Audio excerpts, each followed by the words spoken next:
Chapter 1 25 Hammer, 1372 DR. The Year of Wild Magic. Shammer Uskevrin was grateful that all three of her children were home.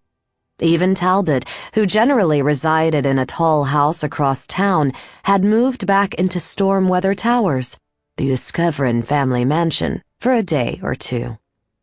Shammer found her oldest child in the solarium, where shafts of afternoon sunlight fell through the many windows to nourish the potted plants. This winter it was fashionable for the merchant nobles of Selgond to exchange portraits, and Thamelin Uskevrin II, Tamlin to his family and Deuce to his friends, was posing for a picture. A handsome young man with wavy black hair, he sat astride a red saddle which in turn rested on a trestle. He held a stirrup cup in one hand and wore a falconer's glove on the other, which he poised as if he actually were carrying a hawk upon his wrist. Presumably, his favorite horse and bird would do their posing later in the stable in the mews. Around the painter and easel milled a tailor and two apprentices, displaying samples of fabric, gleaming damask with designs woven in, shimmering sarcenet and brocades embroidered with silver and gold. Tamlin winced at a hideous pattern of orange and mauve, whereupon the tailor smiled ruefully and congratulated him on his taste. Regarding Tamlin from the doorway, Shammer remembered how his birth had brought a spark of happiness into her life after a year of utter misery. A sob welled up inside her and she suppressed it. She'd worn her mask of lies for 30 years, and she must wear it for a few hours more. When she spoke, her voice was steady, her features smiling and composed. "Hello, my son." "Mother," Tamlin replied. He scrambled down from his wooden mount and strode to meet her. His father had once remarked that the Uskevrin heir was too vapid and self-centered to truly care for anyone but himself. But now there was no mistaking the love in his deep green eyes. Behind him, the artist and tradesman bowed respectfully to the mistress of the house. Up close, Tamlin smelled of wine.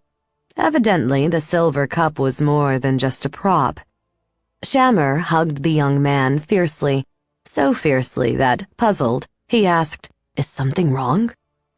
"No." She forced herself to let him go. "Of course not. Can't a mother be happy to see her son?" "She certainly can," he said, "for I'm delighted to see you as well, especially since I'm having a beastly time deciding on colors. Jelly Malvine says that after green grass, everybody who counts will be wearing yellow, but I hate the way I look in yellow." They spent the next few minutes in consultation with the tailor, planning Tamlin's spring wardrobe. Ordinarily, Shammer delighted in assisting her son with such endeavors. Now, as he chattered on and on about what to wear to balls, hunts, sailing parties, and cotillions, as if there were nothing more to life than revelry, she felt a vague disquiet and wondered how he would fare in the days ahead. "Have you paid attention to the negotiations with the emissaries from Tantris and Raven's Bluff?" she asked. Tamlin blinked. "Excuse me?" "The discussions are important," she said. "If we can convince their cartel to trade with House Uskevrin exclusively, it will greatly augment our profits." Tamlin peered at her uncertainly. "Well, that would be nice, I suppose. But you know I find all this buying and selling and dickering wearisome. Father is attending to it, surely?" Shamur sighed. "Yes, of course." Let her perfect boy remain carefree for a little longer. Why not? One way or another, he'd have to become responsible soon enough. "Let's consider something of true import. The cut of your doublets." They spoke for a few more minutes before she took her leave to seek out Talbot, her youngest. He was staying at Stormweather Towers to facilitate his use of the mansion's library. and that was where she found him. The library was quite possibly the most unique in the land of Sembia. Most of the human inhabitants feared and distrusted elves, but Thamelin Uskevrin found them fascinating.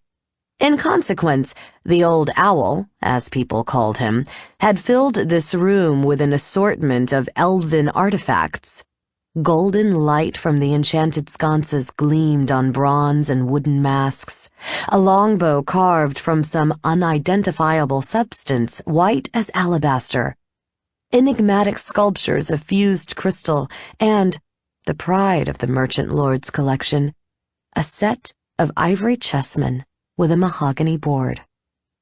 The volumes and scrolls shelved in the massive oak bookcases suffused the air with a musty odor that persisted no matter how often the servants cleaned and aired the chamber out. Talbot sat at the table, hunched over a book. Like Tamlin, he'd inherited Thamelin's dark hair, but unlike his brother, not their father's trim build and middling height. Tal was a broad-shouldered giant, the only member of the family who towered over the willowy Shammer. He was so huge that people expected him to be awkward, but when he lost himself in fencing, he displayed a grace worthy of a dancer in the Temple of Joy. Shammer thought she'd entered the library silently, with neither a creak of hinges nor the brush of a footfall to announce her, but somehow Talbot sensed her anyway. He shot up from his chair and spun around, his teeth half bared in a snarl and a wild reddish light in the gray eyes that so resembled her own. When he realized who she was, that feral radiance died, and his features rearranged themselves into a sheepish smile. "You startled me," he said. "Evidently," she said dryly. She took him in her arms, and though she wanted to clasp him to her as tightly and as desperately as she had Tamlin, this time she managed to control herself. "How are your researches going?" she asked. "Pretty well," he said. "I think Mistress Quickly will be pleased." Like Tamlin, Tal showed scant interest in his father's mercantile enterprises. In contrast to his elegant sibling, who chose to while away the days enjoying the diversions appropriate to a man of his station, Tal inexplicably delighted in performing with a troupe of common players, over which one Mistress Quickly presided as impresario and occasional playwright. Supposedly, she now intended to compose a tragedy on the subject of Peyrex the Mad, 5th Overmaster of Sembia, and her young Uskevrin protege was trying to help her learn more about the deranged monarch's disastrous reign. Shammer turned to glance at the books on the table. Talbot's hulking body jerked, almost as if he'd had to suppress an urge to interpose himself between the volumes and her. To her surprise, most of the books appeared to deal with magic, demonology, religion, and natural philosophy, rather than history. "The Speculum of Saloon?" she asked, flipping the pages of a book whose covers were plates of polished silver. "The Visage of the Beast? You won't learn much about Peyrex from these." "Oh, but I will!" Talbot exclaimed, too loudly. She raised an eyebrow, whereupon he grimaced, lowered his voice, and stumbled on. "I mean, there's reason to believe Peyrex read these very books, that he misunderstood the ideas inside them, and that misapprehension prompted him to perpetrate some of his follies and atrocities." He eyed his mother, as if trying to determine whether she credited what he'd told her. She peered back, trying to read him in return, wondering why he seemed so nervous. Over the past few months, she'd noticed a difference, a strangeness in him, even though he'd done his best to hide it. It struck her now that after this day, this hour, she'd never have another chance to understand, or to help him if, indeed, He needed it. "Talbot," she said, "you know that if anything were ever wrong, you could come to me, don't you?" He hesitated. "Of course." "I mean it," she persisted. "There's nothing you could ever do and no misfortune that could befall you that could turn me against you." He smiled, looking touched, puzzled, and embarrassed, with all of a player's artifice. "I do understand that, Mother, and I'm grateful, but I swear everything's fine." His eyes narrowed. "Is this going to turn into another argument about my acting?" Recognizing that he had no intention of confiding in her, she allowed him to divert the conversation into the old, familiar squabble. "I've always encouraged you to take an interest in the arts," she said, "theater included. But why must you lend your talents to vulgar claptrap devised for coarse and ignorant minds? Why not something more respectable? You could perform in the court masques for a refined audience of your fellow nobles." "I could," he said, "if I wanted to act in the dullest plays ever written. Tragedies where everything happens off stage and the characters just stand around lamenting it. But I'm afraid I'd keep falling asleep in the middle." "You," she said, smiling, "are a perverse and willful boy, and I dare say we should have switched you more often when you were small." They talked a bit longer, and as usual, she found herself bombarding the feckless lad with the advice he so sorely needed on virtually every aspect of his life. His shaggy hair and slovenly attire, his unsuitable friends, his curious reluctance to court the eligible daughters of other merchant noble houses. Meanwhile, his secret trouble went undiscussed. She consoled herself with the reflection that it couldn't be so terrible. Talbot had too much of a mild and unassuming nature to have blundered into a genuinely desperate predicament, even if it seemed dire to him.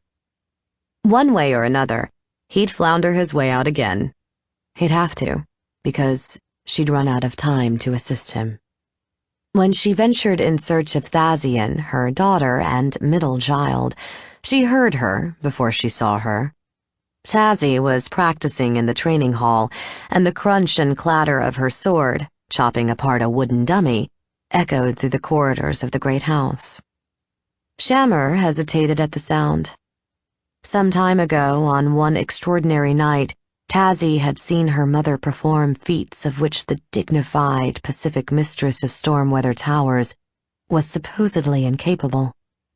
Though the girl still didn't understand how such a thing could be, she alone of all the household knew that Shammer was something other than she seemed.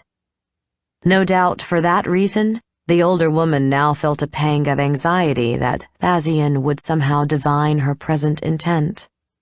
The object hidden beneath Shammer's voluminous skirt, which had scarcely troubled her hitherto, suddenly felt heavy and awkward, likely to clank, trip her, or otherwise reveal itself at any moment.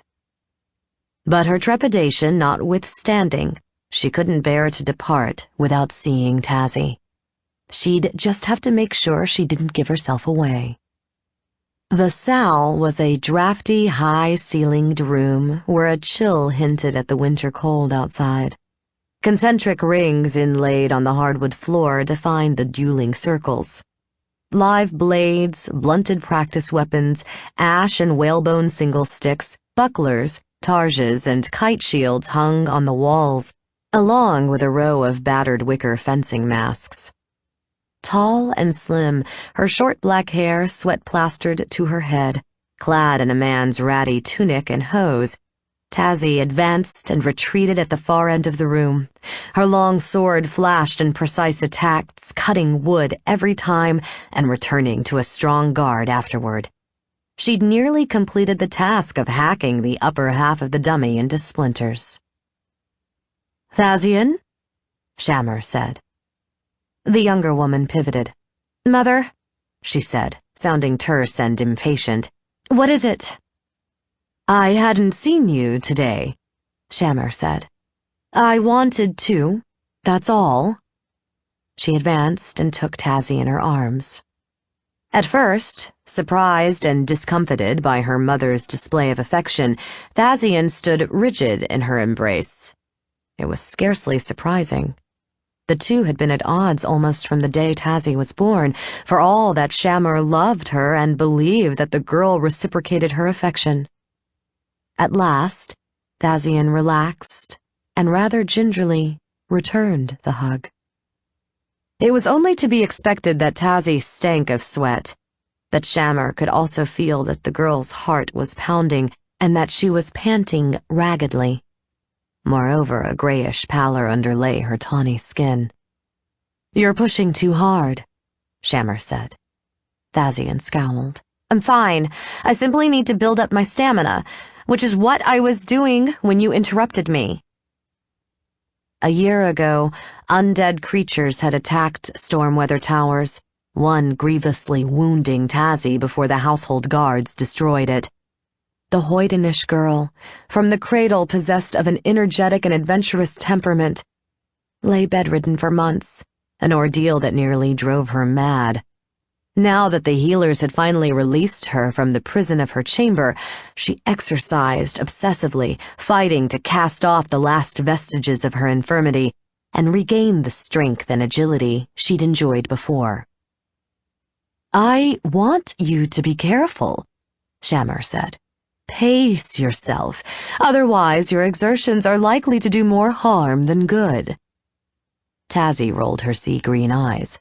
"Of course, Mother," she said, in a tone that made it clear that, as ever, she would do precisely as she chose. "Anything you say. Was that all?" "No," Shammer said. "I know that when you feel ready, you'll resume stealing, if, indeed, you haven't already." She'd discovered that Tazzy practiced burglary for sport on the same night that the girl had witnessed proof of her mother's secret talents. "Be careful, then, too. I know you're adept at thieving. I know that as you catfoot through the shadows or find some fat lord's hidden coffer and pick the lock in a trice, you feel untouchable. But you're not. Things could go horribly wrong in an instant. You could lose everything, even your life." Shammer expected Tazzy to jeer at her warning, so she was surprised when the sweat-soaked black-haired girl frowned at her thoughtfully. "What's troubling you, Mother? Why are you saying this now?" Shammer silently cursed. She'd resolved to make certain that Tazzy wouldn't suspect anything was amiss, yet she'd failed almost immediately. Now she needed to shift the focus of the conversation. "What troubles me is your poor judgment." "I don't have poor judgment," Tazzy snapped. "Of course you do," Shammer said, in the condescending voice that always infuriated the girl. "You're still a child, so I suppose I shouldn't blame you when you behave like one. But until you grow up, you'll need a mother's guidance, thankless task though it may be." Tazzy responded with a torrent of abuse. She'd never been able to resist a quarrel, particularly when her mother sought to instruct her, and this occasion was no exception. Shammer judged that within a minute or two, the girl had forgotten all about her murky suspicion that something unusual was afoot. Strangely, this last quarrel, echoing all the others through the years, afforded Shammer a sort of bittersweet pleasure. She had to force herself to break it off. Afterward, as she went to fetch her riding gloves and cloak, the three conversations came back to her in all their triviality. It seemed to her that she hadn't said anything meaningful. Not even, "I love you." Not even, "Goodbye." But however inadequate, the partings would have to do. For now it was time to put love aside and fan the fire of her hate. Brom Selwick hated the cold. As the gangly young man with the wispy, patchy, and generally risible chestnut goatee waited in the courtyard, He shivered and, beneath his weather-stained gray woolen mantle, hugged himself for warmth. His eyes roamed over the complex roofline of storm-weather towers, a hodgepodge of shapes and architectural styles that somehow managed to meld into a unified and graceful whole. And he tried not to think about all the varieties of delicious warmth, crackling hearth fires, eider-down comforters, hot tea, mulled cider, awaiting him inside the mansion. It was difficult not to think of them, however, because he had no real need to linger out of doors. His master hadn't commanded his presence. Still, he couldn't quite bring himself to retire inside. Several months previously, Thamelin Uskevrin had engaged Brom to be his household mage, and the young man felt a keen imperative to prove himself worthy of his new responsibilities. To that end, he tended to hover officiously near his employer whenever he had nothing else to do. Bundled up in an ermine-trimmed cloak, his breath steaming and his cheeks ruddy, Thamelin waited by one of the ice-sealed horse troughs, chatting with Aravis Kale, his butler. The Uskevrin lord was a man of average height with a slight stoop, still muscular and fit despite his more than 60 years. His arresting dark green eyes set off his white hair, but his brows were vivid black. He stood and moved rather stiffly and deliberately, in a manner that somehow conveyed a sense of his authority and strength of character. Pasty and bald, his severe garments too voluminous for his gaunt frame, Aravis loomed over his employer like some sort of apparition. He too carried himself stiffly, but in his case, the rigidity reminded one of a jointed wooden doll. Some of Thamelin's servants made fun of the butler behind his back, mocking his awkward appearance and somber demeanor, but Brom recognized just how competently Aravis performed his duties and the high regard in which Thamelin held him. In consequence, he rather admired Kale. Two grooms clad in white and gold Uskevrin livery led a handsome pair of saddled horses forth from the passage that ran to the stable. The roan gelding was one of Thamelin's favorite mounts. The jet-black mare, an exemplar of the celebrated line of horses bred by the Foxmantle family, was one of Shammer's. "Well," said Thamelin, smiling, "my wife's horse is ready. If she herself were here, we could get underway. Not that I'm such a fool as to expect a woman to arrive on time."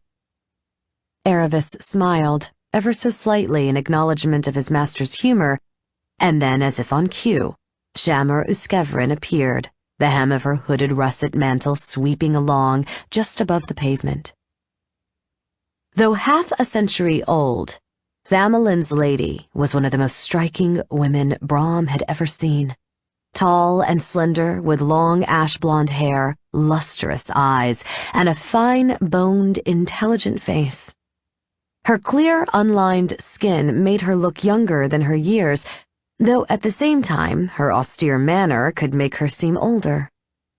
In Brom's opinion, Shammer was a cold one who, though courteous and often even kind, never shared her innermost self with anyone. Though she played the role of a grande dame of Selgaunt society with skill and seeming relish, the wizard suspected she was profoundly lonely and unhappy underneath. Shammer greeted Thamelin and Aravis, thanked the groom who was holding her mare, then swung herself into the saddle. She was an expert rider, but it seemed to Brom that on this occasion she didn't mount quite as nimbly as usual. He thought he detected a hitch, as if something had momentarily impeded the action of her legs. Thamelin climbed onto the gelding, and two servants opened the sturdy iron-bound gates. Someone had swept the hexagonal paving stones of the courtyard clean, but Roncel's ride, the thoroughfare outside, still wore a shroud of snow, its whiteness much defaced by footprints, hoof marks, and wheel ruts. Brom had grown up a cooper's son and was still learning the ways of a great house of the old chancel, as the nobility of Selgant called themselves. Thus, it only now occurred to him that, though he'd been informed that Lord and Lady Uskevrin planned an excursion into the countryside, they evidently intended, in breach of the usual practice, to ride forth without an escort. With the realization came a pang of unreasoning apprehension. He scurried out in front of the horses, slid on a stray patch of ice, and had to flail his arms to keep his balance. Thamelin's reddish gelding whickered and shied. The old owl smiled wryly down at his retainer. "What is it now, Brom?" he asked in his pleasant bass voice. "I don't think you should venture outside the city walls without a contingent of the gods." Thamelin arched an eyebrow. "Why not?" Brom hesitated, for in truth he couldn't explain why not. He simply had a feeling, and he suspected that alone would carry very little weight with Thamelin, whose life was in large measure founded on logic and common sense. He was still trying to frame a persuasive reply when, rather to his surprise, Aravis shambled up to support him. "Master Selwick does have a point, my lord," the butler said. "It might be prudent to take an escort." Ever willing to consider advice, especially from Aravis, Thamelin tapped his chin with his forefinger, pondering. Shammer gave him a melancholy smile. "Perhaps they're right, my lord.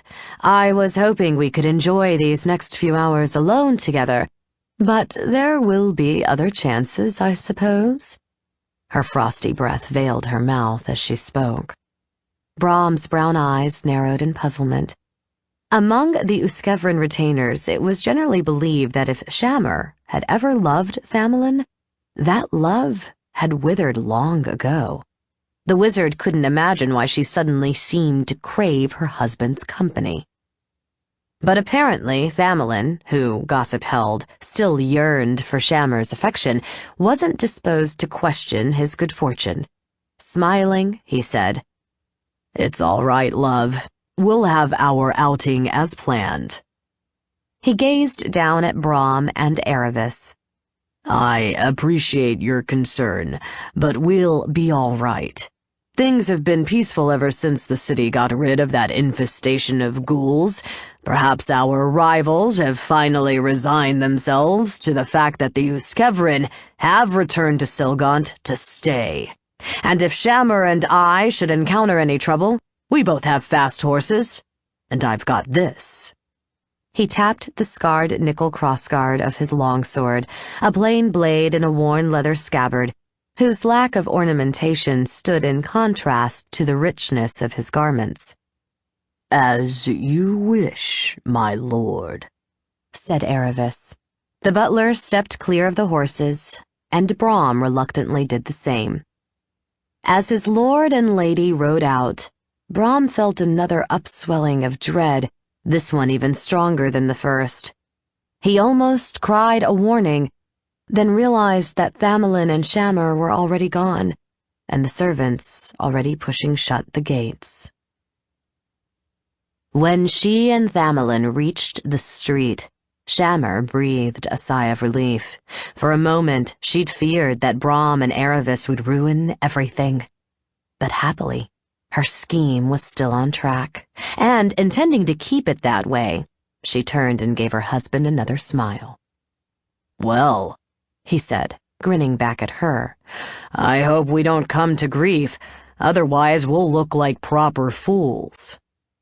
"I know," she said, guiding her steed around an ox cart heavily laden with rolled carpets. "But I think you'll agree that what I've found is unusual. Unusual and possibly so valuable that for the time being, it might be wise to keep it a secret even from our own retainers." She'd told Thamelin that on a social outing the previous day, when she'd momentarily strayed from her fellow gentlewomen, the lackeys and the guards, she'd noticed a fallen pillar lying almost invisible within a thick tangle of brambles. The cracked, weathered column bore elvish inscriptions, and when she'd curiously approached and touched the stone, she'd experienced a rapid, dizzying succession of visions. Though she hadn't truly understood them, it had seemed to her that they might be glimpses of the future. If so, then who knew? Perhaps the column could be induced to provide foreknowledge that a merchant lord, a speculator in grain, wine, olive oil, and other commodities might exploit to his profit. She fancied it was a clever lie, just the bait to lure the man riding along beside her. But now, rather wistfully, he said, "And that's why we truly set out alone, to safeguard a treasure, not because my wife is eager to have me all to herself." He sounded as if the pleasure of her society, not the prize she'd dangled before him, was his primary reason for accompanying her. She marveled anew at the skill with which he counterfeited love, kindness, and honor so convincingly that occasionally, down through the years, she'd found herself warming to him in spite of everything. How astonishing and maddening to discover that he was as adept a pretender as herself. But she mustn't let him guess that she'd seen the cruel face lurking beneath his facade of decency. To the contrary, she must do everything in her power to maintain his trust, even feign a desire for reconciliation, if that would please him, no matter how the pretense churned her stomach. She smiled at him and said, "You don't give yourself enough credit.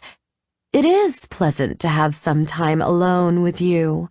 I sometimes wish we were closer." "Indeed." His green eyes brightened. "So do I." She continued to cozen him as they traversed the busy streets of Selgant, the richest city in Sembia, and, in the opinion of its inhabitants at least, the grandest in all the world. Signs of wealth and commerce abounded on every side: magnificent temples, the mansions of the nobility, the tall houses of prosperous burghers and aristocrats like Talbot, who desired a refuge away from their kin. Taverns, theaters, and street performers, open-air marketplaces, shops, manufactories, warehouses, and strolling vendors, a host of wagons and pack animals that, when loading, unloading, or simply creeping along, often slowed traffic to a crawl. Just before turning off Ronsel's ride, Shammer glanced back for one last look at Stormweather Towers, her home and prison for more than 2 decades. She felt a twinge of jumbled emotion, but didn't bother trying to understand it. It didn't matter. Nothing did. Nothing but hate and the cold weight resting against her leg. As the Uskevrin neared the north wall, the homes and shops became more modest. Once they passed through Clarown Gate, however, they found themselves atop the most imposing structure in all Selgant, the High Bridge. Arching far above the wide blue waters of the River Elsimer, lined with houses, taverns, and emporia, including its famous fish market, the stone span was an important precinct of the city in its own right, and, for commoners, one of the more desirable addresses. People liked to live there for the view. At the other end of the bridge lay Overwater, where traders from other cities and lands stayed while conducting business with their counterparts in the city. It was a noisy confusion of inns, tents, and paddocks, of strange clothing, accents, smells, and customs. To most of the smug, sophisticated citizens of Selgant, Overwater was a pit of gaucherie, if not outright barbarism. Shammer, however, had once wandered the Dale lands and the southern shores of the Moon Sea, and she generally enjoyed the foreign sights and sounds to be found there. They reminded her of better times. Yet, that afternoon, they didn't attract her in the slightest. She and Thamelin only had a little farther to ride, and that realization filled her with a feverish impatience. She touched her mount with her spurs, and the spirited black mare plunged forward, scattering a flock of squawking chickens that had wandered out into the road. Thamelin cried, "Ho!" and galloped after her. In a trice, they left the confines of Overwater, and thus, Shamar reflected, Selgaunt as well. She'd departed the city of her birth once before, and against all expectation, eventually returned. This time, however, she was certain she would never see the place again. She led Thamelin off the broad artery of trade that was Rothavir's road, across snowy fields shining almost painfully bright in the light of the westering sun. At last, they came to a patch of woods. Stirred by a breeze, the leafless branches of the oaks and maples scratched feebly at the sky. Shamar took a deep breath, steadying herself, making sure her rage wouldn't seep into her voice, for it was becoming harder and harder to maintain control. "Why don't we leave the horses here? They'd have a difficult time trying to move through the trees." In reality, she wanted to make sure Thamelin wouldn't have the opportunity to scramble onto the roan and flee. "Whatever you say," he replied. "You're the guide on this expedition." They dismounted and tied the animals. Cautious as usual, her husband removed a horn lantern from his saddlebag, just on the off chance they might find themselves still in the woods when darkness fell. Shamar reflected that he was wiser than he knew. One of them would indeed remain there through the night and perhaps forever after. She led Thamelin into the trees. The afternoon was colder and darker in their shadow. It seemed quieter as well, as if the snow crunching beneath their boots, the susurrus of their breath, and the occasional rustle or snap of a branch were the only sounds left in the world. The sky was darkening by the time they'd entered the clearing she'd selected for her work. A hidden arena, far removed from all his minions, where no one would see or interfere. "We're here," she said. Thamelin peered about. Standing behind him, Shamar unfastened her cumbersome cloak and let it drop to lay on the snow like a pool of drying blood. The winter chill bit into her flesh, but she reckoned exertion would warm her soon enough. She lifted her skirt, removed the broadsword she'd concealed beneath it, unsheathed the blade, and discarded the scabbard. It would have been child's play to drive the sword between her husband's shoulders, but that had never been her way. Besides, she wanted to watch his face as he perished. "All right," he said, puzzlement in his voice. "Where is the pillar?" "There is no pillar," she replied, now making no attempt to keep her malice from sounding in her voice. What a joy to discard her mask at last. "Turn around and face me." He turned, and his brows knit when he beheld the weapon. "Is this a joke?" he asked. "Far from it," she replied. "I recommend you draw, and do your best to kill me, because I certainly intend to kill you." "I know you haven't loved me for a long while," he said. "If indeed you ever did. But still, why would you wish me dead?" "Because I know," she said. He shook his head. "I don't understand, and I don't believe you truly do either. Rather, you're ill and confused. Consider what you're doing.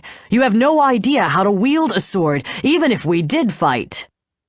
She deftly cut him on the cheek. "Draw, old serpent. Draw or die like a sheep at the butcher's." For an instant, he stared in amazement at her manifest skill with her weapon. Then he stepped back and reached for the hilt of his long sword. Chapter 2. A 10-day earlier. Bileworm passed one of his misty gray hands through the other, then inserted his long, gnarled fingers into the bulging brow of his wedge-shaped head. It was his way of fidgeting when he was bored. Perhaps he ought not to be bored, for after all, he'd rarely visited the world of mortal men. The stars in the black sky were a wonder, and so was the air, which carried the scents of wood smoke, horse dung, and 100 other novel aromas that was entirely free of the tang of brimstone. Even the temperature was peculiarly mild. He'd been surprised to overhear humans complaining of the winter cold. But Bileworm's was not a contemplative nature. He had a restless need for activity, and when the brown spaniel with the floppy ears came ambling down the street, stopping periodically to sniff at a gatepost or the base of a tree, the gaunt, shadowy creature with the slanted amber eyes couldn't resist the opportunity for a bit of sport. The dog was handsomely groomed, with a wavy silken coat. It was well-nourished and wore a black leather collar with a brass buckle. Evidently, it had somehow gotten loose from one of the pleasant homes lining this quiet, horseshoe-shaped boulevard.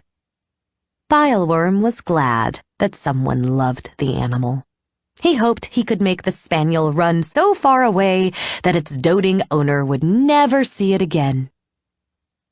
The spirit was crouching behind the alabaster statue of a trio of weeping maidens that some householder graced with more money than taste had seen fit to place at the arched entrance to his property. The lachrymose damsels curtainly dripped icicles, as if their tears had frozen.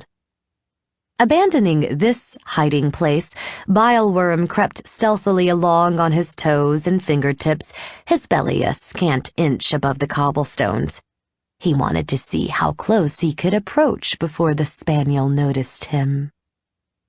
As it turned out, not very. Even though he'd moved silently and was downwind of his quarry, beasts could sometimes sense the presence of beings of his ilk, and the dog abruptly wheeled in his direction. The animal growled and bared its fangs. Bileworm hissed, exposing his own black needle-like teeth, and pounced 6 feet closer. The spaniel turned and fled. When he gave chase, Bileworm discovered that a dog can run faster than a man, or himself in his present shape, for that matter. He sprang upright, and his legs stretched until he looked as if he were pacing along on the longest stilts ever fashioned. Now a single stride carried him over the dog and set him down in front of it, its nails clicking on the cobbles. The animal scrambled about and ran in the opposite direction.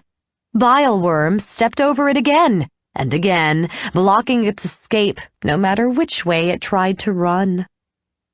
The trapped dog whimpered and piddled, tinging the air with the sharp stink of urine.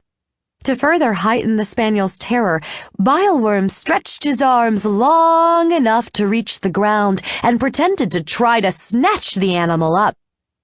His ethereal hands were incapable of trapping a creature composed of such coarse matter, but happily, the spaniel didn't know that. And in any case, it would find his touch abominably unpleasant. Suddenly, agony blazed up Bileworm's leg. Toppling, he lost control of his form, whereupon his limbs shrank to their normal length. When he slammed down on the pavement, his shadowy flesh splashing, the spaniel bolted.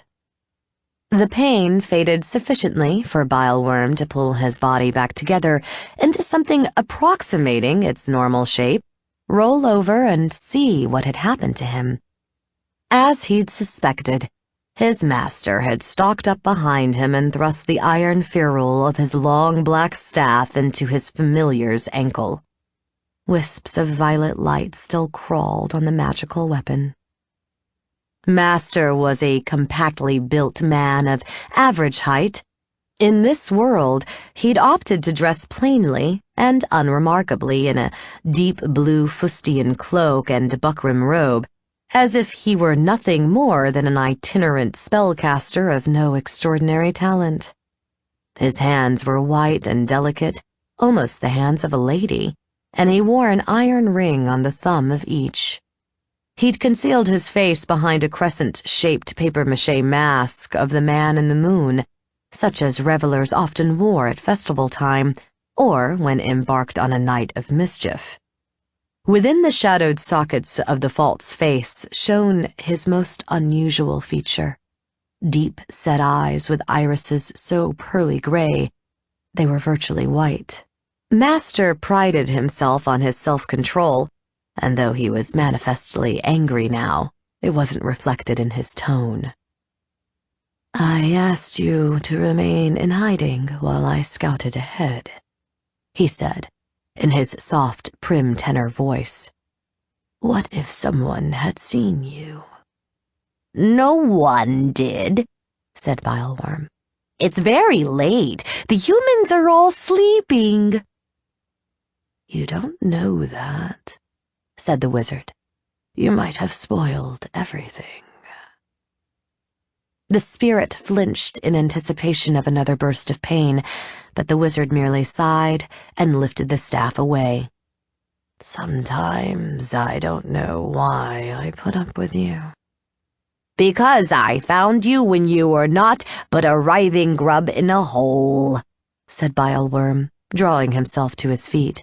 "Because it was I who saw your potential, restored you to human form, and helped you prove your usefulness to the Archduke."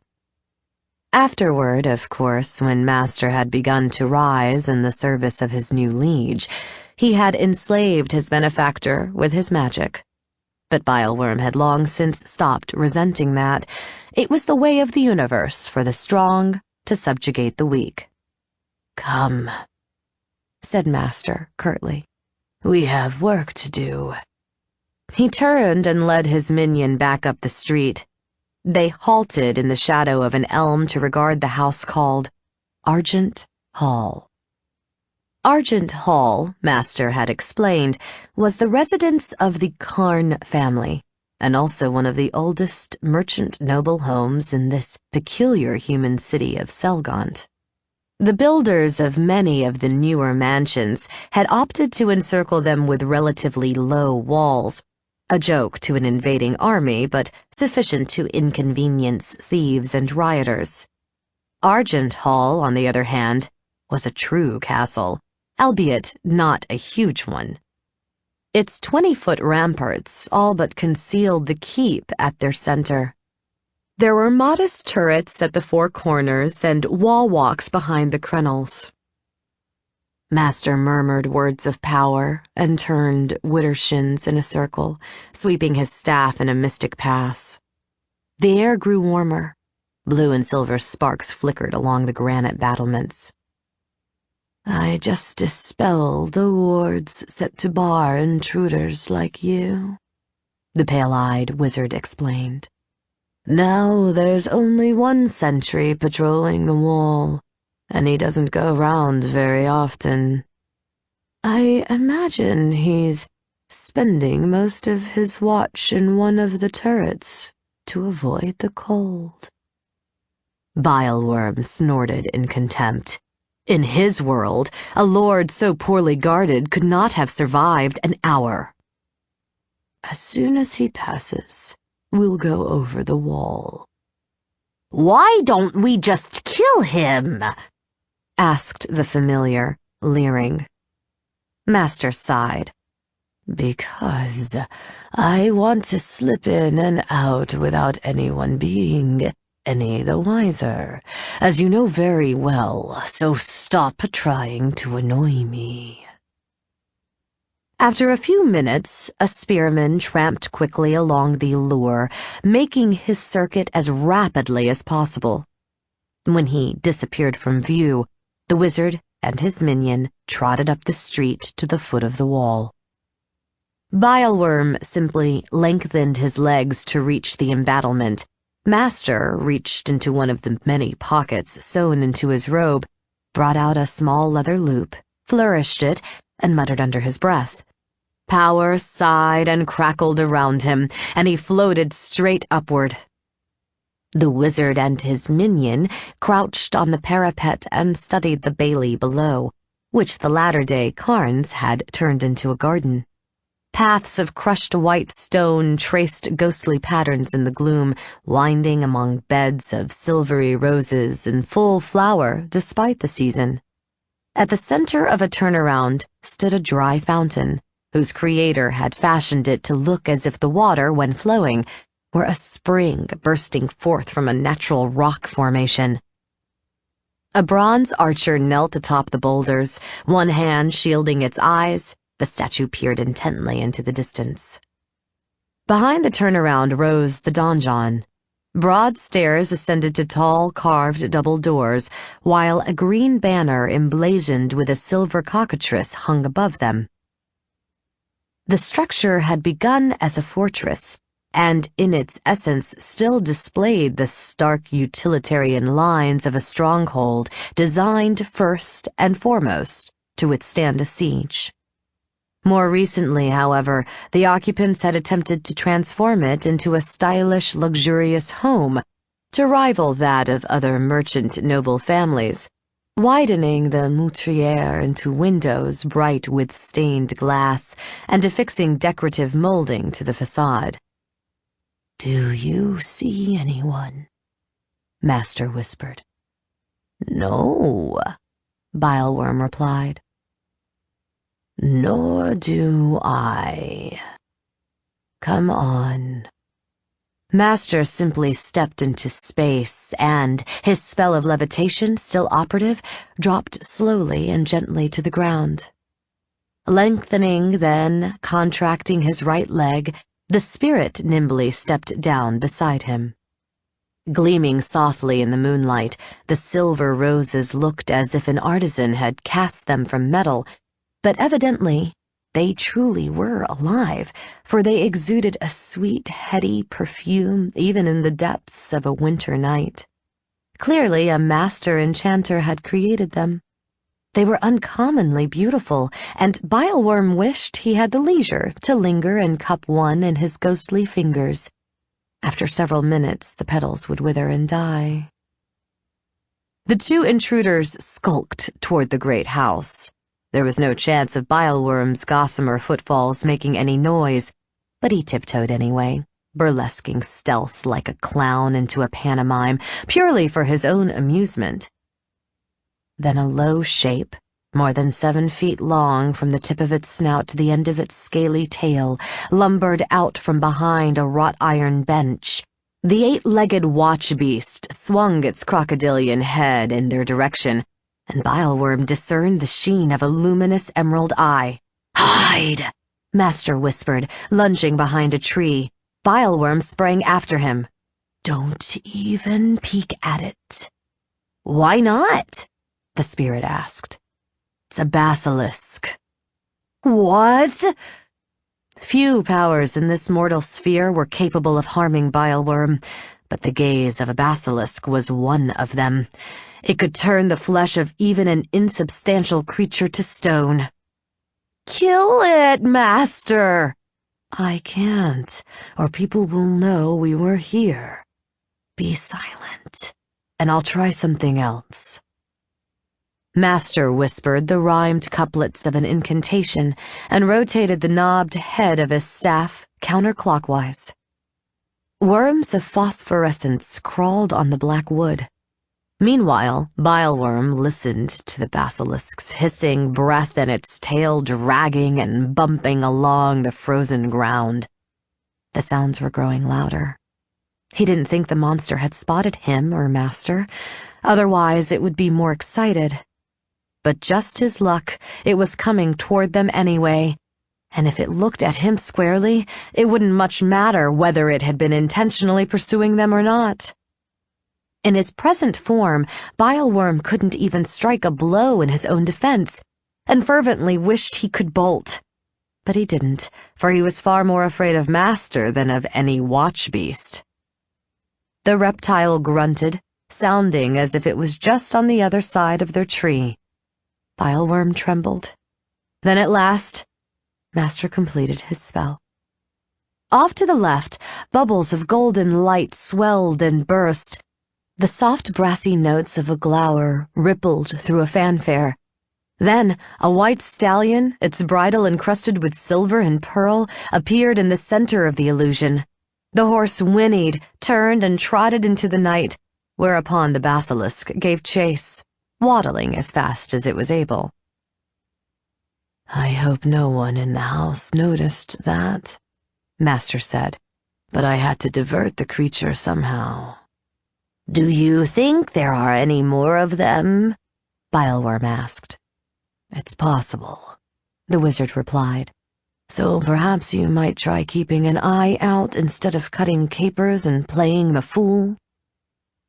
In fact, they reached the donjon without encountering any more trouble. Turning, his mantle sweeping outward, Master cast a second abjuration, wiping away another set of wards. Sparks danced and sizzled on the facade of the mansion. The spellcaster had already decided that they wouldn't attempt to enter at ground level. Despite the lateness of the hour, there might well be a porter tending the front door, or other servants laboring behind any of the lesser entries. So, Master floated to a dark second-story window, and Bileworm stretched up beside him. The casement's lead cames ran diagonally, dividing the glass into diamond-shaped panes. Most of the corals were clear, a couple bottle green. Master spoke a word of power, and inside the frame the fastener unlatched itself. The window swung silently open. Master climbed inside through the drawn velvet curtains, and Bileworm followed. On the other side was a gentleman's bedchamber, and the sharp-nosed, yellow-bearded young aristocrat himself, snoring beneath a heap of eiderdowns. The handle of a warming pan protruded from beneath the bed, and a crystal decanter lay on its side on the carpet. The scent of the spilled brandy tinged the air. Just as Bileworm had wished to poison a rose, so now he would have liked to crouch atop the sleeper and swirl his shadowy fingers through his brain. He knew he could give the human nightmares. Indeed, given sufficient time and sufficient susceptibility on the part of his victim, he might even drive the fellow insane. But he knew Master wouldn't allow him to linger and enjoy that pastime either. The wizard closed the casement once again, then beckoned to Bileworm to follow him through the door. Beyond the bedchamber was a sitting room where a lackey slumbered, tangled in a coarse blanket on the floor. From there, the intruders passed into a shadowy corridor. Oil lamps, most of which had been extinguished, reposed in brazen fixtures along the wall. "Do you know which way to go?" Bileworm whispered. "Possibly," Master replied. "In the old days, I visited this house on occasion. I believe I've got my bearings, but it all depends on whether our friend is still occupying the same suite." The pair skulked on, and eventually found a door with a cockatrice carved on the keystone of the surrounding arch. Master tried the knob, and the portal opened. Across the threshold were the lavish apartments of a great nobleman. A suit of gilded tourney armor stood in the corner, the helm crowned with the withered brown chaplet the wearer had won for his jousting. A red silk cover embroidered with songbirds shrouded a large gold cage. Paintings and tapestries crowded the walls. The bedchamber was a spacious room, currently lit by a single candle in a red glass bowl. On the high-domed ceiling was a faded fresco depicting the gods at play. Another covered birdcage stood by the window, and a green velvet cord hung beside the enormous bed. No doubt the occupant had only to pull it to ring a bell and summon his valet. The occupant was a withered old man with a prominent beak of a nose. He lay slumbering on his back, and a gurgling sound rose from his open toothless mouth. He wore an embroidered cambric nightshirt and a striped woolen nightcap as well. His flesh smelled of liniment and sickness. "That's our man," whispered Master. He stalked toward the sleeper in a way that conveyed to Bileworm that he meant to take care of his business as expeditiously as possible. "You said you know him?" the spirit said. "Don't you even want to wake him up and say hello?" "You just want to see him cower," the wizard replied, a threat of distaste in his voice. "I hail from a cruel realm, Master, as do you now. Besides," Bileworm added, "it might help me to see how he moves and hear how he speaks." "Indeed," said Master skeptically. "Well, I suppose it won't hurt to indulge you, briefly." He leaned down, took hold of the old man's bony shoulder, and gave him a gentle shake. The sleeper merely mumbled and tried to roll over. Master shook him again, more vigorously. "Wake up, Lindrian Karn." The old man's rheumy gray eyes fluttered open. When he took in the masked figure standing over him, he yelped and groped frantically for the bell pull. Master held him flat on his back with one hand and poised the head of his staff in front of the old man's face with the other. Motes of magenta light danced and sizzled on the polished surface of the wood. "Stop struggling," advised the mage. "Otherwise I'll have to hurt you." Lindrian obeyed. From the looks of him, he was afraid, but trying hard not to show it. "What do you want?" he quavered. "You'll find out presently," Master replied. The old man suddenly jerked in surprise. "I know those eyes! Marantz Tollander!" Master stiffened. He hated giving up any secret or advantage, no matter how slight. But on this occasion, he must have reckoned it could do no harm to confirm his prisoner's guess, for he lifted off the man-in-the-moon mask, revealing an ashen, patrician face with a high, broad forehead, narrow nose, thin lips, and a pointed chin. Handsome in a cold, intellectual sort of way. Lindrian gaped in horror and astonishment. "My compliments," the wizard said, setting the mask on the table beside the candle. "You're sharp. I never dreamed you'd recognize me after so many years, and disguised in dim light, no less."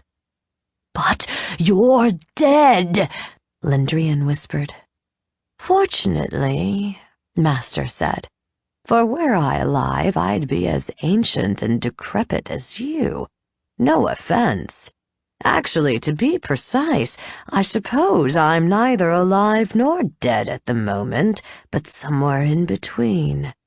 I was dead, but in recognition of services rendered, my liege lord in the netherworld granted me a boon.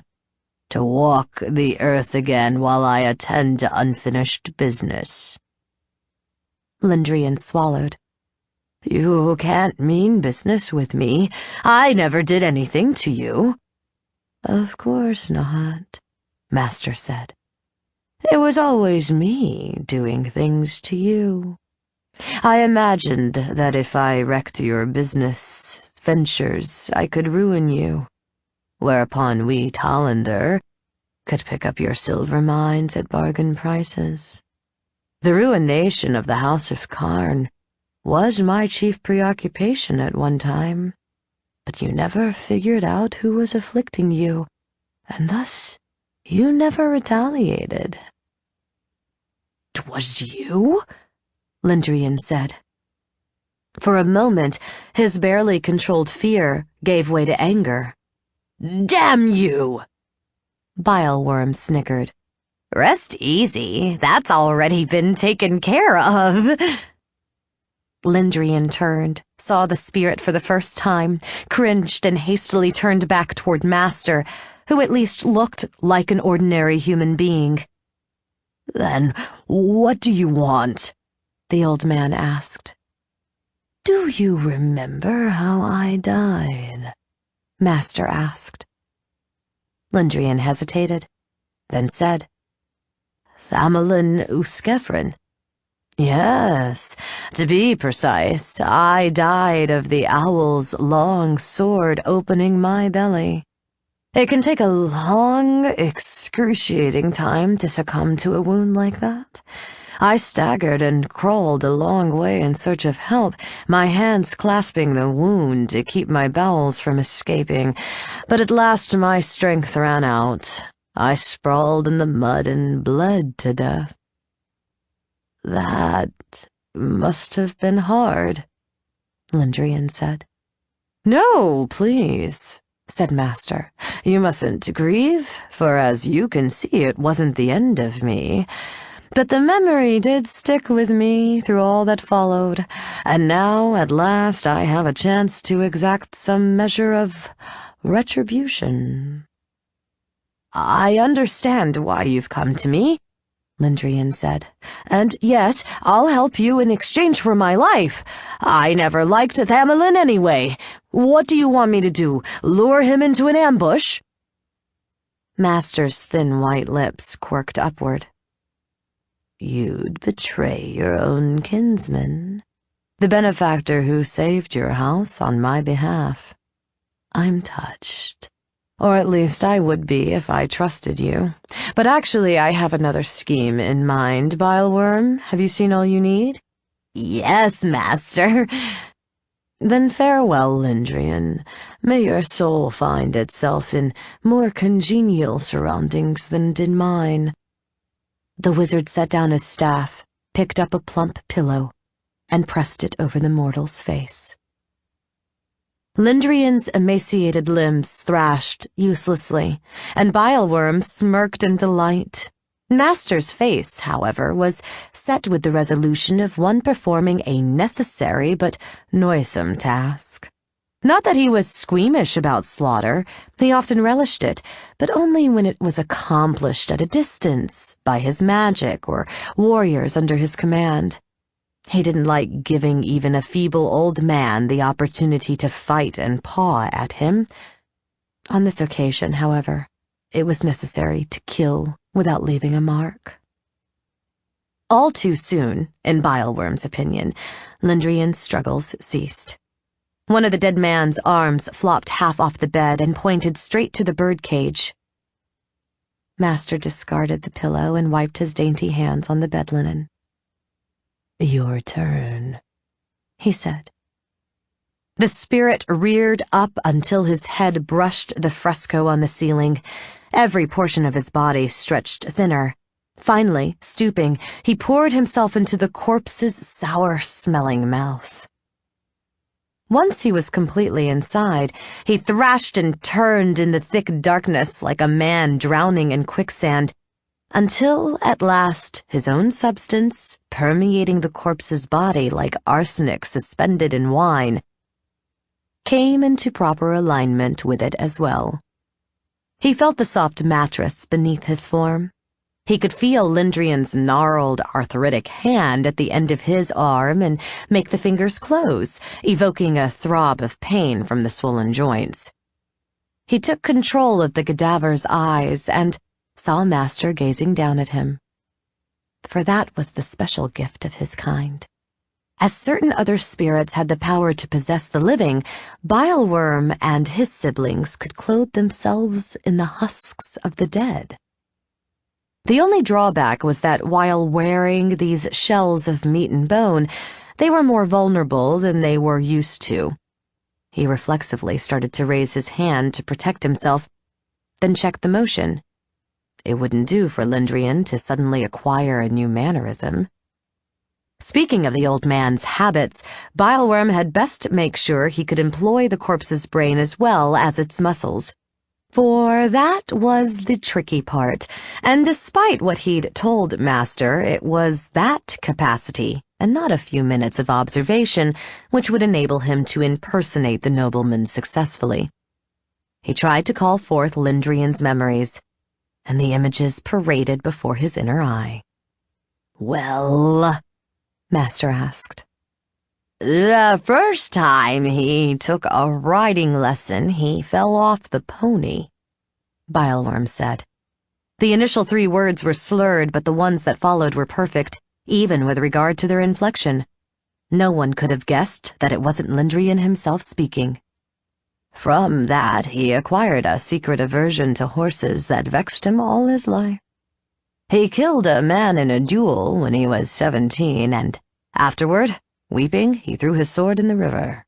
To keep his valet from nagging, he ate a bowl of chicken broth and half a slice of toasted bread, even though he had no appetite. In short, master, I know everything he knew. For the moment, I am Lindrian Karn. Good, the wizard said. Then the fall of the House of Uskevren has truly begun. Chapter 3. Shamur seethed with impatience as she waited for Harrick to hop down off the back of the carriage and open the door for her. But the proper lady she'd strived so doggedly to become wouldn't forego such a courtesy under any circumstances, even the current ones. Harrick usually gave her a gap-toothed grin when performing a service for her, but this morning the footman's long, lantern-jawed face was grave, his brown eyes soft with sympathy. "I'm sorry, my lady," he said, as he gave her his hand. "Thank you," she replied, then started up the stairs to the tall front doors, their panels carved with scenes of miners mining, loggers logging, and weavers weaving, all presumably for the greater glory of the Karns. She climbed as briskly as dignity allowed. Over the course of nearly a century, the lavish furnishings of Argent Hall had changed considerably, but it was still recognizably the home in which Shamur had spent her childhood. Today, the great house had an air of desolation, as if loss had already paid it a visit. People whispered when they spoke at all, and the servants drifted pointlessly about as if they'd forgotten how to perform their duties. Fendelak met her on the white marble staircase that led to the upper floors. As always, the raw-boned scion of the House of Karn seemed a creature of angles and points, including a long spike of a nose, stiffly waxed mustachios, and a spade-shaped straw-colored beard.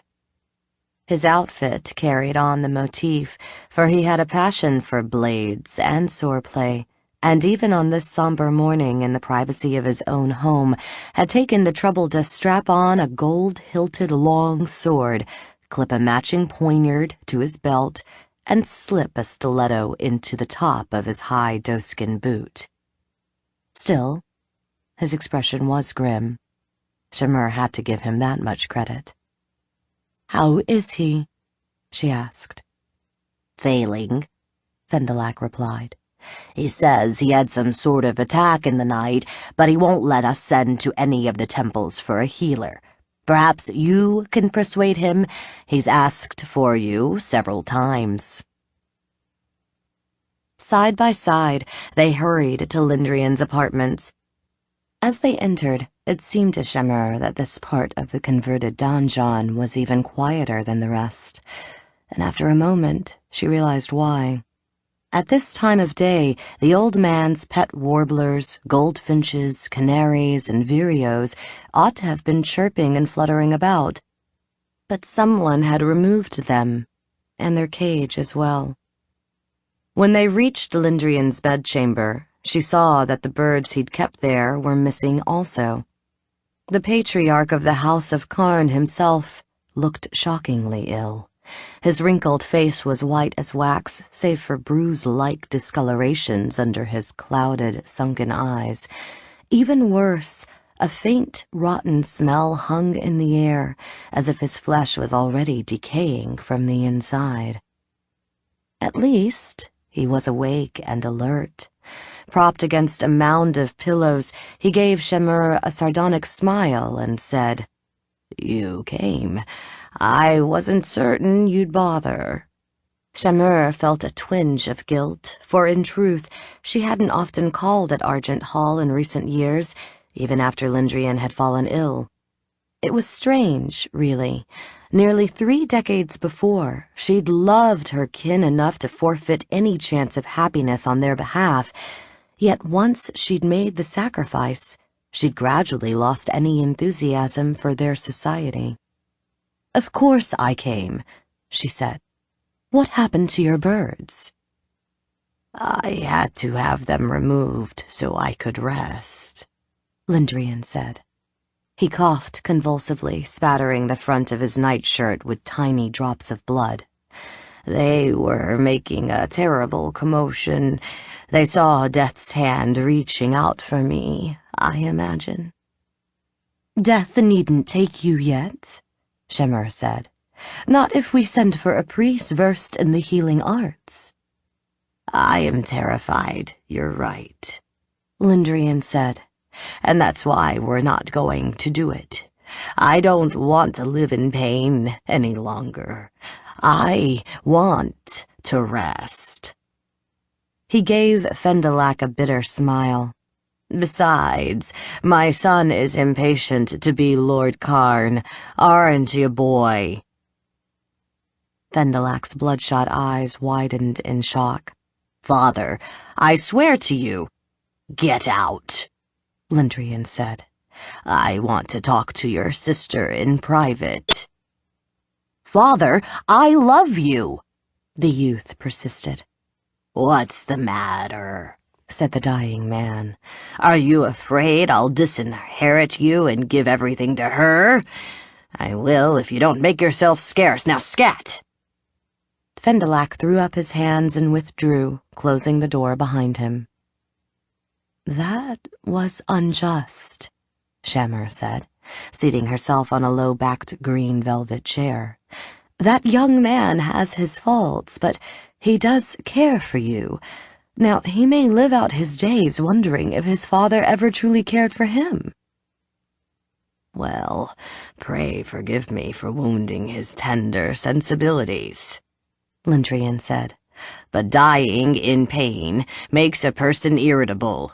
I'll dry his tears later."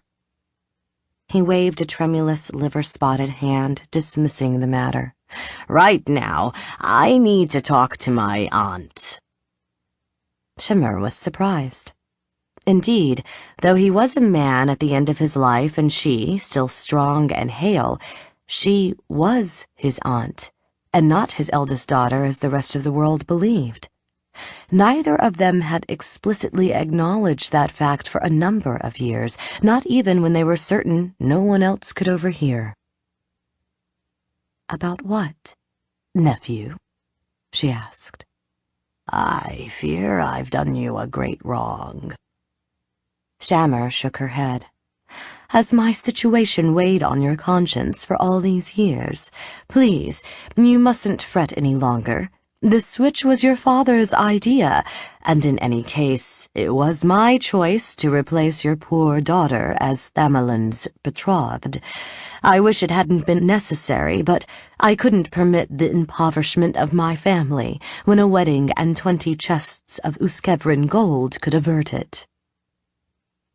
"I'm not talking about the substitution," Lindrian said, "although I suspect your marriage made you far more unhappy than you've ever confided.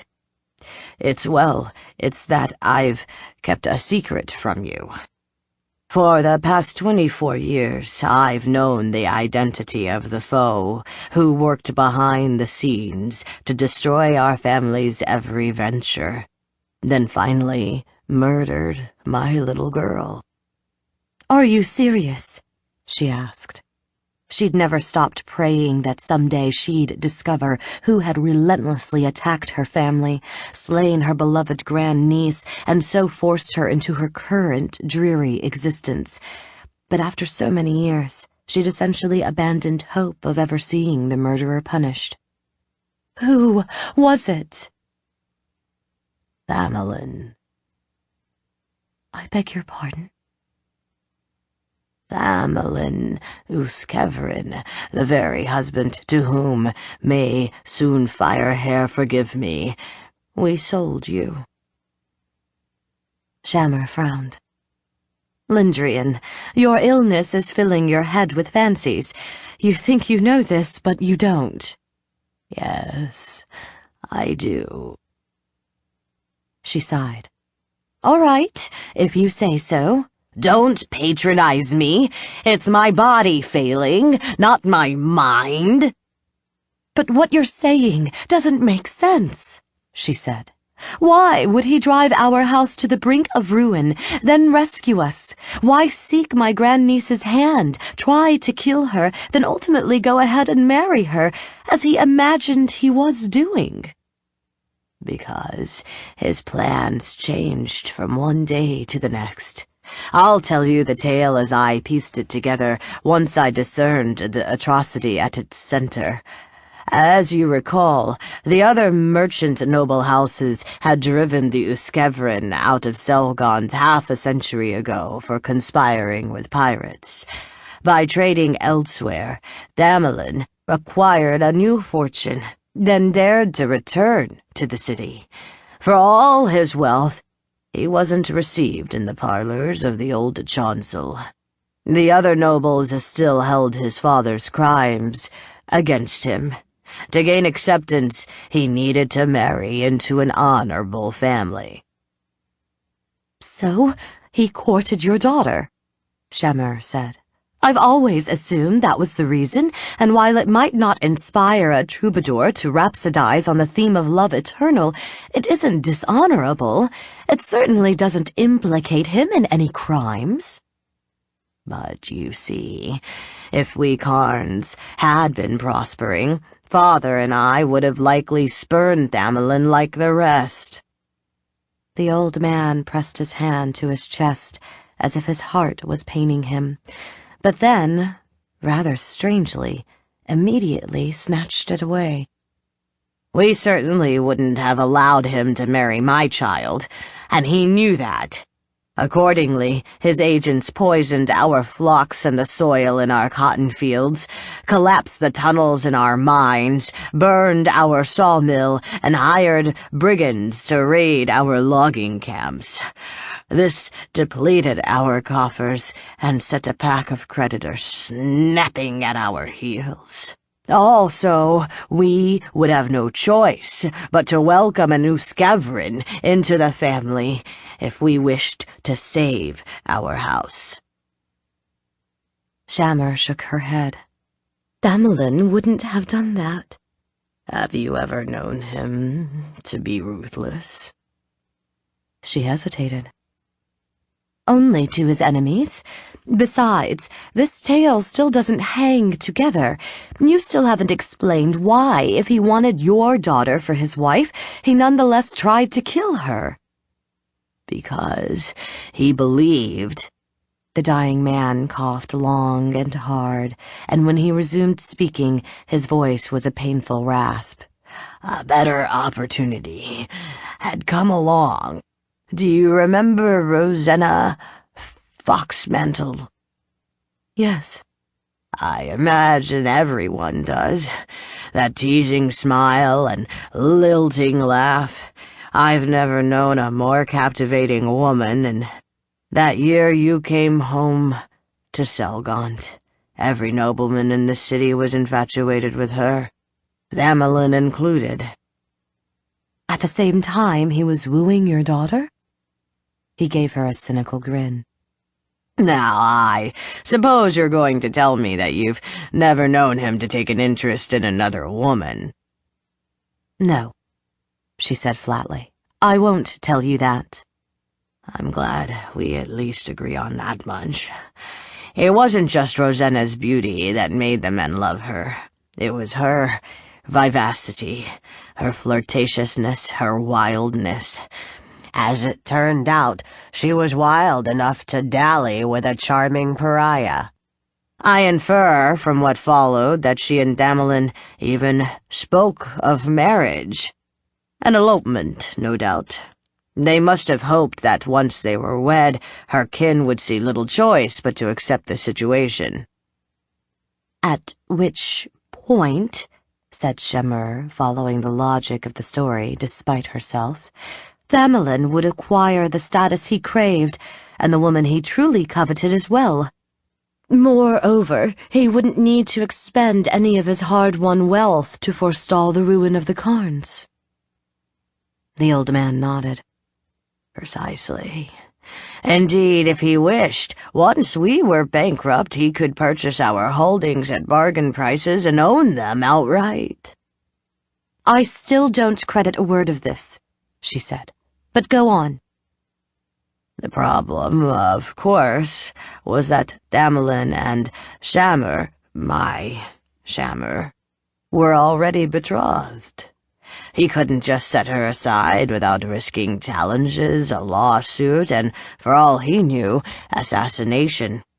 Moreover, such dishonorable behavior might have precluded his ever being accepted among the old chancel at large, Foxmantle bride or no. Therefore, the only solution was to murder his fiancée. Which he proceeded to do, unaware, like everyone else outside the family, that another Carn, who looked exactly like my daughter, and even bore the same name, had slipped back into Selgaunt, and was living in secret in Argent Hall. He couldn't anticipate that an impostor would step forward to take the dead girl's place, proceed with the wedding, and so save our house from destitution. Nor did he have any notion that Rosanna would cast him aside if invited to wed the Overmaster's son, but that was what she did. Afterward, with no other prospects in the offing, Thamelin opted to go back to his original plan and marry a Carn. Shammer frowned, considering. She didn't want to believe the story, yet it made a ghastly kind of sense, and in some respects it reflected the character of the Thamelin she knew, a man both calculating and liquorish, his appetites unflagging even now in the autumn of his life. Still. You haven't told me how you learned all this. By chance. 4 years after your wedding, I took a turn serving as probator.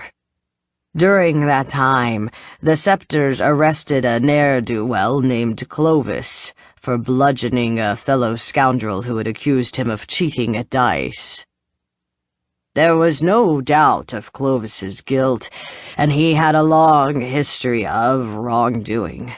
Thus, he had little hope of escaping harsh punishment this time around, at least until he happened to spot me walking to court in my judge's robe.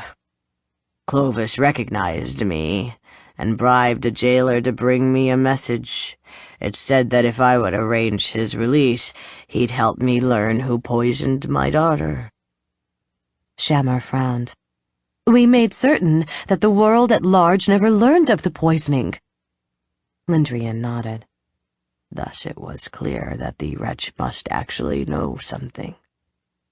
I interviewed him privately, agreed to his bargain, and he told me what he knew. It turned out he had no idea who had wished my daughter dead. He did, however, know who had sold the whore son the poison to do the job. Who? Shammer asked. An apothecary called Audra Sweetdreams, who ran, and for all I know, still does run, a shop in Lampblack Alley. She was Clovis's friend, or as near as much a scoundrel had to a friend. One night, giddy with some narcotic powder of her own devising, she'd boasted that a rich nobleman had paid her handsomely to help him poison Lindrian Carn's daughter. Although for some reason, perhaps simply the irrationality of an addled mind, she'd refused to divulge the identity of her patron.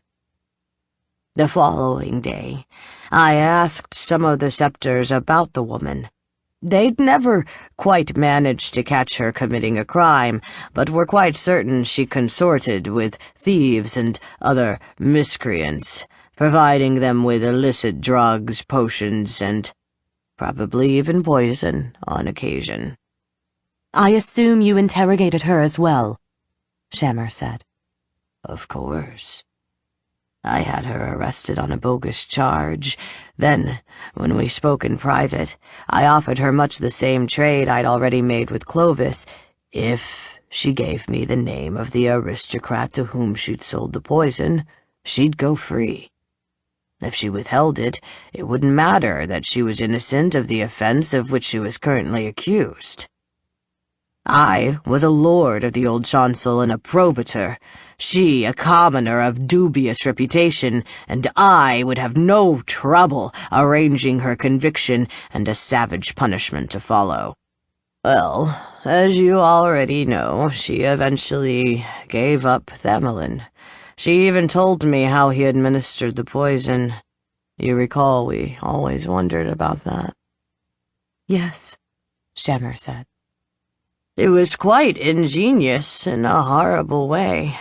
She'd concocted a clear, tasteless liquid, harmless to males, but deadly to females. Thamelin rubbed it on his lips, then applied it to my daughter's mouth, with a kiss. That's monstrous, Shammer said. Did you actually let this Medusa go? Yes. You would have done the same had you given your word. Besides, she was only a tool. What I cared about was finding the fiend who instigated my daughter's death. Yet, when you finally identified him, you did nothing, she exploded. Why didn't you tell me at the time? The old man lowered his eyes. I feared the consequences. Our finances still hadn't fully recovered from the disasters Thamelin had inflicted upon us, and by that time, our commercial ventures were thoroughly entwined with his own. If something disrupted that partnership, the House of Karn might yet fall into ruin. I reckoned vengeance wouldn't bring my daughter back, and I had the welfare of my other children to consider. And I was thinking of you. Me? Yes. By that time, you were the mistress of a great house and the mother of a 3-year-old son you adored. I didn't want to tear your life apart. Then why, in Mask's name, are you doing it now?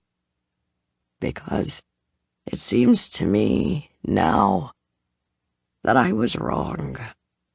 You have a right to know. And this was my final chance to tell you. She struggled to compose herself. Thank you. You have told me, and I'll need to sit alone and ponder what to do about it. For now, may we talk of other matters? What would you like me to do to help Fendelak and his siblings in the days ahead? He answered, but she barely heard him, for her mind was in turmoil. The gods knew she didn't love Thamelin, far from it. Still, he was her husband of nearly 30 years, the father of her children, and never had she imagined him capable of such malevolence. Yet Lindrian, his illness notwithstanding, seemed entirely lucid. Nor could she conceive of any reason for him to lie.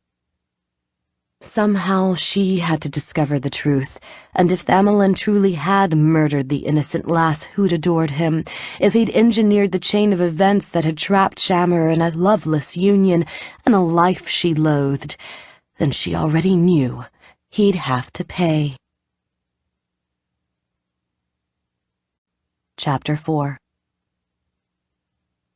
Shammer waited with masked impatience for Glynis, her personal maid, to help her out of her mourning clothes and into her silk nightgown, and even to see her tucked away in the warmth of her canopy bed. At last, the officious, chattering lass, who had apparently decided Lady Uskevrin needed special coddling in the wake of her father's death, extinguished the enchanted sconce by touching the raised oval plate at its base, bade her mistress a final good night, and retired from the suite, softly closing the door behind her. Shammer gave Glynis another few seconds to descend farther down the stairs, making absolutely sure she wouldn't hear her mistress stirring. Then she silently threw back the covers, rose and pulled on the embroidered white cotton dress, hooded maroon wool cloak, and flimsy, frivolous shoes she'd surreptitiously pilfered from the room of Laragen, the clumsiest of the servants, and, Shammer suspected, one of Thamelin's Lamons as well. Like the other maids, Laragen generally wore livery, so this outfit was presumably a special one reserved for outings and festivals. Still, it was plainly the inexpensive clothing of a commoner, and ought to disguise a noblewoman, mysteriously prowling the benighted streets afoot and unescorted, very well. With luck, Shammer would have it back at the bottom of Laragen's trunk before the girl ever noticed it was missing. She had two other items to take on her errand, a truncheon of seasoned ash she'd borrowed from the Sal, and a blue leather pouch of the platinum coins called Suns. She tucked both in the fringed, striped sash Laragen used for a belt, placing them in the small of her back where the cloak was sure to hide them. Lindrian had died an hour after sharing his secret. The old man's obsequies had taken up the next 3 days, until his kin finally interred him in the Cairn ancestral vault. Ever since then, Shammer had been trying to slip away, but in the daylight hours, with servants swarming everywhere, pestering her with their sympathy and their need for instruction, with friends and relatives popping up every few seconds to offer condolences, it had proven impossible. Not since the first years of her marriage had she felt so stifled and confined. At last, it was night, and she fancied she could escape Stormweather Towers just as the adolescent Shammer had been accustomed to sneak out of Argent Hall. On how many nights had she yearned to attempt this very thing, only holding back because the stakes were too high. She would joyfully have risked her own well-being, but not that of her kin, nor in later years of her children. She opened the casement and a cold winter breeze stung her face. Plump snowflakes drifted down from the clouds. A coach passed on the street 5 stories below. The bells affixed to the horse's harness chimed in time with their trotting. Leaning out the window, Shammer peered about. The conical tower housing her apartments rose from the back of the Uskevrin mansion. On this side, the house had no enclosing protective wall like the one around the courtyard in the front. Rather, the westernmost face of the Stormweather Towers was itself a fortification, though entablatures, grotesquely carved rainspouts, stained glass oculi, and other ornamentation abounded higher up. For the bottom 2 stories, the wall was forbiddingly smooth, with only a sparse scatter of lancet windows too narrow to offer any hope of entry. At the top of the mansion, crenellated battlements wound their way among the profusion of gables and turrets jutting from the roof. At the moment, no sentry was in view, and Shammer supposed she'd better get moving before one appeared. Despite the hindrance of her cloak and skirt, she agilely climbed out the window, then pushed the casement shut, making sure it didn't latch. That accomplished, she started down the wall. Laragen's shoes were too loose, and their soles were too slick for safety. If not for the cold, Shammer would have kicked them off and descended barefoot, although so far, with cornices, traceries, finials, and other decorations providing hand and footholds, she was managing easily enough. She thought of how awkward it would be to encounter Thazian now, sneaking out of the mansion in this same fashion, and just for a moment, despite her bleak mood, she smiled. In 2 minutes, she reached the point where all the carved stone gingerbread abruptly gave way to an expanse of sheer vertical granite. Laragen's ridiculous slippers were still flopping and sliding around on her feet, and to make things even more interesting, her hands were going numb. Shammer supposed that, having failed to find the maid's gloves, she should have worn a pair of her own. But she didn't own any that weren't sewn with pearls made of the finest, softest calfskin or manifestly costly in some other way, and she hadn't realized the cold would seep into her fingers so quickly. She considered simply jumping, for in her youth, in more desperate situations, she'd dropped farther and survived. Yet on one of those occasions, she'd sprained her ankle. She couldn't afford such an injury tonight, and besides, if she couldn't climb down the wall now, how could she be sure she could climb back up when her errand was through? So, she lowered herself once more, holding her body well away from the wall as Erender Spillwine, the veteran housebreaker who'd taught her to climb, had always insisted. Her foot groped at the section of wall beneath her. At first, it felt absolutely flat, but according to Erender, flatness was only a geometer's fancy. No surface, whether found in nature or fashioned by man, was ever entirely smooth. A climber could always find a hold if he knew how to look. And perhaps the dear old reprobate had been correct, for eventually her toe caught in a slight depression where the masons had failed to make the mortar flush with the blocks above and below. Considered as a foothold, it was precarious, but if her skill hadn't deserted her, it should do. She tested it, making sure it wasn't brittle, then trusted her weight to it. The next toe hold down was more dubious still, a shallow hollow where time and weather had worn a bit of one of the stone blocks away. The one beyond that should have been easier going, since it was the sill of one of the lancet windows, but evidently the day's sun had failed to warm the narrow recess, and the ledge still wore a veneer of ice. In short, the climb was as difficult as Shammer had expected. She needed all her strength and skill to negotiate such inadequate perches. But she never lost her grip, nor did she ever come to a spot from which it was impossible to descend farther, and in a few minutes she alit on solid ground. She felt a pang of satisfaction, but knew better than to stand about congratulating herself. A guard could still wander out onto the allure and spot her lurking at the base of the wall. She darted across the strip of frozen flower beds and pungent evergreens that ran along the rear of the mansion, vaulted the low wrought iron fence, and scurried away down the street. She kept her hands inside her mantle and rubbed them together until they were warm. Selgant was a city that never truly slumbered. Some merchant nobles, hoping to gain an advantage over their competitors, ran their manufactories round the clock, and there were nearly always merrymakers carousing, be they aristocrats dripping lace and jewels or ragged apprentices with scarcely a copper among them.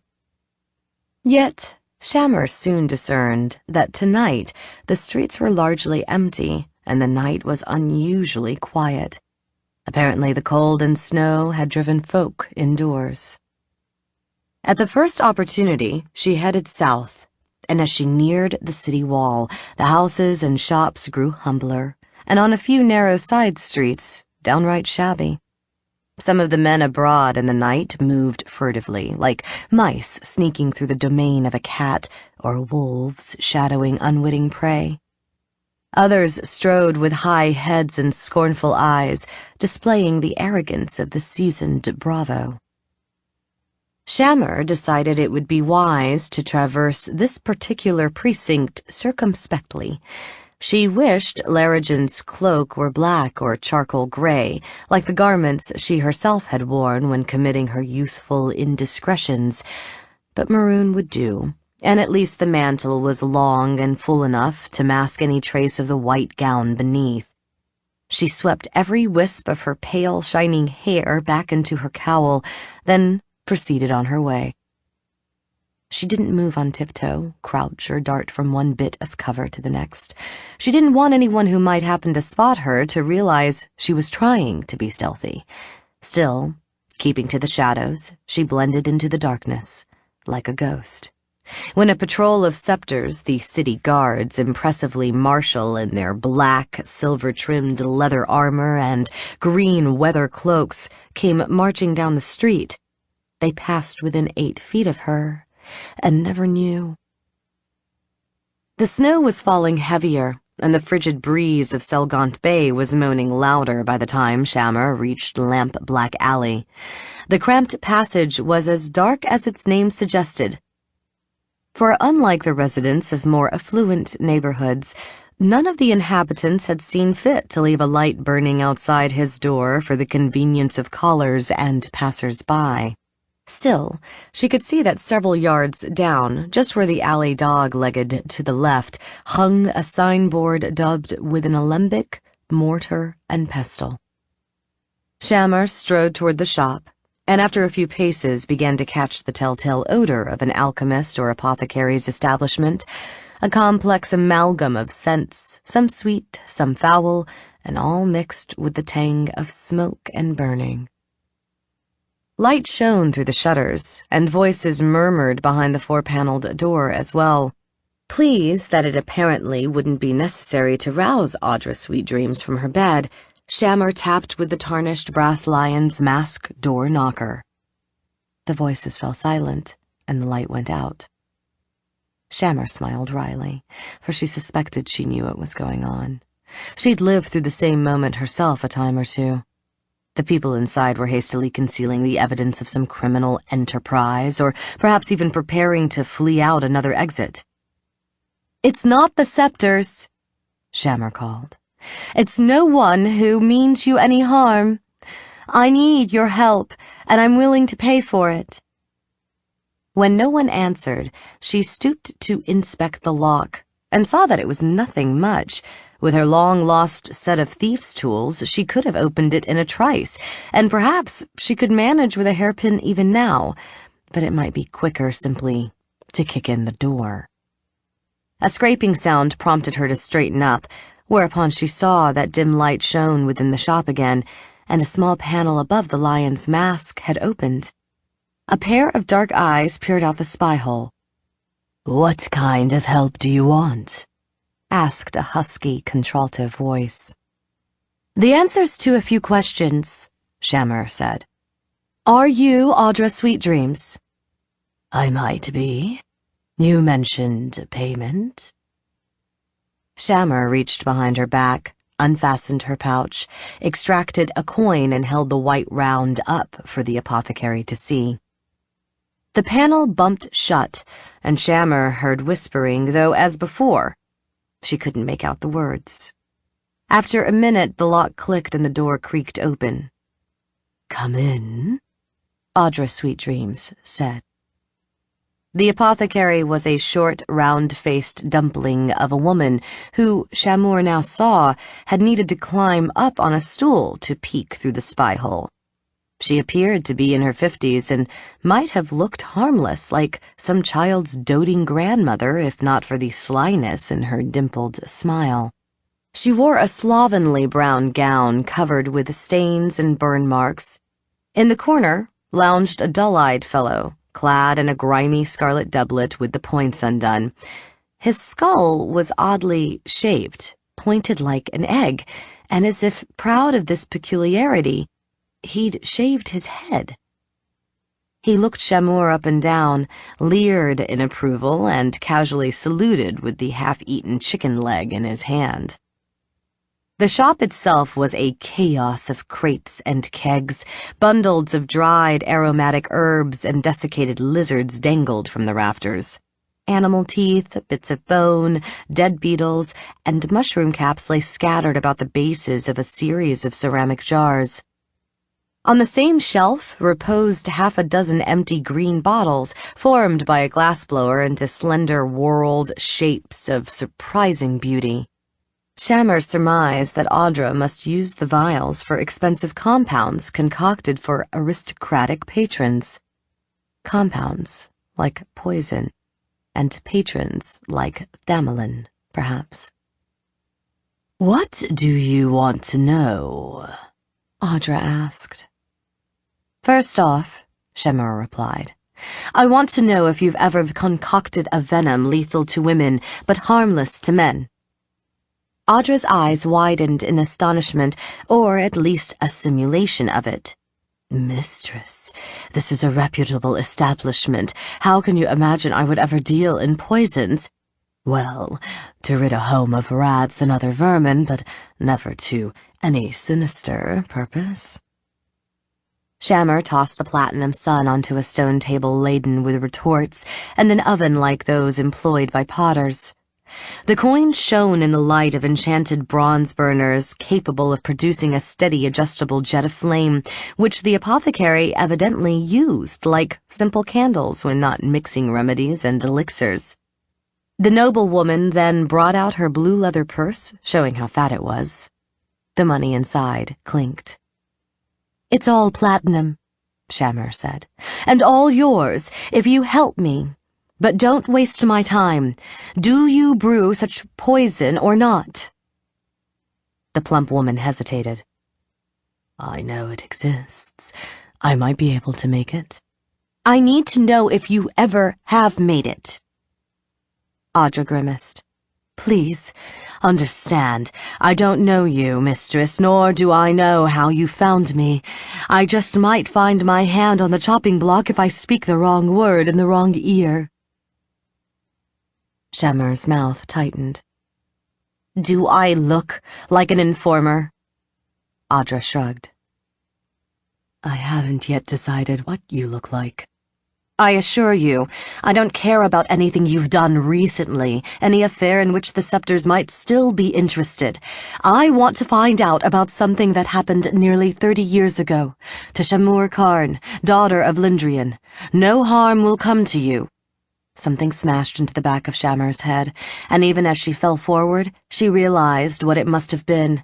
She'd kept a wary eye on the shaven-headed lout in the corner, but unfortunately, Audra had another confederate in the room, someone who'd hidden before Shammer ever came in, sneaked up behind her while the apothecary held her attention, and clubbed her. At first, she hadn't felt anything except a kind of shock, but as she sprawled on the floor, the pouch tumbling from her grasp, a pain roared through her skull. It was so fierce that she wasn't sure she could move, but she knew she'd better try. She couldn't withstand a second such blow.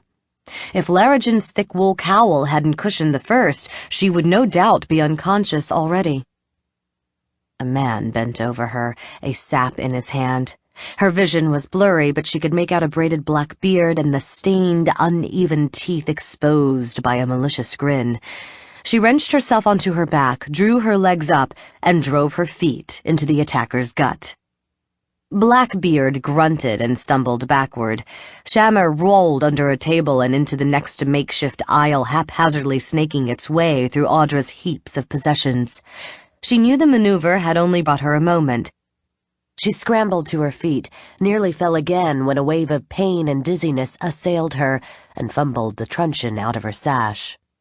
Meanwhile, Audra was saying, "Did you truly think a stranger could sashay in here and cozen me into confessing my complicity in a murder attempt?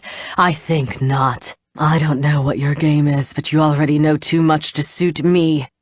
I'm going to have the lads beat your head in, and claim your money that way."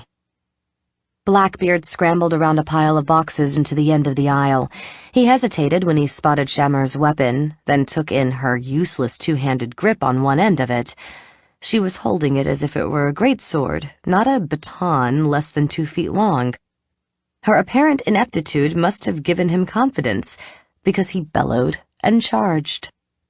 She waited until he was nearly on top of her, then shifted to the short grip Arender had taught her. Single-handed, with most of the length of the club extending back along her forearm, Blackbeard swung his leather bludgeon in a vicious arc. Shammer swayed backward, evading the stroke, then rammed the stub of baton protruding from the top of her hand into her opponent's solar plexus. Or rather, she tried, but the lingering effects of the savage blow to the head were still making her clumsy. She only managed to hit Blackbeard in the ribs, hard enough to hurt him, but not to stop him. Now was the time for a two-handed grip, albeit not the preposterous one she'd employed before. She whipped the long section of her baton into her left hand, then, gripping at both ends, rammed it up Blackbeard's throat. And missed again. Snarling, she smashed the stick down at the bridge of her opponent's nose. Finally, she hit the target, crushing bone and cartilage with a crack. She pulled the truncheon back and drove it forward, breaking several of Blackbeard's crooked teeth. He reeled backward, and she followed him to finish him off. Then two brawny arms whipped around her from behind, one pinioning her arm and the other choking her. She realized that, with her brains rattled, she'd forgotten all about the man with the shaved scalp. For a panicky second, her mind was blank. Then she remembered the counter to a chokehold. She twisted her head into the crook of Baldhead's elbow, relieving the pressure on her throat.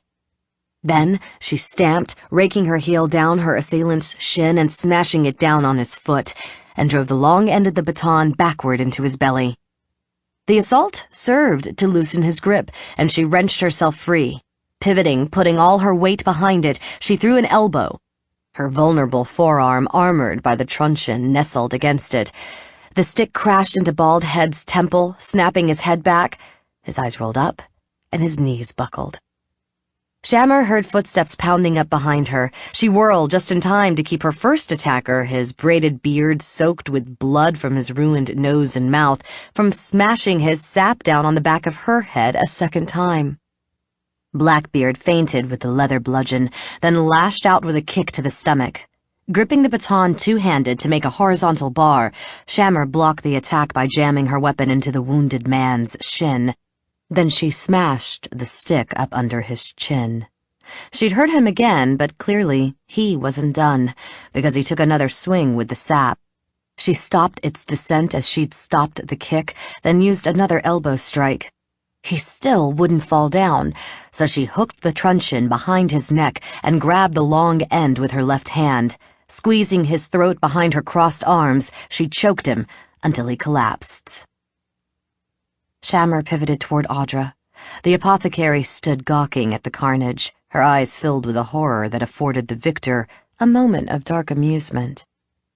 "There was no need for this," Shammer panted. "I told you I wasn't going to make any trouble." Audra bolted.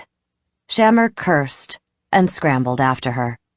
Her short legs notwithstanding, Audra made it to one of the cluttered shelves on the wall just ahead of her pursuer. She grabbed a corked beaker of some gray bubbling fluid and swung it back behind her head to throw it. Shammer dived and tackled the fat woman, slamming her backward into the shelves. Tangled together, the combatants fell to the floor.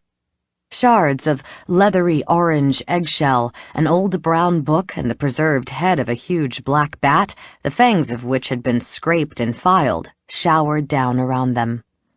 Shammer heaved herself on top of Audra, dealt the apothecary a backhand blow, then wrested the beaker from her grasp.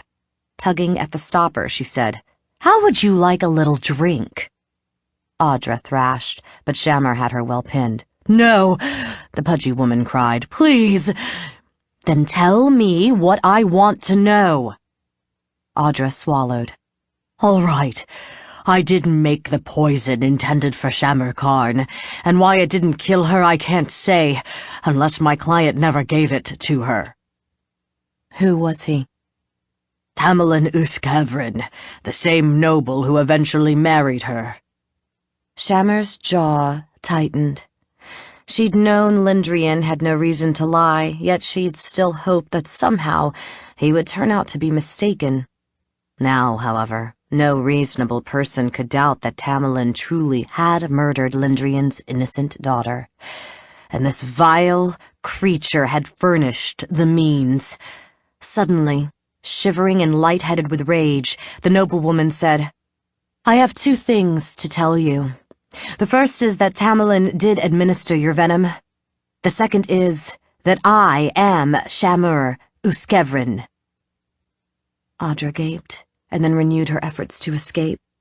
Perhaps she expected Shammer to go ahead and pour the contents of the beaker down her gullet, and if so, she was perceptive, because for an instant the other woman wished to do precisely that. Then, however, Her fury gave way to a revulsion that simply made her want to distance herself from her captive as quickly as possible. For Lindrian had been right. Wicked though she was, Audra had only been a tool. True vengeance must be sought elsewhere. "If you or your idiot accomplices tell anyone I was here," Shammer said, "then I swear to you, I will kill you." She rose, retrieved her fallen pouch, and withdrew into a freezing night no colder than her heart. Audra was pressing a bag full of snow to her split lip and bruised cheek when another caller rapped on the door. That cursed Uskevrin Harridan had only been gone an hour, but the apothecary wasn't surprised that her client in the moon mask had turned up so soon. He was plainly a wizard, so it stood to reason he had ways of knowing things that ordinary people lacked. Black-bearded Pedville was swilling brandy to dull the pain of his broken nose, shattered teeth, and bruised throat, while Sawys, perched on a stool, alternately massaging his mashed foot and bald, battered head. Audra looked at them, silently bidding one of them to get up and answer the knock, but they just stared sullenly back at her. After a moment, she sighed, rose, and her bruised limbs aching, hobbled to the door herself. When she opened the spy hole, she saw that the newcomer was indeed her anonymous employer, accompanied, as usual, by his familiar spirit, a walking shadow whose shape shifted and flowed from second to second. She unlocked the door and admitted them. The wizard looked at her compress. "Nothing but snow to ease your pain?" he asked, a hint of amusement in his prim, tenor voice. "That doesn't inspire much confidence in your nostrums and panaceas." "Go to the abyss," Audra said. "His allegiance lies elsewhere," said the familiar, his fanged maw smirking. "But that was a pretty good guess." The wizard shot the spirit a pale-eyed glance that, despite the mask concealing his expression, successfully conveyed annoyance. Then, returning his attention to Audra, he asked, "We agreed that you were to capture the woman and detain her for several hours, during which time you'd let slip what she came to hear, and that afterwards she'd escape. Clearly, that didn't happen. What did?" "It looks as if the genteel Lady Uskevrin beat them half to death," the familiar said, sniggering.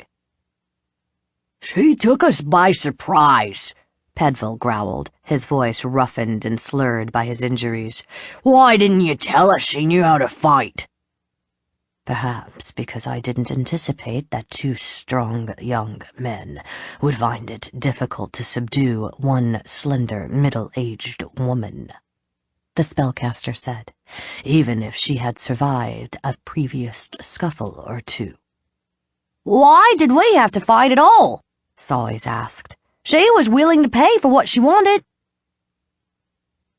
"Because if the intelligence had come too easily, she might have sent it a ruse," the wizard explained. "Whereas, believing she risked her life for it, she'll trust it. That's human nature." "Well, why didn't you at least warn me that Harpy was the very woman I'm supposed to have poisoned?" Audra demanded. "After I confessed to it and she revealed herself, I thought she was going to kill me on the spot." "Had I informed you, would you have consented to help me stage this little piece of make-believe?" the masked man asked. "Besides, I reckoned that if you knew her identity in advance, you might have difficulty pretending to be surprised should she disclose it. You're scarcely accomplished thespians, you know." "Maybe not," Audra said. "But I got the job done, even when the plan had come apart, when your Lady Uskevrin was sitting on me, threatening to pour essence of slithering tracker down my throat. I kept my head." Regained it, actually, but there was no point telling him that for a few moments there. Astonished by the other woman's ferocity, she'd panicked. I told her it was her husband who'd wished her dead, and made her believe it, too. Now I want my money. Of course, the masked man said, producing a kid-skin purse from beneath his mantle. Audra took the bag and untied the lacing, securing the mouth. Inside were platinum suns, golden 5 stars, and a number of sapphires and pearls. She grinned, and Pedville and Sawys got up and limped over to inspect the booty. Satisfactory? The wizard asked. Yes, said Audra, liking the man a good deal more than she had a moment ago. Good, the wizard said. We're quits then. But now we have a new piece of business to transact. Have you got another job for us? Pedville asked, leering over Audra's shoulder at the gleaming treasure in her hands. Unfortunately, not, said the mage. I've thought it over, and I'm afraid I don't trust you to depart Selgaunt as you promised. You just don't seem like very reliable people, and should you linger spreading your newfound wealth around, regaling your whores and drinking companions with the tale of how you acquired it, word could get back to the Uskevrin. And that would ruin everything. Audra frowned. We gave you our word, and we'll keep it. That's very reassuring, said the masked man. But even so, I see no reason why I should allow you the chance to change your minds. You see, a fellow like me only has to deal gently with people like you if they're likely to be of further use or have powerful friends to avenge them, and sadly, you fall in neither category. Audra abruptly grasped that the sorcerer was saying he meant to murder them, which meant they'd better dispatch him first this instant before he could start casting spells. Get him! She screamed. She threw a handful of jewels and specie at the wizard's face, then lunged at him. The makeshift missiles clattered on the sickle-shaped mask, but seemingly without startling him or penetrating the eye holes as she'd hoped. He stepped nimbly backward, taking himself out of reach of her clutching hands, and brushed her on the shoulder with his staff. Magenta light danced and crackled on the wood. Racked by an agonizing power, her muscles twitched and shuddered. Paralyzed by her spasms, she fell to the floor. From there, she saw that her confederates had finally begun to attack. Though favoring his injured foot, Sawys did his best to charge the mage while holding a 3-legged stool above his head. The wizard retreated once more, giving himself time to recite a rhymed couplet, produce the severed gray tip of a squid's tentacle from one of the hidden pockets in his cloak, and swing it in a small circle. Inky tentacles erupted from the floorboards all around Sawys' feet. They flailed at him, coiled around his limbs, and dragged him down. He shrieked briefly, then fell silent. His bones cracked and crunched as the tentacles squeezed him. Perhaps profiting from his comrade's unfortunate example, Pedville fought more warily, popping up from behind a pile of boxes or other cover to hurl a burner or flask, then ducking down again, making it difficult for his adversary to target him. The magician murmured and brandished a scrap of tortoiseshell, and after that, Pedville's missiles rebounded harmlessly from an invisible shield. Pacing deliberately, the ferrule of his staff bumping softly on the floor, the masked man advanced with the obvious intention of cornering his opponent. But it looked like it might take him a minute during which Audra could escape into the night. Her muscles were still jumping, but not as badly as before. She thought she could move, and when she tried, she found she was right. She crawled on hands and knees, staying so low that the mage shouldn't be able to see her. After what seemed an eternity, she came in sight of the door. She sprang to her feet and ran for it. Darkness fell across the exit like a curtain, with 2 yellow eyes and a grinning maw in the center of it. The wizard's familiar, barring the way.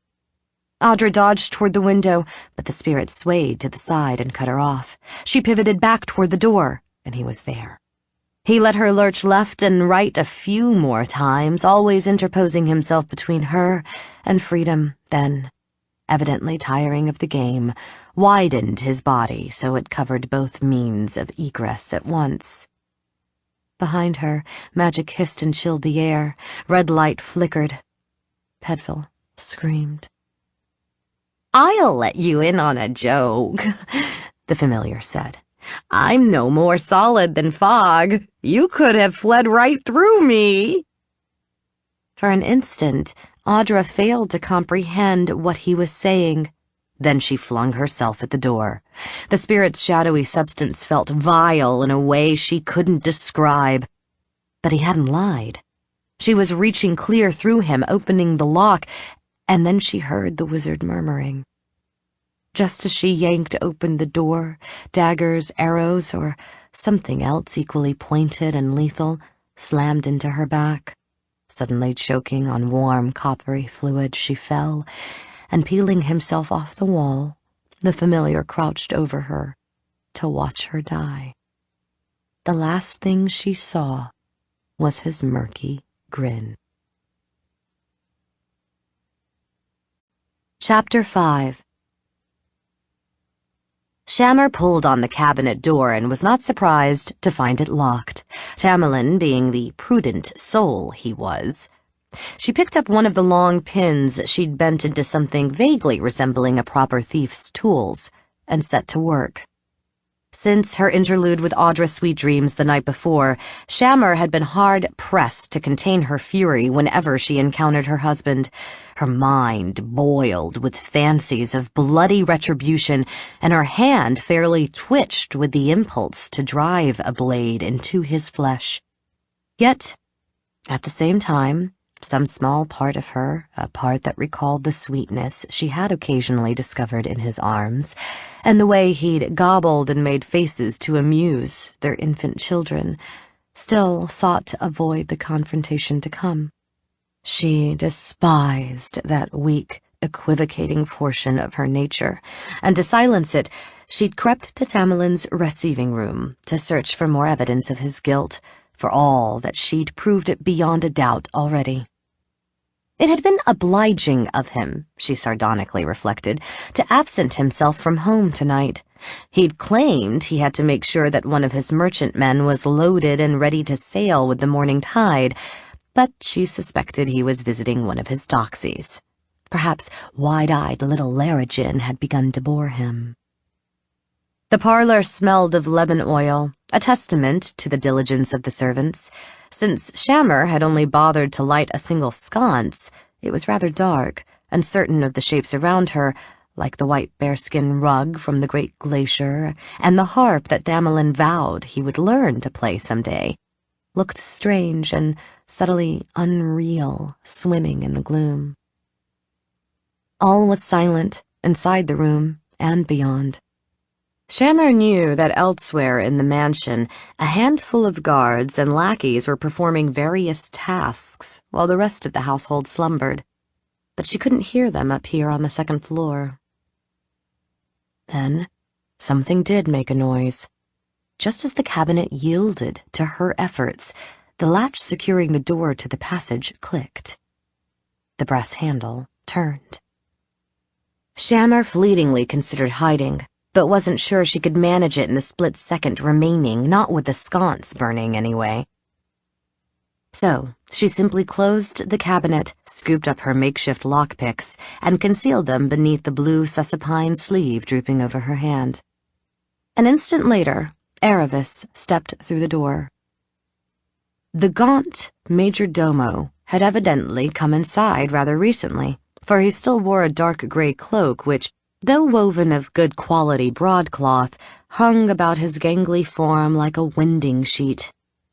The garments beneath the mantle, at least what Shammer could see of them, were equally unattractive, subfusc, devoid of ornament, and generally funereal. Aravis was not a demonstrative man. Indeed, Shammer believed he prided himself on his composure. Still, his deep-set melancholy eyes widened slightly in surprise when he beheld her.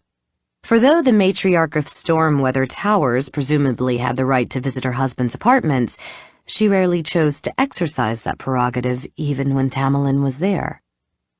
"Good evening, my lady," the butler said. "Aravis," she replied. "You've been out of doors, I see. A night on the town?"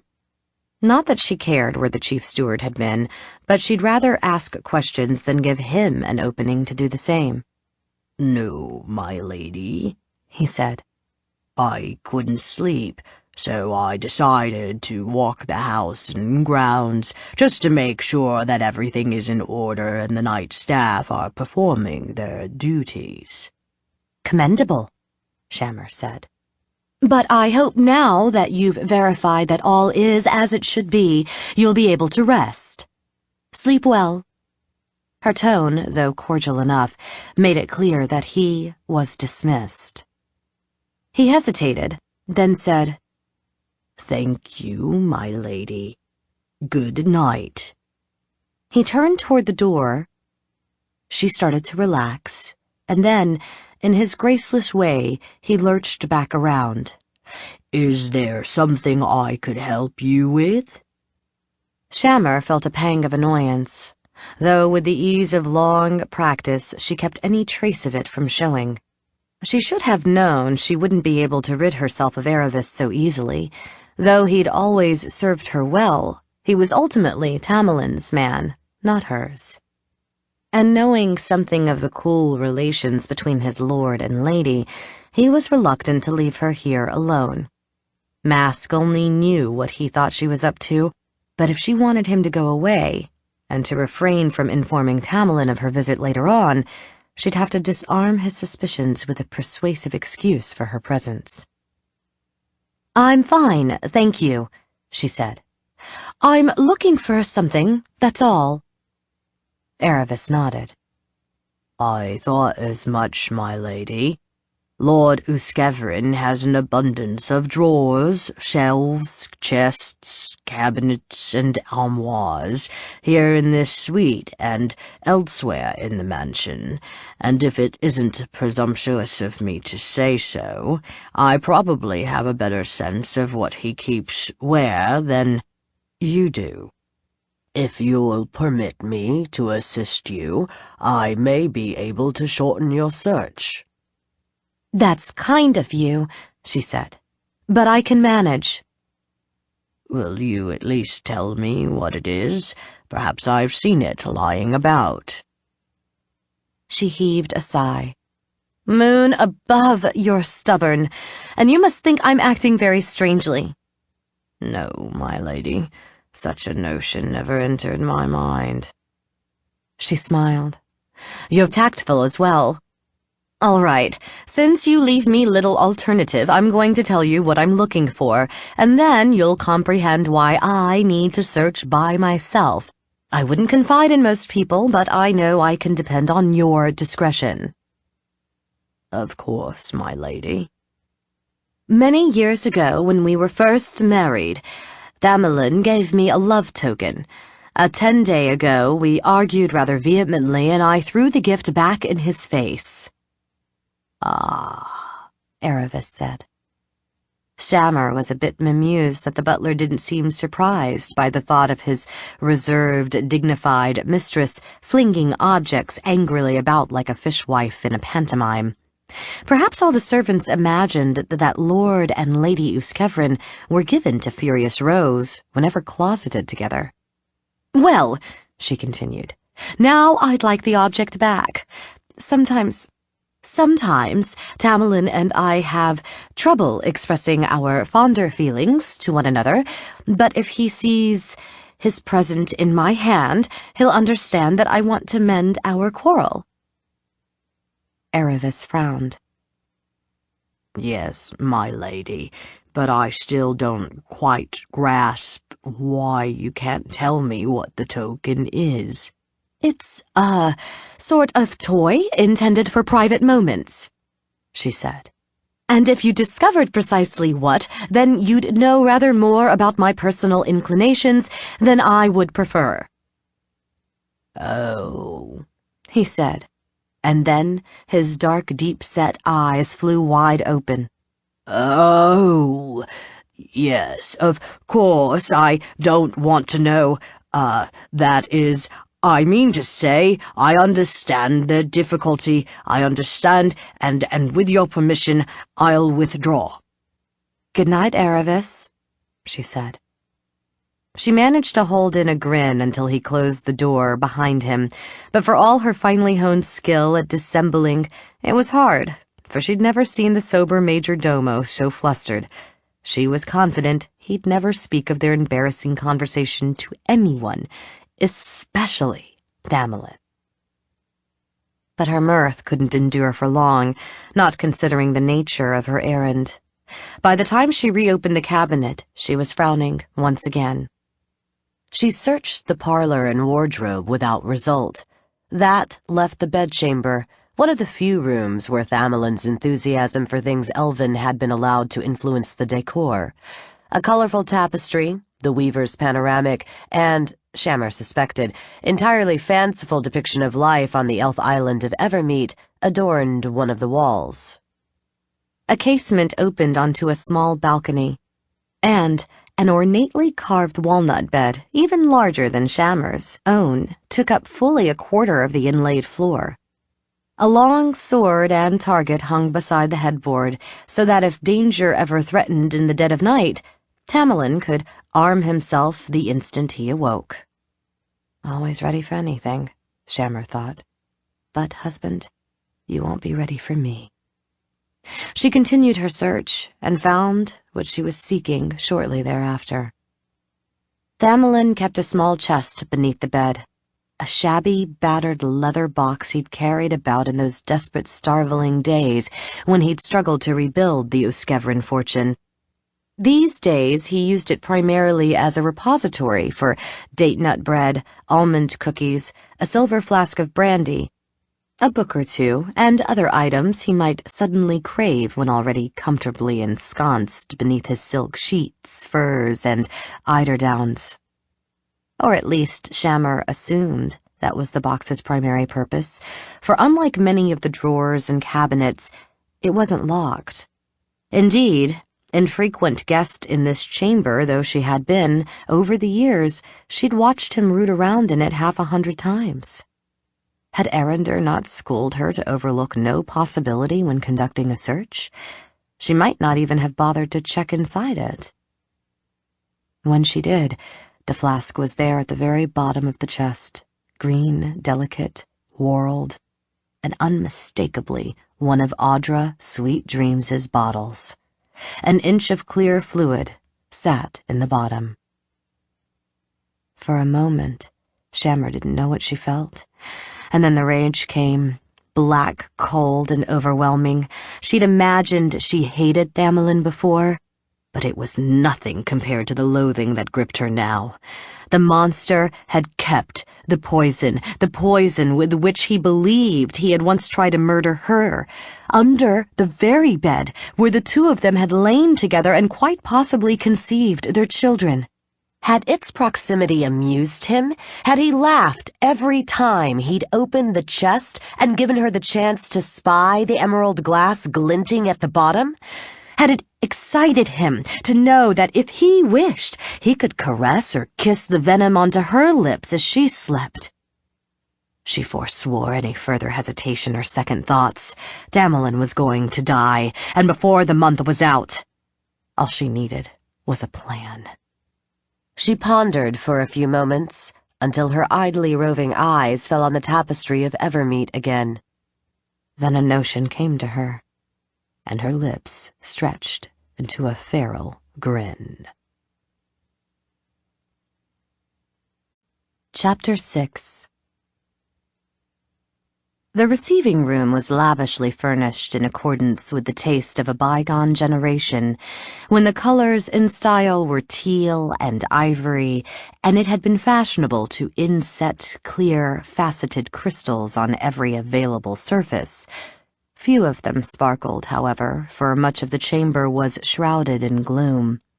Marantz had only bothered to light 2 white beeswax tapers, which burned in Latin candelabra on the marble mantelpiece.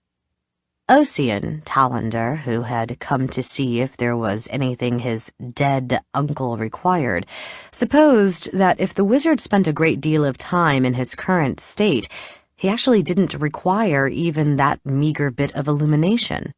For Marantz sat motionless in a high-backed claw and ball-footed chair, his rather horrible pearly eyes staring at nothing.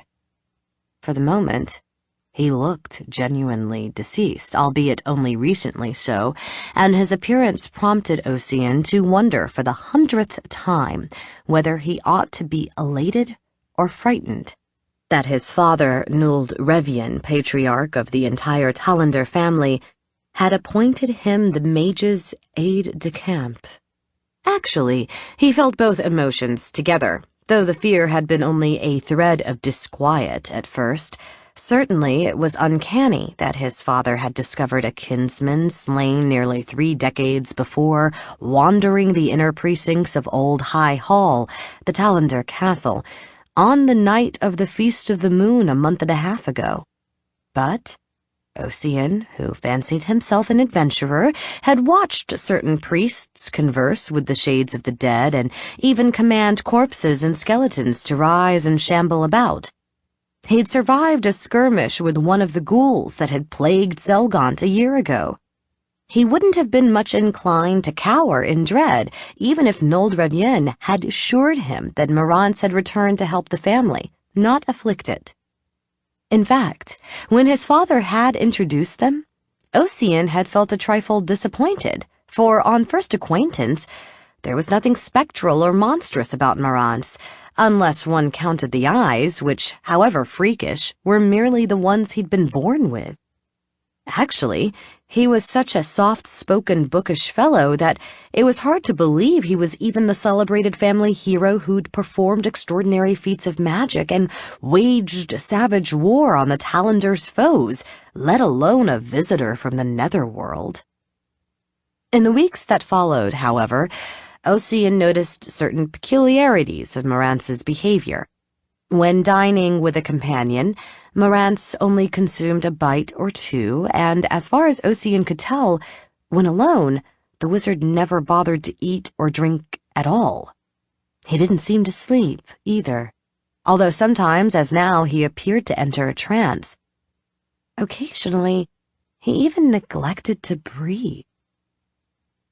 Ossian didn't know why these petty irregularities unsettled him so. It wasn't as if his uncle had a naked skull for a head or was a rotten, stinking cadaver covered in grave mold. Yet, at odd moments, the younger man almost felt that he would prefer such disfigurements. At least then he would never feel that the spellcaster was posing as something he wasn't. Still, Ossian believed that Marantz had been candid about the reason for his return, and surely that was all that truly mattered, since the mage proposed to win an extraordinary victory for himself and his living kindred. Ossian ought to be delighted to assist, for both the thrill of the exploit itself and the ascendancy over his siblings and cousins he would achieve through its successful resolution. Outside in the passage, a cat screeched. Startled from his musings, Ossian strode to the door to see what was happening. Old High Hall was the biggest merchant noble residence in Zelgant, as befitted a family that considered itself the foremost in the land. Indeed, the castle was too big for even the horde of Tallender and retainers that presently dwelled there, and in consequence, Nuld Revian had ordered certain precincts of the house closed up. Wishing to keep Marance's resurrection a secret for fear that someone would find it troubling or gossip about it to outsiders, the Talander lord had put his brother in a suite in one of the disused sections. Even though none of the servants had been entrusted with the secret of his presence, Marance's new apartments were somewhat clean, because Ocean had taken a broom and feather duster to them himself. The corridor outside, however, was dirty and musty-smelling. Cobwebs full of insect husks hung in dusty tatters, and footprints modeled the film of dust on the floor. For a moment, Ocean couldn't see anything amiss. Then, a tabby cat hurtled around a corner, shot past the toes of the nobleman's pointed red boots, and its claws, scrappling on the floor, vanished through the door of one of the vacant suites. Ocean peered about for the source of the animal's distress.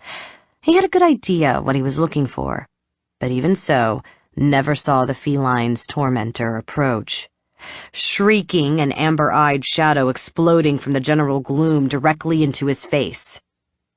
Ocean nearly squawked and recoiled, but he'd decided early on that it would be a bad idea to show any fear around Marance's familiar, and he mastered himself in time. He merely blinked, then took a casual step backward, distancing himself from Bileworm in an unhurried and dignified fashion. "I always imagined the Baiatsu as possessed of a terrible majesty," Ocean said.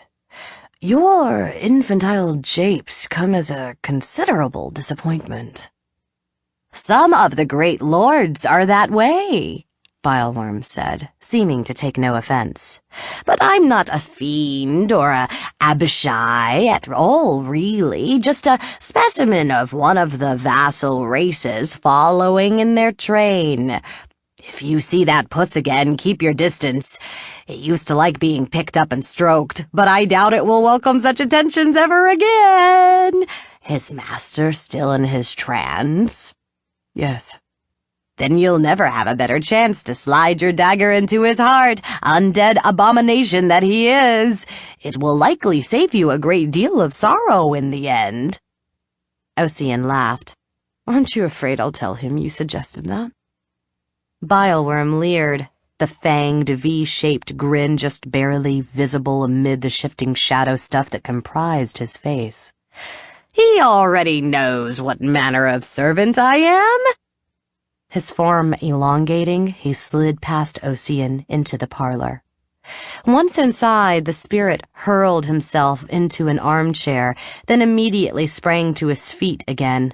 Bobbing up and down, he stalked along the wall, inspecting murky portraits of Ocean's ancestors, most of them possessed of the tall, thin frame and clever face that ran in the family, and which Ocean himself had inherited.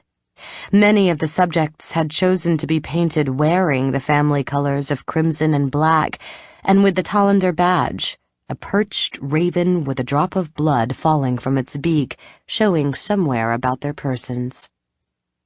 "Now, here's a monster," said Bileworm, regarding a limbed head sporting a wide-brimmed velvet hat.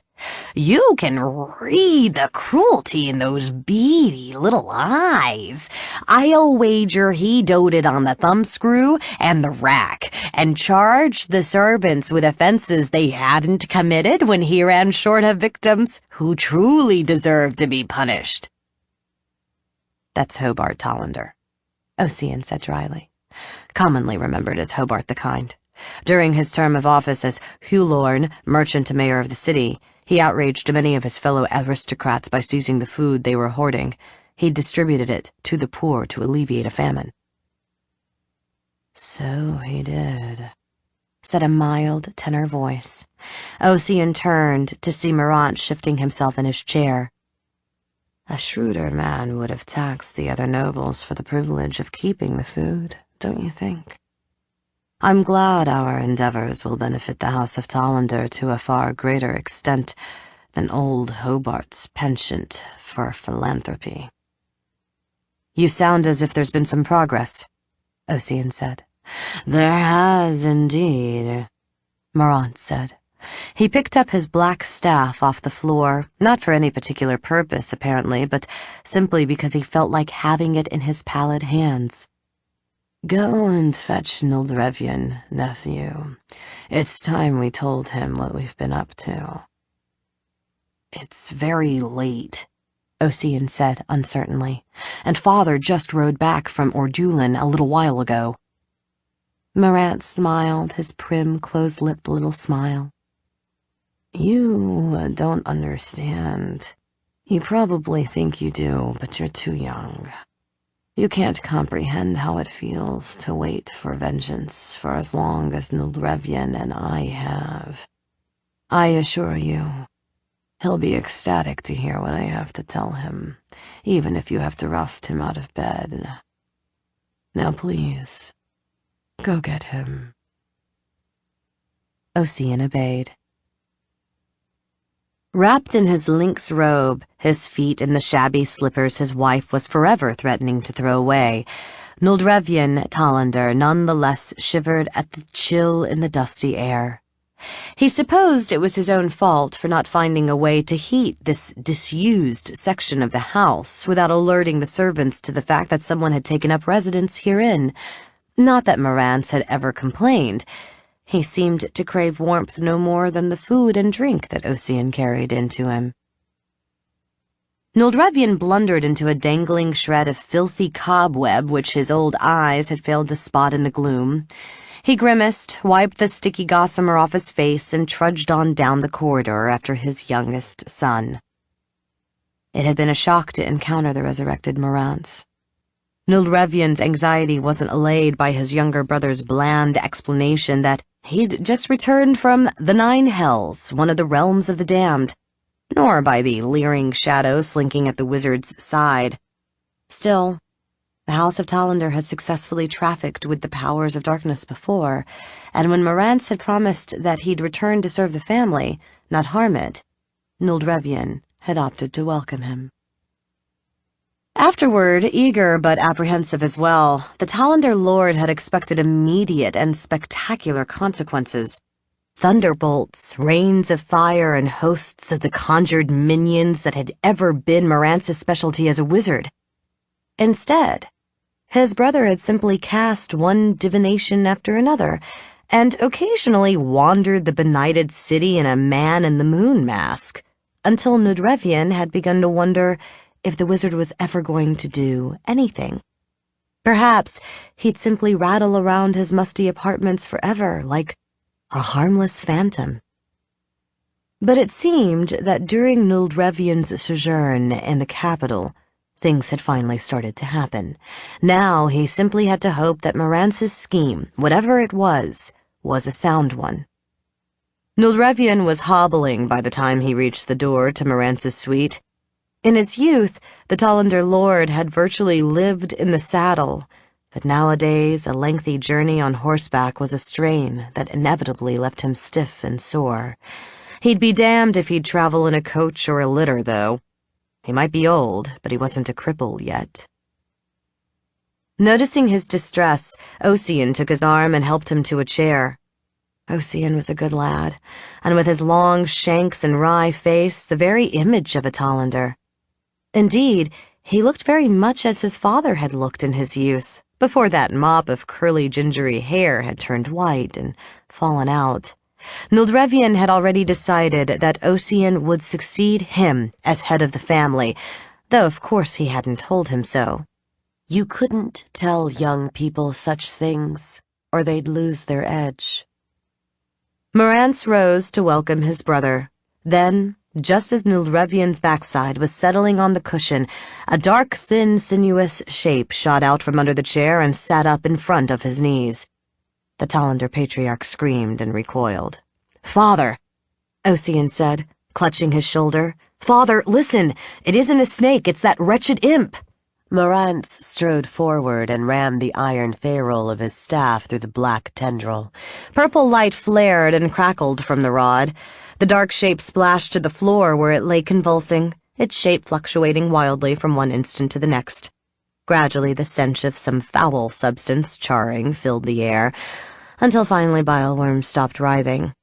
Marantz lifted the staff away. "Is he dead?" Nildrevian croaked. "No," Marantz said. "He's too useful to kill, even for so heinous an offense. But I have punished him severely, and now I offer my apologies for his misconduct." "How did he know I have a horror of snakes?" Nildrevian demanded. "Did you tell him?" "Course not," said Marantz. A few wisps of magenta light were still oozing about on the polished ebon surface of his staff. "He simply has a talent for discovering such things, and he has dwelled in Old High Fall for a while now." "You mean he's been prowling about the castle spying?" Nildrevian asked. Marantz shrugged. After a moment of silence, Nildrevian realized he'd received all the satisfaction he was likely to get, and grimacing, resolved to put the matter aside.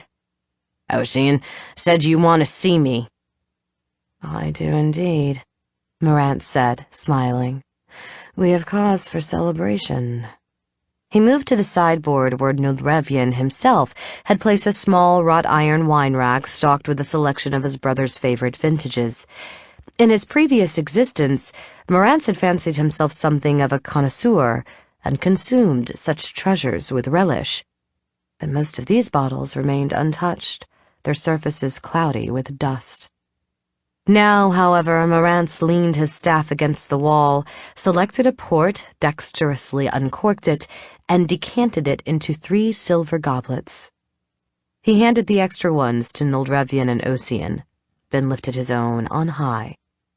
"A toast," he said, "to the destruction of Thamelin Uskevrin and his house, which, I'm pleased to report, is finally at hand."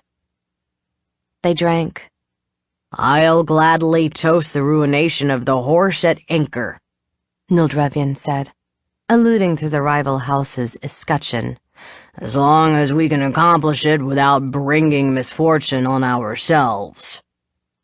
Still a shapeless smear on the floor, Bileworm began to creep and hump his way toward a dark corner, as if he truly were a snake, and a sorely injured one at that. "Ah, brother," said Marantz, shaking his head, "you've grown so cautious. You were bolder in our youth. Do you remember the adventures we shared? Those midnight raids when we attacked Tamerlane's caravans, burned his warehouses and ships, slaughtered his retainers, and yearned for a chance at the upstart himself?" "Yes," Nildrevian replied. "And I remember how it all came out, too. My dear brother dead, and Tamerlane re-established among the old chancel despite everything we tried to do." He frowned. "Understand me. I want the wretch and his issue dead. How could I not? But times have changed. The old owl has powerful friends and a seat on the city council. We can't afford to wage open war on him lest we provoke other houses into taking up arms against us. You'll have to act discreetly." "I know that," Marantz said. "You'd already made it abundantly clear. And I assure you, no one who matters will ever know that it was we, Tollander, who ushered Lord Uskevrin into the grave. Tell me, do you remember the tales of the first Shamar Karn?" Nildrevian cocked his head. "What does that have to do with anything?" "I'll explain in due course," the wizard said, setting his goblet down on an inlaid walnut table. The cup was still full. "Do you remember?" "Of course," Nildrevian said. "She was before our time, but people still tell the stories and sing the ballads. She was an aristocratic lass who craved excitement, put on a red-striped mask, and became the boldest thief Selgaunt has ever seen by preying on her fellow nobles. Finally, one of her victims identified her, and she had to disappear." Over in the corner, Bileworm began the process of rearranging his substance into humanoid form. He let out a hiss of pain. "That's right," Marantz said, drifting back to the sideboard to retrieve his staff. As it turns out, that lass and the shammer who married Thamelon are one and the same." Nildrevian laughed. "That's mad." "Not at all," the wizard said. "But if it were true, Lady Uskevrin would be 100 years old." "There are magical ways of cheating time," Marantz replied. "Elixirs of longevity and such." "Perhaps such things do exist," Nildrevian conceded.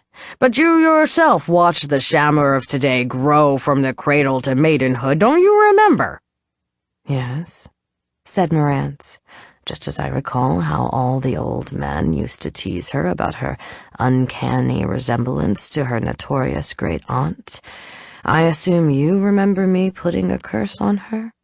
"Yes," said Nildrevian. "What a pity it didn't work. Had she died, you would have completed the ruin of the Carns and delayed Tamerlane's return to respectability with a single stroke." "It did work," Marantz said. "We just couldn't tell it at the time. Demure little Shammer died, but what we couldn't know was that her namesake had secretly returned to Selgaunt and taken up residence in Argent Hall. Or at any rate, the Carns knew how to contact her, and to save her family, she assumed the dead girl's identity and proceeded to marry Tamerlane." "I see," said Nildrevian. "Shammer, the madcap rogue, the reckless, laughing rapscallion, the mistress of the sword, became the starched, straight-laced grande dame we know today. A woman whose one eccentricity is her abhorrence of weapons." Marantz's pale lips quirked upward. "She's quite an actor, isn't she?" Nildrevian started to jeer, then hesitated. Marantz had never been given to flights of fancy, and if he actually credited this bizarre idea, he must have a reason. "How do you know all this?" the Tollander patriarch asked. In the corner, Bileworm extruded his wedge-shaped head from his squirming mass. "It was divination put me on the trail," Marantz said, "casting the ruins, peering at the stars, picking through the entrails of a beggar I killed, and all that sort of thing. The dark powers can tell you most anything, provided you know what to ask, though they hate to say anything straight out. The auspices kept pointing to Shammer as important to my schemes, and to a certain opera the Hulorn ordered performed a little over a year ago." Nildrevian frowned. "That thing by Gwarin Bloodquill? I was present that night. Some magic woven into the music made strange things happen. It turned one fellow into a limbless thing like a snake." He shivered at the memory. "Fortunately, Shammer and that daughter of hers stopped the performance before too many people got hurt." "And how did they do that?" Marantz asked. Nildrevian hesitated. "To be honest, I don't remember." "Of course not," said the wizard, "for the music put the entire audience into a stupor. But I know, because last week I sneaked into the Hulorn's amphitheater and cast a spell to evoke a vision of the past. To rescue you and your fellows, Shammer had to wield a sword like a master of arms, climb like a squirrel, and blend into the shadows like one of Bileworm's people." "Just one of my many talents," the familiar groaned. Marantz gave the spirit a sour glance. "If I were you, I'd strive to be inconspicuous for a while." "Shamor? Fighting?" Nildrevian said. "That's interesting. Incredible, actually, but it still doesn't prove she's the same woman as the thief in the red-striped mask. There could be another explanation." "You're a hard fellow to convince," Marantz said. "Since you remember hearing of the rogue's exploits, perhaps you recall what happened on the night her true identity was discovered." "She was rifling old Gundar's strong room when the dwarf himself, his guards, and his household mage burst in on her," Nildrevian said. "In the struggle that followed, she lost her mask." Correct, Morant said, and once I suspected that the thief and Lady Uskevrin might be one of the same, I decided to conjure up a phantasma of that occasion as well. It was a long shot, but I hoped I might observe something that would confirm my hypothesis, and I did. I saw Gundar's spellcaster sear the rogue's left shoulder with a lance of heat from a wand. Happily, the woman who stopped Bloodquill's opera tore her garments in the process, and while watching my previous vision, I'd noticed she had an old burn scar on the very same spot. Incredible! Noldrevian repeated, though he realized that, in fact, he now believed it. Do you think Thamelin was aware of the substitution? The auguries say no, and it stands to reason. Would the Carnes risk telling him his original fiancée was dead, thus giving him the chance to back out of the betrothal? And you think he still doesn't know? Again, it's what my divinations indicate, and that too makes sense. If she didn't confide in him at the start, it would certainly be awkward to do so later. Gods above, muttered Noldrevian. But how does it lead us to the destruction of the House of Uskevrin? Directly, Morantz said. Shamur's our weapon. How so? Are you planning to reveal the truth to the old owl and throw his household into turmoil? Expose Shamur's identity to the city at large in the hope that, even after all these years, the families she robbed will insist on her arrest? Morantz chuckled. Heavens, no. We don't want to make the Uskevrin quarrel, fret, and waste their time in court. We want to exterminate them, and Shamur will begin the process for us by killing Thamelin. Why should she do that? Noldrevian asked. Do you imagine she assumed her grandniece's identity gladly? For the last 3 decades, she's been acting a role that requires her to abstain from the escapades she loved. She must resent her husband, don't you think? This man who holds her captive in the prison of her dull, proper life, and doesn't even know who she truly is, even if her predicament isn't actually his fault. His human shape reconstituted, Bileworm rose to his feet. You should never let fairness stand in the way of a good hate, he said, then sniggered. Shamur may detest Thamelin, Noldrevian admitted. Gossip whispers as much, but if she hasn't seen fit to murder him in the last 30 years, why would she do so now? Because I've nudged her along, Morantz said. I convinced her that her husband is indeed responsible for her unhappiness, because he poisoned her grandniece, and so made the substitution necessary. First, with a little help from Bileworm, the living shadow made an extravagant bow. The dying Lindrian Karn himself accused Thamelin. Then the apothecary who allegedly sold the owl the deadly draught confessed to the transaction. And earlier tonight, Shamur found a flask of venom among her husband's effects.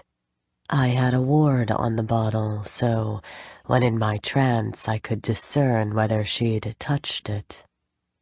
How did you get the poison into the house? Ossian asked. I intercepted one of the Uskevrin servants wandering the city on his night off, cast an enchantment on him, and induced him to convey the flask into Stormweather Towers for me, the wizard said. Child's play, really. The important thing is that my divinations indicated that Shamur would require 3 proofs of Thamelin's guilt before she acted. Now she's got them. Noldrevian shook his head. When you promised to destroy the Uskevrin, I never expected a strategy as convoluted as this. How many times have people tried to kill Thamelin over the years? Morantz replied. In our youth, you and I rode against him with all the armed might of the Talander at our backs. In later years, his other foes sent bravos and assassins to waylay him, and commissioned spellcasters to assail him with their sendings, and all of it to no avail, because our quarry is too canny. Yet you think your scheme will succeed where all others failed, Noldrevian said. Yes, said the wizard. We can be reasonably certain that Shamar will try to kill Thamelin, because she slew her share of men in her youth, when she reckoned she had cause.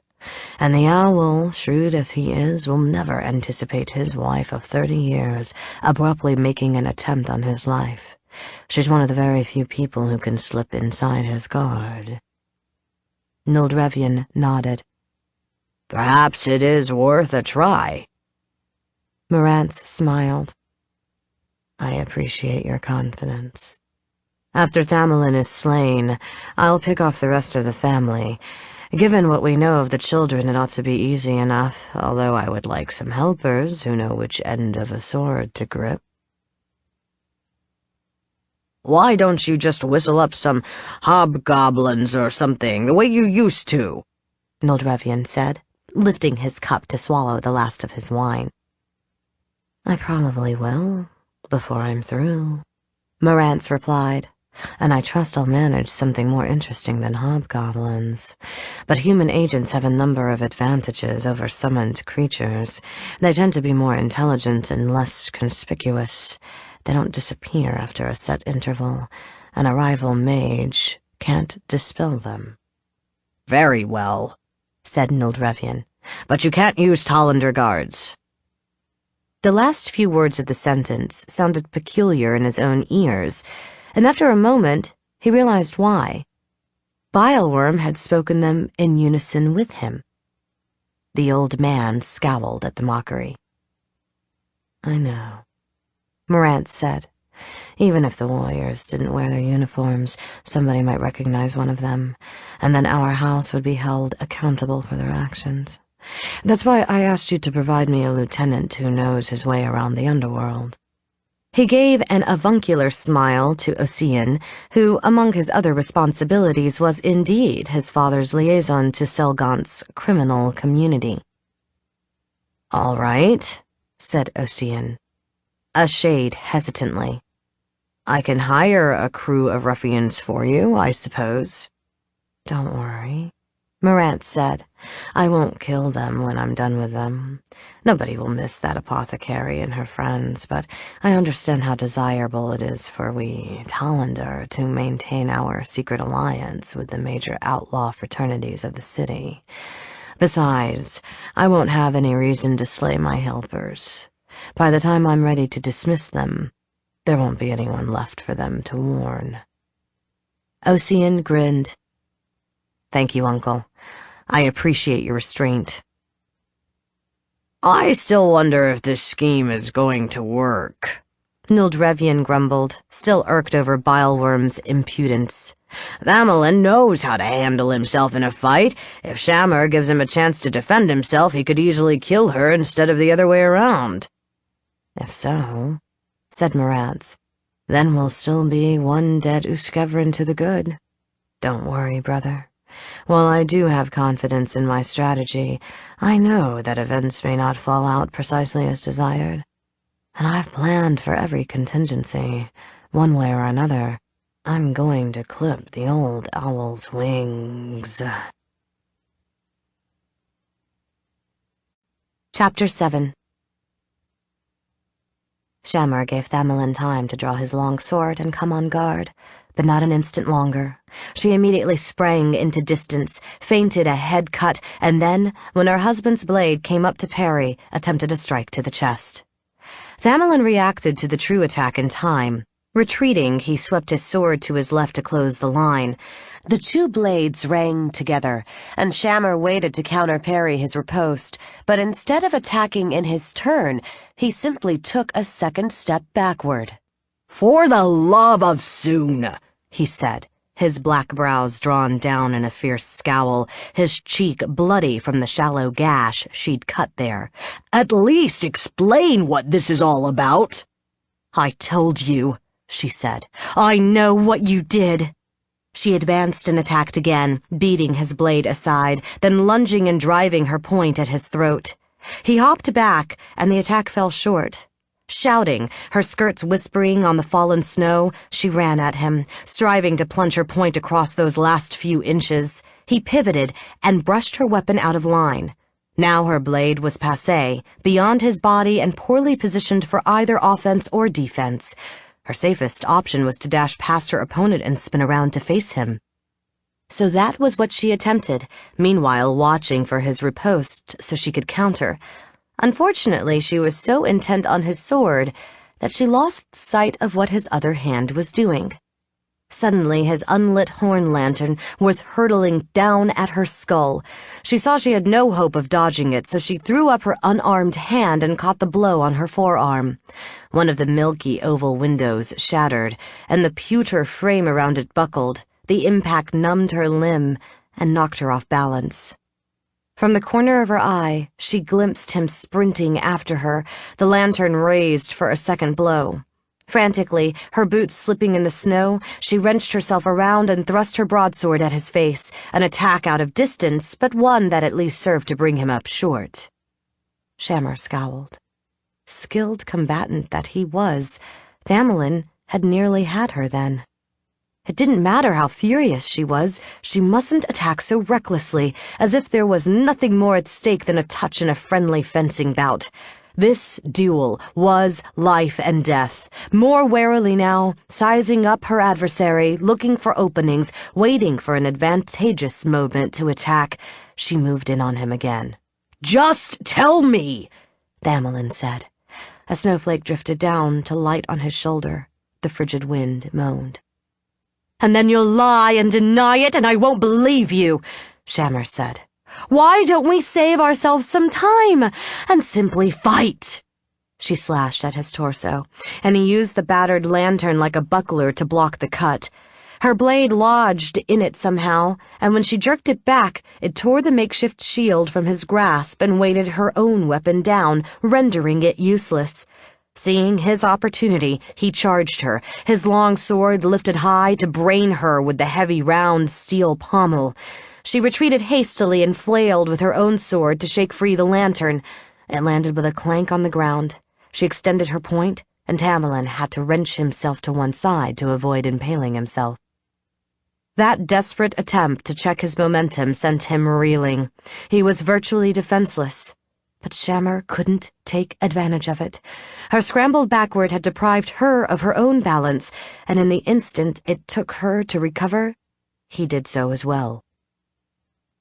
But she knew there would be other openings, and, smiling, she advanced on him again. "Tell me," he said. The blood had run down to the ermine collar of his winter cloak, staining the white fur red. Shammer beat his blade to the side, then thrust at his shoulder. Hopping back a step, his black boots with their gold and silver spurs crunching in the hindering, treacherous snow, he deflected her blade with a lateral parry. She waited an instant for his riposte, then, when it didn't come, lunged closer and renewed her attack, trying to hook around the long sword that still theoretically closed the line. That was what Damelin had been waiting for. With flawless timing, he waited until she was entirely committed to her action, and he widened the parry. The two blades scraping together, he shoved Shammer's broadsword so far to his left that it had no hope of piercing its target. Worse, she was passé again, virtually unable to make another attack until she cocked her arm back as far as it would go or withdrew from such close quarters. Trying to take advantage of the situation, he grabbed for her wrists with his unarmed hand. It was a mistake. He might be as good a fencer as she, but she very much suspected she was the better brawler, a skill she'd honed in disreputable taverns, thieves' dens, and alleys from Sembia to the Moon Sea. She whipped her sword arm far to the side, easily avoiding his attempt to seize it, and smashed the heel of her empty hand into her husband's jaw. Damelin's head snapped back and he stumbled. Shammer recovered from her lunge and swept the broadsword in a savage cut at his torso. By the time he saw the blow coming, It was too late to parry, but he managed to jump back. Her attack, which should have sheared through ribs and into lung beneath, merely grazed him, ripping his lambskin jacket, doublet shirt, and scoring the flesh beneath. Snarling, she instantly attacked again. He retreated out of distance. She started to rush after him, then stopped, reminding herself again that, vengeful as she was, she couldn't let it make her rash. Thamelin would take advantage of any mistake. So, taking her time, catching her breath, she stalked closer, then began to advance and retreat, with the mincing cadence, subtle steps of a fencer attempting to hoodwink his opponent's perception of the distance. He hitched back and forth in time with her. "I drew first blood, old man," she sneered. Perhaps she could rattle him with taunts and insults, although actually, she doubted it. As far as she knew, none of his other foes had ever succeeded with such a ploy. "Second," said Thamelin, calmly as she'd expected, "depending on how you're counting." "I don't count the scratch on the cheek," she said. "You hadn't drawn a weapon. That was just to rouse you from your usual senescent daze." "Well," he replied, "if I'm all that senile, and you can kill me any time you like, then what harm would it do for you to explain to me what this is all about?" As he spoke, she stepped forward, but then did not retreat again. Lulled by and still following the rhythm she'd established and now abandoned, Thamelin advanced into distance. She instantly cut at his head. It was the perfect moment for it, because even the greatest warrior who ever lived couldn't retreat at the same instant he was stepping forward. But Thamelin whipped the longsword just in time to stop her weapon from splitting his head. The impact rang like a bell and notched both of their blades. He riposted with a cut at her leg. She counter-parried, feinted an attack to his flank, then tried for his head again. He skipped back out of distance, his point extended to hold her back. He continued to fight in much the same manner, constantly giving ground. Many swordsmen habitually relied on the edge, sometimes carrying blades that scarcely even possessed a point. But the tip of Thamelin's weapon was sharp as a needle, and he knew as well as Shammer how to use it. As she advanced, he constantly threatened her wrist. Knowing that a combatant is most vulnerable at the moment he attacks, he clearly wanted her to try to penetrate deep into the distance with killing strokes at his torso and head. Since his sword wouldn't have as far to travel, he planned to catch her with a stop thrust to the forearm before her blade could touch him. It was a patient, defensive mode of fighting such as might be expected of such a careful, calculating man. Shammer's natural inclination was to fight more aggressively, yet she comprehended Thamelin's style of swordplay very well. She'd often employed it in her youth, when robbing her fellow merchant nobles in the street. Not wishing to kill them or their bodyguards either, she'd waited for the chance to inflict wounds that incapacitated but would neither slay nor cripple. Or better still, to capture her opponent's blade and spin it out of his grasp. Given her understanding of Thamelin's strategy, she doubted it would serve him well in the long run. He couldn't retreat forever, not with the tangle of bare oaks, maples, and brush surrounding the clearing. Every time he fetched up against it, it halted him as effectively as a wall, and provided her with an excellent chance to attack. Besides, if one didn't count the half-century that the rest of the world had somehow experienced without her, he was more than 10 years her senior, and already bleeding as well. Therefore, let him play his waiting game. She was willing to wager that his stamina would flag before hers. His constant retreating did give him the chance to talk, however. "Tell me," he said, just a hint of exertion, of shortness of breath in his voice. Tell me, over and over again. Finally, the incessant repetition wrung an answer out of her. "The poisoning," she said. "Almost 30 years ago." "What poisoning?" "You can't stop lying, can you? No matter how futile it isn't in your nature." She made what appeared to be a rather clumsy cut at his shoulder, one that left her arm extended and exposed when it fell short. As she'd intended, Thamelin instantly thrust at her wrist. She knocked his attack out of line with a semicircular parry, then, keeping pressure on his sword to hold it in its ineffectual position, charged him. He ran backward, came off the blade, and smashed her weapon away an instant before it could shear into his throat. She tried a second cut as she ran by him, but he parried that one too. She whirled back around to face him. "I'm not lying," Thamelin said, his white hair clotted with sweat, his left profile smeared with red. "I beg you to tell me what you mean." "Only weeks before your wedding," she gritted, "you poisoned your fiancée, a gentle, innocent girl who adored you."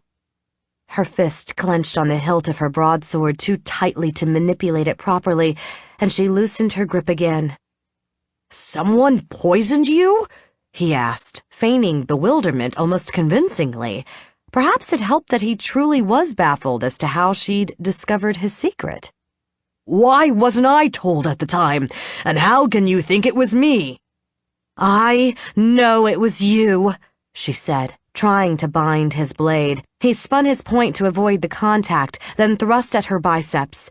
She snapped her broadsword back across her body to parry, then extended in her return, and Thamelin took yet another retreat.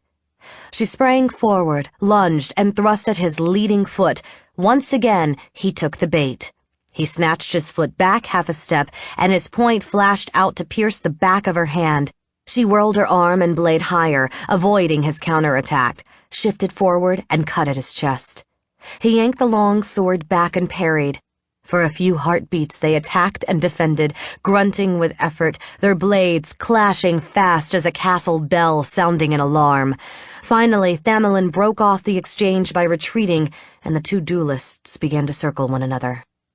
"What makes you think I poisoned you?" he asked. Shammer could tell he was making an effort to control his breathing.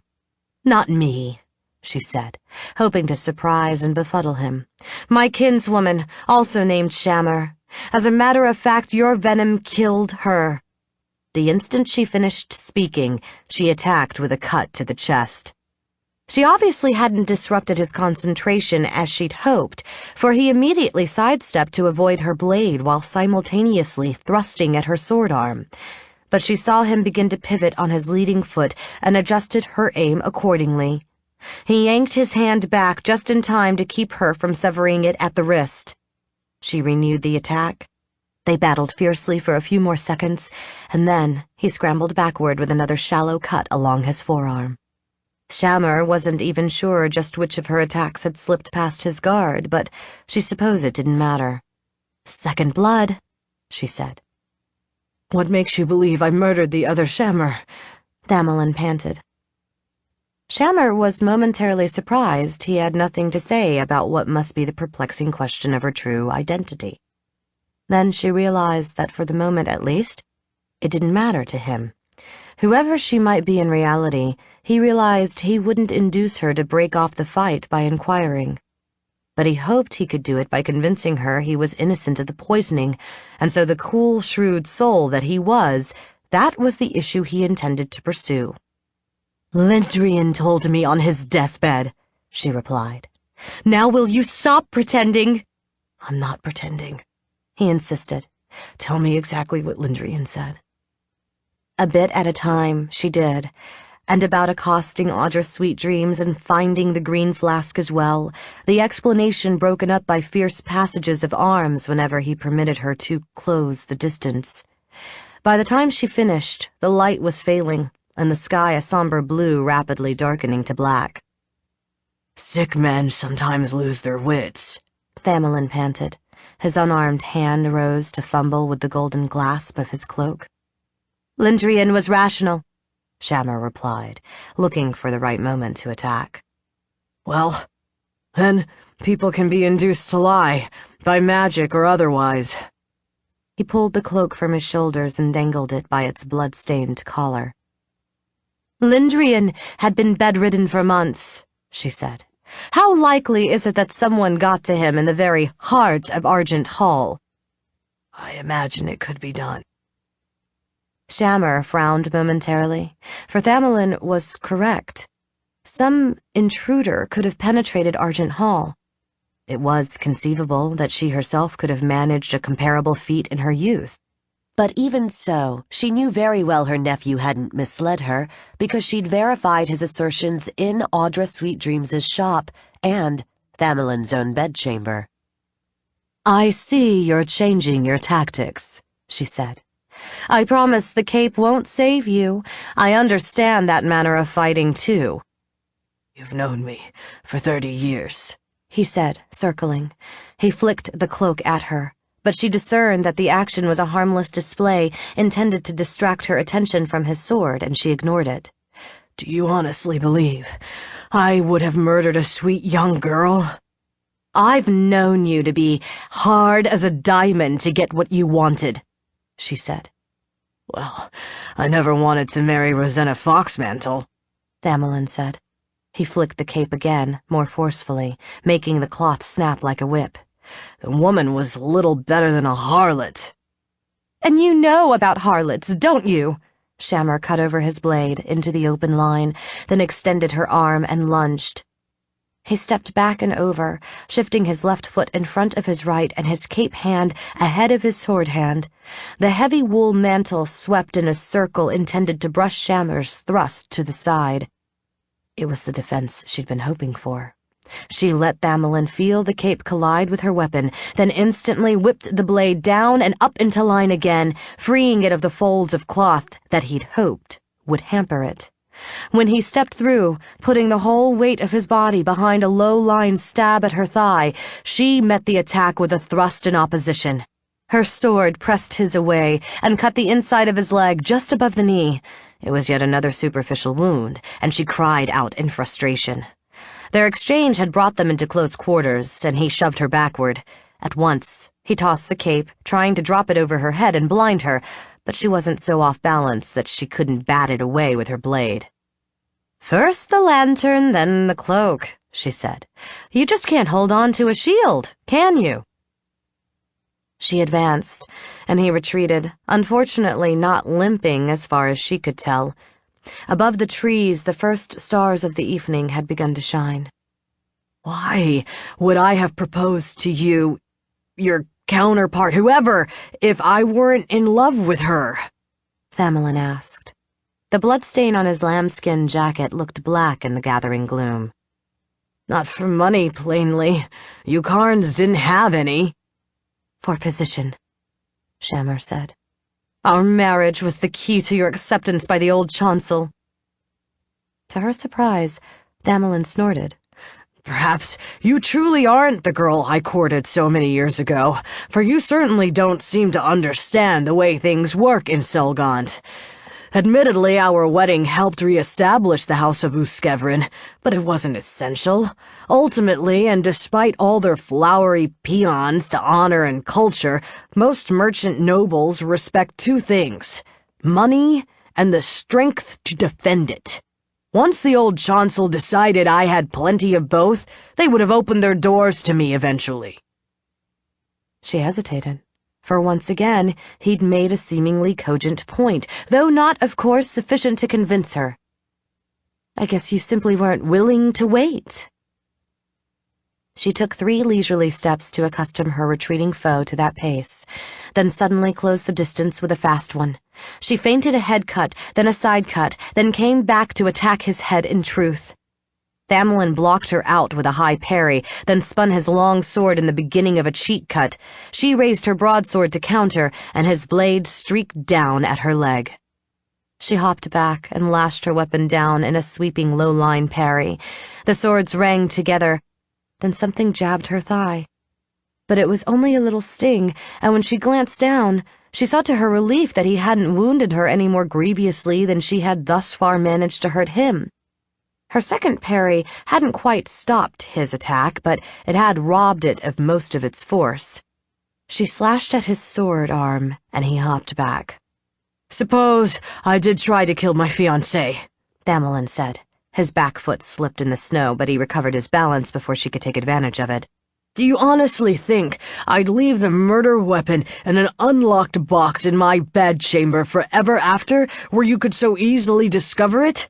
We have vaults in the cellar for hiding our secrets. She scowled. For a second, her weary sword arm quivered, till she willed the tremor away. Ordinarily, I would agree that such carelessness is unlike you, she admitted. Except for one thing. Until I visited Audra's Sweet Dreams, I had no way of knowing what the bottle was. Well, do you think I'd leave it where our young children could stumble onto it and take a curious sip? Oh, she sneered, gliding forward. I'm to believe you care about the children now. He retreated before her, realized he had almost backed himself up against the trees and pivoted to alter course. She chose that moment to attack and pressed him hard until he succeeded in breaking away. Use your head, he rasped, his chest heaving. If you were a shady dealer in illicit potions, would you dispense them in costly and highly recognizable glassware? For that matter, how likely is it that this Audra of yours gave me such a flask, and here she is still using exactly the same kind 3 decades later? I tell you, Shammer, someone induced her to lie, then planted the bottle in my room. I see, Shammer said. Lindrian was a liar, and so is Audra. Everyone lies but you. They did lie. Some schemer has perpetrated an elaborate ruse to provoke you into doing precisely what you're doing now. Why, when the world at large has no idea that the genteel Lady Uskevrin knows how to kill? Curse it, woman! Whatever you choose to believe, consider this. If you slay me, someone is bound to find out. Shammer laughed. What do I care? After you're dead, I'll ride for Cormyr, and Selgaunt will never see me again. There's nothing here I'll miss. She grimaced. Well, the children.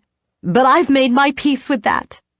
All right, he growled. If you won't see reason, let's finish it. You've made my life a misery for 30 years, and the stalker take my soul to hunt through the sky if I let you rob me of what's left of it.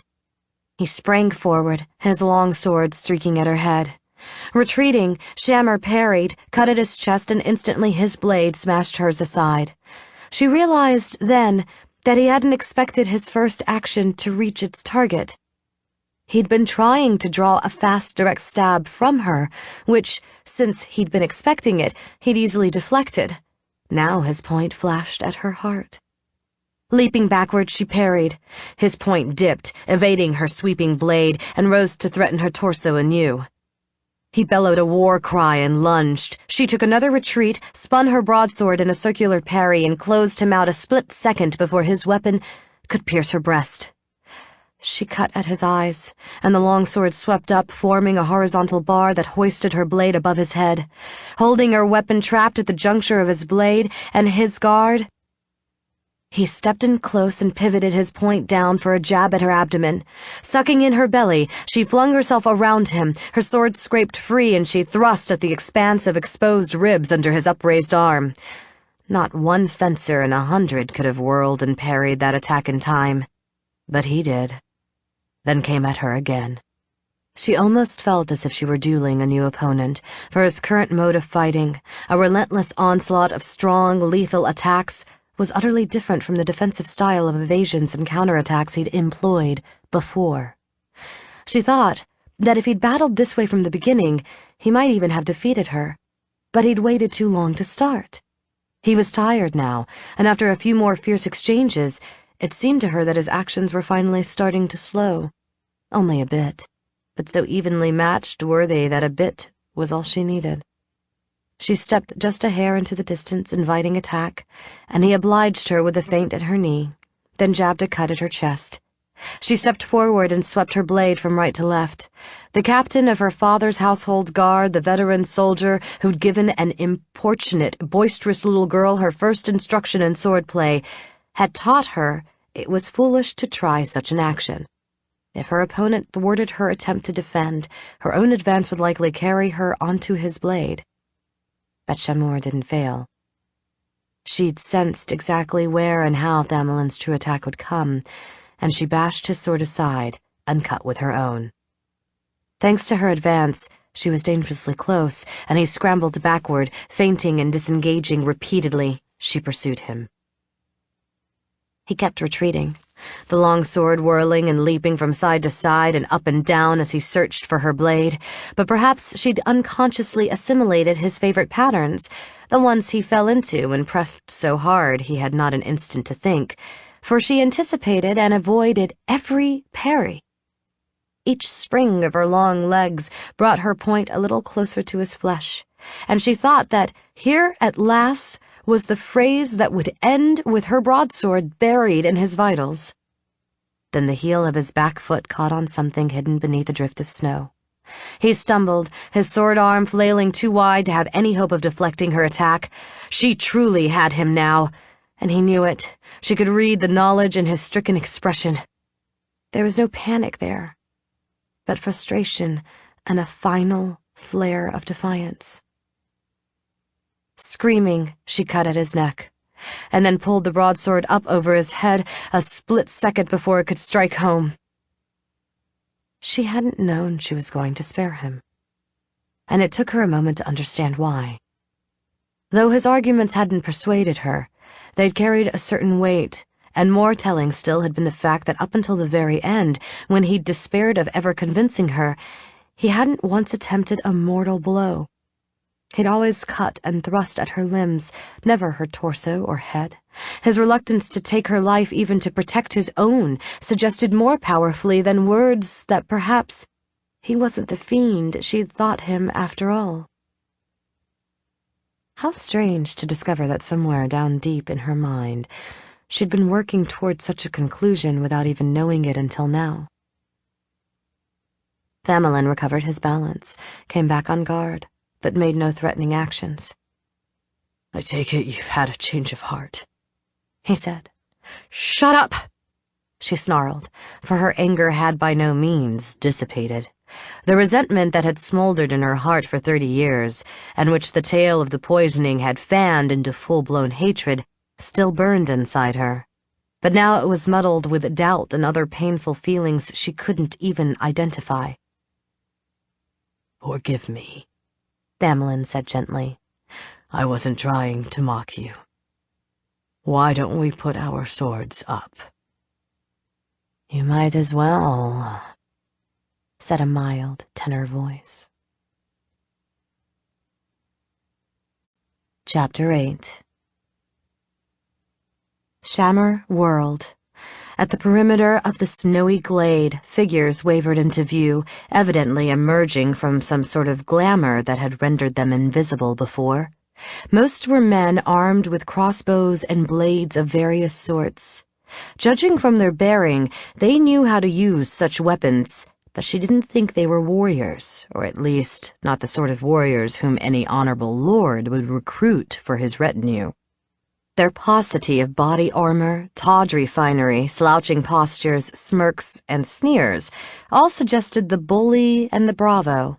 They'd stationed themselves around the edge of the clearing so as to surround the Uskevrin, whose final passage of arms had carried them back to the center of the open space.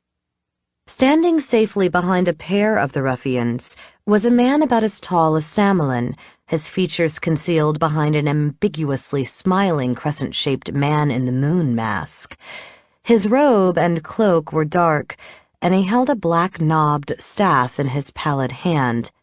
Behind him, indistinct in the failing twilight, its shape subtly altering as it shifted from one foot to the other, was some sort of animate shadow. Shammer inferred that the pair were a wizard and his familiar. "I imagine this was the fellow who attempted to gull you," Thamelin said calmly. "I deserve most of the credit," said the shadow, and Shammer jumped because the spirit had spoken in an exact imitation of Lindrian's labored, quavering voice. "I did gull her," said the mage, ignoring his spectral attendant. "She just didn't follow through." He turned his head toward Shammer. The gloaming turned the mask's eye holes into pits of shadow. She used his regard as an excuse to take a leery step backward. "It's too bad you didn't opt to murder him in his sleep, Lady Uskevrin. Then he wouldn't have had the opportunity to talk you out of it." "I must compliment you on your skill at chicanery," Damelin said. "Ordinarily, Shammer is nobody's fool." "I suspect she enjoys thinking the worst of you," the wizard said, "and that helped." "Tricking us is one thing," Shammer said. "But how did you and your men get out here in the woods?" "We tracked you," the shadow said, "veiled in Master's spells of concealment." "You see, my lady," said the wizard, "I made quite extensive plans for your husband's destruction. In addition to manipulating you, I put a watch on storm weather towers, and when you two rode out alone, we followed. And thank goodness for that, because this way, everything works out. While you failed to kill Thamelin, you did lure him far away from his retainers, and I dare say that my associates and I won't have a great deal of difficulty disposing of the both of you ourselves." "Your bravos could have shot us down as we dueled," Shammer said. "You mustn't get your hopes up because of that," the magician said. "I'm afraid that you too must die. It was just that I don't believe in revealing myself to an enemy unnecessarily, even when I hold every advantage. Besides, it would have gratified my sense of irony had Damelin, who has survived the attentions of so many ill-wishers, perished at the hands of his own wife." "Who are you?" Damelin asked. "Lord Uskevrin," the wizard said in mock distress. "You wound me. How could you forget?" As the mage spoke, Shammer took a second subtle step backward, positioning herself beside the broken lantern. Nimbly as a juggler, she suddenly tossed her broadsword from her right hand to her left and kicked the lamp up into the air. She grabbed it, pivoted, and hurled it at a crossbowman on the opposite side of the clearing from the mage.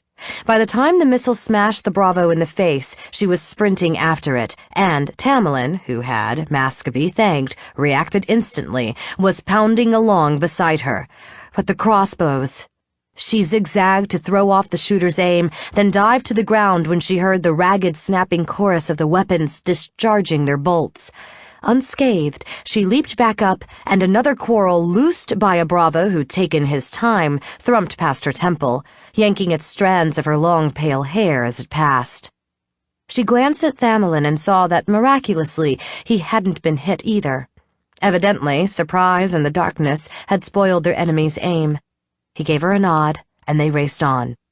Though his brow was gashed and his nose pulped, the rogue Shammer had struck with the lantern was still on his feet, and she was running straight at his leveled crossbow. She watched his trigger finger, praying that despite the darkness, she'd see it move. Then it did twitch, the weapon clacked and twanged, and she threw herself to the side. The quarrel grazed her arm. Snarling at the sudden sting, she charged the rogue, her sword extended to complete the ruin of his face. Eyes wide with alarm, he dropped the crossbow, scurried backward, and fumbled for the hilt of his falchion. Shammer would have reached him before he ever managed to draw it, except that two more bravos dashed in, one from either side, to intercept her and Thamelin. They too had abandoned their deadly but slow-loading crossbows in favor of their blades. Shammer knew without looking that other bullies were also running toward her. If she and Thamelin couldn't break through these first three before the rest arrived, they'd be overwhelmed. She attacked ferociously, and her husband did the same. The first opponent to engage her was a wiry, black-bearded man with a gold ring in his lower lip and a short sword in either hand. She feinted a cut at his knee and whirled her broadsword at his head. He parried and held her weapon with the blade in his left hand, then stepped in and stabbed at her belly with the one in his right. Striking the flat of the short sword with her unarmed fist, she knocked the attack out of line, observing as she did that her opponent's hands and throat were tattooed with rows of overlapping scales. She chopped his throat with the edge of her stiffened hand, then shoved him away. By that time, the man with the bloody face had his falchion in hand. She advanced on him, and he gave ground, evidently well aware that he only had to hold the Uskevrin here for a few heartbeats until his comrades could dash up and take them from behind. She cut at his leading leg, and he parried. She tried to dart around him, but he jumped in front of her and nearly landed a whistling slash at her face. All the while, she could hear his friend's footsteps thudding closer. Then Thamelin sprang from the darkness. He'd evidently bested the ruffian who'd engaged him, and now he rushed at Shammer's opponent from the side. The bravo tried to turn and defend himself, but was a split second too slow. Thamelin's bloody long sword plunged into his neck. The dead man started to fall. The Uskevrin lord yanked his weapon free, and he and Shammer ran out of the clearing and toward the trees into what had now become a black and freezing winter night. Garrus Quinn, a fleshy, sallow rogue with a pair of kid gloves tucked foppishly through the band of his Copatane hat, watched flabbergasted as the nobles disappeared into the woods with several of the men under his command in hot pursuit. His slack-jawed expression turned sheepish and wary when he turned to look at Master. "I guess they took the lads by surprise," he said.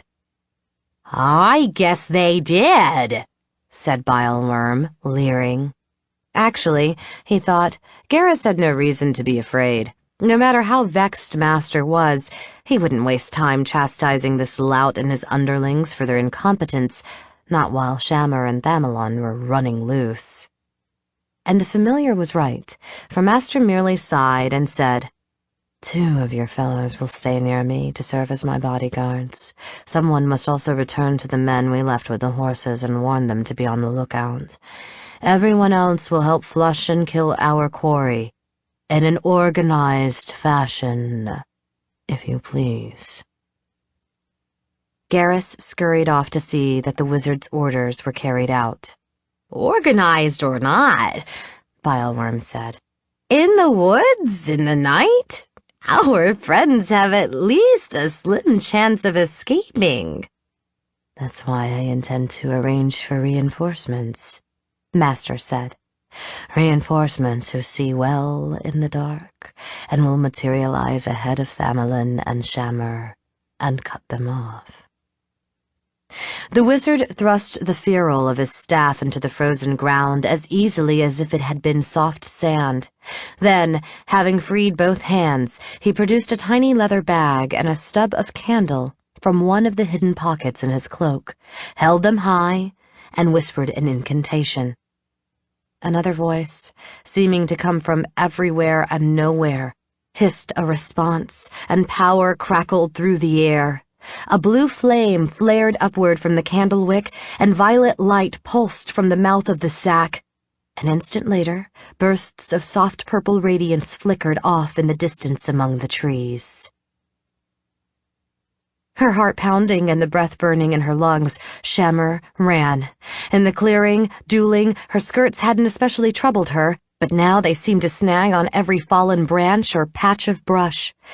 Even so, with her longer legs, she was keeping pace with Thamelin, and moving far more quietly as well. To her thief's ears, his every stride seemed excruciatingly loud, and she feared they'd never shake their pursuers off their trail. Somewhere behind them, a voice cried out in pain. Shammer suspected that one of the bravos had tripped or run into a low-hanging branch as he plunged headlong through the darkness. A mishap, she knew, that could just as easily have befallen her or Thamelin with fatal consequences. At her back, other voices babbled, the sound receding as she fled. Perhaps the rogue who'd hurt himself had been at the head of the pack, and his accident had delayed everyone else.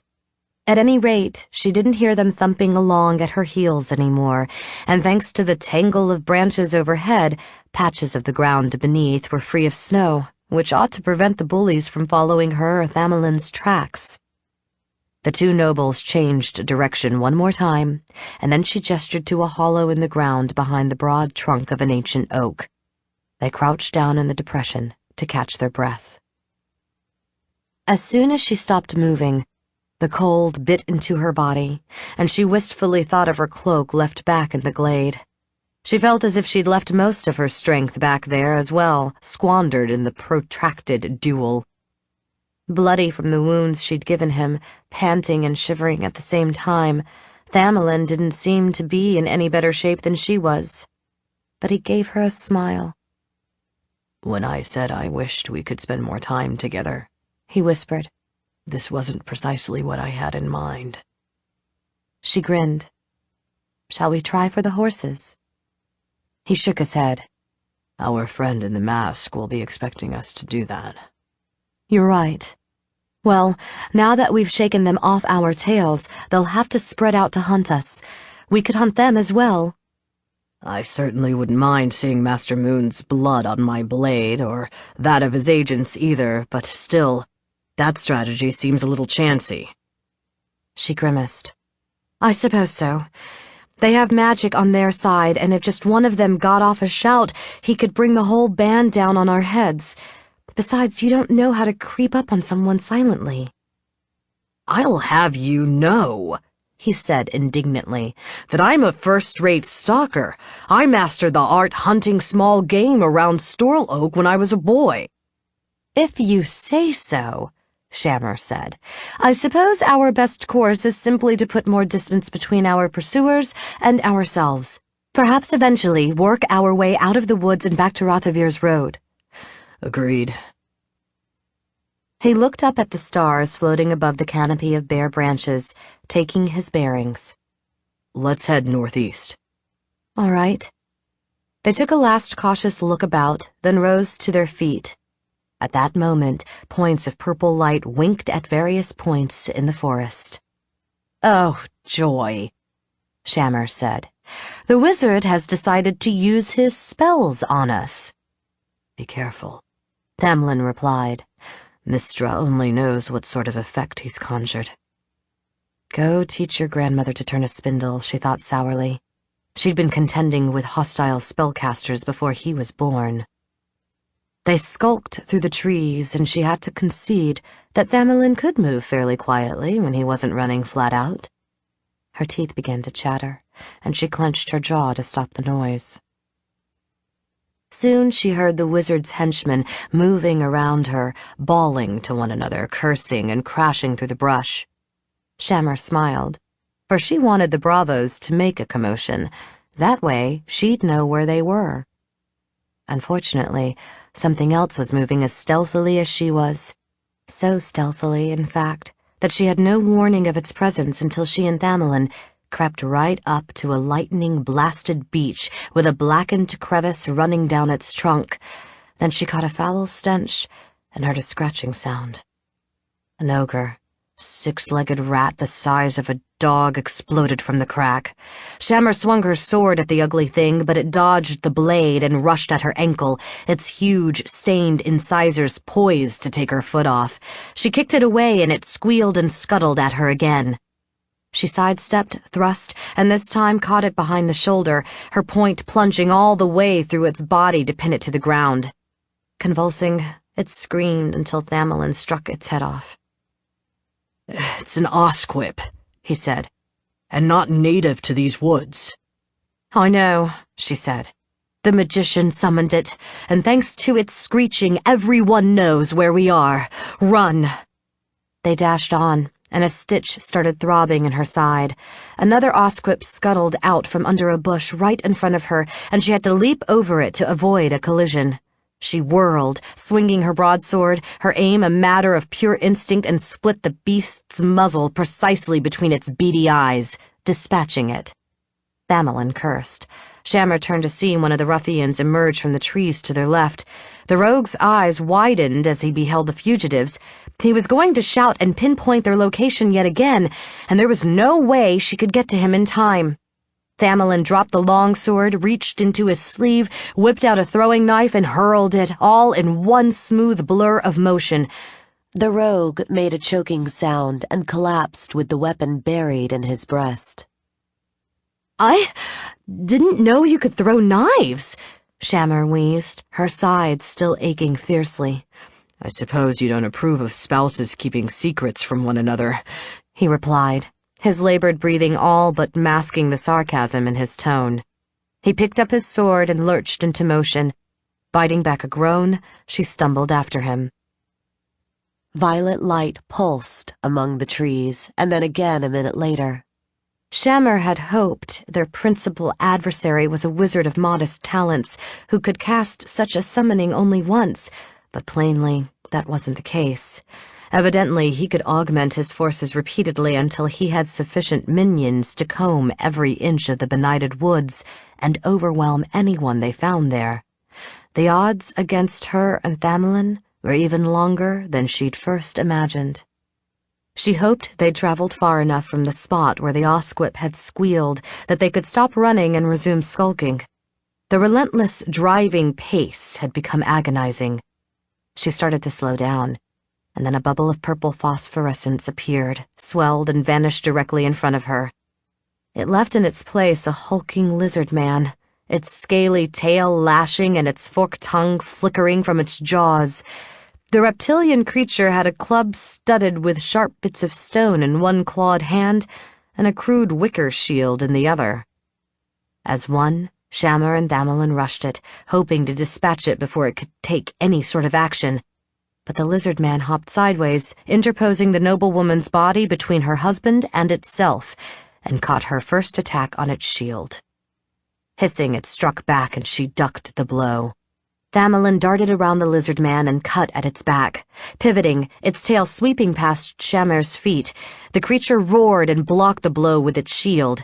As it struck at Thamelin, who avoided the blow by jumping back, Shammer cut at its midsection, plunging the broadsword deep into its flesh. The lizard man collapsed into a drift of dry brown oak leaves, but Shammer could take no pleasure in the victory, for she knew that its bellowing and the crash of blades on the wicker shield had revealed their whereabouts yet again. She could hear the hunters calling to one another as they moved in from every side. She suspected that she and Thamelin would never escape. They might as well make a stand here, while they still had a bit of strength left, and see how many of their attackers they could slay before they were cut down in their turn. But that would be a tantamount to giving up, and so she started to run instead. Thamelin grabbed her by the arm.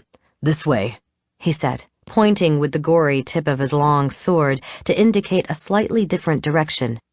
She didn't see why he thought his choice was any better, but it didn't seem to be any worse either, and there was scarcely time for discussion, so she nodded and let him lead the way. Another Osquip, this one 8-legged, scuttled from the shadows. Thamelin cut at it, missed, his blade jarring on the frozen earth, and the huge rat darted at his leg. He snatched his foot back, and then Shammer hacked her broadsword down the creature's spine. The Osquip fell and lay, screeching like a damned soul. As Shammer lifted her broadsword to administer the coup de grace, a crossbow bolt streaked out of the night, narrowly missing Thamelin, and crunched into the bole of an oak. There was no point in silencing the Osquip if other foes were already close enough to snipe at them, so she and Thamelin simply fled, leaving the beast to writhe and shriek on the ground. "Just a little farther," Thamelin gasped. Shammer couldn't imagine how he could find the breath to run and try to encourage her at the same time. She also had no idea what he was talking about, but after 20 more stumbling, excruciating strides, she found out. Suddenly, she and Thamelin plunged from the trees into a large clearing. Perhaps ancient enchantments prevented the surrounding woods from encroaching on the space, for at its center rose the dark shape of a small, ruined fortress. Shammer realized that her husband had been heading in the castle's direction all along, so they could take refuge inside if it turned out to be necessary. Sadly, it was necessary. Their enemies were closing in, and they were too spent to run much farther. The fortress was a better redoubt than she could have expected to find, even though its crumbling sandstone ramparts could do no more than delay the defenders' inevitable annihilation, and that only if the fugitives could reach the interior alive. Thamelin led her toward a gate in the castle's north wall. Crossbows clacked. The quarrels thrummed through the dark but missed their marks. Suddenly, a pair of lizard men seemed to pounce from nowhere.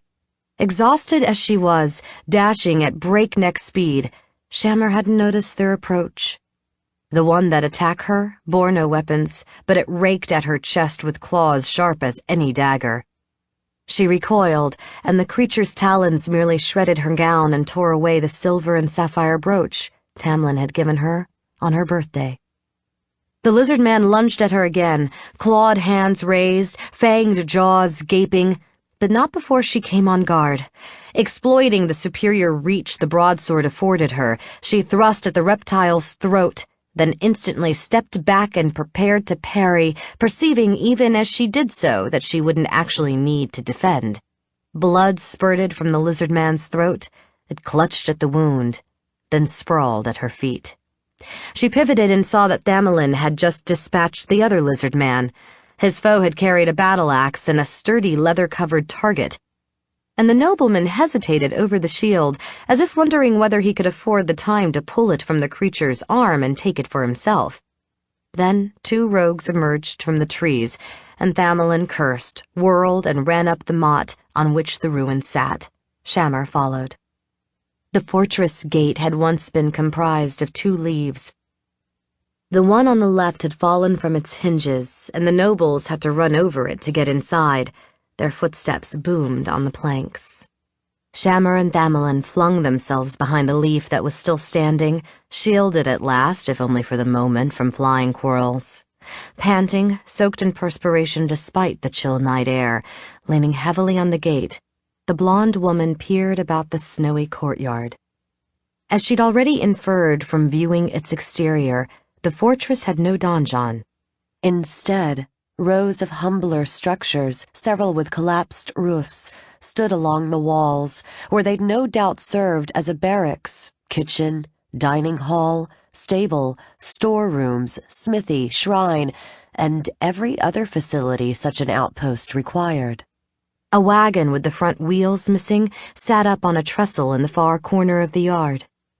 There seemed to be no superior defensive position farther inside. They might as well fight here at the gate. At least that way she wouldn't have to stagger any farther. Tamlin peered out at the clearing.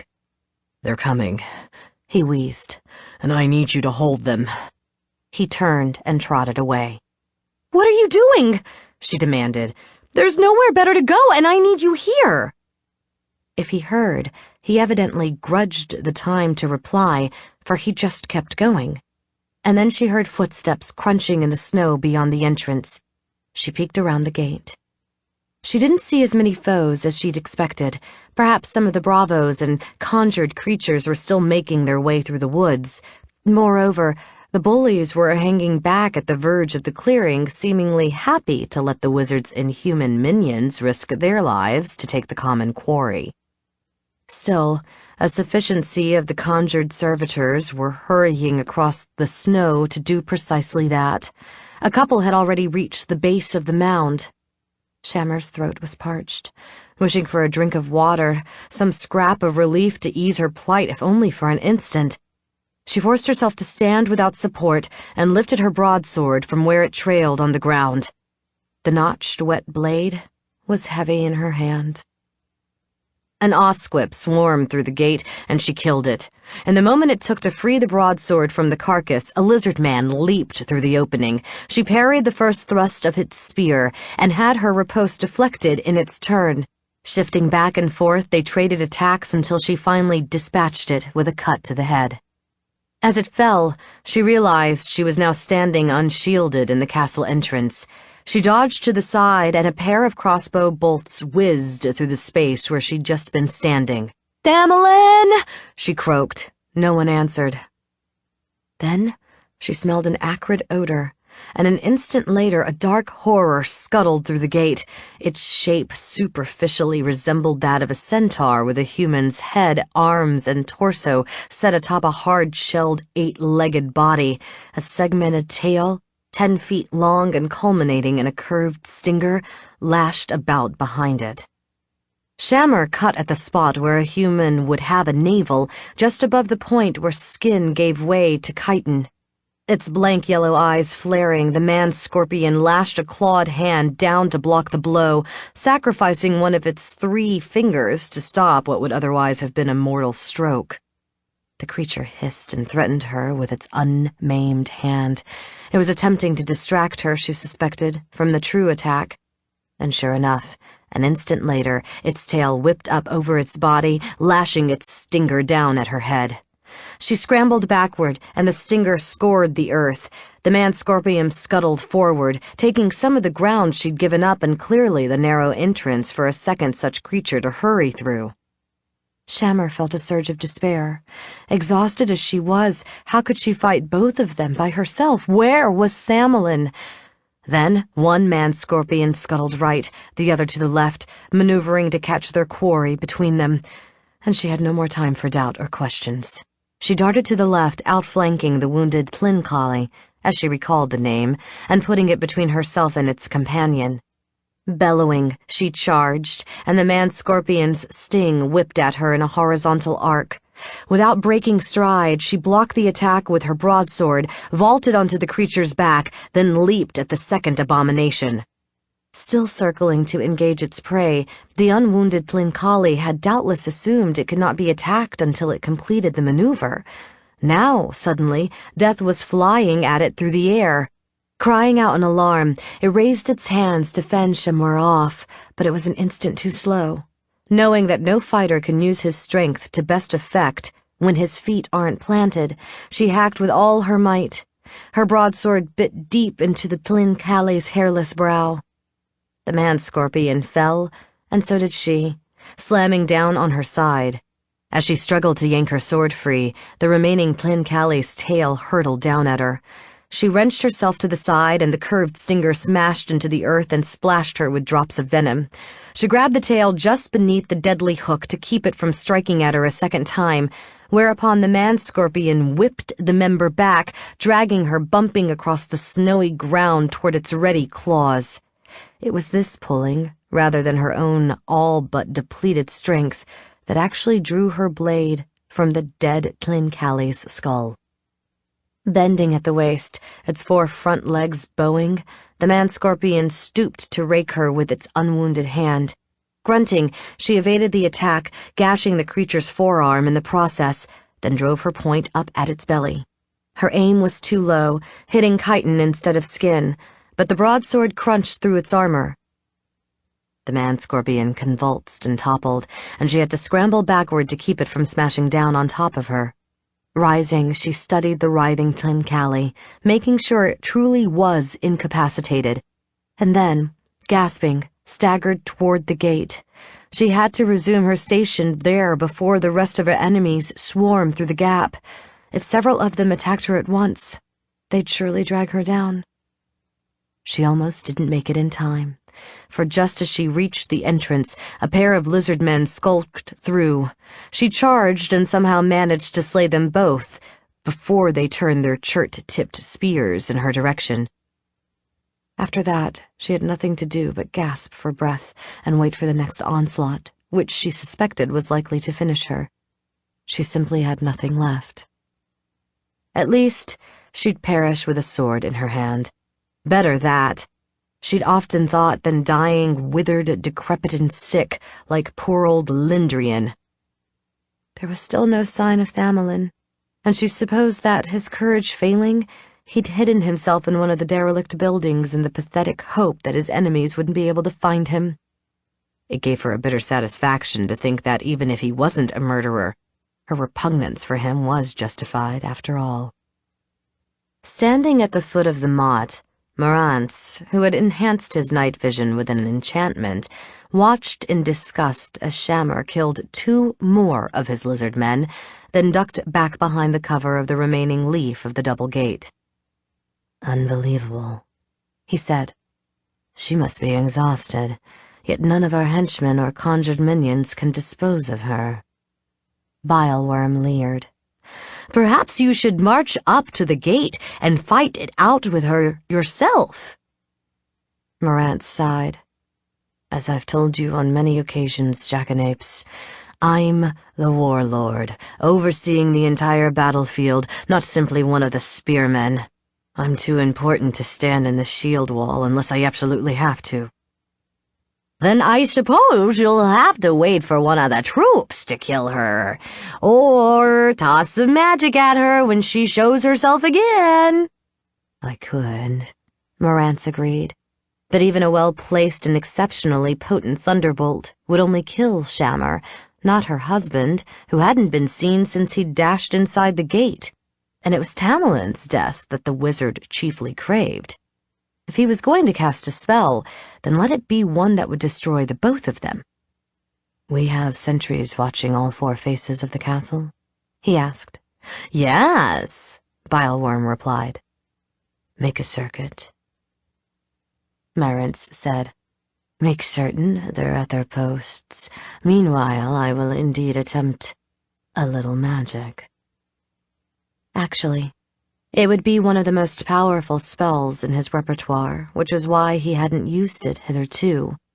Sorceries drew their power primarily from the fundamental forces and structure of the cosmos, but also drained a measure of the caster's vitality. Ordinary wizards restored their strength with rest and nourishment, but, suspended between life and death as he was, Marantz had discovered that such commonplace measures would not replenish him.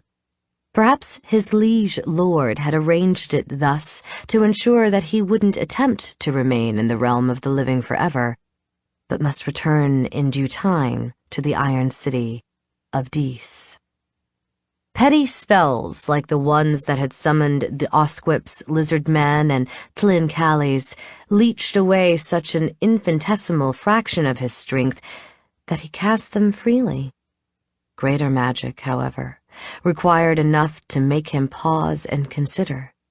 He saw little reason to hold back when the man he wished to chastise most of all was at his mercy. He took out his bag and candle, held them high, and whispered the charm. The candle spat blue flame 10 feet into the air, and then the ground began to shake. The first tremor nearly jolted Shammer off her aching, unsteady legs. Clutching the gate to steady herself, she peeked out at the clearing.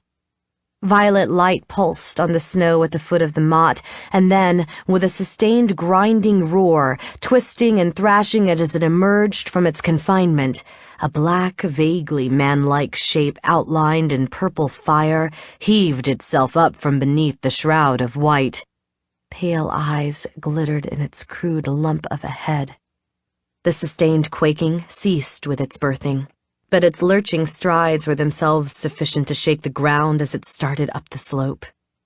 Shammer had once seen an earth elemental conjured, and she reckoned this creature was something similar, but this was much bigger.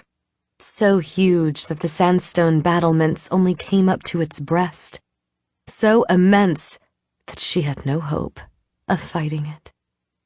She started to scramble backward, and then, too vast to pass through the gate, without hesitation, it simply walked through the wall. The bulwark exploded into rubble, filling the night with hurtling, plummeting scraps of rock. One advantage of conjuring a servant tall as a tower, Marantz reflected, was that he could watch it do its work even when it was standing inside an enclosure.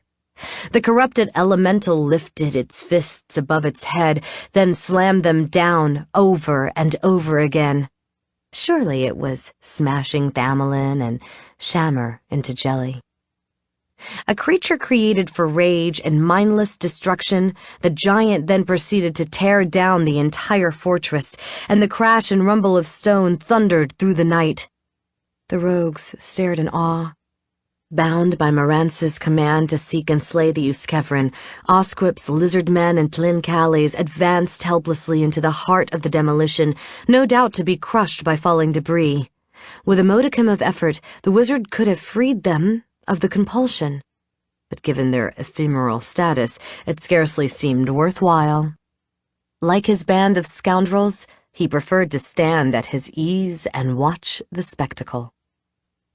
When the destruction was complete, Marantz pulled his staff from the ground and murmured a spell of dismissal. The elemental crumbled like a clod of mud dissolving in a rainstorm. Marantz turned to Bileworm and said, "You quiz the sentries. I'm going to take a look at the wreckage." Lengthening his legs to take longer paces, the familiar hurried away.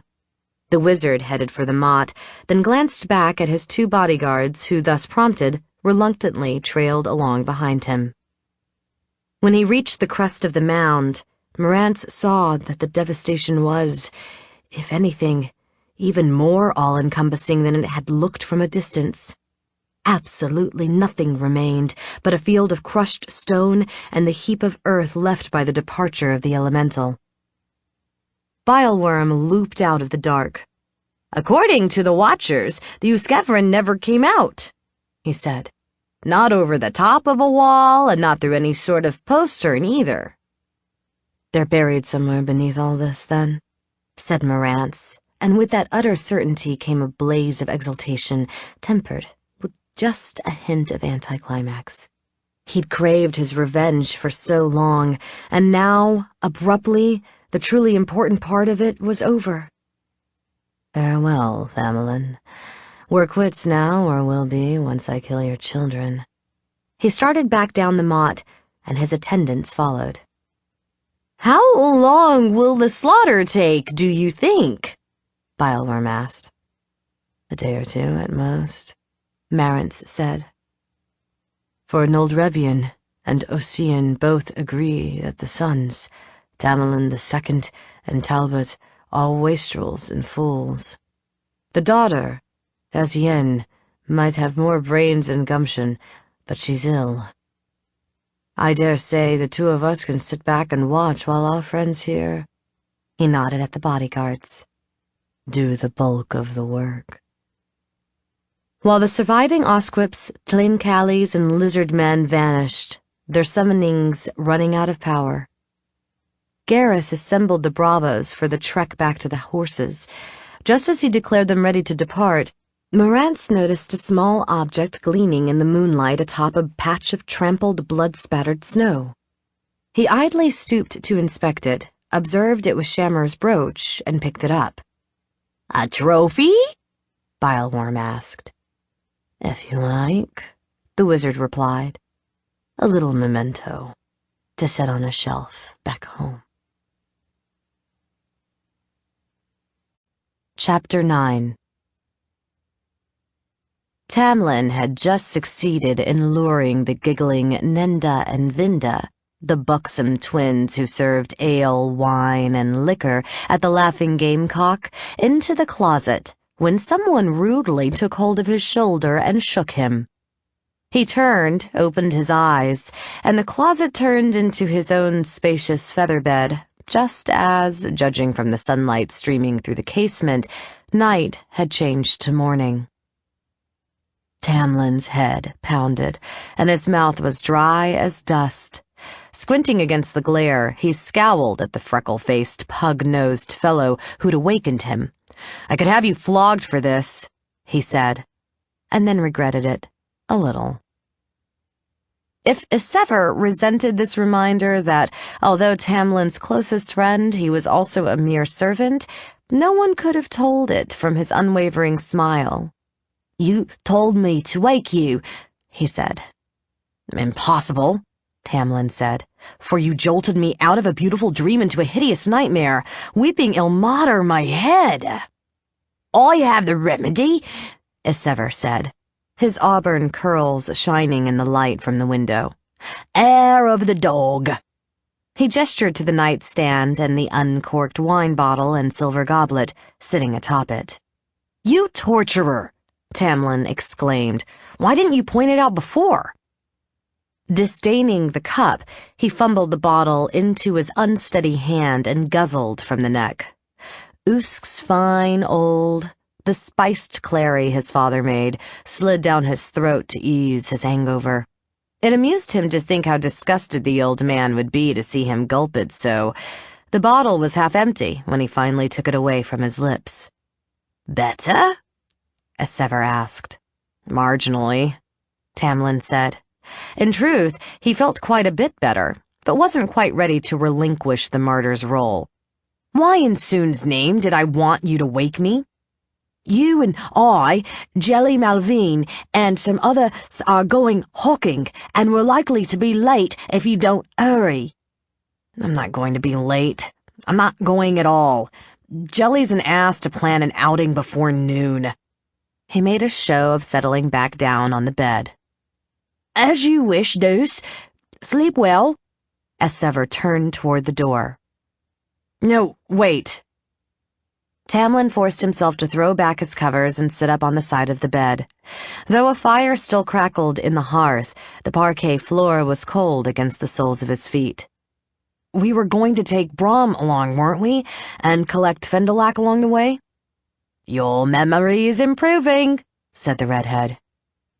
Brom Selwick seemed a nice enough fellow, albeit possessed of a tedious zeal which reminded Tamlin unpleasantly of father and the old man's faithful butler, Aravis. Unfortunately, thanks to his déclassé upbringing, the wizard lacked the graces of a gentleman, and while that might be tolerable in a groom or scullion, it was inappropriate in a highly placed retainer whose position required him to mingle on familiar terms with the nobility. Tamlin had thought it might be amusing to teach Brom how to behave, and had intended this morning's excursion to contribute to his education. While Fendilac, of course, had just lost his father, Tamlin had hoped a little sport would distract him from his grief. "Then I suppose the excursion is an act of charity," the noble said, taking another swig from the bottle. "And I'm stuck. Not that father will appreciate my sacrifice. He'll keep on calling me indolent and worthless, same as ever." He grinned. "Anyway, I'd better get dressed." "I'll ring for your valet," as Sever said. "No, please.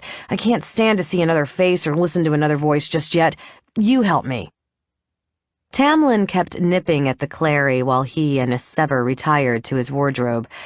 They rummaged through trunks and armoires to create a suitable outfit that the nobleman had never worn before, at least in the sense that he'd never before combined this particular cambric shirt with that branched velvet doublet or that scarlet riding cape with these crimson lugged boots.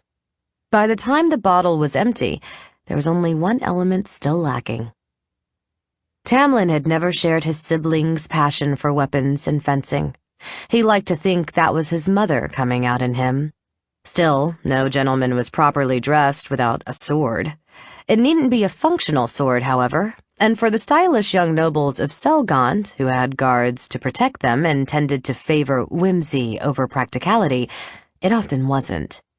Moved by that same frivolous spirit, Tamlin selected an objet d'art, a long, slender blade spun from rosy glass in a scabbard.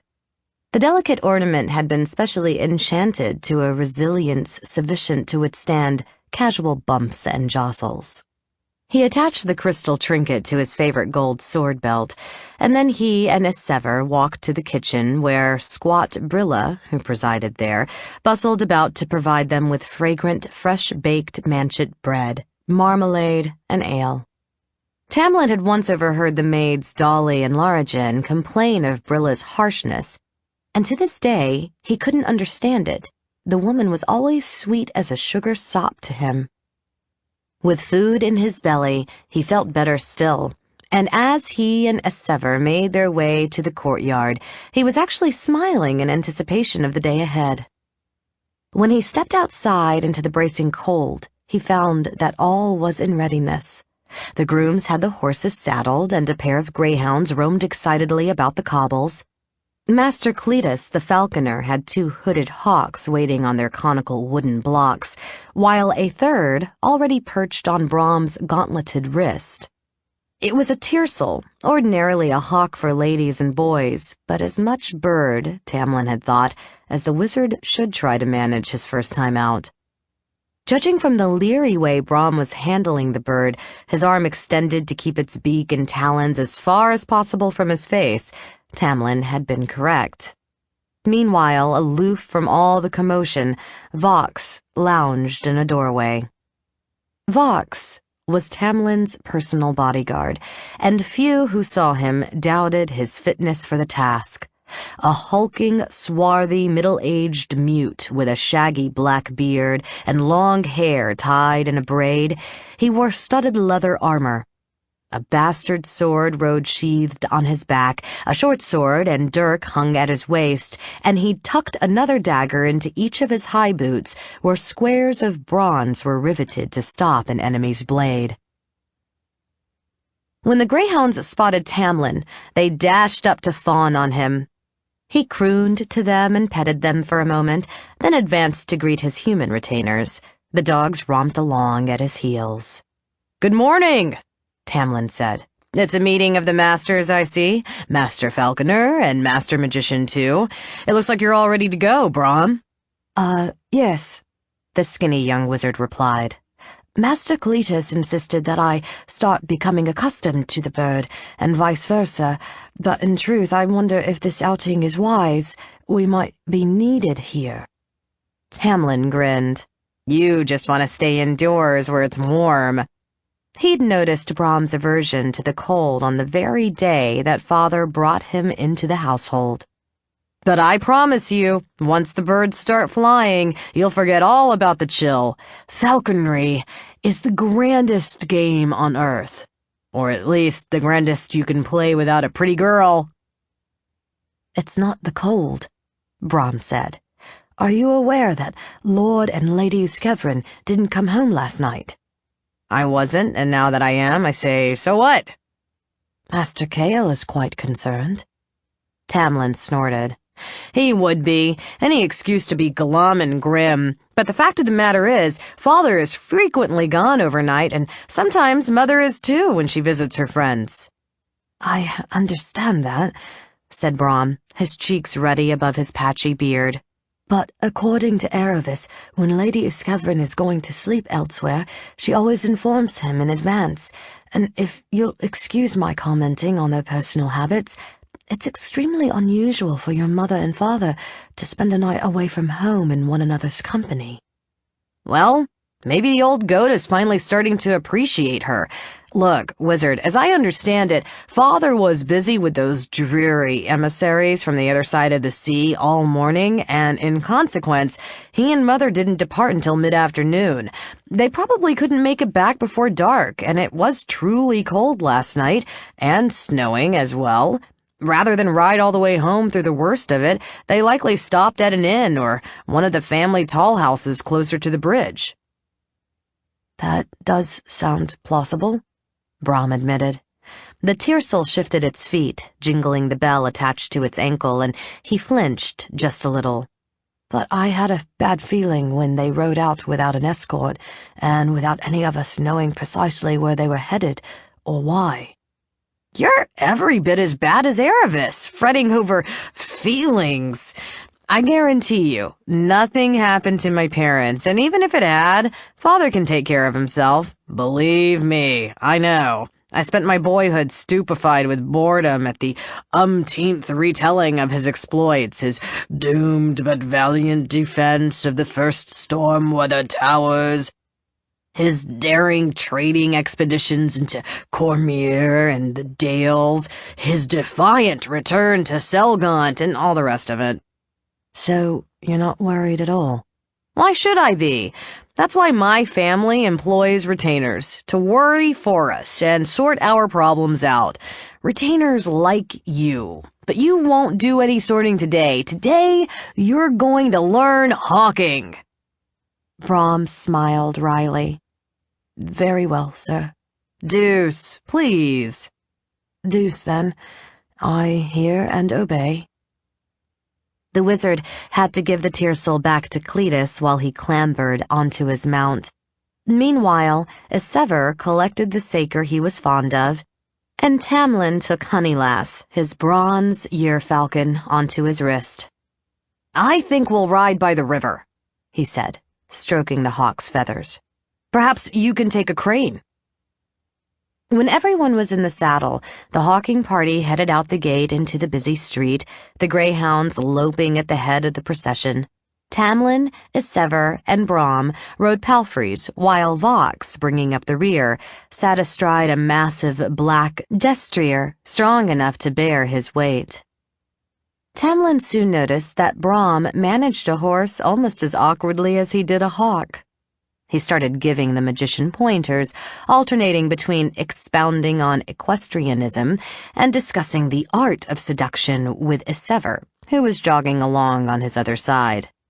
So much talking quickly dried his throat, but fortunately the grooms had performed their duties well. They'd hung a wineskin from his pommel, and no doubt tucked a flask of brandy or aqua vitae in his saddlebag as well. Tamlin was just tugging the leather stopper out of the wineskin, the action made a trifle more difficult by Honeylass's weight on his wrist, when a barrier of glistening ice, its edges momentarily flickering with blue and violet light, sprang up to bar the way. It materialized just in front of the greyhounds, who yelped and recoiled, while the horses whinnied and shied. Brom's mount reared, and the spellcaster nearly fell off. The tiercel on his arm screamed and spread its wings. "Watch out!" Isever shouted. Dropping the wineskin, Tamlin wheeled his dappled gelding around and perceived that he and his companions had ridden into an ambuscade, with the barricade of ice conjured to hold them in the killing box. Men with crossbows were leaning out of upper-story windows, while others with naked blades scrambled from doorways and the mouths of alleys. The other innocent folk unfortunate enough to be trapped on this particular stretch of street at this particular time scurried to get out of the waylayer's path. Though Tamlin had no particular love of fighting, either for sport or in deadly earnest, every nobleman was schooled in the martial arts, and his training now took over. Guiding his steed with his knees, he dropped the wineskin and reached for his sword, remembering only as he grasped the hilt that it was a blunt, fragile ornament of glass. He wouldn't even be able to wield it unless he freed it from the loops that secured it to his belt, and then it would almost certainly break into pieces on the first swing. Useless. A crossbow bolt whizzed past his head. As a ragged child who seldom had a penny in his pocket, Brom Selwick had loved the puppeteers, storytellers, and itinerant players who provided free entertainment in the plazas and markets of Selgaunt. And in the tales of high adventure and blood-curdling terror the young Brom had relished most, wizards, whether good or evil, had all been of a certain type. Keen of eye, aquiline of countenance, and luxuriant of beard, the mages uniformly possessed an imperious manner, even as they fairly reeked of awesome powers and secret knowledge. Brom knew full well that he did not measure up to this popular stereotype. Most people saw him as bookish, awkward, and diffident, and he had to admit that in many situations it was all true. But if casual acquaintances inferred from his mild demeanor that he was useless in a fight, in that they were very much mistaken. Upon completing his apprenticeship in the mystic arts, Brom had taken service as a ship's mage, and as he sailed about the sea of fallen stars, honed his battle sorcery in numerous clashes with corsairs from the Pirate Isles, and later the savage sea creatures called Sahujin, when they waged their war upon mankind. He most certainly could acquit himself well in combat. Ordinarily, that was, when he didn't have a wild killer bird screeching and flapping on his wrist, and a frightened mare shifting and heaving beneath him more treacherously than, it seemed to him now, any storm-tossed cog ever had. The horse tried to lurch into a gallop, though Maestra only knew where it thought there was to escape to. Nearly thrown from the saddle, Brom heaved on the reins with all his strength and forced the animal to stand. The wretched tiercel screeched again and clutched his wrist so tightly that it hurt despite his thick falconer's glove. Brom surveyed the battlefield and spied swordsmen and their ilk charging up the snowy street, crossbowmen in windows, and, perched high above the action atop a roof, a masked figure in dark blue clothing with a vague, murky shape crouched at his side. No doubt it was the wizard who'd produced the wall of ice, attended by some sort of familiar. Brahm decided he must trust Vox and Essever to fend off the attackers on the ground, for only his magic could reach the others. And since the masked wizard didn't appear to be conjuring at the moment, the crossbowman posed the more immediate threat. Wishing he'd brought his staff, it had no magical attributes, but he always felt more wizardly when he had it in his hands. Brahm shouted a word of power and thrust out his fist, springing his fingers open as his arm became fully extended. Though the tiercel's weight hampered him, the gesture nonetheless adhered to the proper form. Shafts of scarlet light leaped from his fingertips, and their trajectories diverging struck 5 of the crossbowmen. 2 of the bullies fell from the windows and slammed down on the ground. The others were thrown backward, out of sight. Brahm needed the materials tucked away in his pockets to work most of the rest of his spells, and he couldn't take them out, juggle the hawk, and control the agitated palfrey at the same time. He abruptly remembered Master Cletus explaining that if he unhooded the tiercel and flipped his arm, the bird would fly. He hastily released it to go wherever it wanted, and then one of the surviving crossbowmen shot his mare in the head. The animal dropped. Brahm frantically kicked free of the stirrups, and thanks more to luck than athleticism, a quality of which he had little, flung himself clear of the falling carcass. Even though the greater portion of his body lacked grace, his hands were deft enough. Even as he floundered in the cold, much-trodden snow, he snatched a wisp of cobweb from a pocket, recited an incantation, and used the gossamer to trace a mystic symbol on the air. A thick swatch of meshed gray cables materialized across the row of windows from which attackers were still shooting. Suddenly, trapped amid the sticky strands, the crossbowmen struggled vainly to extricate themselves, then called to the mage on the roof for help. "Ah, yes," thought Brahm, his teeth bared in a fierce grin that would have amazed any acquaintance who had never seen him in the heat of battle. Our friend on the roof. He glanced about, making sure he was in no immediate danger from any of the enemy swordsmen, then began sending the masked wizard a little token of his regard. He snatched out a tiny ball composed of sulfur and guano, murmured a couplet, and tossed the orb into the air. The ball hurtled up at the spellcaster in blue, and as it did so, swelled in size and burst into crackling yellow flame, so it resembled a missile of blazing naphtha hurled from a catapult. Brahm expected that the other mage would die in the impending blast, but the detonation never happened.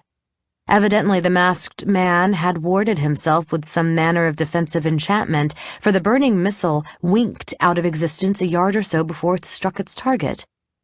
Brahm couldn't be sure at such a distance, but he thought he saw the shadow creature leer at him. It seemed to Tamlin that with the crossbowmen out of commission, the enemy was having a harder time of it. Then Tamlin saw his bodyguard. His black braid streaming out behind him, revealing the ugly scar on his neck, Vox rode among the bravos like an avenging fury. His bastard sword flashed up and down, and it seemed that every time it descended, a foeman perished. His huge mount was scarcely less formidable, kicking, biting, and trampling the fallen beneath its hooves.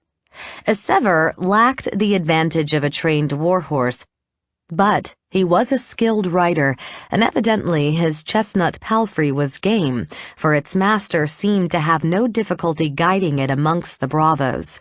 Whooping as if the fight were nothing more than some sort of roughhousing game, the redhead hacked and slashed with a will, and while he was scarcely the warrior Vox was, something, his sheer audacity perhaps, had thus far kept him safe from harm. After a futile attempt at slaying the masked wizard, Brahm too had turned his attention to neutralizing the attackers on the ground, blinding some with a handful of sparkling golden powder and choking others with a vile-smelling greenish vapor. Tamlin suspected that if one of the bravos could only close with Brahm, he could put an end to the unarmed mage and his troublesome spells in a trice, but so far none of them had managed it. Meanwhile, the scion of the House of Uskevrin sheltered helplessly between his friends and the barrier of ice with his ridiculous pink crystal bodkin at his side. It made him feel vaguely ashamed. Then he scowled and reminded himself that, after all, these people were paid to protect him. Bubbles of purple light appeared among the combatants, swelled and burst, leaving in their place gaunt, mottled green things that would have been half again as tall as a man had they stood fully erect. Their limbs were long and graceless, and masses of iron-gray tendrils writhed atop of their heads. Their black eyes were round and sunken, their noses grotesquely long, and their wide mouths were lined with yellow fangs. The enemy swordsmen instinctively shied away from the trolls. Vox, Isever, and Brahm maneuvered frantically to engage these new and far more formidable foes. But 4 creatures had materialized, and the Uskevran retainers only managed to intercept 3 of them. Despite its clumsy, ill-made appearance, the remaining troll shambled toward Tamlin fast as a man could run, its clawed, 4-fingered hands dragging through the snow. Tamlin's dappled gelding went wild with fear, and as he fought to control the animal, he felt on the brink of panic himself. With the ice barrier behind him and the troll in front, there was nowhere to run. Even if by some miracle he could dodge around the creature, and he was all but certain that one of those long, thin arms would whip out and pluck him from the saddle if he tried, he doubted any unarmed man could ride unscathed through the band of bravos behind it. Finally, he realized there was one place to go, even if it would only buy him a few seconds. He snatched off Honeylass's leather hood and sent her toward the troll's head.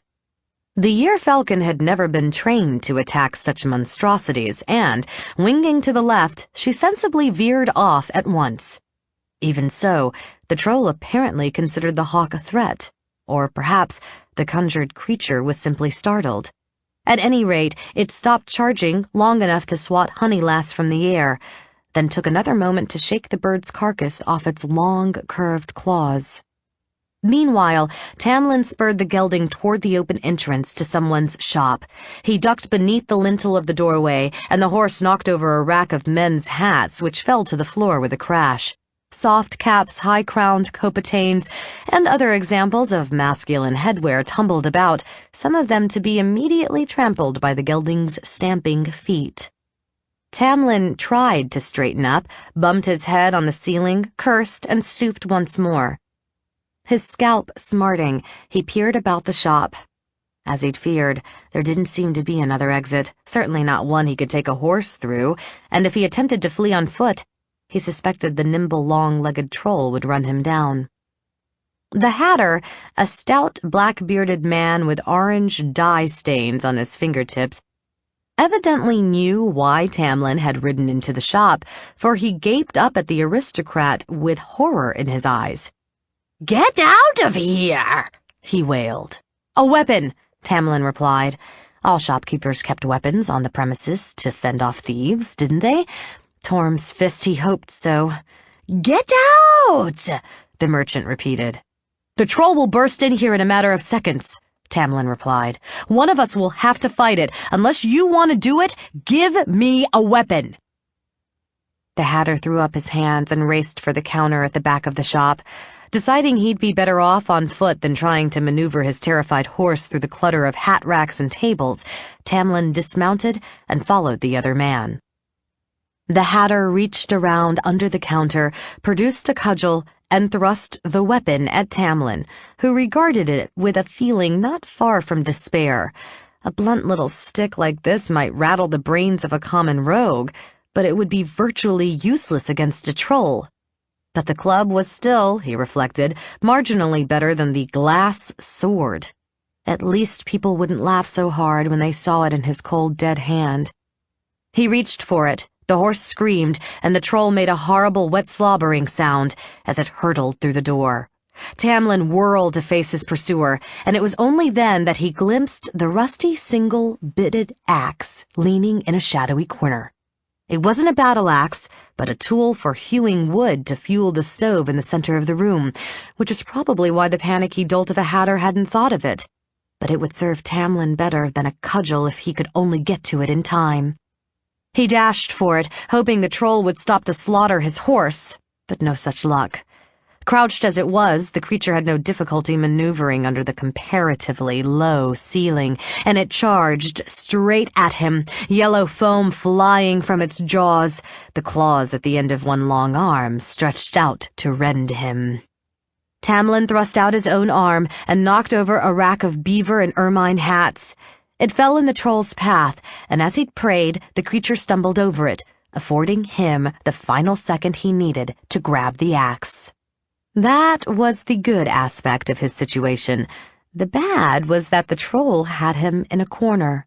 He fought better with a sword, the gentleman's arm, than an axe, and the implement in his hands wasn't even a proper weapon.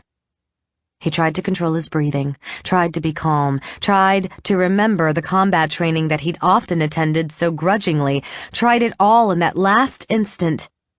And then the troll was on him. The creature raked at him with both hands simultaneously. He swayed back, and the filthy claws at the end of the long green fingers missed him by an inch. The rending motion rocked the troll forward, and, following through, it brought its mouth down to bite. Its maw gaped wide enough to engulf his entire head, and its breath was so foul that his stomach turned. Tamlin thrust upward with the axe as if it were a spear. The steel head cracked against the troll's jaw, breaking fangs and jolting the creature back. The noble immediately chopped a gash in its breast, then cut at its knee and nearly severed its leg. The moss-green horror fell backward, and as it did, Tamlin seized the opportunity to spring past it and extricate himself from the corner. Though the wounds Tamlin had inflicted would have incapacitated any human being, the troll was scarcely that, and the aristocrat knew his stalker wasn't finished. Sure enough, still quick despite the injury to its leg, the black-eyed thing spun around and flung itself at him with claws outstretched. Tamlin scrambled backward and kept retreating as the troll crawled after him, its claws splintering the floorboards. Tamlin reckoned that if he wanted to survive this encounter, he'd better finish the brute off fast. He stopped retreating, giving the troll another chance to grab at him, then met the creature's arm with a stroke of the axe. The bit crunched into the troll's wrist and sheared off its four-fingered hand. Instantly, he rushed in to attack the troll's body and head, while the creature reared up, supported by its remaining hand. It bit at him, and he dodged. It clubbed at him with its raw, bloody stump, and he parried with the axe, meanwhile shifting into position to chop its good arm. The axe cut into the stringy muscle just above its elbow, whereupon, suddenly unable to support itself, the troll crashed face down on the floor. Bellowing with rage, Tamlin hewed at the creature's head and spine. The troll heaved itself over onto its side, where it tried to fend off the axe with its handless arm, kick Tamlin with its three-toed foot, and thrash and flop itself into position to bite his leg. He avoided its flailing legs and gnashing fangs, and kept on hewing until something grabbed hold of his ankle. He let out a startled gasp and looked down to see the troll's severed hand clutching his leg. In the instant he was thus distracted, the troll finally landed a kick to the side of his head, flinging him backward and into another display rack. The collision knocked it over, and he sprawled to the floor amid an assortment of felt tricorns. For a second, the world seemed silent and empty of significance. He realized dimly that the kick had stunned him, that he might even be in danger of passing out, and he struggled to break through the daze. By the time he managed it, he felt a crawling on his thigh. The troll's hand had clambered up his leg. Though still a little addled, he realized that it might have found it difficult to plunge its claws through his thick leather boots, but would have no trouble with the velvet breeches higher up. Somehow, Tamlin had kept hold of the axe. He used the butt of the haft to knock the severed hand off his thigh and followed up with a chop. The hand hopped backward, avoiding the stroke, and then a shadow fell over him. He looked up. The troll had gotten back on its feet and was now bending over him, its fanged, reeking jaws hurtling down to tear his face off. He whirled the axe up to meet them. The bloody bit thudded deep into the creature's head. The troll lurched sideways and collapsed. Tamlin studied it for a second, making sure it truly had stopped moving, then wrenched himself around to see what the severed hand was doing. It was inert as well. Tamlin floundered to his feet, gave the troll a few more axe strokes for good measure, then turned to the Hatter, who was cowering behind the counter. "Burn this thing," the noble panted. "Otherwise, it will come back to life." A soft slurping sound came from the troll's mangled body as it began to regenerate. "Me burn it?" the Hatter replied. "What about you?" Tamlin realized it was a good question. He could tell from the noise that the battle still raged outside, and it would be perfectly reasonable for him to chop an exit in the rear wall and avoid the rest of it. He doubted anyone would blame him. As he'd already observed to himself, when necessary, retainers were supposed to sacrifice themselves to cover their lord's retreat. Still, now that he finally had a weapon, he found he couldn't quite bring himself to decamp. "I have to go help Essever," he said. He noticed that the gelding was still present. He'd always heard that horses were rather stupid beasts, and perhaps the palfrey had lacked the wit to find its way back out the exit. Or perhaps it had been as afraid of the commotion outside the shop as of the troll within. Whatever the reason, Tamlin was glad the steed was still available for his use. He crossed the room, grabbed the bulky animal by the halter, and dragged it toward the exit. "Who's going to pay for all this damage?" the Hatter called after him. Scrambling backward, wishing fervently that he hadn't squandered his ball of flame on the wizard atop the roof, Brahm snatched 2 small vials and a tiny speaking trumpet fashioned from the tip of a ram's horn out of his pockets. He anointed the horn with the contents of the vials, swirled it through an intricate mystic pass, lifted it to his lips, and shouted. The blast of sound that erupted from the trumpet's bell was far louder than any voice augmented by mere mechanical means. It jabbed painfully into Brahm's ears, and the troll that was scuttling after him, and at which he had aimed the magical noise, fared worse. The creature clutched at its ears, swayed, and collapsed. Meister grant the ugly thing would stay down for a minute or two before rising to menace him anew. Wheezing, mentally reviewing which of the spells he'd prepared had already been cast and which were still available, Brahm surveyed the battlefield. One troll, its upper body crisscrossed by long cuts presumably delivered by Vox's bastard sword, lay crumpled in the snow, and the black-bearded bodyguard was furiously battling another. His chest and thigh bloody, Essever strove to defend himself from 6 bravos. Evidently, some of the ruffians had overcome their wariness of the trolls and advanced up the street to reinforce them. Tamlin was nowhere to be seen. Moving in a leisurely way, the masked wizard raised his arms to commence another spell. Brahm suspected that if he and his companions didn't escape this trap before the enemy wizard completed the next conjuration, they were going to die. Which meant he had to create a way out. It took priority over everything, even locating Lord Uskevrin's missing heir or assisting the hard-pressed Essever. He turned his back on the battle to face the wall of gleaming, translucent ice. He was half deaf from the shouting magic, and now he was glad, for with the clamor of the battle muted, he would find it that much easier to concentrate. It had become apparent early on that the man in blue was an accomplished wizard, and nothing he'd created would be easily dispelled. But Brahm told himself, if he performed the abjuration perfectly, it could be done. Refusing to hurry, he stood tall, recited the incantation with impeccable clarity and cadence, and swung his arms apart with perfect timing. The ice vanished.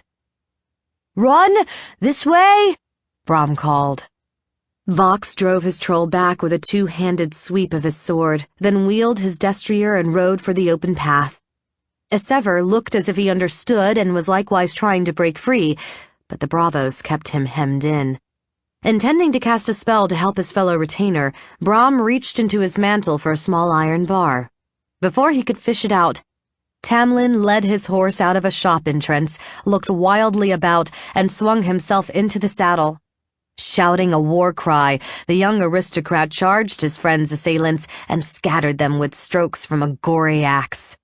Tamlin, Isever, and Vox raced on out of the broken killing box toward safety, leaving Brom afoot and alone. As the enemy advanced on him, he wondered if any of his companions had even realized he was still alive. His horse was dead, and they were abandoning him to die. With his most potent magic already spent, he couldn't fend off all these attackers alone. He preferred to believe that none of them had known, although Fox and Isever might well have felt that their first duty was to escort their master safely away, while Tamlin, Brom suspected, was rather too fond of himself to risk his skin for a retainer whom he'd only known a short time.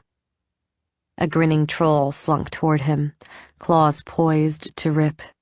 Bubbles of violet light swelled as the masked wizard summoned new minions, though Brom couldn't believe that the conjurer truly thought he needed them.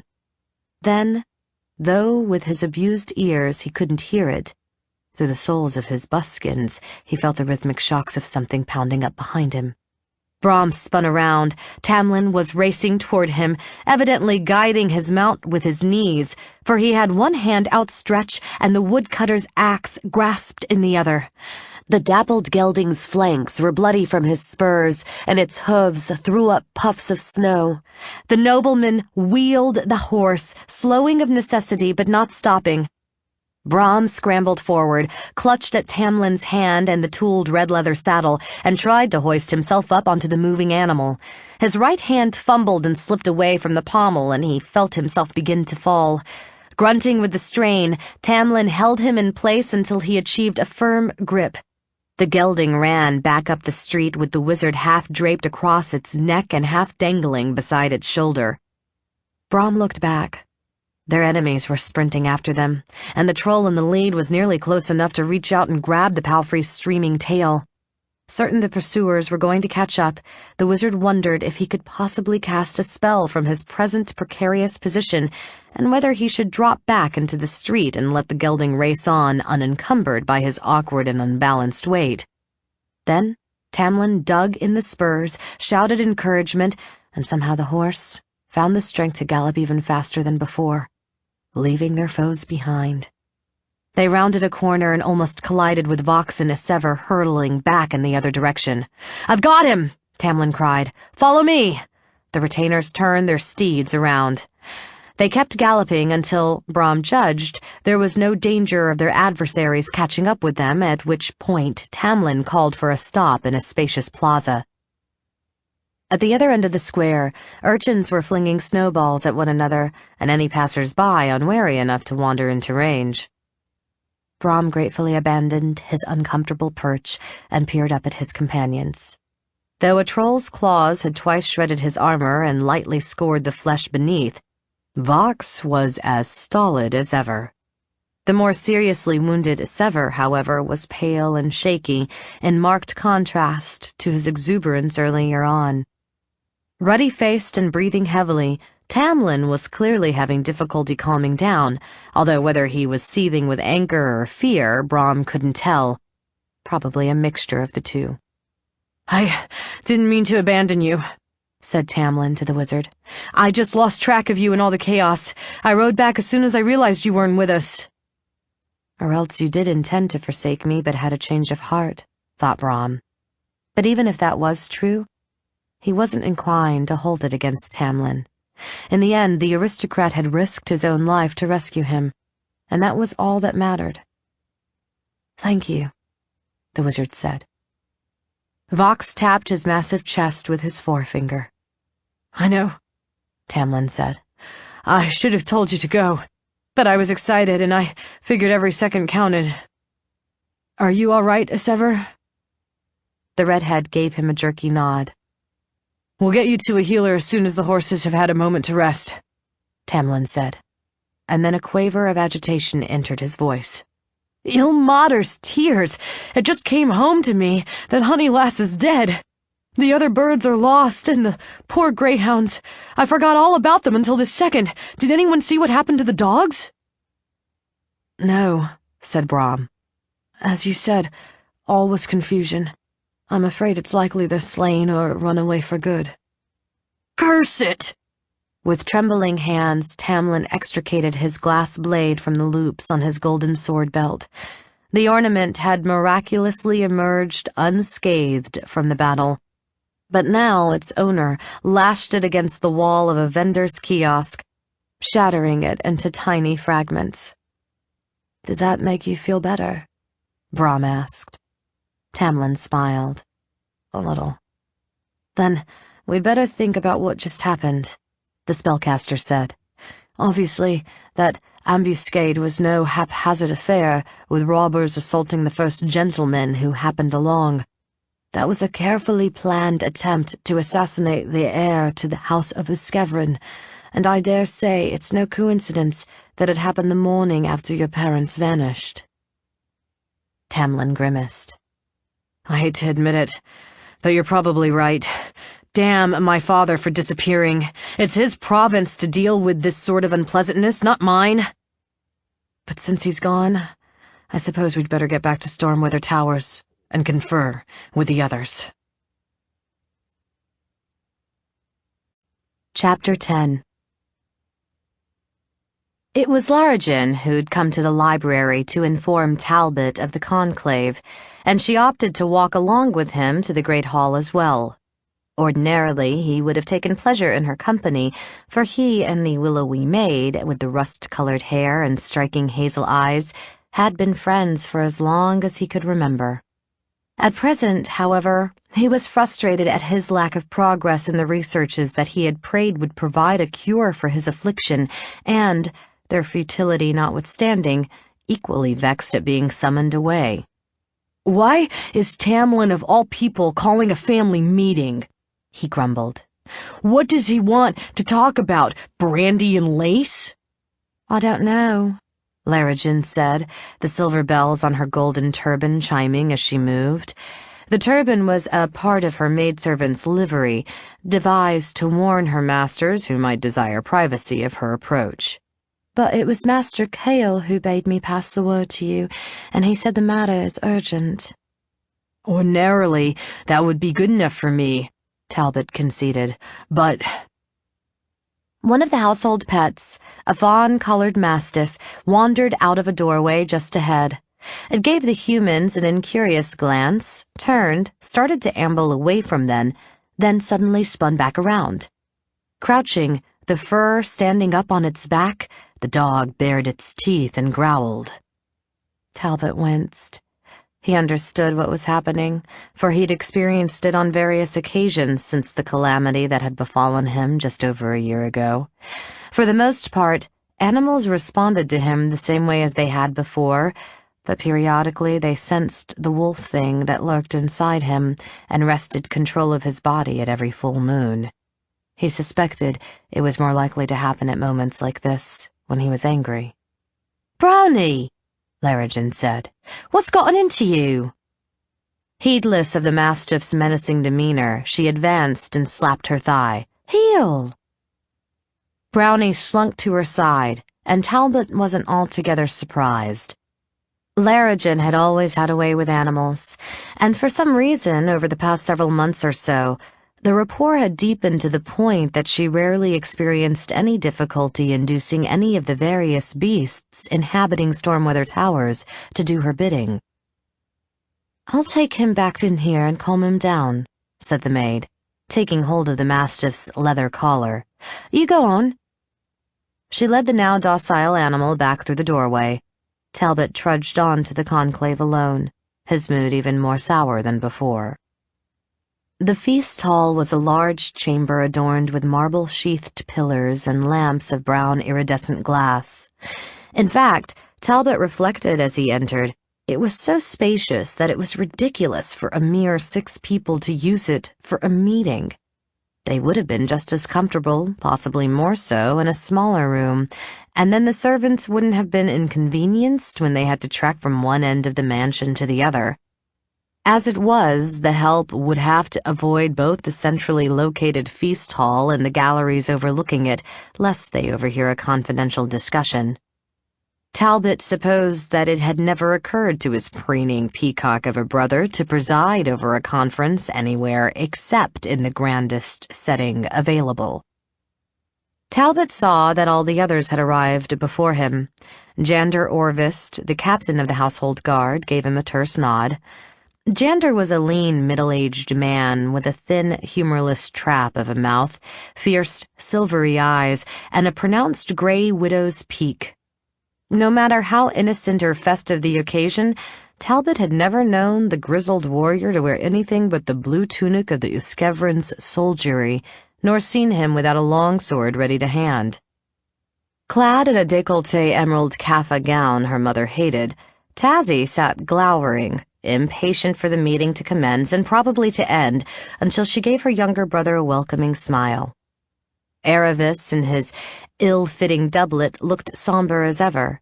His polished oak staff leaning against the arm of his chair, Brahm seemed equally grave, but then, eager to impress, he tended to appear that way even when performing the most trivial duty.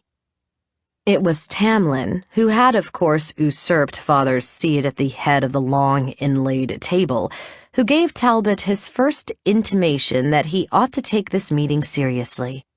Not simply because he was frowning.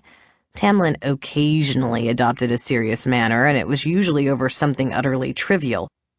But today, the air had a bruise coming up on the left side of his face, and although he was dressed as gorgeously as ever, in a sky-blue outfit that made Talbot unpleasantly conscious of his own uncombed hair, lack of a doublet and stale half-open shirt, he had, as was rare of late, added a businesslike long sword and poniard to his ensemble.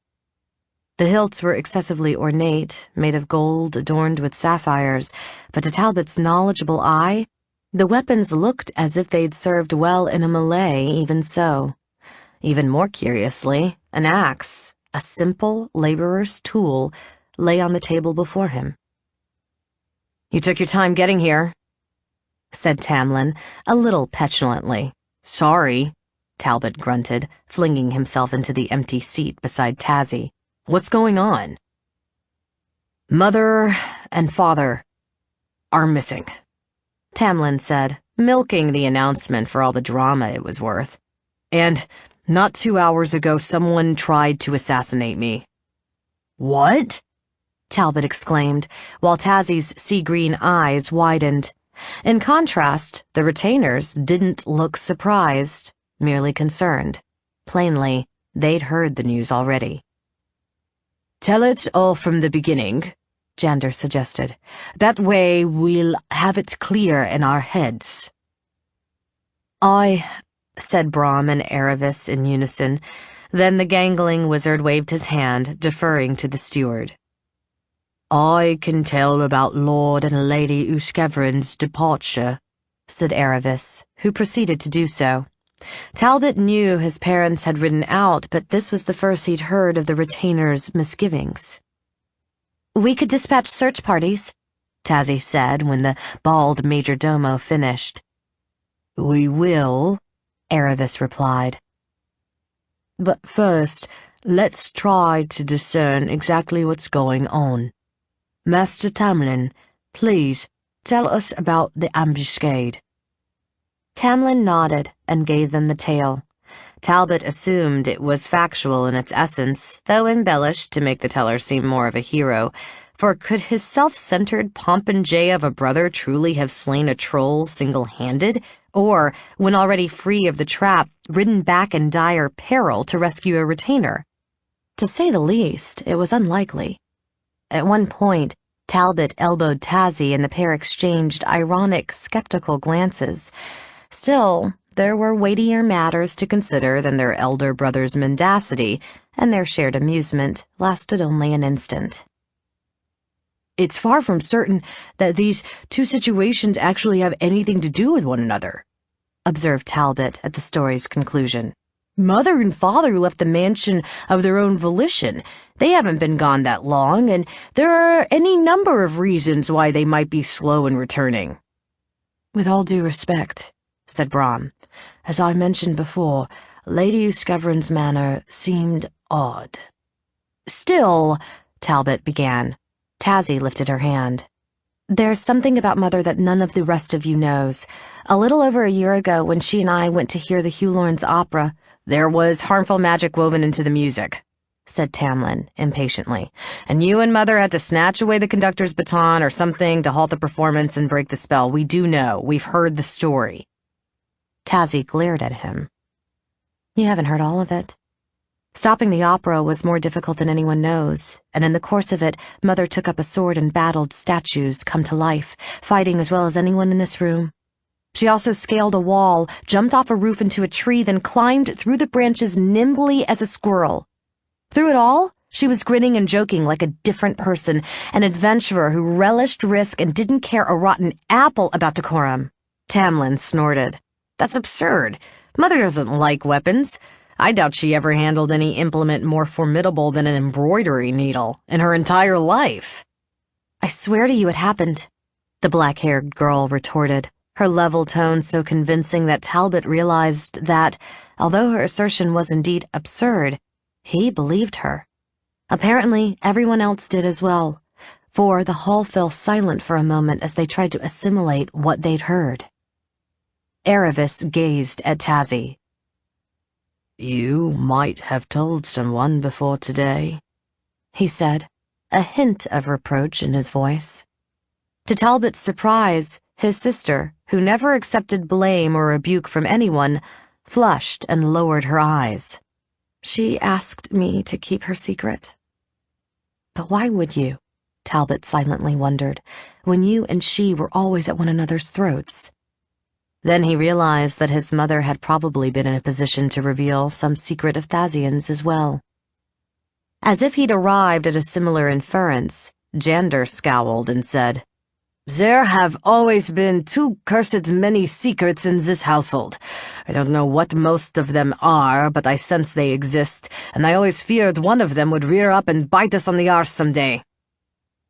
"If this one has," Tamlin said, "I'm not certain it did. How is it Mother knew how to fight? And what has it got to do with what's happening now?" Tazzy grimaced. "I don't know," she admitted. "She never would explain herself, but I suspect there's a connection." "Perhaps," said Aravis, frowning. "But I, for one, don't understand it, just as we have absolutely no clue as to what's become of Lord and Lady Euskevrin.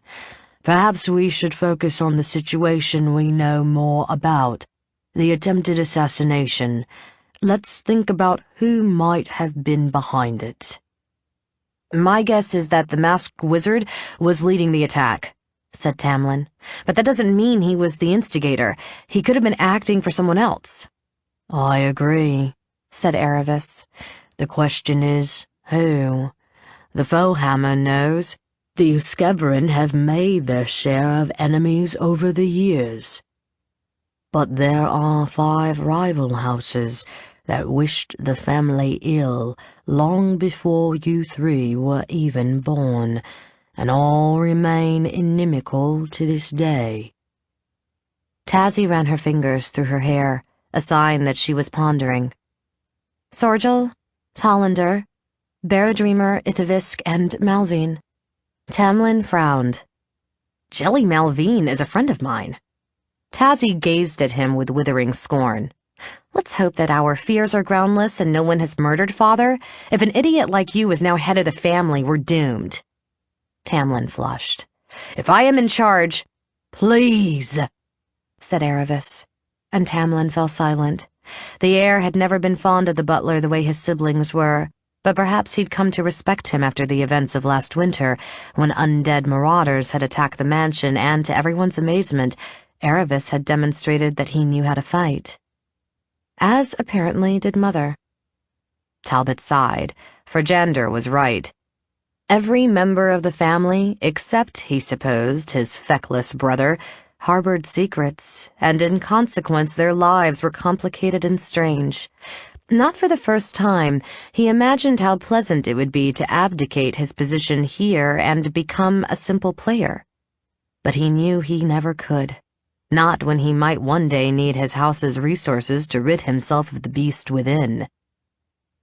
I believe that what Mistress Thasian was trying to say, Aravis continued, was that while young Jelly may indeed be your friend, it's always been the way of Selgaunt for nobles to trade and socialize one day and attempt to destroy one another the next.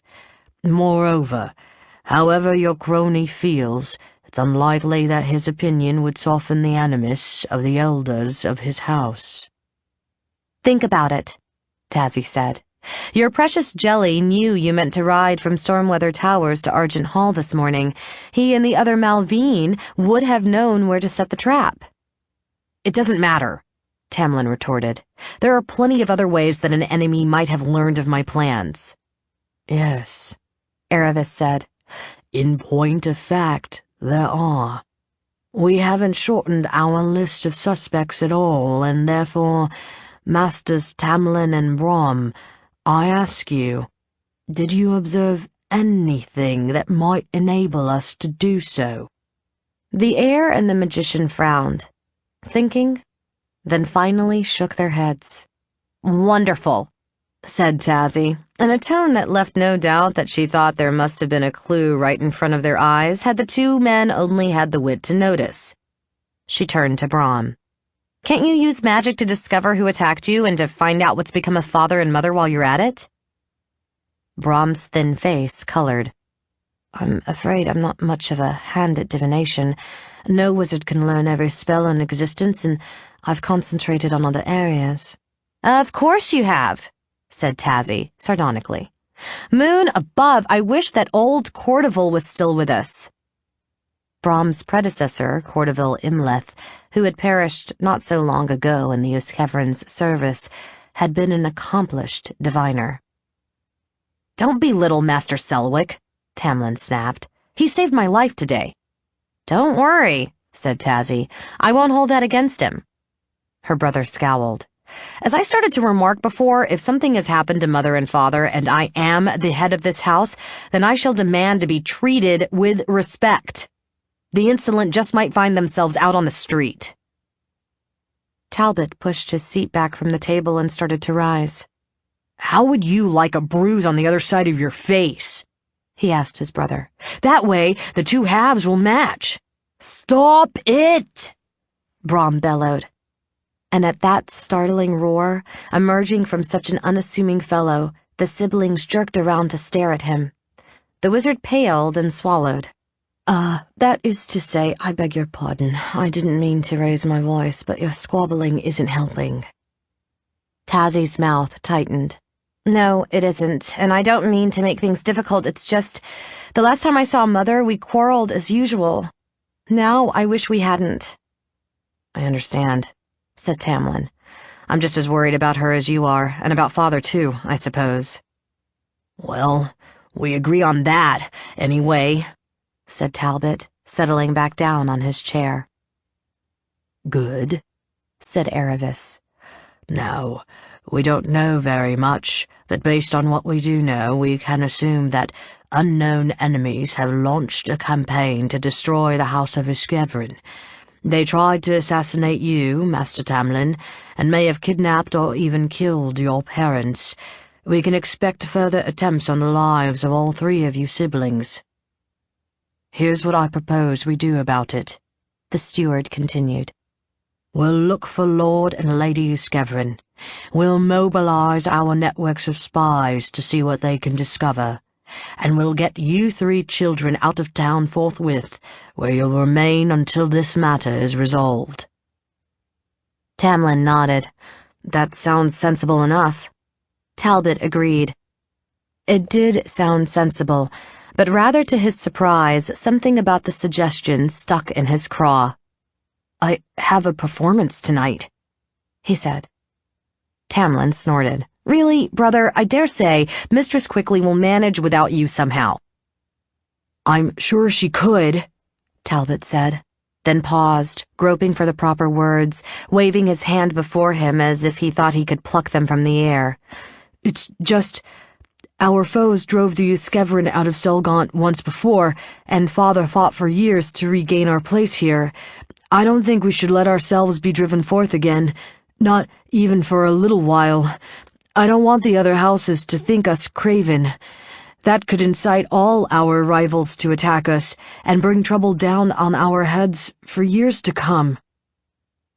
At least you'd be alive to endure the trouble, Aravis said. Despite what you said, we're not children anymore, Talbot replied. We can take care of ourselves. At least he hoped so. Do you know, said Jander to Aravis, if they did stay in the city and went about their usual affairs to prove they're not afraid, we could use them to bait a trap of our own. Guard them well but discreetly, overwhelm the assassins the next time they attack, wring some answers out of a captive, and get to the bottom of this. Aravis shook his head. I don't think Lord and Lady Uskevrin would approve. Well, they're not here, said Tamlin unexpectedly, and perhaps the troll's kick scrambled my brains, but reluctant as I am to say it, I think Talbot and Jander are making sense. We brothers shouldn't leave. Tazzy glared at him. I don't like the implications of that last remark. I can handle myself as well as either of you. Ordinarily that may be true, said Aravis, but you're just emerging from a long convalescence. Tazzy tried to speak, and the steward raised his hand to forestall her. I know, you're nearly well, but I still see you sway and stumble at odd moments. You can't afford to risk a murder attempt until that stops happening. I won't leave Selgant while Mother and Father are missing, Tazzy said, and you can't make me. Perhaps not, Aravis said, but in that case, you should at least stay here in the mansion, where you'll be safe. I agree, Talbot said. Tamlin nodded. So do I. Damn it! Tazzy began, her green eyes blazing. As acting head of the family, I'm ordering you to do it, Tamlin said, cutting her off, just as I'm directing Captain Orvist to make sure you obey. So, I'm your prisoner? Tazzy spat. Well, you can all burn in the pit. Then the defiance seemed to go out of her. Oh, all right. I'll sit and rot in my cell. Thank you, Aravis said. Now, let's discuss how we'll protect Master Talbot at the theatre and Master Tamlin when he goes to confer with the emissaries from across the sea. What? Tamlin yelped. I can't negotiate. I hate that kind of thing. Let's just stall the envoys and hope Father turns up. I already put them off once this morning, the majordomo replied, when it became apparent that Lord Uskevrin wasn't going to appear in time to keep the appointment. This alliance could be very beneficial to your family. Besides, if you want to create the appearance that the Uskevrin aren't afraid to go about their business as usual, and if you are, as you've mentioned more than once, the acting head of the house— Enough, Tamlin groaned. I'll do it, but I'd far rather contend with another ambuscade. Tazzy gave him a sweet smile. I hope you have the opportunity to do both. Chapter 11. Its pale eyes shining, the earthen giant strode through the fortress wall as if it were made of paper, and a chip of flying stone stung Shammer's sword hand. She tried to dart around behind the elemental, where she hoped to remain undetected, but she was too slow.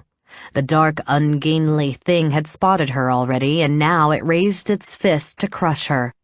Shammer poised herself to dodge the blow, race forward, cut at the creature's lead foot, and try to cripple it. Not that she truly thought her puny broadsword could hurt the elemental, but she'd rather die like a badger than a mouse. Just as she shifted her weight forward, a hand gripped her forearm and pulled her back. She stumbled, momentarily off balance, and the giant's fist plummeted down. She flung herself frantically aside, and the person who had taken hold of her must have done the same, because the elemental's blow missed them both. The impact shook the ground, threw up gouts of snow and soil, and jolted the humans off their feet. As they scrambled up, she looked around to see Thamelin. Tugging at her again, he cried, "This way!" He ran toward the north side of the courtyard, and wondering what he could possibly have in mind, she followed. The shocks of their pursuer's footsteps made it a challenge merely to stay on their feet, and they had to keep glancing back to watch for its next attack. The elemental raised its foot to stamp, and they scrambled out from underneath. Then, Thamelin led Shammer into one of the buildings constructed along the base of the wall. Glancing about, she found herself in a chapel, with a few rows of benches and plaster statues of Torm, Tempest, and other deities perched on little wooden stands. Rocked by the giant's footsteps, some had already fallen off and shattered. Having seen the elemental stride through the castle ramparts, she knew, as Thamelin seemingly did not, that this place was no refuge, not unless some god intended to manifest to protect his effigy from harm, and she rather suspected that wasn't going to happen. But Shammer's husband kept rushing her toward the other end of the chamber, and after a moment, she saw the reason why. A short time ago, he'd evidently shifted the altar aside to uncover a square opening in the floor. With a clattering crash, the elemental swept the roof of the chapel away as easily as a maid clearing cobwebs with a broom, leaving the chamber open to the sky. Leaning over the top of the wall, the creature reached for its quarry. Shammer could see the top rung of a ladder affixed just below the rim of the shaft, but she and Thamelin had run out of time to use it. The nobleman took a last stride and jumped, and as the creature's hand plunged down at her, she did the same. She fell for less than a second, then hit bottom, lost her balance, and sprawled on an earthen floor. An instant later, the giant's hand smashed into the mouth of the shaft, and too large to penetrate farther, lodged there, blocking out what little light had reached the bottom before. Clods of dirt pattered down. Immediately, there came a grinding, crunching noise, and more earth fell. Shammer realized the elemental was trying to force its arm down the shaft, and she thought it entirely possible that it would succeed. Even if its raw strength proved insufficient, it might have some sort of power over soil and stone. Groping for her in the blackness, Tamelin's hand brushed the top of her head. "Did you hurt yourself falling?" he asked. "Are you still able to walk?" "I am." "Then come on." He hauled her to her feet, then pulled her into what must be some sort of narrow, low-ceilinged tunnel. By banging her shoulder on one, she discovered that splintery wooden supports stood at intervals along the way. The lightless passage shook, the supports groaned, and chunks of dirt rained down. Crashing and pounding sounded through the earth. Evidently, the giant had abandoned its efforts to force its hand down the shaft and was tramping around overhead, demolishing the rest of the castle. Shammer couldn't guess whether the creature was hoping she and Thamelin would come up elsewhere in the ruin, expressing its pique that they'd eluded it, or deliberately trying to collapse the tunnel. In any case, she feared that the ceiling might indeed be on the verge of falling. Just ahead of her in the darkness, one of the support timbers gave a sharp crack. Dirt showered down all around her, and then something much, much harder crashed down on top of her head. The sharp, unexpected pain slammed her down on her knees. She felt consciousness guttering out and struggled desperately to hold on. But still, everything slipped away. Shammer cried out in frustration and fear, and her eyes flew open. Peering about, she saw she was lying in a dilapidated lean-to, likely some hunter or charcoal burner's shelter. A fire smoked and crackled in the center of the floor, and the russet cloak she'd dropped back in the clearing covered her like a blanket. Outside the hut, daylight shone on a tangle of leafless snow-silvered trees, proof that she was still in the woods. Wrapped in his own cape, with its blood-stained ermine collar utterly filthy, Thamelin sat cross-legged on the other side of the fire, watching her. His long sword lay naked beside him, while her own weapon was nowhere in sight. She supposed she'd lost it when she'd been knocked unconscious. "You called out," he said, his tone cool, his face impassive. You're awake. Yes, she said, her throat so dry that her voice was a painful rasp. She swallowed. I was dreaming about our escape. You must have realized I'd gotten hurt and carried me out of the tunnel. Yes. How did you know the passage existed? First things first, do you still want to kill me? Her eyes widened in surprise. She sat up, though it made her head throb cruelly. Ilmater's bonds, of course not. I know now that you didn't poison my grandniece.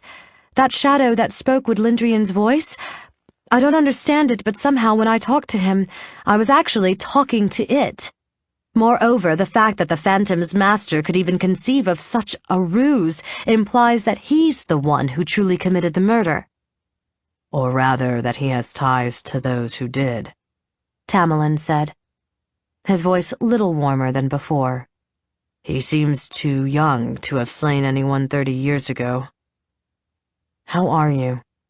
Sore, especially my head, stiff, cold, grimy, thirsty, and hungry, she said. But essentially, all right. I can do a little something about the hunger, he said, handing her a bundle of paper, which, when she unfolded it, proved to contain a square of date-nut bread. Trust him not to venture into the woods without a snack tucked into the pigskin pouch on his belt, or a flint, steel, and tinderbox, for that matter. She took a bite of the pastry. I still want to hear how you knew about the tunnel, she said through the first mouthful. His green eyes widened, and she realized that never in their 3 decades together had he ever seen her gobble a morsel with such unladylike voracity. But of course, it was far too late to worry about such things now. I've built my share of strongholds over the years, Tamerlane said, trading outposts and storm weather towers itself. I wanted to make them secure, so I undertook a study of fortifications, during which I happened to learn that these old castles Rothavir raised often had a secret tunnel leading out. I didn't know exactly where it would be located, so I had to leave you to guard my back while I went to look for it. And since they didn't know it existed, our enemies must think the giant killed us, and our bodies lay buried somewhere in the wreckage of the fort. Since they stopped hunting us and went home, it would appear so. Good. We should try to figure out who the wizard is. Not so fast, said Tamerlane. I've had faceless enemies before. This one will keep for a few more minutes. What I want to know now, and without another second of delay, is, who are you? I've thought of one possibility, but it seems preposterous. Shammer hesitated. She'd guarded the secret for so long it was hard to divulge it even now. Finally, she said, If you're thinking I'm the first Shammer, the robber in the tales and ballads, you're right. Explain, he said. All of it. And so she did, beginning with the bored, hoydenish adolescent she'd been more than 80 years ago, a girl who had started sneaking out of Argent Hall to taste the boisterous life of the streets, and eventually became a thief for the excitement. Tamerlane grimaced. So that's where Thazian gets it. Shammer blinked in surprise. You know about her thieving? Not everyone manages to deceive me, he said sourly. The way you two quarrel, I'm surprised you know, but go on with your tale. Well, you know that after I was unmasked, I had to flee Selgant. Later, I fell in with a band of treasure hunters who were looting ruins south of the Moon Sea. We broke into the wrong crypt, a chamber given over to magical devices, the like of which I've never encountered before or since, where a guardian spirit appeared to battle us. She could see the entity even as she spoke, a clawed, towering, shadowy thing, quick and savage as a leopard, and as terrible in its way as the masked wizard's elemental. Naturally, she continued. The wizards and priests among us threw spells at the spirit. Somehow their sorceries brought the devices in the vault to life, and they started shooting bolts of magical energy around. One of them struck an amulet I was wearing. I knew the pendant bore an enchantment, but had never discovered the purpose. The pearl in the amulet exploded, and instantly, or so it seemed to me, everything was different, quiet. The spirit was gone, much of the ceiling had fallen in, crushing the arcane apparatuses. My comrades lay dead and looked as if they had been so for many years. When I returned to civilization, I found out that, in fact, they had. Somehow, 50 years had passed for the rest of the world, but not for me. I reckoned that after so much time it would be safe to return to Selgant, at least if I was discreet. You know what I found when I arrived. My family on the brink of ruin, their only hope an alliance by marriage with the house of Uskevrin. So, when the betrothed girl was murdered, they prevailed on me to impersonate her and wed you in her place. How did they talk you into such a travesty? Asked Thamelin. Shammer shrugged. After my displacement in time, they were the only people in the world I cared for, or even knew. Moreover, it was uncanny how my grandniece had looked exactly like me, and even owned my name. I'd never truly believed in fate, but it gave me the strange, fey sense that it was my destiny to take her place. Indeed, he said. And while you were engaged in your philosophical ruminations, did it ever occur to you that you were dealing unjustly, if not downright cruelly, with me? Tricking me into a union with a stranger I didn't love, and who most certainly didn't care for me.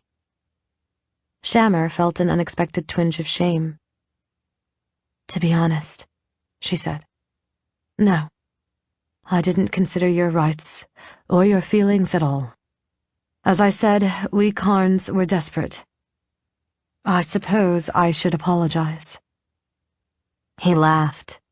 Oh, please do. After all, you've only been causing me hurt for 30 years, culminating in an attempt to kill me. A little show of contrition will make everything right. She sighed.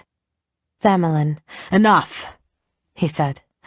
I wanted to know how my life took the path it did, and you've told me. I don't need to hear professions of remorse. We have a problem to solve. Let's focus on that. Fine, she rapped. Then, who was Master Moon, do you think? Thamelin shook his head. I don't know. I have a nagging feeling I've heard his voice before, but I don't know where or when. You should have waited to make your move until he revealed his identity. I moved at a moment when he was busy enjoying the sound of his own voice, and his henchmen were distracted by it as well. If I'd waited, we might not have gotten a second chance. I suppose. Anyway, I have no idea who he is either, she said.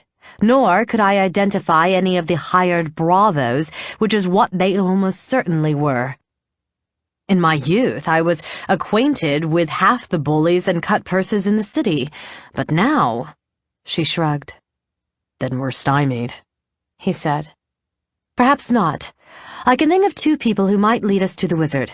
One is Audra Sweetdreams, the other the first rogue with whom I crossed swords as we broke free of the clearing. We might be able to find him, for I got a good look at his face and also noticed he has fish-scale tattoos. Tamerlane's green eyes narrowed. Some of the watermen carry such marks. Of course, there's no shortage of watermen. True, she agreed. Still, it will be easier to search among them than to comb the whole city at random. Now, here's my thought. At the moment, we possess one advantage. Master Moon thinks I'm dead. He won't take any extraordinary precautions to keep me from tracking him down, and I can take him by surprise when I do. So, I'll make inquiries, and you'll go home and protect the children. If the wizard wanted to kill both of us, he's likely to strike at them as well, to annihilate the House of Uskevrin for good. The inquiries could be dangerous. I can take care of myself. Moreover, Master Moon did something to me that no one else has ever done. He made me his dupe. I mean to show him just how deeply I resent that." "I know just how you feel," Tamerlane said sardonically. "and I agreed to your scheme with one amendment. I'm coming with you." "No, I am used to doing such things alone." "Nonsense. You've already told me you've had dealings with other thieves and traveled with a troop of adventurers. Are you worried I'll slow you down? You should have noticed by now that, old man though I may be, I can take care of myself as well." "I am aware of that," she admitted, "but I don't understand why you want to accompany me now that you know that all of our life together has been a lie." "I may detest you, woman, but at the moment, what does it matter? We have an enemy to ferret out. It's a risky task, and you'll be better off with someone watching your back. Besides, if you want Master Moon to believe you dead, the ruse will be more convincing if neither of us surfaces. Whereas, if I turn up alive, it will suggest the possibility that you might have survived as well." "But what about the children?" "They've got Jander, Brahm, and the guards to protect them. They should be safe for the time being, and in the long run, we'll ward them best by eliminating this threat as expeditiously as possible." She threw up her hands. "Very well, we'll hunt together." "Then, if you're able, we should get moving. Our foes left our capes lying back in the glade, but they stole our horses, and it's a long walk back to town." Chapter 12. At the point where the city wall ended and the docks began, Shammer and Thamelon stood and regarded the expanse of water where the river Arkin, or the El Zimmer, as the townsfolk generally called it, flowed into Selgant Bay. It was evening, with a frigid wind moaning in from the sea, and so, as it did every night, the floating city of the watermen had come back into existence. By day, countless boats ferried passengers and cargo about the harbor and along the river, or ventured out to sea in search of fish. At dusk, those who lived and worked aboard these vessels brought them together to form a great tangle that sometimes extended all the way to the north shore. It then became possible to step, climb, or jump from one deck to the next. Shammer and Thamelon hadn't needed to hike all the way back into Selgant. Shortly after reaching Rothavir's road, they'd encountered a wagon full of travelers willing to give them a ride, and more than willing to trade them plain homespun garments for their own rich noble's attire, which, though torn, blood-spattered, and filthy, could nonetheless be sold to a second-hand clothing dealer for a handsome price. Thus rendered inconspicuous, Shammer enjoyed the comfort and freedom of a mannish outfit of blacks and grays, the likes of which she hadn't worn in 30 years. The couple parted company with their benefactors in Overwater. In that wayfarer's haven, they sold Thamelon's gold and silver spurs to augment their store of ready cash, procured a healing salve for their sundry cuts and scrapes along with a bottle of black dye, and then went to a bathhouse. After they scrubbed the grime off, Shammer chopped her long tresses short, and both she and Thamelon colored their hair. Now, thoroughly disguised, or so they hoped, they headed for a marketplace to equip themselves for the task ahead. Thamelon bought a new throwing knife and a gray steel buckler. Shammer purchased another broadsword, a dagger, and once the shifty little merchant operating in the shabbiest corner of the market had been persuaded to trust her, a leather wallet lined with thief's tools. Still later, back on the south side of the river, the aristocrats' first stop had been a futile one at Lamp Black Alley, where they'd found Audra Sweetdreams and her two ruffians lying slain on the floor of her shop. It had all taken more time than Shammer would have preferred, and she'd been impatient to reach the docks and begin the search for the tattooed bully. Still, the floating city exerted a kind of fascination. Colored lanterns shone aboard scores of sloops, skiffs, barges, and houseboats as if in imitation of the stars appearing overhead. Mouth-watering cooking odors wafted ashore from the boats, as did laughter and a lively tune performed on songhorn and hand drum. Despite herself, the noble woman paused to take in the spectacle. Thamelin said, "It is a bit of a marvel, isn't it?" Surprised to hear her own thought echoed, Shammer turned to regard him and saw that he'd finally left off glowering at her.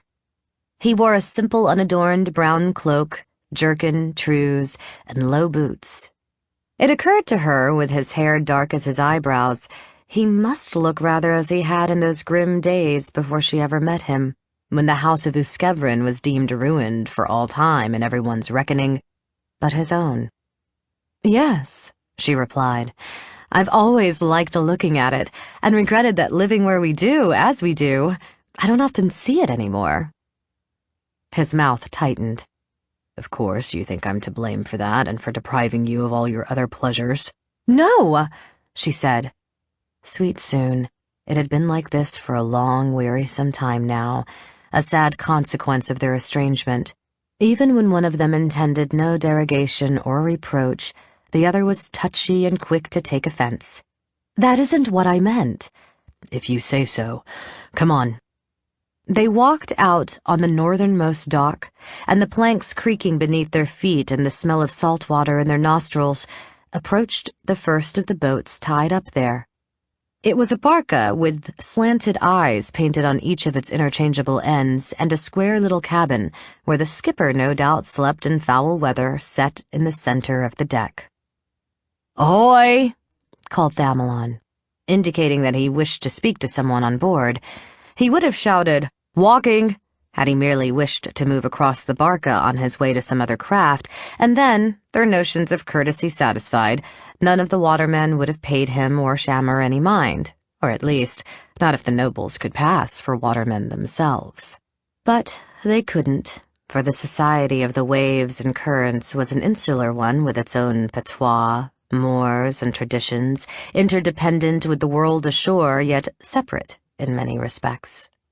People claimed that some watermen lived and died without ever setting foot on solid ground, and although Shammer suspected that was an exaggeration, she was certain no landsman could prowl the floating city without attracting many a speculative eye.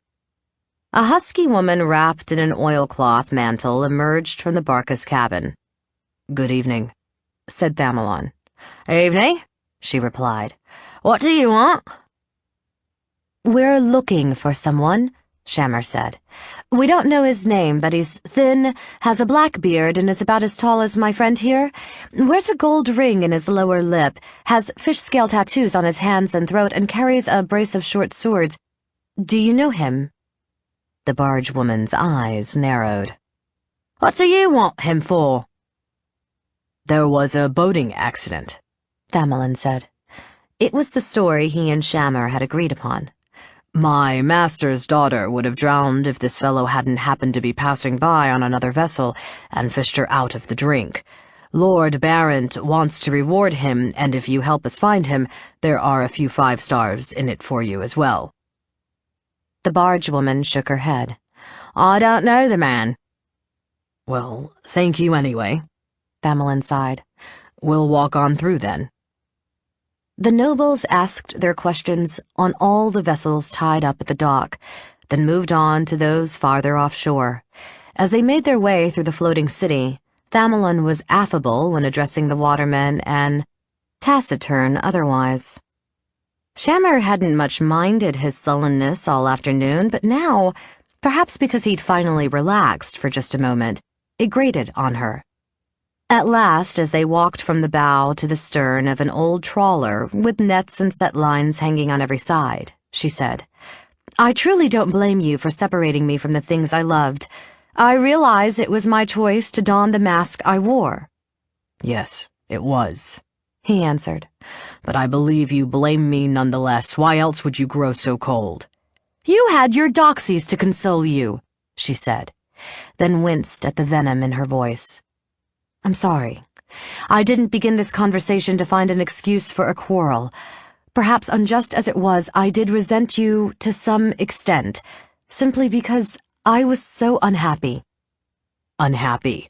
In your life of luxury and privilege? It wasn't what I wanted. Apparently not. They reached the rear of the vessel, and he called down to the sleek, narrow passenger skiff moored underneath to the family of rowers taking their ease on the seats. Ahoy! The nobles inquired about for another hour, still meeting with no success. Shammer became increasingly convinced that they must already have spoken to someone who knew their quarry, but that suspicious individual had been loath to give up a fellow waterman to a pair of outsiders. Eventually, as they crossed the deck of a barge that had yet to unload its cargo of bins of iron ore, Thamelin said, "I could wish that you'd played your role with greater skill." Shammer eyed him quizzically. "I did my best."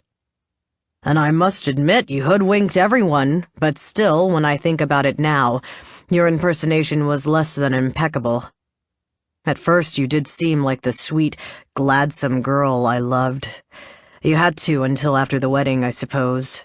Soon enough, you petrified into the stiff, imperious creature you are now, as your grandniece never would have done." She shrugged. "I suppose I felt that if I couldn't be the rogue anymore, I might as well be the most dignified, noble woman Selgaunt has ever seen. It certainly kept me from slipping up and revealing any hint of the old Shammer. To my mind, it's almost as if you were punishing yourself for abandoning the life you cherished by making sure you'd be as lonely and divorced from your true nature as possible." She frowned, not liking his conjecture but unable to dismiss it out of hand. She was still mulling it over when he grabbed her by the shoulder. "Look," he said, pointing. She peered ahead and saw two figures talking on the deck of a gaily painted galley, the kind that pleasure-seekers chartered for an outing on the bay. Beneath the mast, illuminated by the glow of a yellow lantern, huddled a tattooed boy and the man she and Thamelin were seeking. She surmised that one of the watermen to whom they'd spoken had indeed been acquainted with the Bravo and had dispatched the youth to warn him. "Let's go," she murmured, and at that moment the bully peered out across the expanse of gently bobbing decks that separated them, spotted them, and bolted, vanishing over the opposite side of the galley. Shammer's eyes took in the lay of the land, or whatever you called it when you were out on an aggregation of boats. "Circle that way," she said, pointing. "Cut him off if he makes for the docks." Should the rogue succeed in reaching the shore, he could lose himself in the teeming streets beyond. Evidently Thamelin understood her concern, for he set off as she'd bade him without question, leaving her with her longer legs to pursue their prey directly. Springing into motion, her cape streaming out behind her and her scabbard bumping at her hip, she began the chase. She discovered at once how tricky it was to scramble or leap headlong from one deck to the next, particularly when the two surfaces were at different heights above the water. Just as she realized that, although she knew how to swim, a slip and a fall into the frigid bay could easily kill her. She knew she mustn't slow down, else the man with the ring in his lip would elude her. She leaped over a 6-foot expanse of open water, caught hold of the pleasure galley's rail, and started to scramble aboard. Her own momentum nearly carried her onto the point of the boat hook that the lad, whom she'd spotted moments before, was tentatively poking at her face. She clung to her perch with one hand and grabbed the tool with the other, ripped it from her assailant's grasp, and tossed it into the water. "Scat!" she roared, and the boy flinched back, giving her room to vault onto the deck and race to the other side. To her relief, the bully was still visible in full flight several boats away. Leaping to the next vessel in line, she continued the pursuit. It soon became apparent that the lad with the boat hook wasn't the only waterman who wanted to hinder her. When she bounded onto an old hulk that some entrepreneur had converted into a floating tavern, where fish fillets were grilling on wrought iron braziers, several of the patrons surged forward to attack her. She snatched out her broadsword, dropped the man in the lead with a cut to the thigh, sent another reeling with a gashed arm, and the rest faltered. She ran at them, slashing wildly, and they gave way, though that wasn't the end of the harassment. Topers, who hadn't been bold enough to attempt to lay hands on her, pelted her with crockery, tankards, and even hunks of bread. Thereafter, she ran with her sword in hand, and no one attacked her face to face. Some of the watermen tried their best to hinder her in other ways. As she dashed from the bow to the stern of a skipjack, silently cursing the clutter on the deck, the boom suddenly spun around. It would have swept her into the water had she not instantly dropped flat. On board another barge, she heard a creak, looked around, and spotted the arm of a crane pivoting to drop a net full of crates on her head. She put on a burst of speed, and the boxes crashed down behind her. The crane operator cursed. Frequently, she suffered a stinging bombardment of belaying pins, fishing tackle, and any other missiles the watermen found ready to hand. Shamar wondered whether they'd be so keen to protect her quarry if they realized he was a hired killer. She supposed she'd never know, for she couldn't spare the time or the breath to tell them. Perhaps she wouldn't even if she could, for as she ran, leaped, and dodged, testing her instincts and agility, risking calamity with every stride, she felt the old exhilaration. Perhaps she was mad, but this was the kind of perilous sport she needed to be happy, delighting in the play of her muscles, at each obstacle overcome, at the kiss of the icy air on her face. She grinned fiercely. She bounded onto a ketch amidships. The only person on deck was a small, bald, wizened man wrapped in a voluminous black robe. He was perched in the stern, well away from her and not blocking the direction she needed to go, and she assumed that he at least had no intention of interfering with her. Then, from the corner of her eye, she glimpsed him sweeping his hands in mystic passes as he chanted rhyming words of power. The spellcaster tossed sparkling powder into the air, and beams of multicolored light sizzled from his fingers in a fan-shaped burst. Shamar wrenched herself behind the cover of the main mast, but a shaft of scarlet radiance grazed her shoulder even so. She felt dizzy and weak for a moment, and then the sensation passed. She darted from her place of concealment, intent on distancing herself from the warlock as rapidly as possible, but he was already jabbering and twirling his arms again. Magic moaned and crackled through the air. Suddenly, she had no idea why she'd been in such a rush to get away. The wizard seemed such a nice fellow. She ought to stay and make friends, see if she could oblige him in some way. "No!" she shouted, and the enchantment lost its grip on her mind. Shamar decided she couldn't just run and give him the chance to hurl yet another spell at her retreating form. She noticed a bucket, a bait bucket judging from the fishy smell, sitting near the foot of the main mast, snatched it up, and threw it. The missile bashed the old man on the temple, and dazed, he collapsed to his knees. Grinning, she headed for the other side of the ketch, and then something struck her calf, stuck there, and yanked her off her feet. As she slammed down on the deck, she saw that it was a long, sticky tongue that had caught her, and at the other end was a goggle-eyed frog as big as a man. The spellcaster's pet, or familiar, she supposed. Despite its size, with its natural ability to change color to match its surroundings, she hadn't noticed it crouching in the gloom, and now its tongue dragged her closer, its huge mouth gaping to swallow her whole. She wrenched herself around into position to cut at the creature's tongue. One swing gashed it deeply, and a second hacked it in two to lash about, showering blood. The frog croaked, hopping into distance, and tried to bite her. Gripping her sword with both hands, she thrust at the creature's throat. The blade plunged in almost to the hilt, and the amphibian collapsed. Shamar scrambled to her feet, took hold of the weapon, and tried to pull it from the carcass, but even when she tugged with all her might, the broadsword wouldn't slide free. She knew she had no more time to fool with it, not with the Bravo racing farther away every second.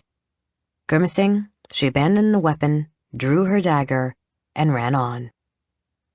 She finally caught up with the tattooed man at the very edge of the floating city, where the clustered vessels gave way to open water.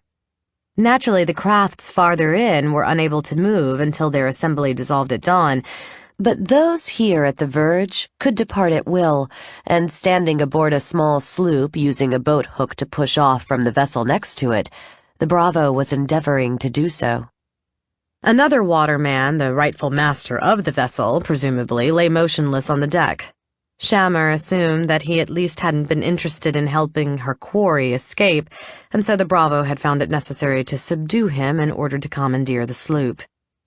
And thank Mask for that, because if something hadn't delayed the wretch, she never would have caught up with him in time.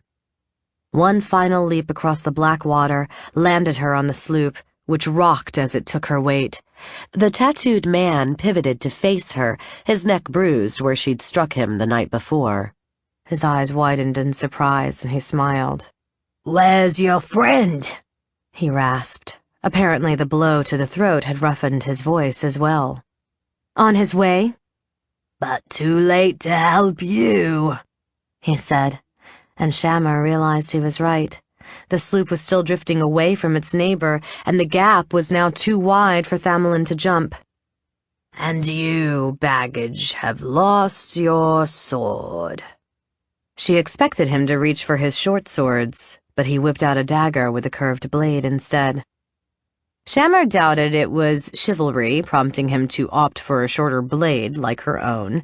He was probably proud of his skill with a dagger, proud enough to rely on it whenever practical. Whereas, though she had some experience with all the white arms as bladed weapons were called, she was most confident with the sword. She knew the basics of knife fighting, but no more. Well, she told herself, that would just make it more interesting, as would the fact that while he would have no compunction about killing her, she must take care not to give him a mortal wound. Otherwise, she wouldn't be able to interrogate him afterward. She assumed a stance similar to the one she employed when fighting with a sword, her weapon hand in the lead. Smiling, knees slightly bent, the Bravo minced toward her with his empty hand leading, and poised to guard his abdomen, his dagger hand cocked back. He sucked in his midsection to make it less of a target. Shammer retreated, using her longer reach to threaten him and slow his advance, meanwhile studying his technique. She knew she couldn't keep evading him for long, not in the cramped arena of the deck, but she hoped that if she figured out his style before he closed, she could turn that understanding to good advantage. The Bravo glided forward with stylized steps, reminiscent of an allemande, sometimes tossing his weapon from one hand to the other. Once he twirled, momentarily giving her his back, then snapped back around with a cut that would likely have taken her in the throat had she accepted the invitation to attack. He did indeed appear to be a master of the dagger, tricky and sufficiently confident of his skill to be flamboyant. Shammer reckoned that she might be in even more trouble than she'd thought. In the few seconds she'd spent studying him, he'd nearly backed her up into the very end of the bow.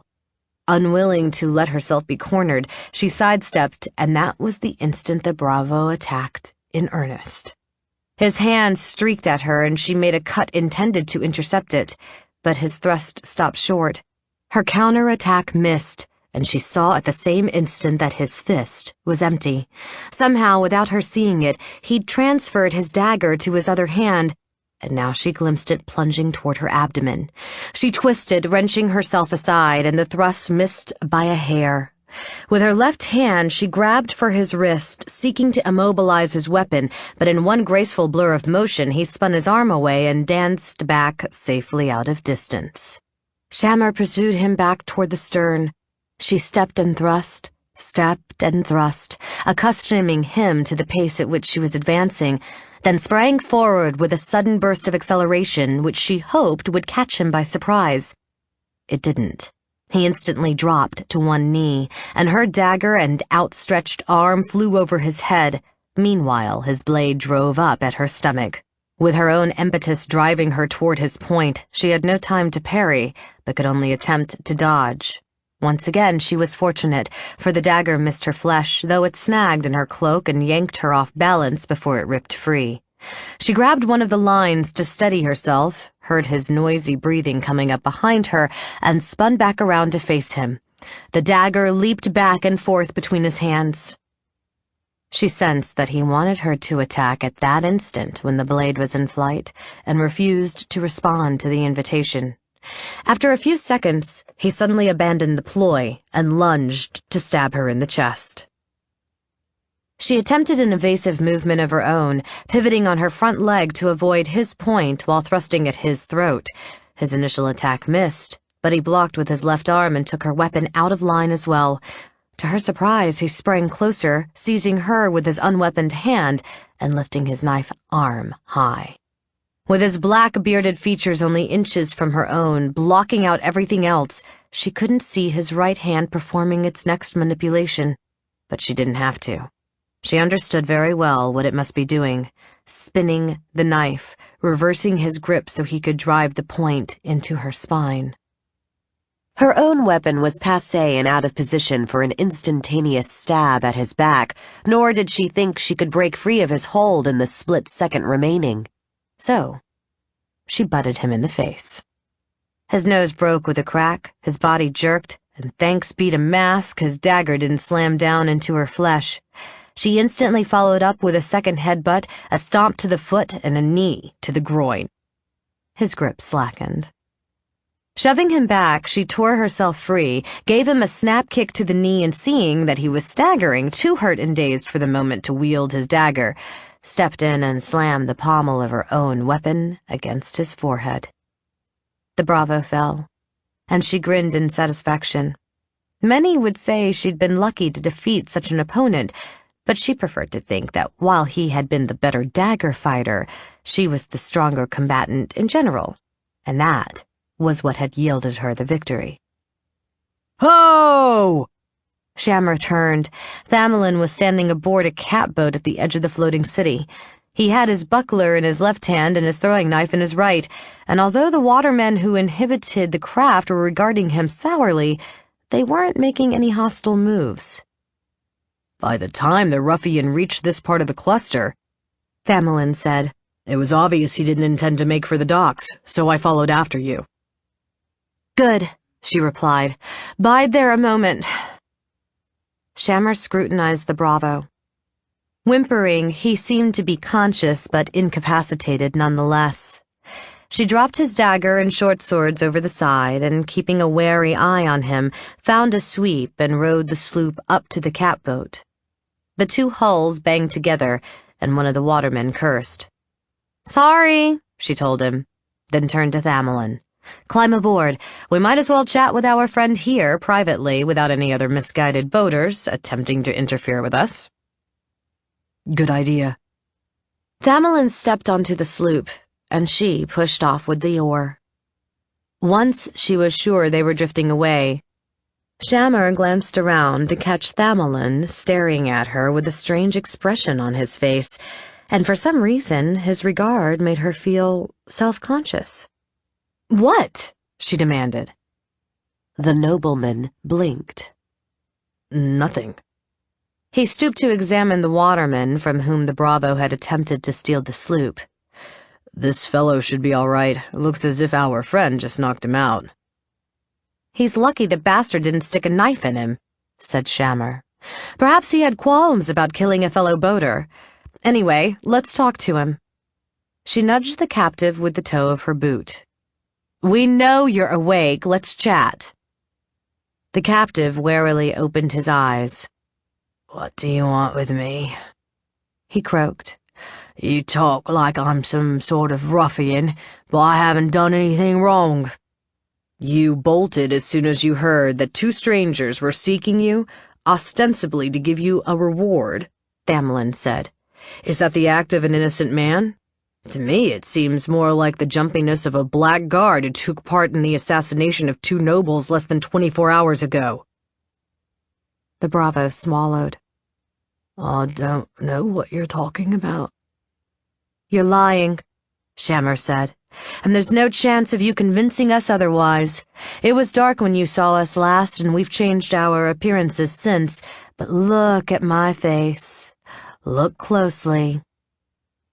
The bully did as she'd bade him, then blanched and cringed. You people are dead. No, said Shammer, just very annoyed.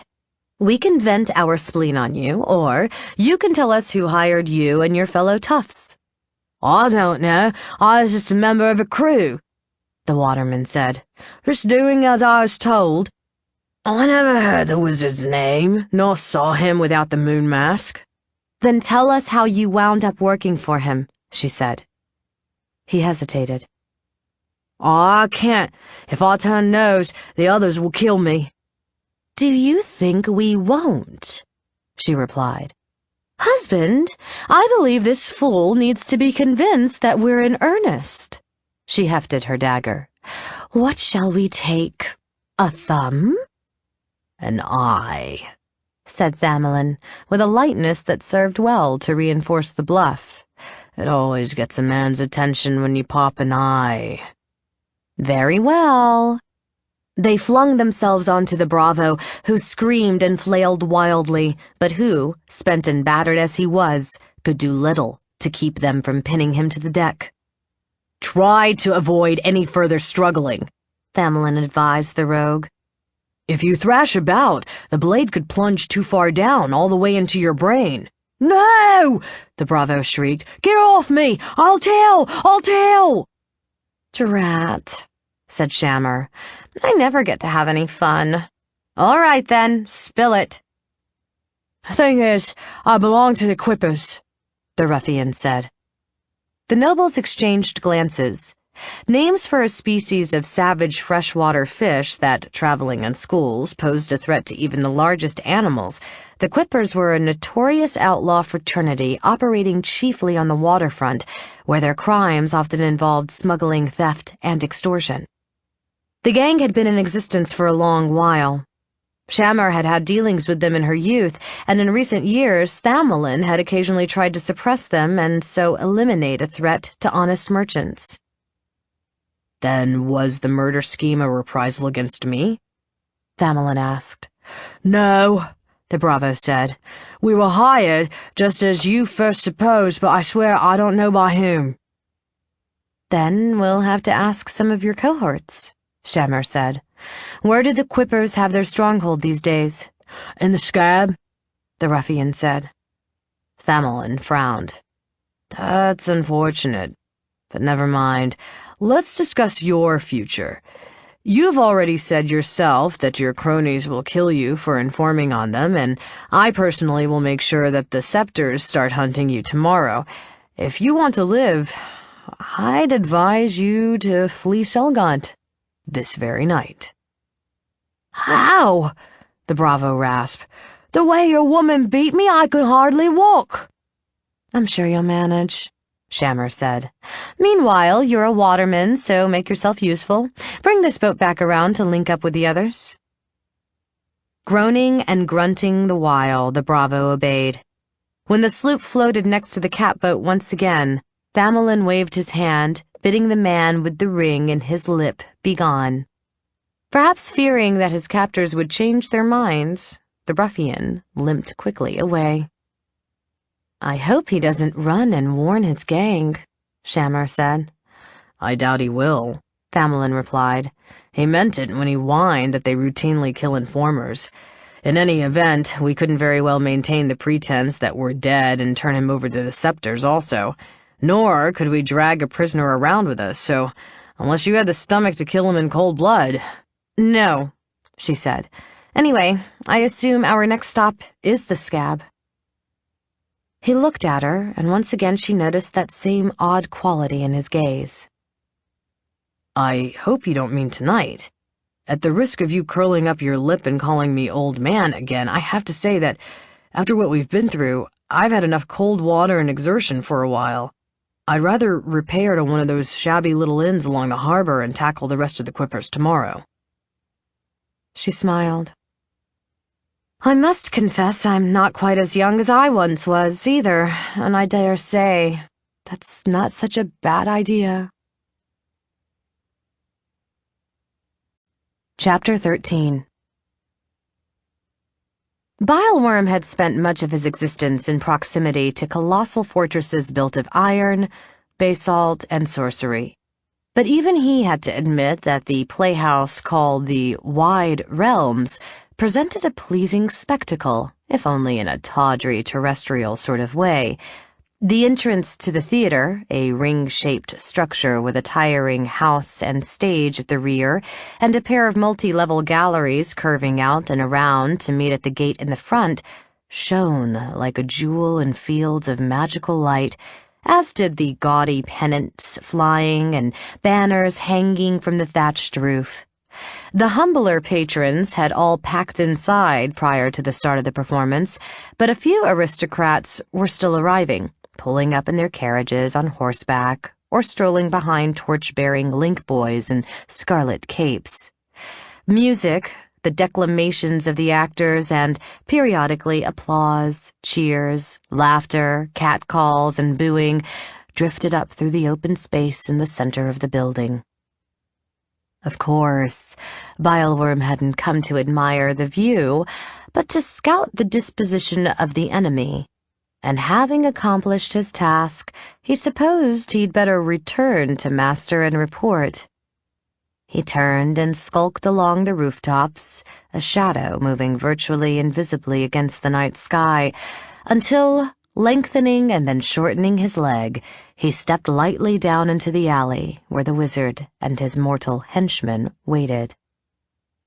Garrus Quinn, clad tonight in a plum-colored hat with an upturned brim and yellow plume, a loose thigh-length Mandilian overcoat in the same colors, and baggy Gallica skin breeches, glanced around, discovered Bileworm leering at his elbow, yelped, and recoiled.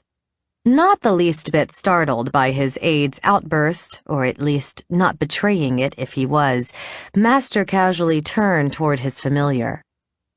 "What have you learned?" the masked wizard asked. "They're guarding the lad," Bileworm said. "Just as you expected. They have warriors hiding in 4 buildings adjacent to the wide realms, 6 to 10 in each detachment.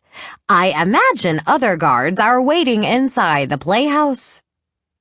"Thank you for giving us the benefit of your tactical expertise," said Master, a hint of impatience perceptible in his tone. He'd been out of sorts since Thamelon Uskevrin's eldest boy had escaped him earlier that day. "Then it's a trap," Garrus said uneasily. Master sighed. "I'm surrounded by strategists, it seems. Naturally, it's a trap. Do you think that, with young Talbot's parents missing and his brother already assaulted, his retainers would let him wander off to do his acting unprotected?" "We're going to trap the trappers." Garrus nodded. "All right. Do we attack?" The bravos massed behind him stirred. "Not yet," said Master. "Since I want to neutralize all the warriors outside without giving any of them a chance to warn their compatriots inside, Bileworm and I will attend to that particular chore by ourselves, while you fellows wait here." The spirit sniggered. "I thought you promised I could take it easy from now on." "All you have to do is lead me to the guards," Master replied. "So, it shouldn't tax your stamina unduly. Specifically, I want you to guide me to the aspects of the watch posts opposite the wide realms. Presumably the soldiers are all peering out at the playhouse, and if we approach their positions from behind, they shouldn't see us coming." Bileworm grinned. "Consider it done." He escorted Master to the improvised sentry station on the east side of the theater, a candlemaker's shop. The familiar assumed the warriors had paid the proprietor, his family, and any apprentices to clear out for the evening. Unfortunately, the establishment had no back door. "You could climb in through a window," Bileworm whispered. "I might make noise," Master replied, his voice equally low. "Let's try a little magic." The wizard removed a pinch of sesame from one of the pockets in his dark blue mantle, swept his hand in an intricate mystical pass, and whispered a sibilant tercet. The air in the vicinity rippled for a moment, like hot desert air birthing a mirage, then a round hole appeared in the wall of the shop. Master slipped inside. Bileworm followed and found himself in a storeroom, with tubs of beeswax and tallow sitting about. Voices murmured through the doorway leading to the front of the shop. The wizard took out a blowpipe, tiptoed to the opening, raised the weapon to his lips, and puffed explosively. Bileworm watched several armed men fall unconscious. The unlucky ones, who'd been standing, thumped down to the floor. After a moment, 2 of them started to snore. I concocted this dust when I was young, and used up most of it before my death, Master remarked. I was pleasantly surprised to return 30 years later and find the rest still in its jar. I guess no one else in the family knew what it was. "Are we going to kill these mortals?" Bileworm asked. Master sighed. I wish you'd grow up a little. We have riper fruit to pick. Come on, we'll go back out through the hole. As they made their exit, Bileworm reflected that Master simply lacked panache. Yes, they had no need to murder the slumbering warriors. Yes, it would require a few moments that might be spent more efficiently elsewhere.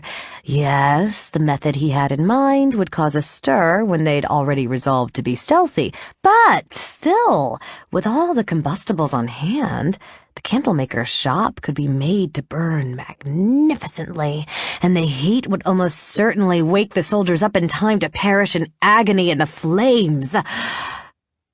Deploring a squandered opportunity, the spirit led Master to the other watchposts. The warriors stationed to the south and west succumbed as easily as the first detachment, but matters fell out a bit differently at the last stop on their circuit, a fragrant perfumery, the shelves behind the counter lined with porcelain and crystal bottles. After the blowpipe discharged its contents, one warrior remained on his feet. A lean, middle-aged man with a stern, humorless mouth, pale, narrow eyes, and a grizzled widow's peak. Judging from the markings on the blue surcoat he wore over his mail, he was probably Jander Orvist, captain of the Uskevrin household guard. Though surely startled by the sudden collapse of his men, Jander nonetheless reacted quickly. He drew his long sword and charged the wizard. Giving ground, Master plucked a packet of folded paper from his mantle, brandished it, and spoke a word of power. Jander was only a stride away from being close enough to attack when the spell took hold. A smear of slick white slime materialized beneath his boots. Slipping, he cut at the wizard anyway, a stroke that would have landed had not Master parried it with his staff. Purple radiance sizzled from the black wood, down the blade of the long sword, and into Jander's body, playing about his armored limbs as he fell. Twitching and shuddering, Jander tried to flounder back to his feet, made it as far as his knees, and, realizing he could go no farther, drew in a ragged breath to shout. Master rattled off a brief incantation and spun his arm in an intricate gesture that ended with him planting his hand on the fallen captain's shoulder. Magenta light and a kind of ragged darkness flickered about the point of contact. His mouth drawn in a rictus of agony, Jander convulsed, and then collapsed, his sinewy warrior's body now withered to little more than skin and bones. Bileworm leered. He should have skipped off to dreamland with his men. He couldn't, Master replied. His spirit was too strong. Evidently, having run out of dust to charge it, he set the blowpipe down atop the counter.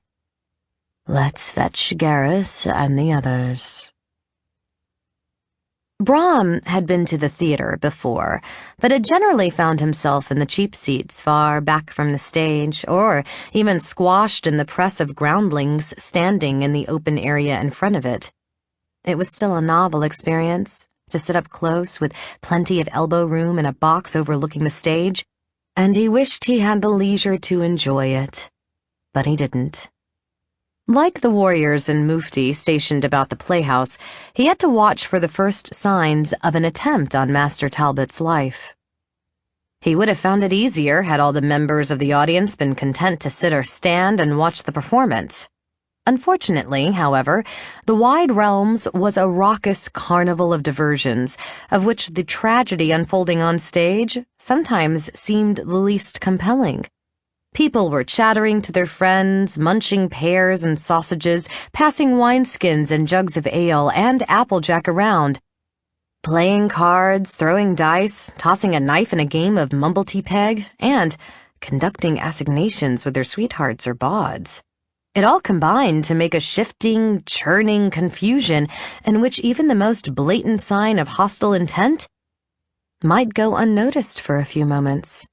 Brom worried that for all their vigilance, he and his comrades would fail to spot it in time. Yet, when trouble erupted, it did so in the one place where no one could have missed it, on the stage itself. A shaggy white wig on his head and long snowy whiskers gummed to his chin, leaning heavily on his gnarled staff, Talbot railed at his absent son for betraying him. Some of the groundlings yelled to him that no, the prince was faithful, the evil counselor had lied. But of course the deluded old monarch Talbot was portraying mustn't hear them, or else it would ruin the story. The part of King Imra was a departure for Tal, who was usually cast in secondary roles that showed off his theatrical fencing more than his acting ability, and he was enjoying the challenge, though not as much as he might have if he weren't waiting for someone to try to murder him. In the wings, Mistress Quickly and some of the other players watched his performance with encouraging smiles. Behind them sat an iron cage, a prop, but also Tal's prison on nights of the full moon. He thought briefly how odd, even sad, it was that he'd never felt able to tell his own family of his transformations, yet had nonetheless confided in the members of the troupe. Perhaps it was because while he didn't necessarily love them any more than he did his parents, Tazzy, or even Tamlin, he supposed he trusted his fellow players not to judge him. A chorus of shouts jarred him from his momentary reverie. For a second, he thought the groundlings were still trying to enlighten old Imra about his heir, then realized they were crying, "Look up! Look up!" Nothing in the scene should have provoked such an outburst. He turned, lifted his head, and beheld a pair of black spiders, each as big as a donkey, leaping down from the balcony stage above.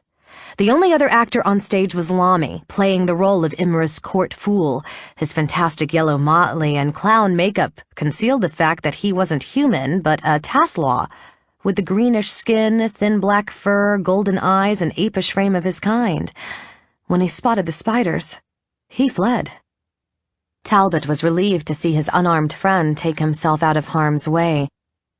He was confident that neither of the spiders would chase after the Taslaw, because these were clearly summoned creatures like the ones Tamlin had encountered, charged with the task of killing one specific victim. Since Tal was that victim, he reached for the longsword hanging at his side.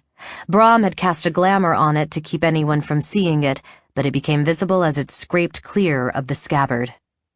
The noble wore a brigandine as well, the armor concealed beneath Imra's crimson robes.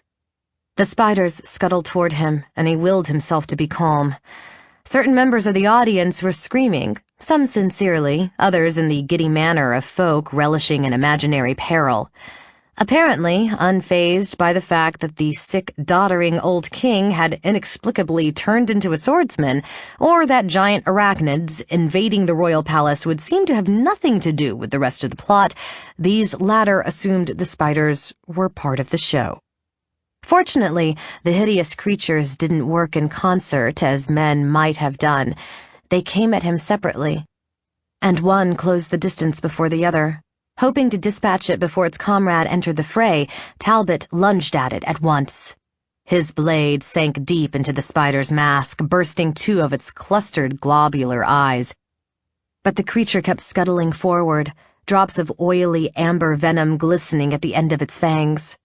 Talbot scrambled out of the spider's path, ripped the longsword free, and knowing he could have at most a second or two left before the other arachnid pounced at him, cut at the place where the wounded creature's head joined its thorax. The blow half-severed the head. The spider continued to turn in his direction, and he feared he still hadn't killed it. Then, it crumpled. Tal heard footsteps drumming up behind, spun around and cut. His sword sheared off one of the second spider's chitinous front legs. The arachnid lurched off balance for a moment, then scuttled toward him, scarcely less nimbly than before. Shouting a battle cry, Talbot lunged to meet it, and his point slammed deep into the center of the spider's pulsing mouth. It still kept coming, ramming into him, knocking him down and crouching on top of him. Heedless of the fact that it was driving his blade even deeper inside its body, the creature dipped its head and bit him. Talbot went rigid with terror, but only felt a pressure, not the agony he'd expected. The steel plates riveted on the brigandine kept the poisonous fangs from penetrating his flesh on the first try, and the spider never got a second. Rather, it convulsed and slumped on top of him.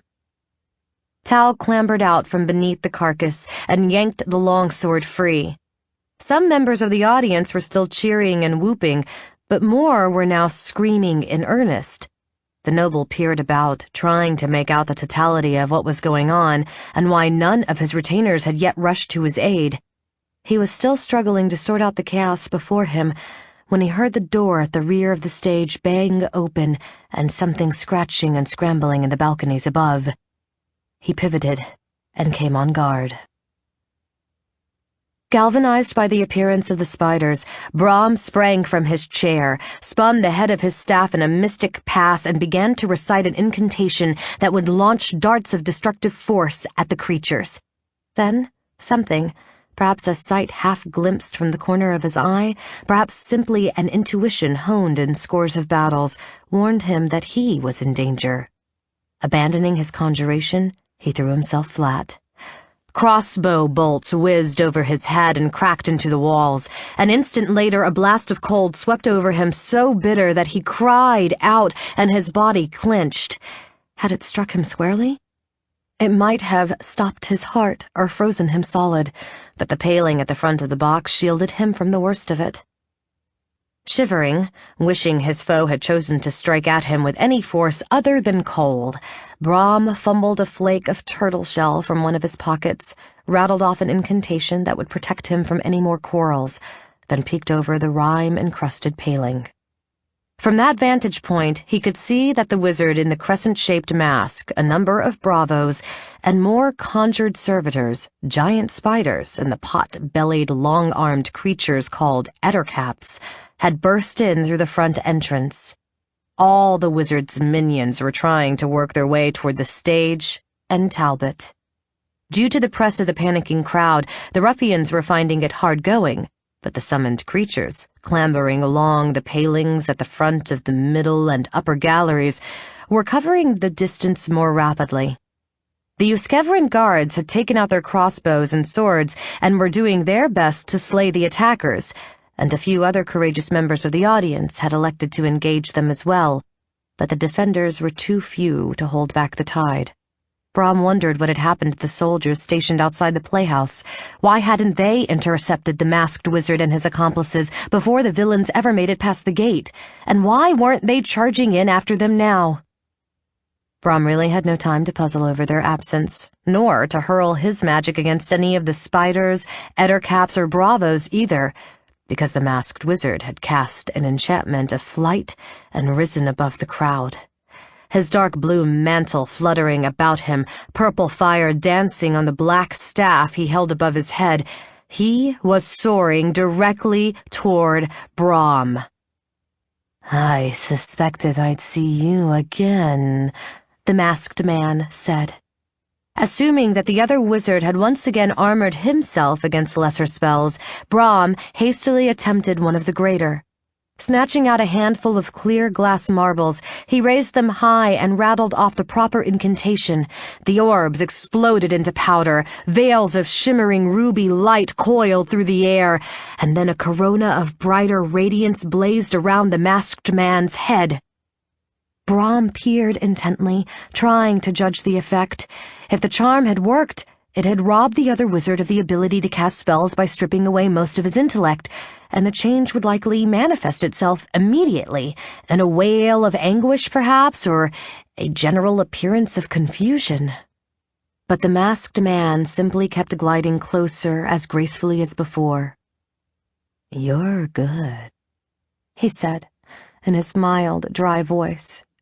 "But I fancy I was better even before my death, and I've learned all manner of tricks in the years since. Allow me to demonstrate." Green and purple lightning crackled down the length of his staff. Crouched on the roof of the Sorgil's family box, Thazian had been feeling smug till the trouble began. Her brothers, Aravis and Brahm, had been idiots to think they could hold her prisoner and hog all the excitement of unknown enemies, attempted assassinations, and the ensuing battles for themselves. It had been simplicity itself to slip out the casement in her bedchamber and climb down the wall. Afterward, she'd hurried to the Kit, the inn where she kept a room, weapons, and an outfit of dark-oiled, close-fitting leather, suited up for action, and then headed to the wide realms. The playhouse wall was considerably easier to scale than that of Stormweather Towers, and once she reached the roof, she had only to avoid rustling the snowy thatch while she found a perch on one of the solid rafters underneath. Tazzy hunkered down, watched, and waited. It only took Talbot a few seconds to kill the first 2 spiders, but by then all manner of interesting things were happening. 3 more arachnids were making their way onto the stage, as were a pair of swordsmen.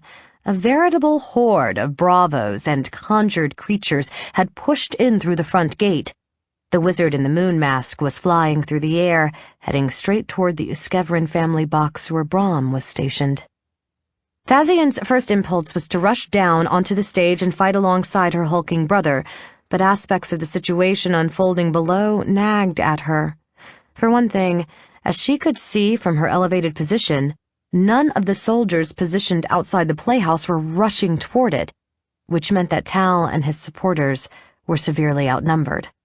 For another, since the enemy had evidently found a point of entry at the back of the tiring house, why had the majority of them come in through the gate at the opposite end of the playhouse, placing themselves considerably farther away from their quarry than necessary? She could conceive of one explanation. The wizard in blue was a commander who planned for contingencies and did his best to control his opponent's actions. The spiders and ruffians already on stage were no feint, but a deadly serious threat. But suppose Talbot somehow disposed of them all before their fellows reached the stage, then, with the bulk of his retainers having mysteriously failed to appear, and an overwhelming force charging toward him, he would see no option but to flee in the only logical direction, back toward that door at the rear of the theater, where, Tazzy suspected, an ambuscade awaited him. If she was mistaken, if no one was lurking there, she would have wasted valuable time that she could have spent helping Tal fend off the attackers who had already reached him. If she was right, then someone had to clear away the trap and provide him a means of egress, or he'd never make it out of the playhouse alive. Running lightly, trusting her thief's agility to keep her feet on the sturdy beams beneath the flimsy thatch, she dashed to the rear of the wide realms and peered downward. As she'd anticipated, there was an open door there, and clustered around it 6 ettercaps. 4 clung higher up on the wall like ticks attached to the hide of some unfortunate host. The pair directly above the exit appeared to be clutching a net. The other 2 crouched on the ground on either side of the door, ready to attack Talbot the instant he plunged through. Other than observing captured specimens in carnivals and menageries, Tazzy had no first-hand experience with ettercaps, but it was her understanding that the brutes were adept at laying snares and catching unwary woodsmen unawares. That was probably why the masked wizard had selected them for this duty. but she was going to show them what sneaking and attacking by surprise were truly all about. She silently swung her legs over the edge of the roof, then hesitated. What if everyone was right? What if she actually wasn't well yet, nor ready for a fight to the death against superior numbers? Scowling, she thrust the timorous thought away. She was recovered, curse it, and even if she wasn't, it didn't matter, not with Talbot's life in jeopardy. She started down the wall. In some ways, it was the most challenging climb she'd ever attempted. She had to find her hand and footholds in the dark, then transfer her weight in utter silence lest the Ettercaps hear her coming. Yet, she also had to descend quickly, for if she took too much time, she might well engage the foe too late to do Talbot any good. She held her body well away from the wall, took care that no matter how she exerted herself, her breathing didn't become audible. Meanwhile, she could feel her heart pounding, and half feared that the Ettercaps would hear it beating. Or else one of them would simply happen to glance upward, and all her efforts at stealth would be in vain. None of them did. Compelled by the masked wizard's power, they kept watching the door with a single-minded intensity, and at last Tazzy reached a point just above the Ettercap hanging highest on the wall. The creature was suspended head down. A pity that, for she would have preferred to kick it in its vaguely equine skull, right between the long pointed ears with the tufts of bristles on the end. But the base of its spine was an easy reach, and she stamped on it with all her might. Bone crunched, the Ettercap screamed and fell from its perch. One of its fellows skittered around to orient on Tazzy. Twisting, she kicked at that one too, and the reinforced toe of her boot caught it in its red-eyed face, snapping the two tusks that protruded over its lower lip and jolting its head back. The brute tumbled to the ground. Now that Thazian no longer had the advantage of surprise, it would be foolish to continue trying to fight and hang on a vertical surface at the same time. She sprang away from the wall, landed well beyond the two Ettercaps crouched on the ground, dropped and rolled through a frigid snowdrift. The net flew through the air. She rolled again and it clattered down beside her. As she scrambled up, the two Ettercaps who'd thrown it hopped down from their perches, and then, screeching and chittering, all four of the uninjured ones shambled toward her. She knew she mustn't let them encircle her. She whipped out her long sword, dodged to the left, then sprang at her closest opponent. The Ettercap raked at her with the filthy claws at the end of its elongated fingers. She ducked beneath the attack. The poison glands in its upper lip swelling, the creature lunged to bite her, and she met the threat with a cut that bisected its throat. As the Ettercap toppled, she spun away from it, meanwhile whirling her blade in a sweeping parry that, though executed blindly, knocked away the taloned hand of the conjured being that had sought to attack her from behind. Perhaps she'd startled it or stung its fingers, for it faltered. She feinted a head cut to addle it still further, then drove her blade into its chest. The creature dropped. Pulling her weapon free, she peered about and saw that the two remaining Ettercaps had succeeded in placing themselves on opposite sides of her, and were warily moving in. They thought that when she turned to defend herself from one, the other would be able to rend her or sink its venomous canines into her from behind.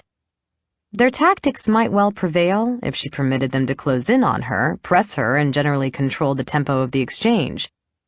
To forestall that, she bellowed and sprinted at the one crouched between her and the wall.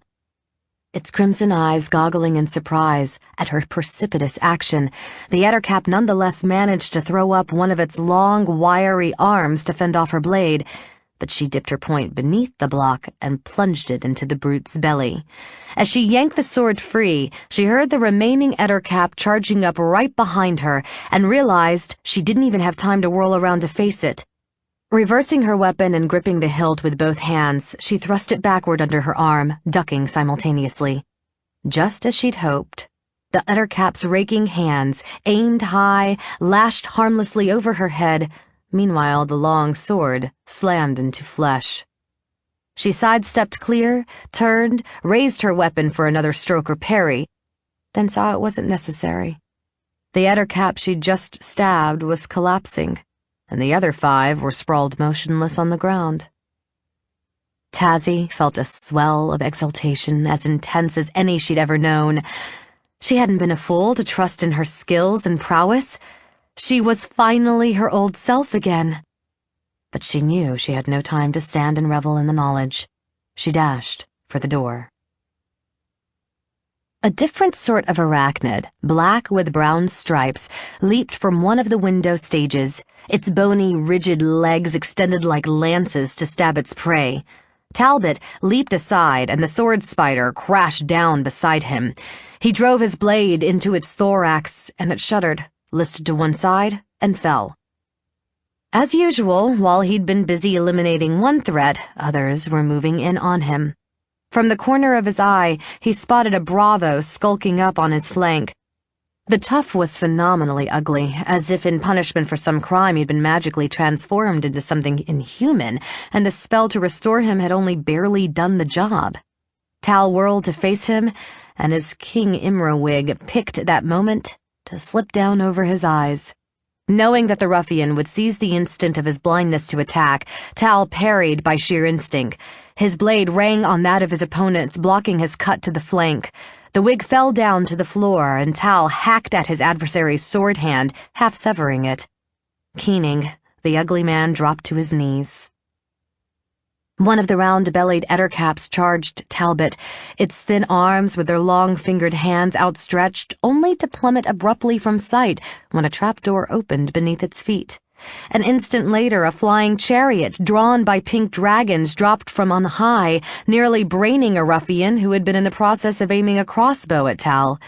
The startled bravo jumped, his finger pulled on the trigger, and the bolt flew wild. Talbot grinned.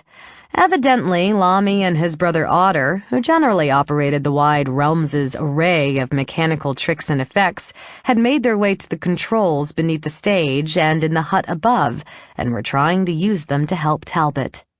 Other members of the troupe were striving to do the same by flinging missiles and abuse from the relative safety of the wings. Uskevran warriors were still fighting doggedly here and there about the theater, and Brahm was still keeping the masked wizard busy. Their duel stained the walls with flashes of colored light, even as it filled the air with cracklings, hissings, thrummings, waves of heat and cold, and foul odors. Meanwhile, Tal was battling as well as he ever had in his life. Master Ferric, his teacher, would have been proud. Yet he suspected that none of it, not his own skill nor the valor and ingenuity of his supporters, would matter in the end. The enemy's superior numbers would soon carry the day, for strong as he was, even he couldn't keep fighting this furiously for much longer, with never an instant's respite to catch his breath. Already he was panting and could feel fatigue building in his muscles. If only he could bolt through the door at the rear of the stage. It looked to be his only hope of survival, and he wouldn't be abandoning his allies because all his would-be slayers would pursue him. But those same enemies were pressing him so hard that it was impossible to break away. Retreating before another ettercap's advance, he heard a rattling overhead, looked up and saw a falling star. The Tasloi operating the hoists and windlasses had doubtless dropped the piece of stage dressing in hopes of hitting one of his assailants, but unfortunately his timing was off. Tal tried to dodge, but was too slow. Though only made of painted plywood, the star still struck him square and hard and dashed him to the floor. He tried to drag himself out from underneath it, but his limbs barely stirred. Through blurry eyes, he watched his foes, human and otherwise, rushing in at him, and understood in a murky way that he was stunned, helpless, and in consequence, about to die. Then a primal, indomitable other roared up from the depths of his mind. He flung the star off and leaped to his feet. The moon wasn't full. He wasn't sprouting fur or fangs, but for this one moment, the wolf had nonetheless emerged to preserve the life the two of them shared. The nearest bravos quailed before his feral grimace, or perhaps the growl rumbling in his throat. The summoned creatures kept coming. Tal decapitated a green spider, gutted an ettercap, and stormed into the midst of his foes. Somewhere deep inside himself, the rational human Talbot cried out in protest, for in its berserk fury, the wolf was taking the wrong tack. If he rushed in among them, he might wreak havoc for a moment, but then his foes would assail him from all sides and overwhelm him. Alas, his bestial alter ego refused to heed him. Talbot drove his long sword through the torso of a one-eyed tough, armed with a battle axe, killed a spider at the instant it shimmered from a translucent, ghostly condition into solidity. Then, suddenly, he glimpsed another blade flashing alongside his own. Startled, he glanced to see who his new ally was. Tazzy, clad in a suit of dark leather he'd never seen her wear before, had darted out of nowhere to help him, and somehow her unexpected appearance banished the wolf. He was himself once more. His sister's sudden assault had likewise caught the enemy by surprise. Together with the wolf's devastating onslaught, it served to scatter them and drive them back. It was the opportunity Talbot had been waiting for. "Come on!" he gasped, and he and Thazian dashed for the exit at the back of the stage. As the enemy lunged after them, a painted backdrop depicting a castle by the sea crashed down between the hunted and the hunters, delaying the latter for a precious moment. Tal heard his fellow players cheer. The Euskevrin's box had been reduced to a sad condition. Portions of the paneling and seats had been variously charred, shattered, warped, and covered in frost. Brom was sure he didn't look in any better shape. He was bruised, bloody, and blistered, and his good Mikado doublet, purchased shortly after Lord Euskevrin hired him and the first truly genteel article of clothing he'd ever owned, hung in tatters about his lanky frame. Meanwhile, his masked opponent with the strange pale eyes hovered unscathed in the air beyond the paling, looking exactly as he had at the start of their combat. Sadly, Brom's situation was every bit as dire as it appeared. His adversary hadn't misspoken. He was the stronger wizard.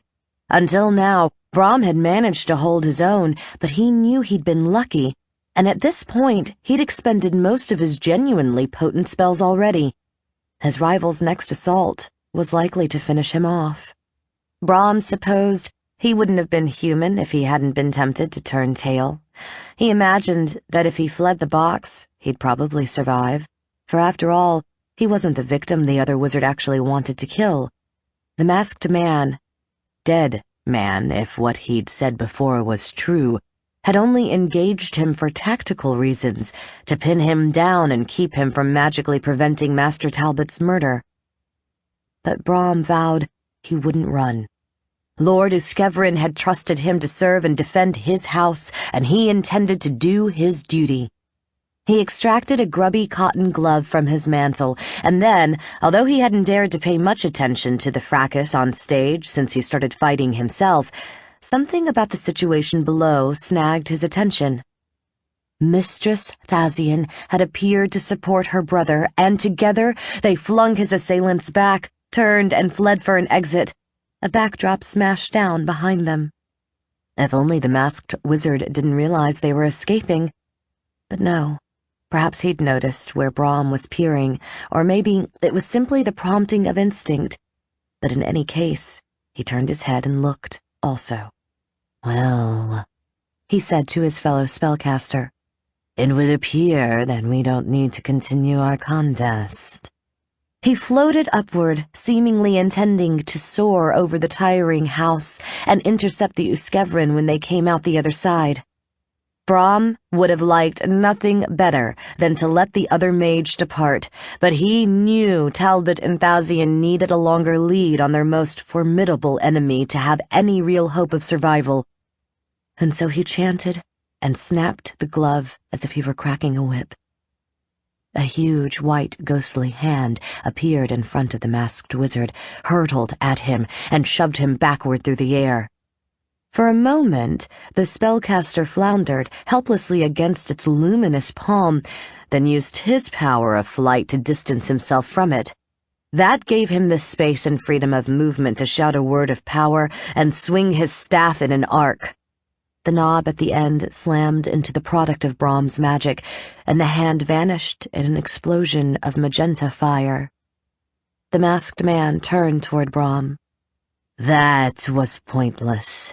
The Uskevran cadets were dashing headlong into a trap. Even if you slew me, it wouldn't save them. But if you insist on fighting to the bitter end, so be it. Snatching a packet from one of his pockets, he began to conjure. Brahm frantically did the same. If he could finish first, somehow slip a bit of counter-magic past his enemy's wards, and disrupt the enchantment that held him aloft, the pale-eyed man would plummet. He didn't finish first. Purple and emerald fire leaped from the other wizard's staff and engulfed him. For an instant, Brahm had the terrifying impression that his flesh was attenuating, deforming, flying apart into particles finer than dust. And then he knew nothing more. Talbot and Tazzy plunged through the exit onto the snowy ground behind the playhouse, where the bodies of several more ettercaps lay motionless. The wild realms possessed an enchantment that held inclement weather at bay, and now Tal gasped at the bitter chill in the night air. He and his sister sprinted toward a holding area where the palfreys and carriages of folk currently inside the theater awaited their owner's pleasure. Even the hostlers understood that something was amiss inside the walls, for they gaped at the newcomers.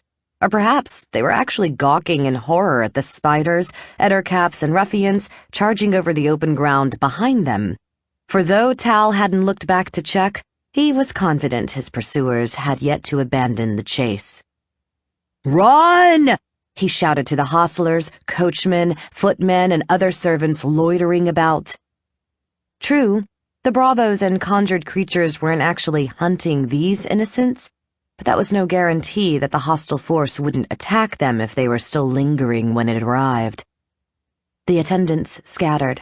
Talbot untied his brown gelding, scrambled onto its back, and Tazzy leaped onto the snow-white mare Brahm had ridden. Now that Tal was actually astride a mount, he risked a glance back at the playhouse. Sure enough, here came several spiders and ettercaps scuttling after him, and one or two tufts as well. Meanwhile, a spark of purple fire rose above the tiring house like a star of evil omen. Tal assumed it was the masked wizard, likewise taking up the pursuit. The young noble shivered, and then he and Tazzy spurred their steeds. They galloped for Stormweather Towers and left their foes behind. Chapter 14. Had Nulredvian not already known it was morning, he could never have divined it from looking into Morance's suite.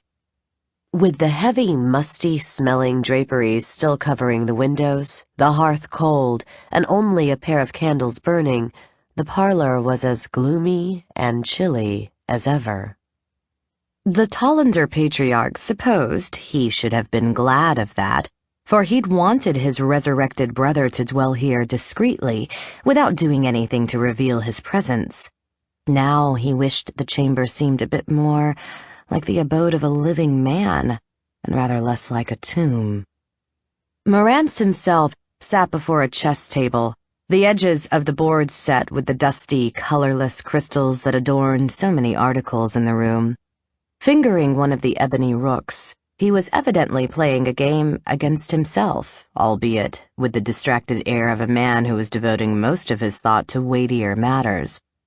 Meanwhile, occupying one of the divans, the loathsome bileworm was a writhing, contorting mass, constantly shifting from one twisted, crippled-looking shape to another, for some purpose Nulredvian couldn't comprehend, unless it was merely the familiar's amusement. After a moment, both occupants of the suite sensed the presence of the visitors standing at the doorway. Morantz turned and, rising, gave his brother and nephew a smile. Bileworm rearranged his tangled substance into something more nearly resembling the shadow of a human being. "Come in, kinsman," Morantz said. "Sit down."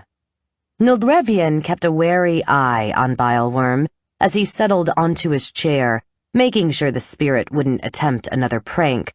As if divining his erstwhile victim's thoughts, the familiar gave him a leer. Can I pour you some wine? Marantz asked. Thank you, no, Noldrevian said. Brother, we need to talk. The wizard arched an eyebrow. That sounds ominous. I don't mean it to, Noldrevian replied. It's just that I'm concerned about what happened yesterday. Because my prey eluded me? Marantz strolled back to the chess table and retrieved his staff. Then in all candor, I have to say that if I were you, I could find it in my heart to be patient. After I died, you had 30 years to exterminate the Uskevrin, and you never succeeded in killing a single one of them. I've only been back in the world of the living for a few weeks, and already I've accounted for Damelon and Shammer. And I would have bagged the youngsters yesterday, except for the Uskevrin family mage. He was a better spellcaster than I expected, but he's out of the picture now. I don't think Father is upset that you haven't killed Thamelin II and the others yet, said Ossian, a bit diffidently. Rather, he has concerns about your methods. Indeed, Marantz said. Then speak on, Noldrevian. I never close my ears to sound advice. I wasn't happy with that attack you conducted in broad daylight on a public street, Noldrevian said. But it wasn't entirely reckless, so I held my tongue.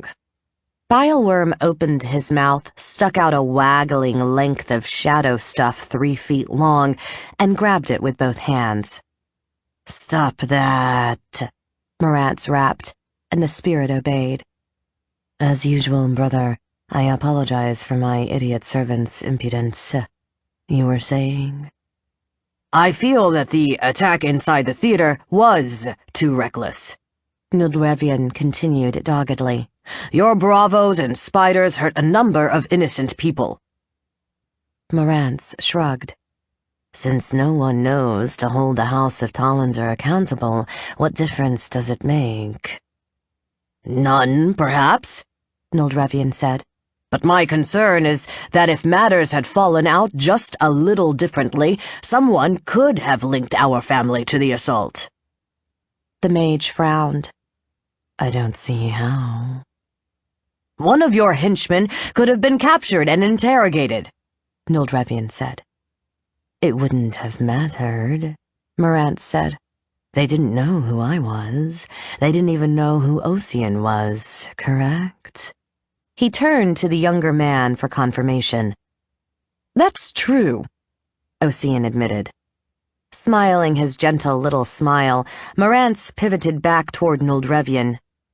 You see, the lad knows what he's about, and thanks to his circumspection, no one could possibly follow the thread that leads from the bullies to us. Perhaps, Noldrevian said. But when you entered that theater, you were venturing into a crowd. What if someone had stabbed you in the back or snatched off your mask? Marantz shook his head. Now you're being silly. I know how to handle myself, and even if I didn't, I was flying through the air well out of people's reach for nearly the entire time. Well, what if someone had gotten a good look at those white eyes of yours? It wouldn't have mattered, Marantz replied. Your hypothetical observer still wouldn't have recognized me, nor would anyone to whom he spoke. I've been dead 30 years, Noldrevian. No one remembers me anymore. Even Thamelin, my slayer, couldn't place me. Maybe not, the old man said, but I still think it would be wise for you to lay low. Lay low? Marantz repeated. Just for a little while, Ossian said quickly, until the uproar over the attack on the playhouse dies down and people stop looking for the man responsible. Such a delay is unnecessary, Marantz said, and I'm afraid it's unacceptable as well. I've waited a long time for my revenge. I don't intend to wait any longer. You've already killed Damelon and Shammer, said Noldrevian. Surely that was the main thing. Yes, said Marantz. But it wasn't the whole thing, nor will it be until the House of Uskevrin is extinct. I promise, said Ocean, we'll rid ourselves of Tamlin and his sibs eventually. I wonder if you could, Marantz replied.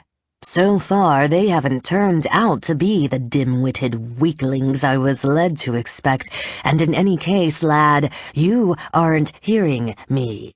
The Uskevrin have to die by my hand, now, before my liege calls me back to the Iron City. Noldrevian grimaced. It's just that Ocean and I are worried. To perdition with your worries, Marantz said. Don't you think you owe me this bit of satisfaction? Noldrevian hesitated. I don't know what you mean. That's because I've never reproached you with it, Marantz said. But I told you that after Tamlin cut open my belly, it took me a long, excruciating time to succumb to my wound, a period during which I waited in vain for my brother to ride back to look for me. Had you done so, you might well have been able to save my life. Noldrevian gaped at his brother in horror. After Tamlin and his men broke our company, all was confusion. I didn't see what happened to you, and assumed you were either dead or fleeing for your life like the rest of us survivors. Surely you know that if I'd had any inkling you needed me, I would have dared any peril to reach you. If so, Marantz replied, then you should be equally keen to help me now. Are you? As Noldrevian gazed into the wizard's peculiar eyes, he felt a frisson of unease. He told himself it was nonsense. Dead and damned though he might be, Marantz remained his brother and would never hurt him. Still, though it shamed him, he found himself reluctant to put his faith to the test. Of course, I want to help you, the old man said. Destroy Thamlin's get, and we'll all dance on their graves. I just needed to make sure you intended to be careful. Absolutely, Marantz said. Even if I didn't wish to shield you, I would still have excellent reason to watch my step. What do you think would happen if someone here in the mortal realm killed me a second time? I don't know, Noldrevian replied. I wasn't even sure you could be killed. Wouldn't you simply go back to being a grandee in the netherworld? Or rise to attack the Uskevrin once more? Alas, no, the wizard said. I have it on good authority that I turned back into a larva frying in a fire pit, and I dare say my rivals at court, Ba'atuzu lords who resent the fact that a human has risen to their level, would make very sure that I never escape the flames or my uncouth shape again. The wizard smiled. But rest assured, neither you nor I are going to find ourselves embarrassed in that way or any other. My next ploy will carry our little campaign of vengeance to a successful conclusion, for while I was meditating, it suddenly came to me that I possess the means to destroy all 3 of Tamlin's cubs with a single stroke. He reached inside his mantle and produced a silver and sapphire brooch. It's wonderful how the dark powers guide our hands, don't you think? Even when we imagine we're doing something as inconsequential as picking up a souvenir. Chapter 15. Shammer was cutting at the air, testing the heft and balance of yet another new broadsword, when she overheard a bushy-bearded butcher in a bloody apron regaling several associates with a booming account of attempts on her children's lives. Suddenly alarmed, she hastily paid the asking price for the weapon. The vendor was plainly surprised that she hadn't bothered to haggle, then strode across the marketplace to the newsmonger. Tamlin tramped along behind her. Mammoth spiders and scorpions crawling everywhere. the butcher said, milking the story for all it was worth. So thick that the walls were black with them. A dozen evil necromancers conjuring showers of hail and vitriol from the air. The battle completely demolished the playhouse. Should you visit the site this morning, you won't see a building at all, just a field strewn with wreckage. Excuse me, Shammer said. My brother-in-law was there, the bearded man continued, not heeding her. He witnessed every— Excuse me, she repeated, more forcefully. He rounded on her. What?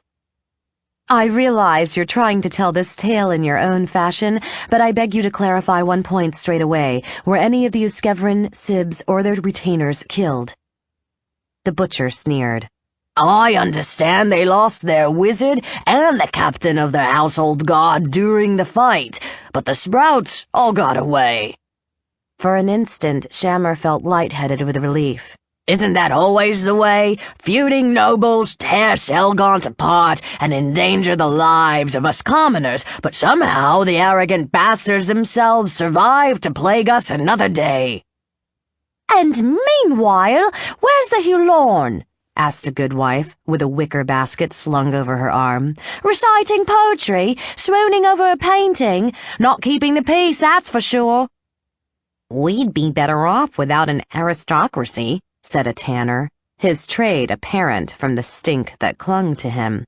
There are other ways to run things, the philosopher Rutilinus said.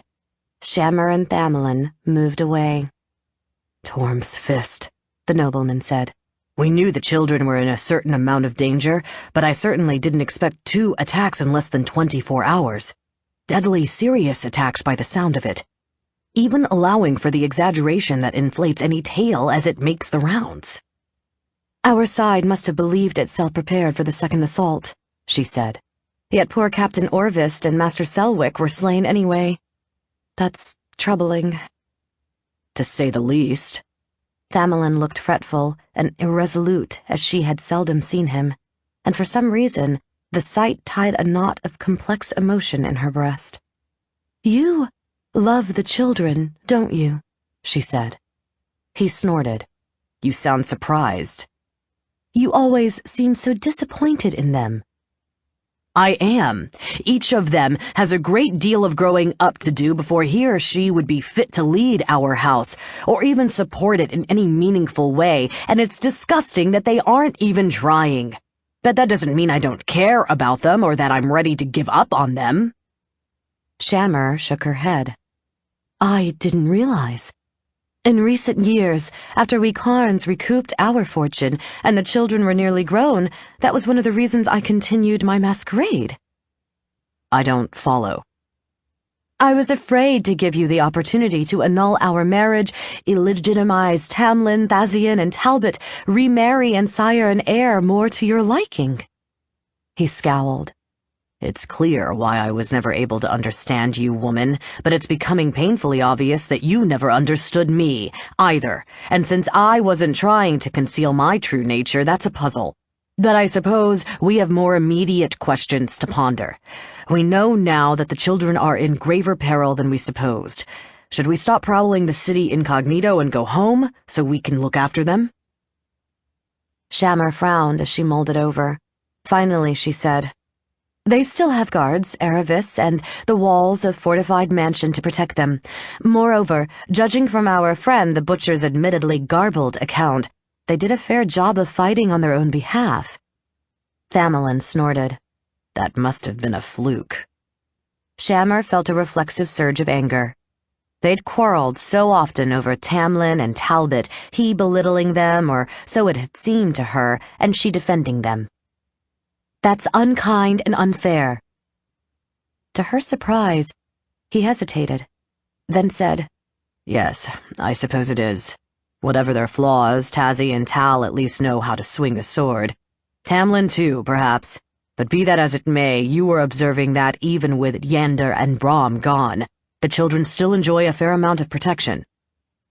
Yes, and I hope they have the sense to be careful from now on. So perhaps in the long run we'll serve them best by holding to our present course and tracking down Master Moon. Whereas if we emerge from hiding, he might well go to ground for a month or a year, then strike again when we relax our guard." "You have a point," Tamerlane said. "I guess it's on to the scab, then." Shammer attached the scabbard of her new sword to her belt, and the two nobles headed south, away from the waterfront and into the warehouse district. A frigid breeze chilled their faces and plucked at the folds of their cloaks. Snowflakes began to fall from the leaden clouds overhead. "Are the children truly as feckless as you make them out?" she asked after a time. "Of course they are," he said. "If you weren't always so keen to disagree with me, you'd perceive it too." "Do you think the estrangement between us is somehow to blame?" "I don't know," Tamerlane replied. She sensed that he felt as uncomfortable contemplating the possibility as she did. "I tried to be a good parent. So did you. Who could do more?" "I wonder if I tried hard enough," she said. They halted at an intersection to let an ox cart laden with garden statuary go by. "How could I have, when my children don't really even know me?" "Don't think that," he said. "Yes, you wore a mask for them as you did for everyone else, but the love and care you gave them were genuine, were they not? That was your true self shining through." "I hope so. Still, my situation must have influenced the way I treated them. It surely poisoned the bond I shared with Dazian. From early on, when we first realized what a young hellion she was, I tried to mold her into the kind of staid, proper noblewoman that I myself hated being. And looking back, I don't even know why. Was I jealous of her for fencing, wrestling, and enjoying the life of the streets when I could no longer do those things myself? Am I that petty and spiteful?" "Judging from my own experience," said Tamerlane. "Yes." He grimaced. "No, never mind. I shouldn't have said that. Your coldness toward me has no bearing on your performance as a mother. Actually, I believe you always meant well in your dealings with all the children, Tazzy included. What's more, you were right to think she needs some reining in. Eventually, her penchant for theft is likely to land her in serious trouble." "You may be right," she said, picking her way around a mound of filthy slush. "After all, that's what happened to me." They walked a few more paces. "I've been thinking about what you said before. You were right. I couldn't emulate my grandniece's warm, gentle nature for very long. Once we were married, I had to change in order to push you away." Tamerlane laughed an ugly little laugh. "You don't have to keep reiterating that you found me repulsive. I've already gotten the message." "That's not what I meant." They strode past a furniture maker's factory, whining and banging with the sounds of lathes, saws, and hammers. Shammer had to raise her voice a bit to make herself heard over the racket. "You didn't repel me. You were sweet and loving, and that was the problem. I realized the affection wasn't actually for me, but for a dead girl, that your fondness would turn to rage and loathing if you ever discovered I was an imposter, and somehow that made our closeness too strange, difficult, and even painful to bear." "I'm sure that had you revealed your true identity in the first year or two," he said, "I would have reacted as you say. Later on, I would still have been dismayed, but by that time, you were an integral part of my life, and the mother of our children. Perhaps once I recovered from the shock, it wouldn't actually have mattered. Since you never found it in your heart to trust me, we'll never know." Shammer didn't know what to say to that. She was relieved when they rounded a corner and the scab came into view, recalling them to the task at hand. Like much of Selgant, the scab was built largely of brownstone. Some people claim that the sandstone blocks that had gone to construct it possessed an odd, rusty tint that made them precisely the color of clotted blood. Others maintained that the walls in the rookery were the same hue as those found elsewhere, but that fanciful minds perceived them differently because of the area's sinister reputation. For while the city had other dangerous neighborhoods, the scab was generally regarded as the worst. A maze of narrow, twisting alleys and decaying tenements, it was home to the poorest of the poor and every variety of vice and depravity. Shammer had heard that the scepters never entered the rookery except in force, and even then with the greatest reluctance, which she supposed made it a desirable haven for the quippers. "Not an especially charming sight, is it?" Tamerlane said. "Not to my eye," she agreed. "Watch yourself in there. We mustn't look nervous or otherwise out of place." "Don't worry about me," he replied. "Unlike my father, I never made common cause with pirates or bandits. But in the bad old days when my fortunes were at low ebb and scoundrels of all stripes assumed one lone friendless trader would prove an easy mark, it helped me to learn to treat with them on their own level. Shall we?" He gestured toward the arched entrance to the Scab. Once the gate had probably been imposing, but now it was covered with lewd graffiti and looked as if it might collapse at any moment. When they passed through, the first thing Shammer noticed was the mingled stench of various types of waste.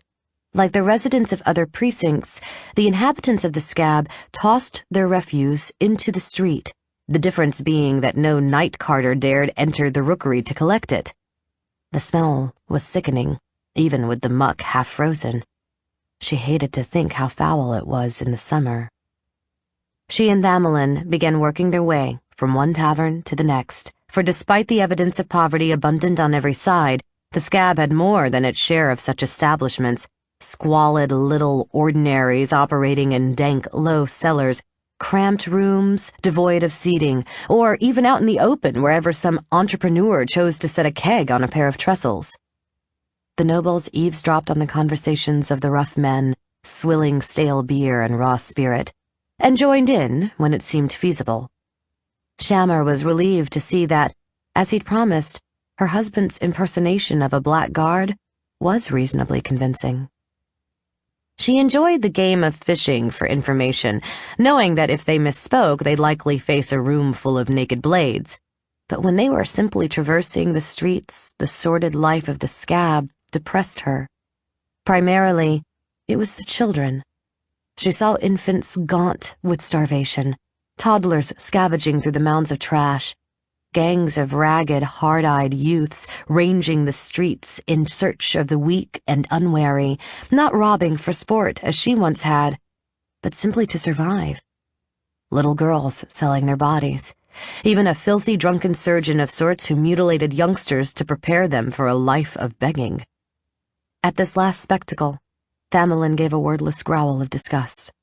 "I've always heard it was bad in here, but I never dreamed it was this bad. There must be a way to clean up this cesspit or tear it down and build something better, to put the needy inhabitants to work and send the villains packing."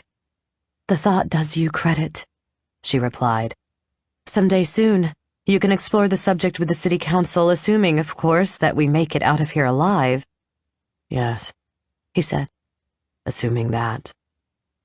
They descended a short flight of stairs to yet another wretched cellar tap room, the sole difference being that the proprietor of this one had apparently gone to the trouble to give it a name and a sign, clumsily daubing a pair of crossed blades on the door. Snitch liked spying in the crossed daggers. The tavern was no warmer or more comfortable than a number of other filthy little taverns scattered through the Scab, nor was the conversation of the inebriated louts who drank there any more diverting. But the host, prompted by what Snitch regarded as a preposterous optimism, kept a bottle of good brandy under the bar, just in case a discerning and prosperous customer ever wandered in by mistake. A galtrit like Snitch, a gray, bat-winged gremlin the size of a human hand, had no trouble sneaking up and raiding the supply, then slipping back to his hidey hole undetected. Licking his chops with his long tongue, relishing the aftertaste of the liquor, he was just about to resume his post, a shadowy depression in the dilapidated wall, when the man in brown and the woman in black and gray walked in. At first, they looked like just another pair of bravos, cleaner and less brutish than some, perhaps, but Nothing out of the ordinary, save for the fact that Snitch had never seen them before. Still, Avos the fisher had captured and trained him to be his watchdog when he was only a pup. He'd been spying long enough to develop an instinct for it, and that sensibility told him to observe the newcomers closely. His crimson eyes narrowed, and his big pointed ears perked up. For a few minutes, the strangers sipped their ale quietly, seemingly keeping to themselves. But Snitch, a professional eavesdropper himself, sensed that they were attending to the conversations of the other patrons. As time passed, he judged from the subtle way they shifted closer that they were particularly interested in the remarks of a scrofulous tough, with symbols of strength and good fortune tattooed on his cheeks and brow. The drunk was boring the taverner with a slurred account of his various exploits as a hired sword.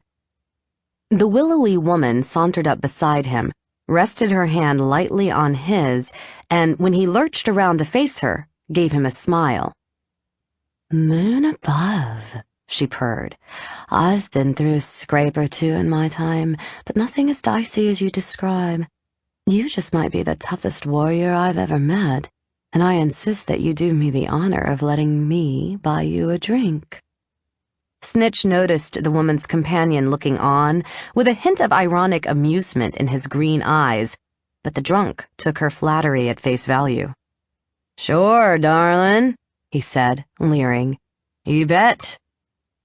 He tried to throw his arm around her and yank her close, but she evaded the fumbling attempt so deftly that, inebriated as he was, he might not realized she'd even moved, let alone avoided the embrace on purpose.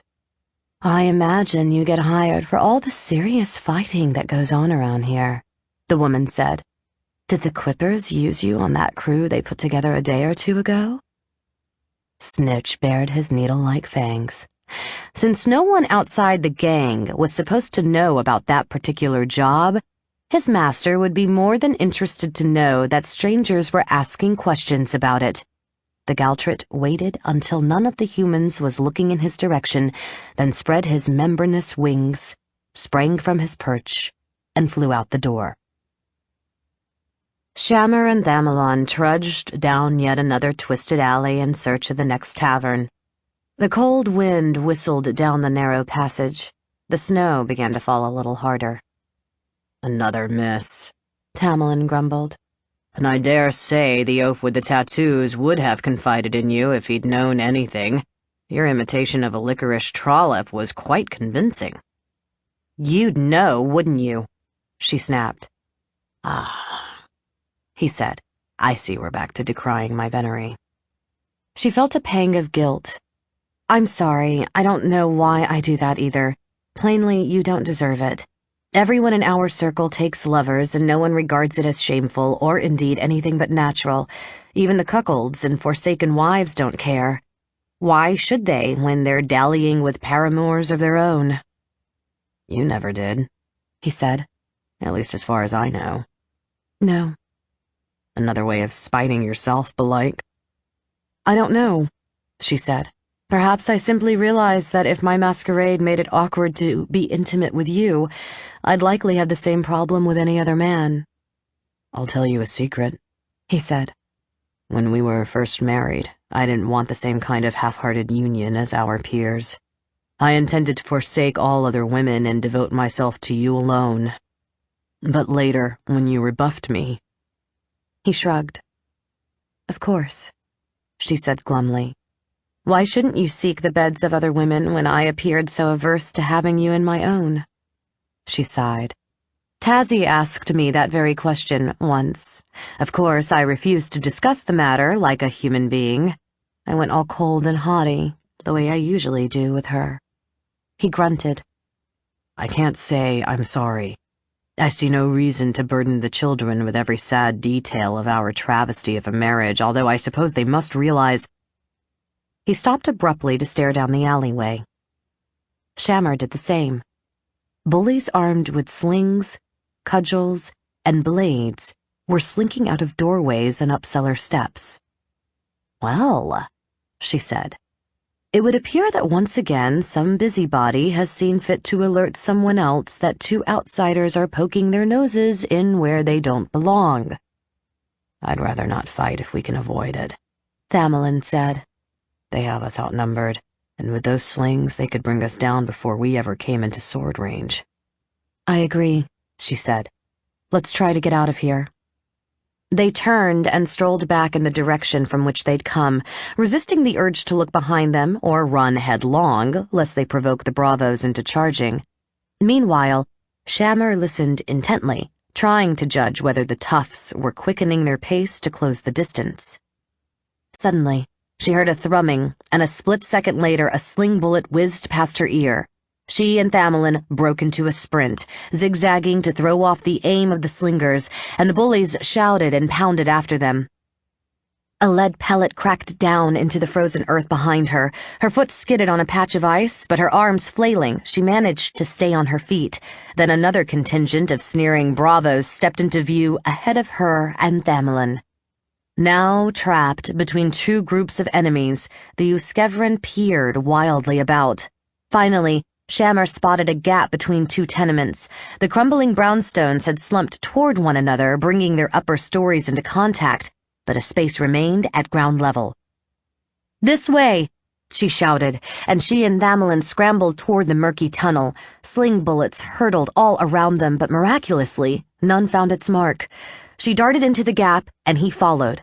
The corridor was so cramped it would have been impossible to run side by side. It would take a good marksman to sling a missile down such a passage, but it could be done. Shammer feared she and Thamelin had a few seconds at most to find an exit before another barrage of pellets hurtled at their backs. She had all but given up hope of doing so when a gap in the wall to the right swam out of the gloom. She plunged around the corner and found herself at the terminus of another alley. As she and Thamelin ran down it, the thudding footsteps of their pursuers echoing behind them, Shammer realized she had no idea where the passage was taking them, for both she and her husband were strangers to the scab. They would have to flee blindly, uncertain which of the labyrinthine paths led out of the rookery and which looped back around to their points of origin. Whereas the enemy doubtless knew the slum intimately, down to every shortcut, twist, and turn. She suspected the bullies might not have much trouble keeping track of their quarry, getting ahead of them, or hurting them wherever they wanted them to go. Sure enough, the nobles sprinted around a bend and found several ruffians waiting. Instantly the enemy whirled their slings. Shammer and Thamelin wheeled and retreated. They heard other foes rushing up from that direction and scrambled down another branching passage. It went on like that for a long, wearisome time, until both nobles were panting and drenched in perspiration. Whenever Shammer thought she'd spotted a route to safety, toughs would appear to cut them off, and they had to flee back deeper into the scab. She was grateful that at least the ordinary inhabitants of the rookery didn't seem interested in aiding the quippers, but they were evidently too leery of the gang to try to help their intended victims either. Whenever the hunted or hunters approached, the poor darted into their homes, slammed and barred the doors behind them, and peeked out the nailed boards or rickety crooked shutters on their windows. At last, the Uskevran staggered into a malodorous little courtyard where beady-eyed rats rustled through piles of festering trash. 3 other alleyways led away from this spot, and by now, thoroughly disoriented, Shammer had no notion which one to take. Since for the moment none of the quippers seemed to be right on their heels, she paused to take her bearings and catch her breath. Thamelin slumped against a soot-stained wall. "We did better fleeing through the woods," he wheezed. "The daylight in these closed-in spaces are killing us. We may have to try to fight, and the odds be damned." "Perhaps," she said, shivering and drawing her cloak about her. Now that she'd stopped running, the wind was doing its best to freeze her sweaty tunic.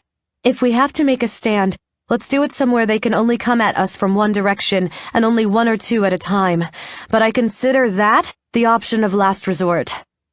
"Agreed. And wife, whatever happens, I want you to know one thing." "What's that?" "I blame you for our predicament. If you recall, I suggested we go home." For a moment, she bristled, then realized he'd made a joke. Don't be a spoil sport, she said, grinning. Home is dull compared to this. She still hadn't managed to figure out what direction they should take, but she could hear hunters calling to one another, stalking closer, and knew they shouldn't remain in the courtyard any longer. "How about this way?" she said, pointing to an alley at random. "It looks as good as any," he replied. "Let's move." In fact, when they crept to the other end of the crooked passage and peeked around the corner, she decided their selection might be quite good indeed, for it had brought them back almost to the point at which they'd entered the scab. The graffiti-blemished arch was about 60 feet to their right, and no one appeared to be guarding it. "It looks too good to be true," Thamelin whispered. "I know what you mean," she replied. "But in my experience, people don't always hunt you in the most effective way possible. Perhaps the Quippers really didn't leave any sentries here." "Or perhaps not enough of them," he said. "And so far, this is as close as we've come to escaping this maze. Let's try to make a run for it." They charged out into the narrow street and dashed toward the gate. 4 bravos scrambled from their places of concealment to cut them off. To the pit with it, Shammer thought. She'd overcome worse odds in her day. Grinning fiercely, she drew her sword and ran on. Beside her, Thamelin did the same. Something hummed, and she heard the distinctive smack of a sling bullet slamming into flesh and bone. Thamelin made a choking sound and fell. She lurched to a halt, spun around, and saw the half-dozen toughs rushing up the street behind her. Another sling bullet whizzed past her as she crouched beside her husband. The back of his head was bloody, and he was clearly dazed. "Get up!" she said, tugging on his arm. "Can't," he croaked. "You run. Maybe you can still get away." Perhaps she could. Particularly, it suddenly occurred to her if she took to the rooftops. Certainly, it would be prudent to make the attempt. But she couldn't find it in her heart to leave him lying helpless in the street when, for all she knew, the bullies meant to slay him out of hand. "We're both going to get away," she said. "I'm going to kill every one of these bastards, and then we'll stroll on out of here." She leaped to her feet, screamed, and charged the larger of the 2 groups of toughs. They clearly hadn't expected that, and for an instant, they froze. One of the slingers was still trying to fumble his short sword out of his scabbard when she cut him down. Pivoting, she dropped the second ruffian with a thrust to the throat, and took a third out of action with a slash to the sword arm. The remaining ones fell back. She could hear the 4 who'd been lurking near the gate pounding up behind her. She had only seconds to kill the men in front of her so she could whirl and fight the others. She advanced with broadsword low, inviting attack in the high line. A scar-faced man in a red doublet took the bait and slashed at her face. She parried and drove her point into his chest. At that same instant, another ruffian attacked.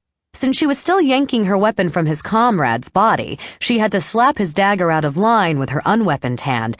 Then the broadsword pulled free, but the bravo had lunged in too close for her to readily use the blade. She smashed the pommel against his temple, and he dropped. 1 left. She pivoted to engage him, and then her time ran out. Pain blazed in the center of her back. Certain that someone had stabbed her, she snarled and tried to pivot around to maim him in turn, but lost her balance and fell. Their surviving toughs surrounded her, striking and kicking, until she no longer had any strength to resist. Chapter 16. Wyla found Magnus and Chade loafing in their usual hidey-hole in the loft, at the far end of the warehouse from her own cluttered little office. She often wondered that they didn't find a new haven in which to hunker down and shirk, someplace she hadn't yet discovered, but perhaps they were too lazy even to bother with that. "Come on, sluggards," the thick-set woman with the graying ponytail said. "There's work to be done." "I guess," said Magnus, a stooped, middle-aged man with jug-handle ears. To her surprise, he didn't sound sheepish or put on, but instead somber and worried, as if he and his fellow laborer had been having an uncharacteristically serious conversation. "Is something the matter?" she asked. "You must have heard about the trouble," said Chade. A swarthy, rather handsome young man with a mellifluous baritone voice, he was as usual rather too well dressed for his job of lugging bales and boxes about. The Uskevrin heir and cadets were attacked yesterday. Captain Orvist and Master Selwick died in the fighting. What's more, it's rumored that Lord Uskevrin himself hasn't been seen for a couple of days. Certainly I've heard about it, Wyla said. What I don't understand is what it has to do with you two gentlemen of leisure stacking crates onto wagons. I know how things used to be, Magnus said. Back when Lord Uskevrin first came back to town, enemy houses attacked his caravans, shops, manufactories, and warehouses to try ruin his family a second time. Those days are over, Wyla said. Besides, if any rogues showed up here to make trouble, don't you think the three of us could show them off? She fingered the well-worn hilt of the long sword hanging at her side. She'd owned the blade since her youth, when she'd served the House of Uskevrin as a warrior. Eventually, a lamed leg had ended her martial career, whereupon Lord Thamelin, who'd realized her talents from the beginning, had made her one of his factors. She had little use for the weapon these days, and sometimes its weight made her bad leg ache, but she would have felt undressed without it. "We damn well try to drive them off," said Shade, "and failing that, I suppose we could run away. But I'm not worried about so much as Lord Uskevrin himself. Do you think he's all right?" "Absolutely," Wyla said. "And since I rode with him through the hardest and most dangerous of times and saw firsthand what a cunning and doughty warrior he is, I'm in a position to know." "I hope so," said Shade. "He's a good man to work for, not like some. Remember how he invited us all to Stormweather Towers for that feast and helped when Fossendor's mother was going to lose her cottage?" "I do," said Wyla, "and I tell you again, whatever it is that's happening, he and his family will be fine. Unless all his workers shirk their task and his trading empire collapses." Magnus rolled his eyes. "All right, we get the point." He and Shade clambered to their feet, stepped from behind the rampart of crates upon which they relied to conceal themselves from her view, and started down the ladder to the warehouse floor. Wyla followed. As with wearing her sword, negotiating the ladder was hard on her leg. With her muscular arms, it was actually easier to hoist herself up and down on the lift. She refused to resort to such a shift, however, lest it make her feel like a cripple in truth. Magnus and Shade sauntered outside to wheel a wagon into position for loading, slamming the door behind them. Wyla limped back toward her office through a shadowy, cavernous space, packed with wood carvings, rolled carpets, kegs of nails, stoneware, cheap pine coffins, unassembled looms, and countless other items the House of Uskevrin bought, manufactured, and sold. A mild tenor voice said, "I'm sorry, but you're wrong." Wyla spun around. A stranger dressed in a crescent-shaped man-in-the-moon mask and a dark blue mantle stepped from behind a shelf, laden with scythes, sickles, hoes, and plows. A creature of oozing darkness, its precise shape, difficult to make out in the dimness, flowed out in his wake. "You're the wizard who led the attacks on Lord Thamelin's children," Wyla breathed. "I am indeed," the masked man said. "And as I was observing as a result of my efforts, I'm afraid the House of Uskevrin is actually rather far from being all right. I killed Tamerlane and Shammer already, and with your help, I'm about to dispose of their children as well." Wyla didn't understand what the spellcaster meant, nor did she especially care. She was too busy trying to figure out how she might possibly survive this encounter, for plainly, whatever else was afoot, the masked man must surely mean her harm. It would be useless to scream. With its rows of shelving and stacks of goods piled everywhere, the warehouse swallowed sound. And, given her lameness, it would be equally futile to turn and run. The wizard would undoubtedly have sufficient time to cast a spell on her before she scrambled out of sight, and for all she knew, his shadowy companion might pounce on her from behind. She had only one option then. Try to get in close, hurt the masked man, and keep on hurting him until he was dead. Her old master at arms had taught her that was how you kept a hostile wizard from working any magic. She'd have a better chance if she could somehow catch him by surprise. To that end, she said, "Just tell me what you want from me and I'll do it. I don't want to die." "Would that I could trust you," the wizard replied. "But I remember how devoted you were to Thamelon in the old days. I rather doubt you've—" She whipped out her sword and charged him. Reacting instantly, the wizard skipped nimbly backward, snatched a small length of iron from one of his pockets, brandished it, and rattled off a rhyme. Purple fire flared from the end of his polished staff, bathing her in stinging, though tepid, flame. Her muscles clenched painfully, depriving her of the ability to move. Off balance, she fell face down on the floor. Struggling to jump back up, all Wyla's rigid body could do was shudder. He took hold of her and, grunting, rolled her over onto her back. Gazing helplessly up at him, she noticed the strange pale eyes peering from their holes in his blandly smiling mask. "That ploy might almost have worked," he said, "except that 2 nights ago, Shammer Uskevrin made a move and caught me flat-footed when I was in mid-sentence.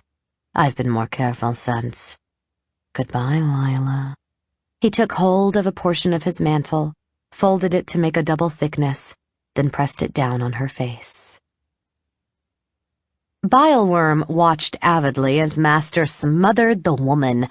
By his standards, it wasn't an especially long or excruciating death, but he could certainly imagine Wyla's terror and frustration as, deprived of all capacity to resist, she suffocated, and that gave him something to savor.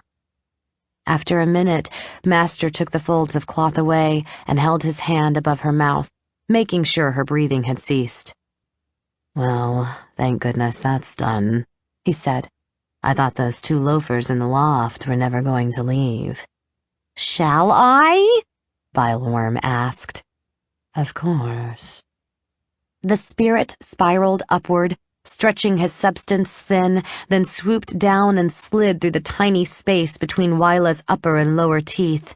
Once he was completely inside her and had aligned his own ethereal limbs with the coarse matter of the corpses, sensation came. The floor, hard and cold against his back, his hand clenched painfully tight on the sword hilt. A slight rawness on his face where the weave of Master's mantle had chafed Wyla's skin. He reached inside himself for the lame warrior's memories. For an instant, he glimpsed a chaotic jumble of images and sensations, loves and hates, joys, sorrows, and regrets. Then it burst like a bubble and left nothingness behind. He frowned, prompting Master to ask, "What's the matter?" "We have a problem," Bileworm said, climbing to his feet, surprised by the sharpness of the twinge in the calf of the bad leg. "I own the body, but her mind is gone." "Don't worry. It shouldn't matter." Bileworm hesitated. "Are you sure?" "Of course. No one will doubt you're the person you appear to be. Why should they? Nor will our dupes, worried as they surely are, bother you with personal questions to which you have no answers. Their only concern will be the tidings you bring." Chapter 17. Shammer watched with admiration as Thamelin, seemingly recovered from the ill effects of his head wound, approached the dais and throne at the far end of the cavernous chamber. With his chin held high and his easy smile, he looked more like an honored envoy at the court of some friendly monarch than a prisoner in a den of robbers and murderers. Meanwhile, the chieftain of the Quippers, a blond, square-jawed hulk as huge as Talbot or Vox, evidently liked to affect the appearance of a simple fisherman, for he sported the sandals, slop hose, and open sleeveless tunic that such folk often wore in clement weather. The creature on his knee, however, rather spoiled the illusion, for it was a gray, red-eyed Galtrit. Such gremlins lived in filth, and like leeches, subsisted on the blood of others. No common waterman would treat such a nasty beast like a pet. Shammer suspected no one would, unless his own disposition and habits were equally foul. Arriving at the foot of the dais, Thamelin inclined his head respectfully, but by no means servilely. "Good morning, or is it afternoon by now? Either way, you must be Avos, the fisher. My name is Balin, and my companion is Yvain. We work for the House of Karn." It was a bold lie, but not, Shammer thought, an idiotic one. Though Thamelin had opposed the Quippers off and on for a number of years, it had always been through the medium of the scepters and other agents, never face to face. It was quite possible that none of the rogues assembled in this room had ever seen him up close, or her either. Or at least, not unless the knave in question was one of those who had accompanied Master Moon into the woods. Even if some of them had, the Uskevren still might go unrecognized. They'd changed their appearances since the previous encounter, and by venturing unescorted into the scab, had behaved in a manner that no one would expect of an aristocrat. Moreover, all the scoundrels gathered here presumably knew that Shammer and Thamelin were dead, and that false certainty might serve to disguise them best of all. She held her breath as she waited to see if he was going to get away with the deception. By the time the ruffians in the street had finished subduing and disarming her, she'd realized she hadn't been stabbed or cut in the back after all, just clubbed very painfully, and thereafter all the toughs had contented themselves with battering her with the flats of their blades, their boots, or other blunt implements. Evidently, they wanted to take her and Thamelin alive for questioning. The bravos tended in the most cursory fashion to their wounded comrades, rifled the pockets of the slain ones, then roughly hauled the nobles to their feet and marched them away, one scoundrel running on ahead to carry the news of their apprehension. At first, the Quippers virtually had to carry Thamelin, but to Shammer's relief, he revived by the time they reached their destination. On the outside, that terminus was yet another grimy, crumbling brownstone tenement. Inside, she saw that the Quippers had transformed the bottom 2 floors of the building into what might almost be deemed a parody of a spacious lordly hall, tearing out the ceiling and most of the interior walls to create a single open space. The renovation had left scars and grit behind. Rats scuttled in the shadows, trash and litter rotted wherever anyone had cared to drop it. Yet atop the rubble and decay lay a veneer of luxury, like sweet frosting on a toadstool.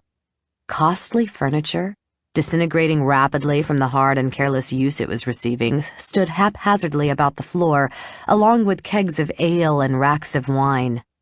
Paintings and tapestries hung crookedly on the walls.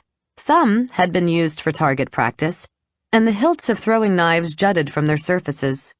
Others had been scrawled upon in the expression of a coarse and ribald wit.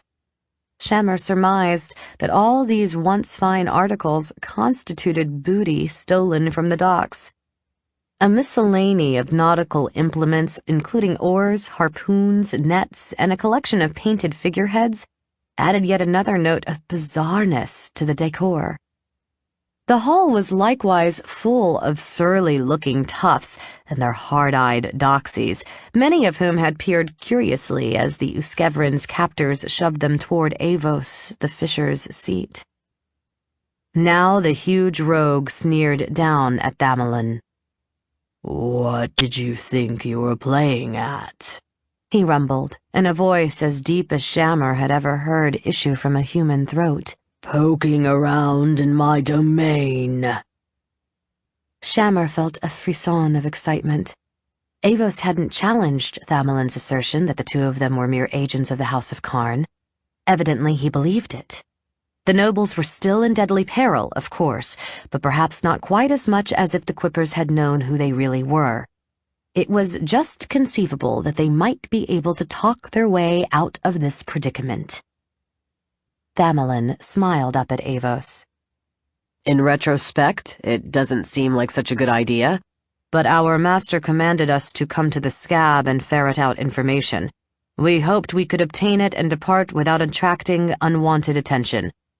Plainly, we were overly optimistic. Avos snorted. Aye, Cully you were. There was a time when you might have slipped in and out unnoticed, but not anymore. These days I rule the scab, and I know it every time a roach crawls or a louse bites. Now, what were you trying to find out? Thamelin shrugged. If you're spies. At this, the Galtrit preened and leered, baring its pointed fangs, and Avos scratched it behind the ear. Overheard us? You presumably know already. We're inquiring into the murders of Shamur Uskevrin, who was born a Karn, and her husband. Some of the watchers muttered to one another. Avos shot them a glare and they subsided. Why, I didn't even know they had been murdered, the big man said, in a tone of mock innocence that made it plain he didn't care whether Thamelin believed him or not. What makes you think the Quippers had anything to do with it? Lord Karn is certain you did, Thamelin replied. As I understand it, one member of your band, a fellow with fish-scale tattoos and a gold ring in his lip, related the tale to the wrong streetwalker, who subsequently sold it to my employer. That pinhead! One of the onlookers exclaimed. Quiet! Avos snarled, then gave Thamelin a malevolent smile. I can't imagine how you'd ever be able to repeat anything I say, but I suppose I should deny everything just as a matter of principle. That would be prudent, though futile, Thamelin said. The assassination of two of the most prominent nobles in the city is a grave matter. Should your involvement become common knowledge, Selgaunt might rouse itself and do whatever's necessary to eradicate the Quippers. Fortunately for you, however, Lord Karn understands you fellows were acting for someone else, a peer from a rival house, most likely, and that's the man he particularly wants to chastise. So, I propose a bargain on his behalf. Give up the person who hired you, and the House of Karn will keep your secret and leave you in peace. We'll even pay you. Avos's piggy-pale blue eyes narrowed. Why didn't you seek me outright if you wanted to make a deal like that? Because we didn't actually want to, Thamelin said. The Karns would have preferred to learn their enemy's identity without having to spare you the retribution you deserve, let alone compensate you. But my partner and I are realists. Our current situation being what it is, we'd much rather reach an accommodation with you than have you kill us. Avos grinned. That's what I ought to do. It would send a message to everybody else who might want to come sniffling around my little fiefdom. It's not a message that will deter Lord Karn. He has plenty of other agents. Maybe so, Cully, but we're not afraid of any of them. Lots of high and mighty merchant nobles have tried before to wipe out the Quippers, and we're still here. But I imagine life is pleasanter when you're spared the necessity of defending yourself against such a siege. That doesn't mean we'd turn traitor or informer to keep it from happening. Of course not, Thamelin said dryly. I'm sure you're a steadfast band of brothers, loyal as paladins in a romance, but only, and this is the key point, to one another. I suspect that any outsider who opts to trust you takes his chances. Am I right? No, you're not right, the big man growled. Not always, but I didn't altogether like the way this particular job went down. Oh, Uskevrin and his lady dying, that was grand. That was fine as cakes and wine. But too many of the lads have been killed or hurt. Lads I need to attend to my business. And nobody bothered to warn me what we were getting into. I don't appreciate that. So, Balin, swear by your god that Lord Karn will abide by any agreement you make. and then tell me how much gold you're offering." "No!" shouted one of the onlookers, a small man with a pointed black goatee and lines of gold piping running up the legs of his breeches and the breast of his doublet. "You can't set these snoopers free. She killed some of our mates. That woman there." "Shut up, Donovan!" Avos roared, and the little man quailed. "If a female could kill them, we're better off without them." Shammer could tell from his subordinates' expressions that some resented their leader's cold dismissal of the deaths of their comrades, but no one saw fit to voice another protest. Her heart raced with exhilaration. Against all rational expectation, Tamerlane had succeeded. His glib traitor's tongue had won them their lives and even the information they had sought. Or so it seemed, until someone shouted, "Hold it!" She turned and saw a plump, unhealthy-looking man in a costly but hideous mauve and chartreuse doublet, the same would-be coxcomb who had stood with Master Moon and the shadow creature at the edge of the clearing, scurrying forward. Evidently he'd entered the brownstone unnoticed a moment or two before. "What do you want, Garrus?" Avos asked, an edge of impatience in his voice. "Look at them!" Garrus cried. "Everybody look! Don't you recognize them? Avos, I know I said I watched them die, but somehow these people are Lord and Lady Uskevren themselves." The room fell silent as everyone gawked at the nobles. Shammer looked at the armed men clustered all around her and decided it would be pointless to try to break for the door. Finally, Avos exclaimed, "Umberlee's kiss! It's true!" His composure unruffled, Tamerlane gave Garrus a nod. "You have a keen eye, sir." He turned back toward the giant on the throne. "I see no reason why this revelation should spoil our negotiations. I'm still willing to pay for the name of the man who hired you, and now, of course, to ransom my wife and myself as well." Avos laughed. "You've got brass, old man. I'll give you that. But I don't suppose you truly believe we'd ever turn you loose. You've always gone out of your way to persecute the Quippers, and now we're going to return the favor. Then later, after we've had our fun, I'll sell what's left of you to your secret enemy. You can find out who he is when you look him in the face. That is, if we let you keep your eyes. Grab them, mates!" So be it, Shammer thought.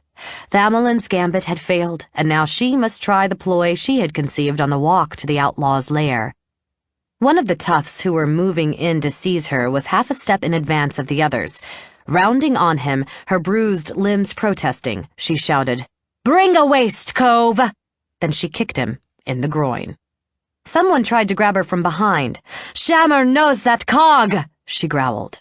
She thrust her elbow back into his gut, stamped on his foot, and then, when his grip loosened, pivoted and smashed her forearm into his jaw.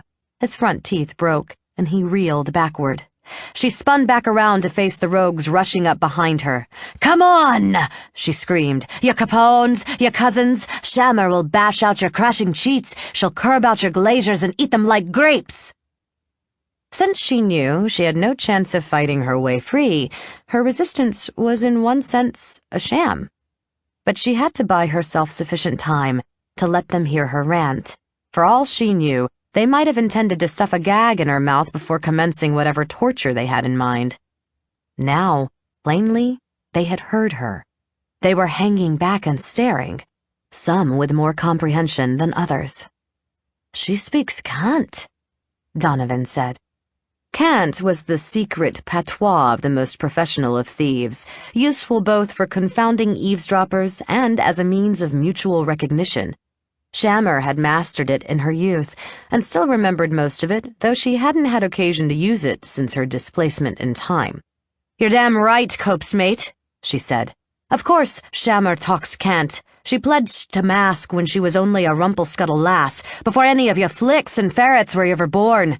She's practiced the figging law, nipping purses, with a cuttlebung. She's been a charm and a coney catcher, a foin, a patter, and a prigger of prancers, a warp and a stole. Later, she married that gentry cove there."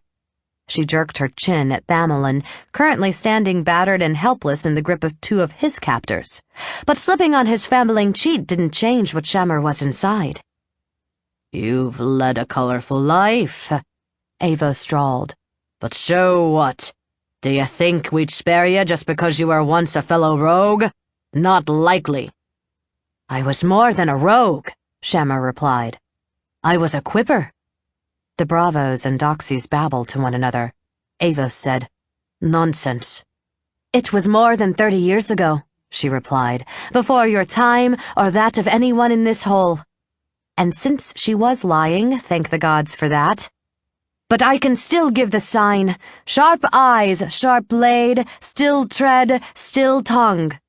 In her mind, she blessed the lovesick drunken quipper who had once whispered the gang's secret protocols in her adolescent ear. Some of the blackguards were visibly impressed by her recitation. Avos simply scowled and said, "I still don't believe you're ever one of us. But if you were, you're now a traitor for slaying some of your own brothers, and we have even better reason to hurt you." "I slew them in self-defense," Shammer said, "as our rule permits. But we don't even need to debate that, and I'll tell you why. We say, once a quipper, always a quipper, do we not? Even death can't break the bond. The shades of our predecessors are waiting to welcome us into the chapter of the brotherhood they've established in hell." Avos grinned. "Then if you're telling the truth, you'll be seeing them soon."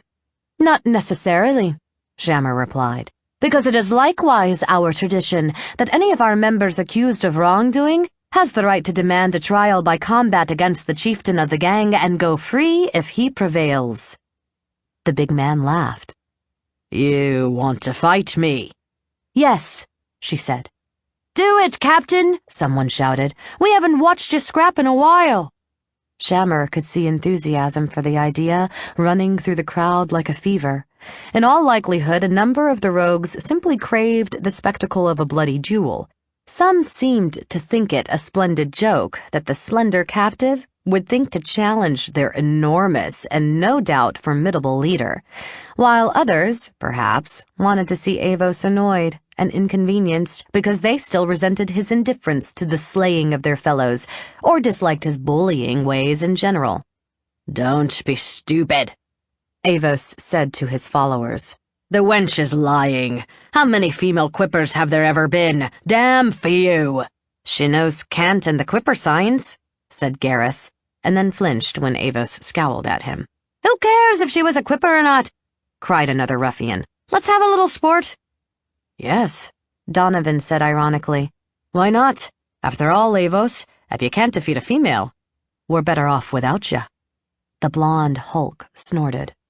"All right, mates, if that's how everybody wants it. I suppose it doesn't matter if Lady Uskevren here," his sneering tone turned the title into a mockery, "dies quickly. It's her man I truly want to pick apart, just as he's the package our associates really want to buy. But I can't promise you much of a show. Not only is the prisoner a woman, she's well past her prime." "I wouldn't be surprised if the quippers I've already killed thought that very same thing," Shammer replied. "Give me back my broadsword, and I'll do my best to make our contest as interesting as possible." Avos sneered. "If you truly were a quipper, you should remember that in a duel like this, he who was challenged has the choice of weapons." In fact, Shammer hadn't known, and now she felt a twinge of apprehension. "Oh, of course," she said lightly. "What did you have in mind?" "I'll show you," he said. Avos snapped his fingers, gave the Galtrit a final caress, then set the creature gently on the arm of his chair. As he rose and stepped down from the dais, one of his underlings hurried up with two unusual sets of weapons, each composed of a short sword and a fishing gaff, a sturdy 4-foot shaft of wood with a barbed steel hook at the end. Shammer had never heard of anyone fighting with such a tool. She wondered if Avos had invented this particular mode of combat and was its sole master. That would certainly tilt the odds in his favor whenever any of his fellow quippers dared to challenge him. "Look them over," Avos said. "Then choose the ones you like." She took him at his word, hefting the weapons to check their weight and balance, and finding little to choose between them. She settled on the gaff that was a hair lighter and the short sword with the narrower, sharper point. "These will do," she said. "Good," he said. "Now, just so we're clear, your husband doesn't claim to be a quipper, and even if a god reaches down and smites me, which is about the only way I can see you winning, Thamelin stays with us." "Fair enough," she said. "Let's do this." "After you, m'lady." He waved her toward a circle sloppily painted on the concrete floor. Judging from the rusty stains inside it, it had served as a dueling arena on a number of previous occasions. Shammer and Avos took their places at opposite ends of the ring. The other ruffians crowded around its border. Garrus, assuming the director's role, declared, "The fight will continue until one duelist yields or is unable to continue. Fighters, come on guard." Shammer copied her opponent's stance, slightly crouched, with the gaff in the lead hand. "And begin!" The two combatants circled, sizing one another up, looking for openings. Shammer was likewise trying to figure out how one fought with this particular set of weapons. The essential principle seemed clear enough. Use the long gaff to snare an opponent, either by hooking one of his limbs or snagging his flesh with the barbed point, then yank him close and thrust the short sword into his vitals. With his superior reach and strength, Avos could no doubt execute all the variations on the basic maneuver very well. Still, she could envision an effective counter. Parry her enemy's gaff with her own, then hold the parry to keep his weapon at bay while she closed the distance, bringing them both well into short sword range before he was expecting it. Caught by surprise at such close quarters, Avos would have a hard time defending against a low thrust to the belly. The Quipper chieftain stepped forward just far enough to flick his gaff's hook behind her shoulder, beginning the sequence of actions she devised. She parried, but her weapon never made contact with that of her opponent. Instantly, with a quickness phenomenal in so huge a man, Avos dropped into a squat. He slipped the gaff around the calf of her lead leg and yanked it toward him. Shammer kicked frantically to free herself, and by sheer good luck more than anything else, her leg came out of the hook. The point caught in her leather boot for a second, then tore free. Now she was reeling and in imminent danger of toppling backward. Avos surged up out of his squat and rushed her, his short sword leveled at her breast. Some of his comrades cheered in anticipation of the death thrust. As well they might, for, utterly bereft of balance as she was, Shammer could neither parry, dodge, nor attempt a counterattack. She reckoned that all she could do was finish falling, and so she endeavored to do so as quickly as possible, hurling herself down to the cold, hard concrete floor. As she'd hoped, Avos blundered right over the top of her. She tried to hook his ankle with her gaff before he could wheel back around to face her, but she missed. She grinned as she scrambled back to her feet. Sometimes, for some perverse reason, it struck her funny when she cheated death by a hair, and this was one of those occasions. "Very good," she said to Avos. "You nearly had me, but I think I'm starting to get the hang of this game. Feint, deceive, then attack, just like in ordinary fencing." He sneered. "Got it figured out already, have you?" Advancing, he swung his gaff like a war club, whipping the head in the backhanded strike at her face. She stepped back out of distance and kept on retreating around the circle, counter-attacking and riposting vigorously enough to keep him from pressing her as hard as he might have otherwise, but essentially remaining on the defensive, while she waited for him to use the same high feint, drop, and hook to the leg he'd tried before. She reckoned it was only a matter of time. The combination had almost won him the fight. Eventually, he was bound to try it again. She just had to stay alive until he did. Actually, that wasn't turning out to be an enormous problem.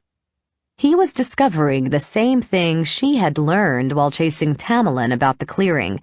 It was difficult to hurt an opponent who constantly gave ground. Indeed, she began to enjoy thwarting him, and grinned at the frustration in his ruddy, sweaty face and porcine eyes.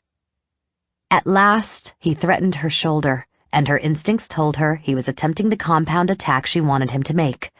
She parried anyway, to convince him the trick was working, and to protect herself in case she was mistaken, and he dropped to one knee. His gaff swept at her leg.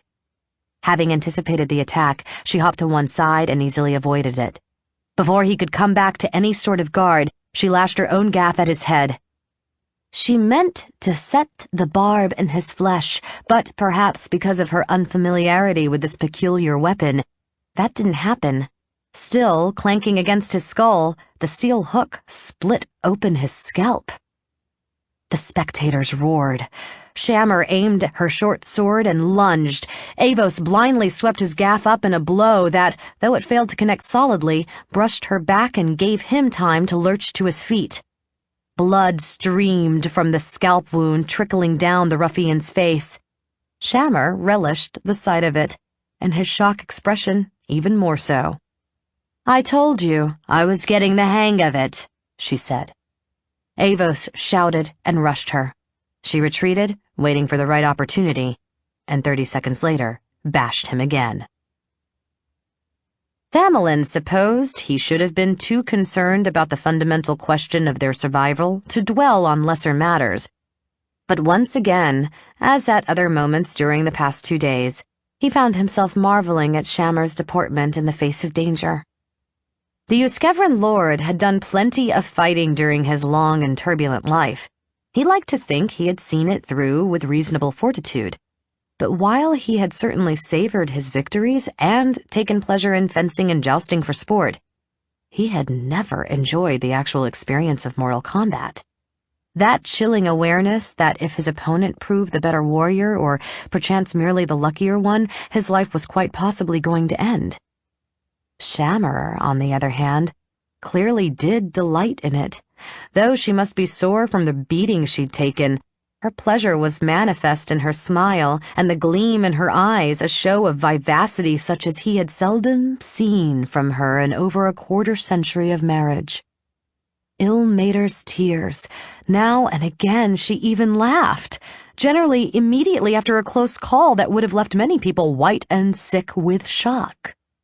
When he'd first learned her secret, and she'd told him she needed this sort of stimulation to be happy, he had, in his consternation and anger, assumed she was talking nonsense.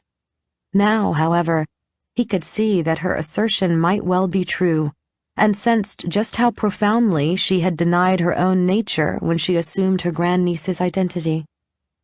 Perhaps her love of risk was part of what made her such a superb fighter, for that she surely was. Avos was younger, stronger, had the superior reach, and possessed the substantial advantage of having trained with the odd set of weapons, yet Shammer was beating him. Thamelin was glad that, assuming the Quippers honored their pledge, she at least was likely to leave this wretched place alive.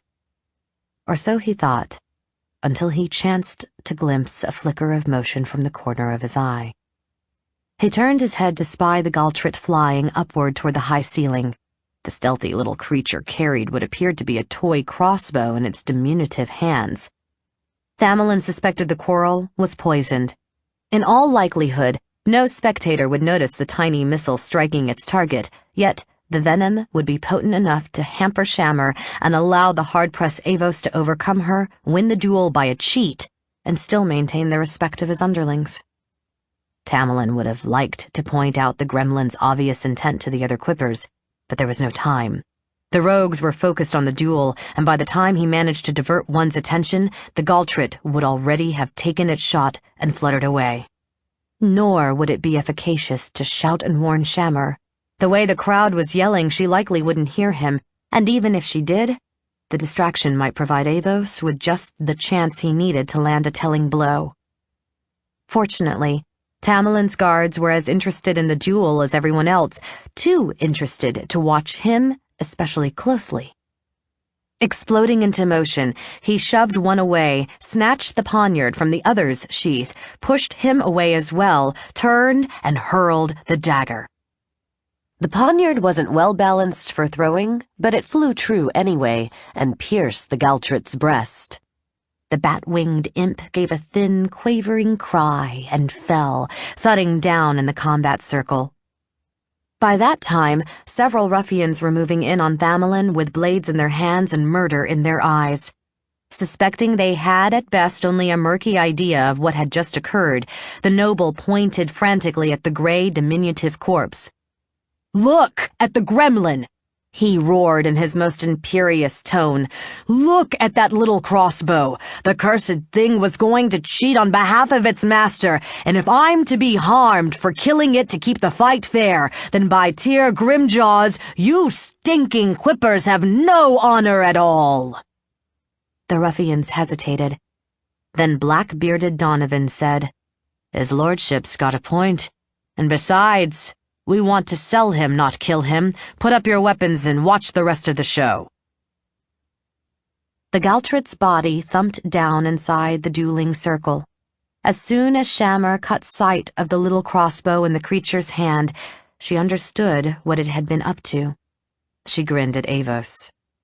"Did you signal the gremlin somehow, or did it simply know to intervene whenever you were losing a challenge?"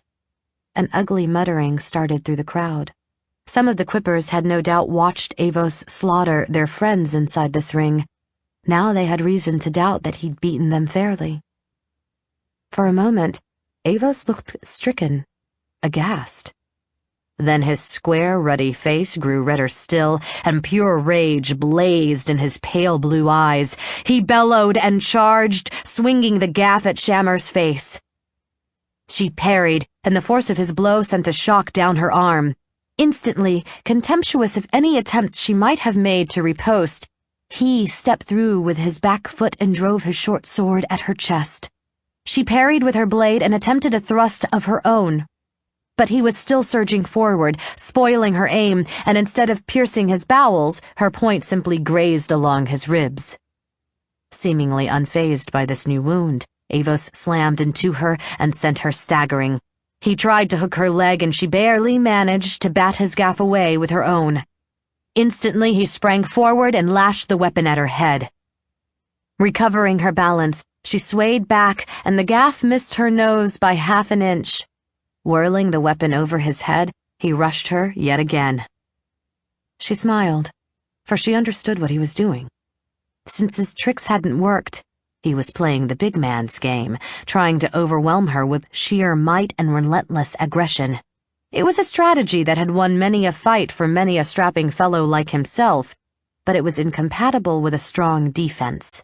If a fighter possessed the skill to withstand his onslaught for long enough, and Shammer reckoned that she did, Avos would inevitably leave himself wide open for a riposte or stop cut. She gave ground, parrying, gritting her teeth at the appalling power and the strokes that stung her fingers, and once or twice nearly bashed her weapons from her hands, until finally Avos blundered forward with a poorly aimed attack, so poorly aimed, in fact, that she was confident he would be unable to correct and strike her if she simply sidestepped. As he plunged past her, she swept her gaff low, hooked his ankle, and pulled. Avos crashed face down on the floor. His foot flailed free of the hook, and he tried to scramble up. Shammer swung the gaff high and slammed it down on top of his head, splitting his scalp anew. Losing his grip on his weapons, he slumped. Dropping the gaff, she sprang on top of him, wrenched him onto his back, and poised her short sword at his throat. The spectators howled. Avos gazed at her with astonishment and fear in his eyes. "I yield," he said. Shammer chuckled. "I figured you probably would." "So you can back off now. You're free to go." Those were the terms before the Galtrit tried to cheat for you. I think it's appropriate that we amend them. Lord Uskevrin and I are both leaving. Avos scowled. "No." She was surprised that he'd stick at releasing Thamelin with her blade at his neck, but perhaps he felt impelled to try to salvage a bit of his pride, or at least a scrap of his underling's respect. "He stays." Shammer raised her sword to threaten his eyes. Tell your friends to let him go right now, or by mask, mine is the last face you'll ever see, nor will I stop cutting after that. You hurt me, the other quippers will hurt him. But you'll still be hurt. Don't play that game with me, Avos. You won't like the way it turns out. You should realize by now that I'm not the sort of woman who shrinks at the sight of blood. Not even her husband's. All right, Avos growled. let the nobleman go. Shammer held her breath, for she was by no means certain that the rogues would let such a lucrative prize slip through their fingers merely to save their defeated and discredited chieftain. But perhaps some of them still held Avos in some esteem. Others surely didn't, but maybe they also felt that Shammer had fought valiantly enough to earn her husband's liberation, as well as her own. Or perhaps no one wanted to be the first to advocate allowing Avos's mutilation, for fear that nobody else would agree with him. Whatever the reason, after a moment, Tamerlane's guards stepped away from him, and none of the other toughs objected. Good, Shammer said. Now, someone fetch the weapons, money, and jewels you took from us. Donovan collected the articles and handed them over to Tamerlane. Now, get out of here, Avos said. Call me a cynic, Shammer replied, but I can't help wondering whether you'd still consent to our departure if my blade were no longer tickling you. So here's how it will be. You're going to walk us out of the scab with our sword points at your back every step of the way. Now stand up very slowly. Tamerlane sauntered to her side. Nicely done, he said. She smiled. It would have all been for naught if you hadn't killed the Galtrit. I believe we still require a name. You're right. I nearly forgot. She prodded Avos in the kidney with her sword. Enlighten us. I don't know who the wizard in the moon mask is, the ruffian answered grudgingly. But the nobleman who paid me to supply men to aid the spellcaster is Ocean Tolander. Chapter 18. Thazian plucked her towel from its peg and wiped the perspiration from her face. Beside her, Talbot poured water from a jug and, throwing back his head, glugged it down. A stray drop escaped the corner of his mouth and trickled down his unshaven chin. Though stiff and sore from their exertions the night before, the two of them had nonetheless felt a common urge to go to the mansion's training hall this morning. Perhaps they'd wanted to work the kinks out or hone their skills for battles yet to come. Tazzy suspected that Tal, at least, had hoped some hard fencing would distract him from his guilt. However, judging from his somber expression, it didn't seem to have worked, and when he spoke, he proved that it hadn't. I still don't understand why it happened. Tazzy sighed. Yes, you do. You just don't want to let it go. How can I? I feel badly enough about Jander, but Master Selwick was alive when we fled out the back of the tiring house. I never would have abandoned him if I'd known the other wizard would hold off chasing us long enough to kill him. The enemy wizard was flying, and I saw a couple of our men bounce crossbow bolts off of him to no effect. Even if we had lingered, we couldn't have saved Brahm. Still. Enough, she cried. Haven't you ever listened to Father's stories? Battles are just unpredictable, and people die in them. That's just the way it is. Well, none of our friends died in mine, Tamlin said. Startled, Thazian pivoted to see her foppish brother standing in the doorway. He was as exquisitely dressed as usual in a red and purple ensemble, but to her surprise, he was still carrying the woodcutter's axe from yesterday, now slung across his back. Evidently, he'd prevailed upon one of the servants to fashion him some sort of scabbard for it. Tal glowered at him. What's that remark supposed to mean? Just that when I was attacked, I wasn't expecting trouble, Tamlin replied. I only had 3 comrades to stand beside me, not a company of guards, and none of us were slain. I led everyone to safety. It's a pity my brother, the master swordsman, can't say the same. That's it, Talbot said. He advanced on Tamlin with mayhem in his eyes. Tazzy had occasionally thought she'd enjoy nothing more than to see Talbot catch their supercilious brother apart from his hulking bodyguard and drub the snottiness out of him.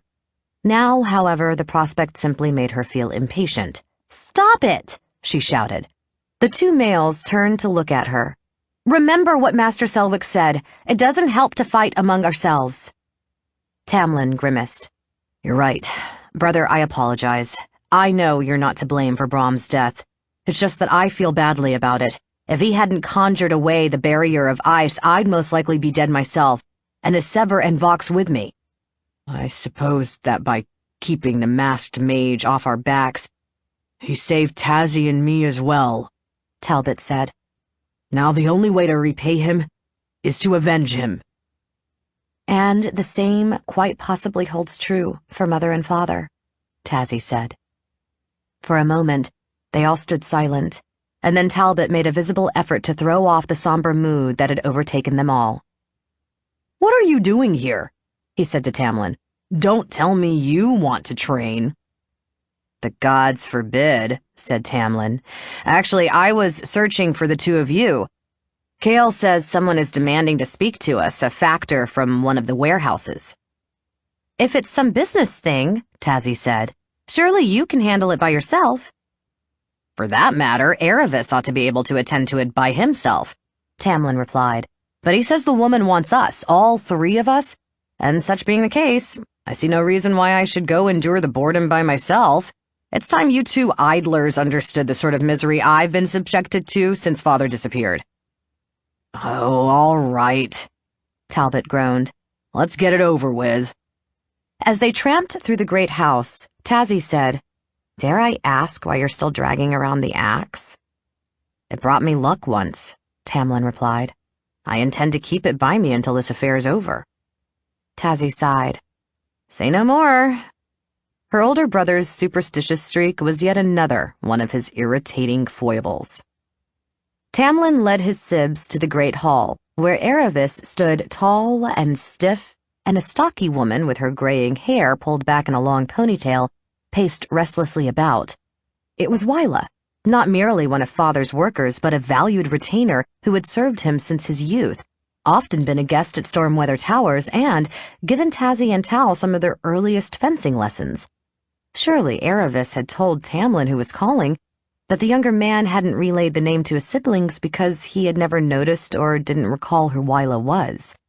Weeping ill mater, he truly was an imbecile, and Tazzy gave him an irritated scowl. Then, however, she saw how Wyla was moving, and her annoyance gave way to concern. She hurried toward the older woman. "What's wrong with you?" she asked. Wyla's left hand twitched upward from her side, almost as if she had an urge to fend Tazzy off or shield herself in some way, although of course the noblewoman knew she must simply have startled her. "What do you mean?" the factor asked. "You're limp," said Thazian. "It's much worse than usual." "Oh." Wyla gave her an odd little smile. "Lately my leg aches badly when it's cold. I suppose I'm getting old." "Well, for Suna's sake, sit down." Tazzy pulled out one of the chairs at the long inlaid table, and the factor lowered herself into it. "Didn't Aravis invite you to take a seat?" "Of course not, mistress," the steward said sardonically. "You know I make it a rule to show visitors as little hospitality as humanly possible. That was why I didn't bother to fetch any refreshments either." He gestured toward a pair of trays, one laden with a silver pitcher of mulled red wine and matching goblets, the other with bread, cheese, sliced apples, and grapes. As Tazzy might have expected, that was all the invitation Tamlin needed to pour himself a drink. "So, how may we help you?" he said to Wyla. The factor hesitated, then said, "Master Kale, I beg your pardon, but what I have to say is for the young lords' and ladies' ears alone." Aravis blinked in surprise. Talbot said, "Wyla, though I have no idea what you mean to tell us, I'm certain you can do so in front of Aravis." "Please indulge me," Wyla replied. Tamlin shrugged. "Whatever it takes to move this along. We can always call Aravis back in a minute or relay what we want him to know later on." "I suppose," said Tal reluctantly. He turned to Aravis. If you wouldn't mind. Of course not, said the major domo. And I'll make certain none of the other servants overhears our deliberations either. He turned and marched out in his herky-jerky way, the light of the brown iridescent lamps gleaming on his bald plate. The Uskevrin sat down. "All right," said Thazian. "Tell us." "I saw Lord and Lady Uskevrin this morning," Wyla said. "They sneaked into the warehouse and sent me here to talk to you. They even saw fit to give me a token to prove it, though I hope you've known me long enough to make that superfluous." She set a silver and sapphire brooch on the tabletop. Overcome with relief, Tazzy slumped and closed her eyes. Though she would rather have died than admit it to anyone else until this moment, she'd been all but certain her parents were dead. "I gave that brooch to Mother," Tamlin said. "We remember," said Tal. He peered quizzically at Wyla. "But why didn't Mother and Father come home and talk to us themselves?" "They didn't explain everything to me," Wyla said. "I gather they were in a hurry to get away from the warehouse before anyone else spotted them. But as I understand it, the same enemy who attacked you tried to kill them as well, and for the time being, they want the villain to believe the attempt succeeded. That way, when the time comes, they can strike at him by surprise." "I suppose that makes a certain amount of sense," Tazzy said. "But why keep their survival a secret from members of our own household?" "Because they suspect that one or more of your retainers are spies. How else did the enemy know when your parents would leave the city unescorted, or what route you, Master Tamlin, would take as you rode out to go hawking, or that you, Master Talbot, had warriors stationed in buildings adjacent to the wide realms?" Tazzy frowned. As Tamlin, dunce though he was, had observed during the conclave the day before, there were various ways in which a foe could discover what the Uskevrin were up to, but a spy was certainly one plausible explanation. "I suppose we might have a traitor in our midst," she said. "But Wyla, you must know it couldn't possibly be Aravis. We trust him as implicitly as we do you." Wyla shook her head. "I simply know Lord Uskevrin insisted that only you three were to know he and your mother are still alive, just as he stressed that he wants you to inform absolutely no one else." "That makes sense to me," said Tamlin. "I've never been as enamored of Kale as my brother and sister. Last year, that walking skeleton revealed a side of himself we'd never suspected. Perhaps he harbors other secrets." Thazian flushed with anger. "He showed us that side in the course of saving my life." "I agree with you," Talbot told her. "Aravis is unquestionably loyal. Still, perhaps he confides in someone else who isn't. Perhaps it would be wise to obey Father's instructions to the letter. The gods know I have no idea what to do next. At any rate, I'm sure we haven't heard everything yet. Our sire wouldn't bother to communicate simply to reassure us that he and Mother are alive, not in the middle of a crisis when security is an issue. He's too canny and calculating for that." "You're right," Wyla said. "He also told me to tell you—" A hiss sounded from overhead. Startled, they all looked up. Jester, a brindled cat and one of the household pets, glared down through the marble balustrade that bordered the west gallery with pure malevolence in her yellow eyes. "What's the matter with her?" asked Tamlin, peering up at the agitated feline. "It's as if she senses a threat." Wyla's left arm twitched upward. Perhaps, Tazzy thought, she had a recurring twinge in her chest, felt an urge to press her hand against the sore spot, but was too proud to let anyone else see she was in pain. That would be like her. "No!" Talbot rapped. "I mean, Jester's been acting strangely for the last day or so. Going into heat, probably. I'll get a servant to remove her." He rose and strode to the door. "Ho! Somebody! We need a little help!" When Jester had been carried off yowling, writhing, and scratching, Tamlin said, "Now, what else did Father say?" "Do you know a tavern called the Drum and Mirror?" Wyla asked. "I do," Tazzy said. "Good," Wyla said. "Your parents want you to meet them there at midnight. I gather they mean to explain how you're to help them put an end to the current threat.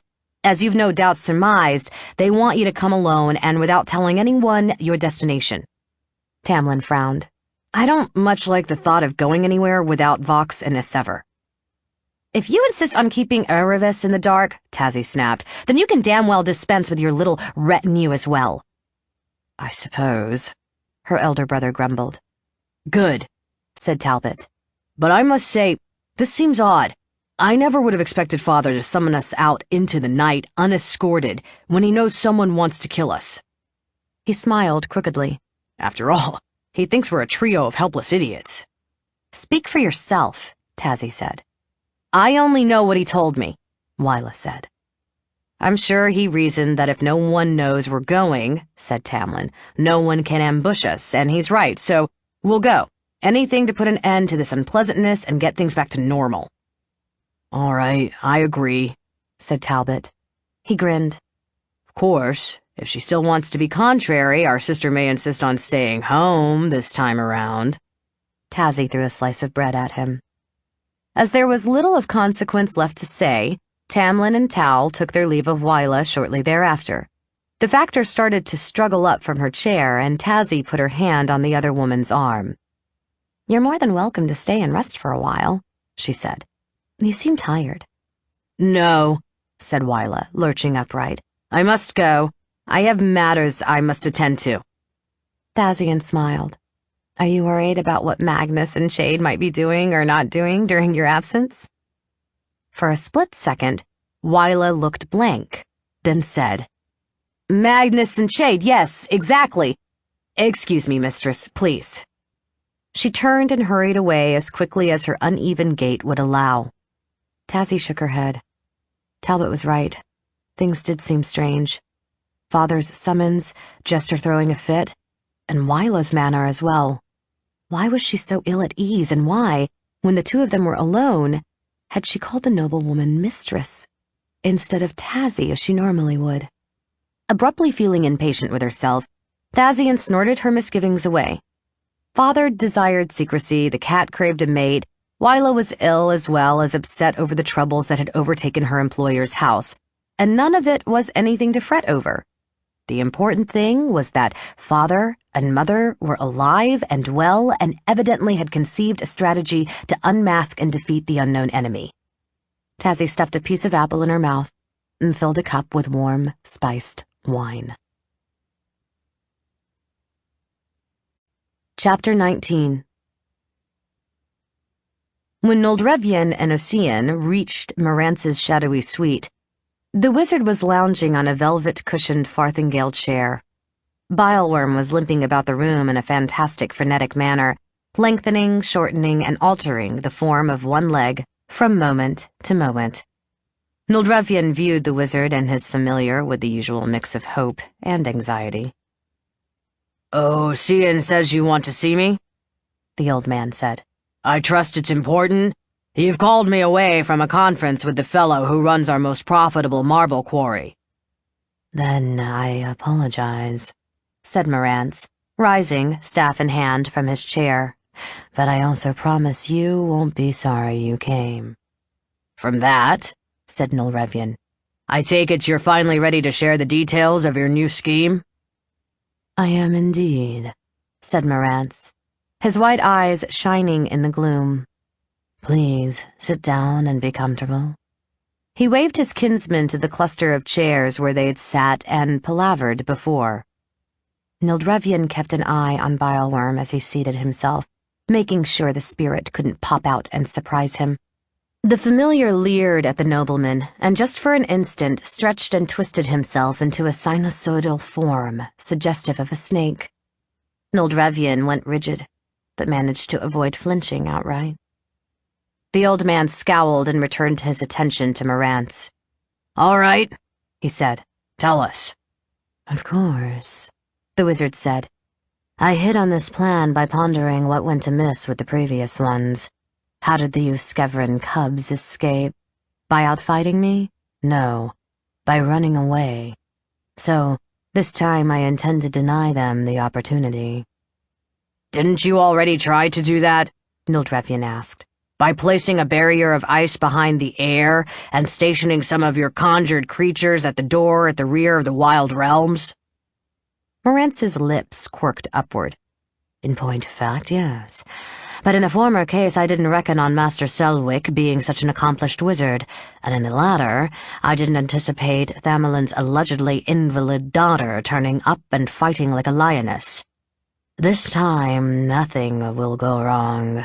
I'm going to trap our prey in the center of the high bridge, with our forces sweeping in from both sides to catch them by surprise, and other warriors sealing off each end of the bridge just in case the Uskevrin should somehow get past the first lot.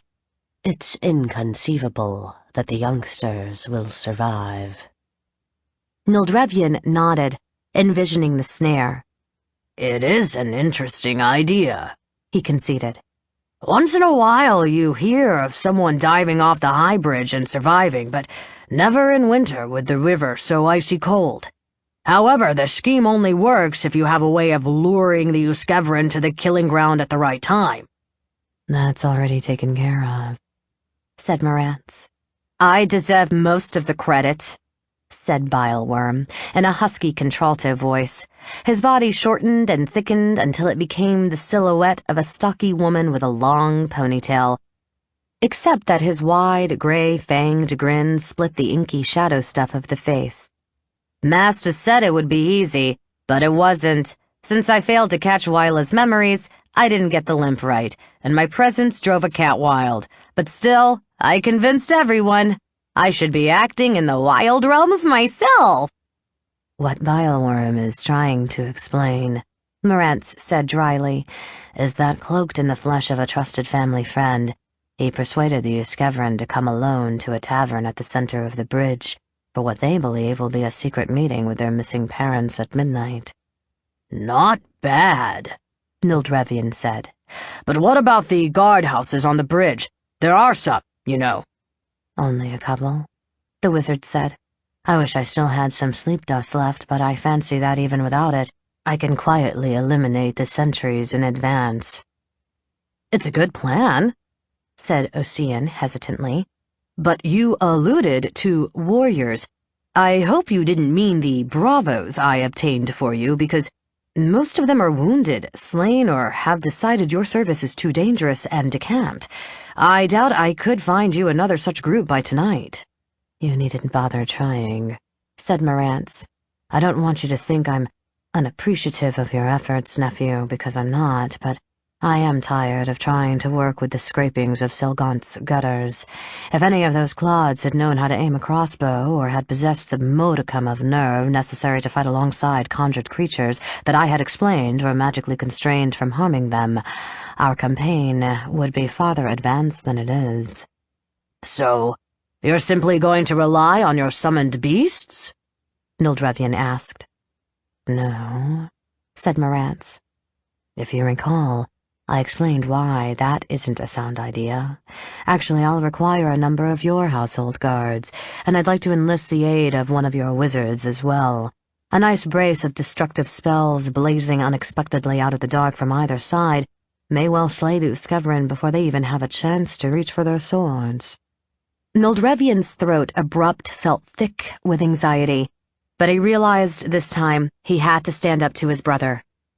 Marant, we discussed that too. We agreed that using our own soldiers would constitute an unacceptable risk. Circumstances change, Marantz replied. Perspectives change. It's now clear to me that we must take the chance to assure our victory, and really, if we instruct our retainers not to flaunt the Tollander black and crimson, it's extremely unlikely that anyone will recognize them in the dead of night. Nildrevian shook his head. I'm not convinced of that. My poor brother. I recall when you would not only have endorsed this scheme, you would have demanded to stand in the vanguard and butcher an Uskevrin or two with your own hand. Have the years diminished you so much? I don't feel diminished, Nildrevian replied. But as you observed, perspectives change. When we were young, I thought only of what could be won. Now, I understand what must be preserved. Marantz cocked his head. I don't understand.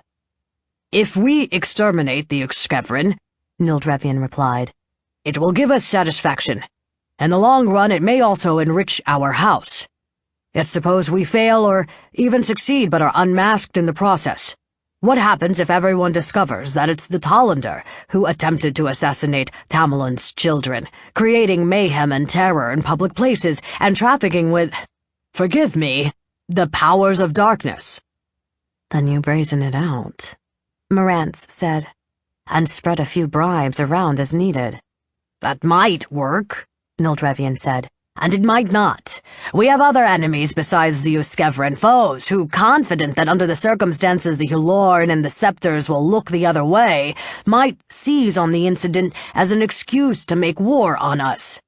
Do you want to see your name dishonored, your ancestral home burned, and your kinsmen slaughtered or driven into exile, just as it happened to Tamerlane's people?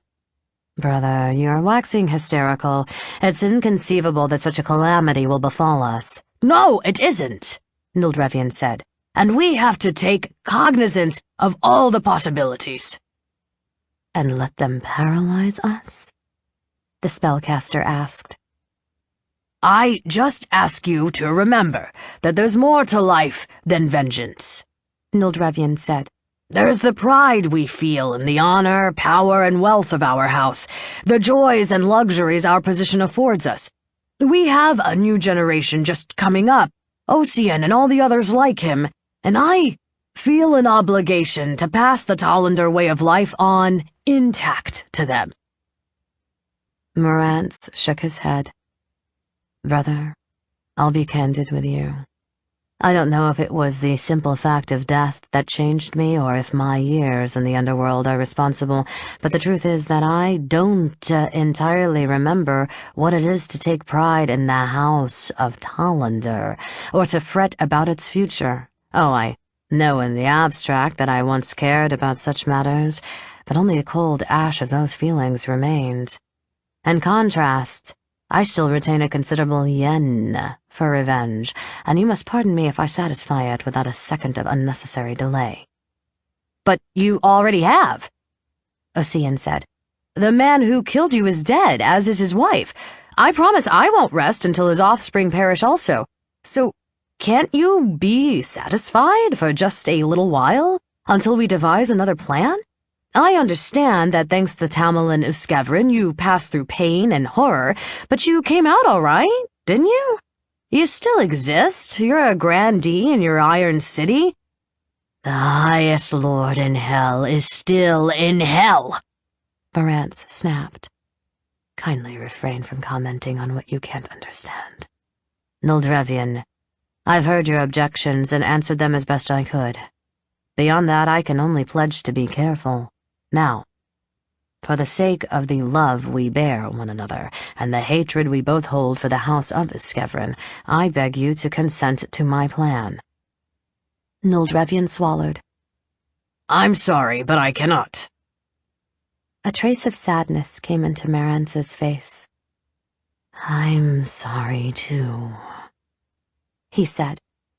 He rose from his chair, and though nothing in his manner so much as hinted at hostile intent, the Talander lord abruptly sensed that Marantz meant to direct some sort of magic against Ossian and himself. Ossian had apparently come to the same conclusion, for he surged up out of his seat. By a lucky chance, he'd ventured out of the castle earlier today and was still carrying a long sword. The gold-hilted weapon hissed as he yanked it from his scabbard.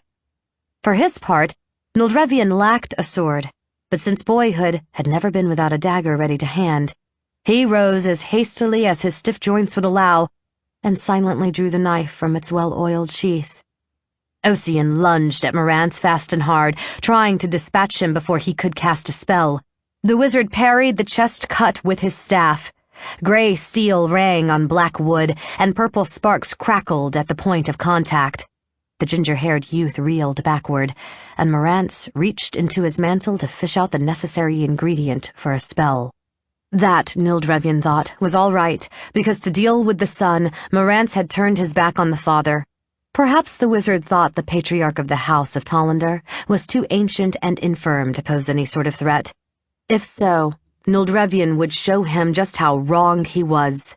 One thrust to the spine should end this confrontation and send his wayward brother back to the pit. He wouldn't enjoy doing it. but with Ocean imperiled, he saw no other choice. Noldrevian took a split second to aim his blade at a specific target, in this case, a point midway between Morance's shoulder blades. The old man started to step into distance, and a huge black snake reared up in front of him. Even as Noldrevian cried out, recoiled, lost his balance, and fell, he discerned it wasn't an actual serpent, just bileworm mimicking one. But the knowledge didn't help. No matter how he tried, he couldn't force himself to get back up, not with the spirit's murky, wedge-shaped head looming over him. All he could do was cower and watch the duel between his son and brother unfold. Ocean had recovered his equilibrium and was pushing Morantz back with a rapid series of feints, deceives, and attacks. The knobbed end of the wizard's staff sizzled with purple flame, and he held it extended to slow his adversary's advance. Meanwhile, Morantz chanted, swept his unweaponed hand in a mystic pass, and tossed a pinch of black dust into the air. The air turned hot, then cold. For an instant a bitter taste stung Noldrevian's tongue. Magenta fire blazed from the staff and engulfed the old man's son. To Noldrevian's horror, Ocean dwindled in stature, so quickly that the eye could barely follow the process. One instant he was taller than his foe, the next small as a mouse. "That doesn't look good at all," said Bileworm to Noldrevian. "Don't you want to go help the boy? You know I'm made of gossamer. I can't stop you." He flickered out a forked tongue into his prisoner's face, and Noldrevian sobbed and cringed. Ocean dropped his pin-size sword and bolted for the doorway. Morantz discarded his staff. The purple flame went out as soon as it left his hand, whirled the cloak off his shoulders, and cast it like a net. The garment fell on top of the shrunken man. Morantz hurried up to the cape, kneeled, groped about for a moment, then located Ocean beneath it. He held the young aristocrat immobile with one hand, reached under the garment with the other, and extracted him. "I regret it came to this," Morantz said to the squirming mite in his fist. "I've grown truly fond of you." He picked up the cloak, stuffed Ocean into one of the larger pockets on the inside, then squeezed the opening shut. Noldrevian could see the youth struggling inside the cloth for a little while, and then the motion stopped. Noldrevian's best-loved son had died of asphyxia, and paralyzed by his dread of snakes, he hadn't lifted a finger to save him. His eyes stinging with tears, the old man wished that same crippling fear would stop his heart. "I'm sorry," Morantz told him. He removed Ocean's corpse from the pocket and set it on the floor. "You monster," Noldrevian whispered. "That's unfair," the mage said. "I wanted you and the lad for my allies, never my enemies. But you turned on me. Yet even so, I don't wish to kill you. That's what a devoted, forgiving brother I am. However, I will need to keep you from interfering in my plan." Morantz retrieved his staff, put on his cloak, and took a candle from one of the pockets. He held the taper aloft, recited words of power, and turned widdershins. Purple flame kindled itself on the wick, ghostly voices murmured, and a gigantic snake shimmered into existence on the floor. Morantz pointed to his brother, and the serpent obediently slithered in Noldrevian's direction. Its copper eyes, the candlelight rippling on its steel-gray scales, and cold thickness of its sinuous coils were so overwhelmingly ghastly, they made Bileworm's impersonation of a snake seem ludicrous by comparison. Weeping and whimpering, Noldrevian floundered helplessly away from the new and even more intimidating terror. In a few seconds, he backed himself into a corner. Black tongue dancing, the snake raised its head high and stared down at him. Meanwhile, Bileworm flowed back into something approximating human form. The ferrule of his staff tapping on the floor, Morantz walked closer to his brother. "As you may be aware," said the mage, Summoned creatures often vanish back to their points of origin after a relatively brief period of service. But you mustn't get your hopes up, because I made certain this one will linger long past midnight. While it's watching over you, you mustn't call for help or try to escape, else the beast will strike, and its bite is venomous in the extreme. Can't we just kill him? Bileworm wheedled. Don't I need to become him so I can direct his retainers to obey your commands? They'll take orders from young Ocean just as well. Bobbing up and down, swaying this way and that, Bileworm made a show of inspecting the diminutive corpse. It's going to be a very tight fit, he said, and I think the guards might notice a difference. Marantz sighed. The body will revert to its former dimensions in a bit. Aha! Said the spirit. Well, in that case, give me a halloo when it does. He strode closer to Noldrevian, and craning and stooping, peered at him avidly, drinking in his fear, grief, and shame.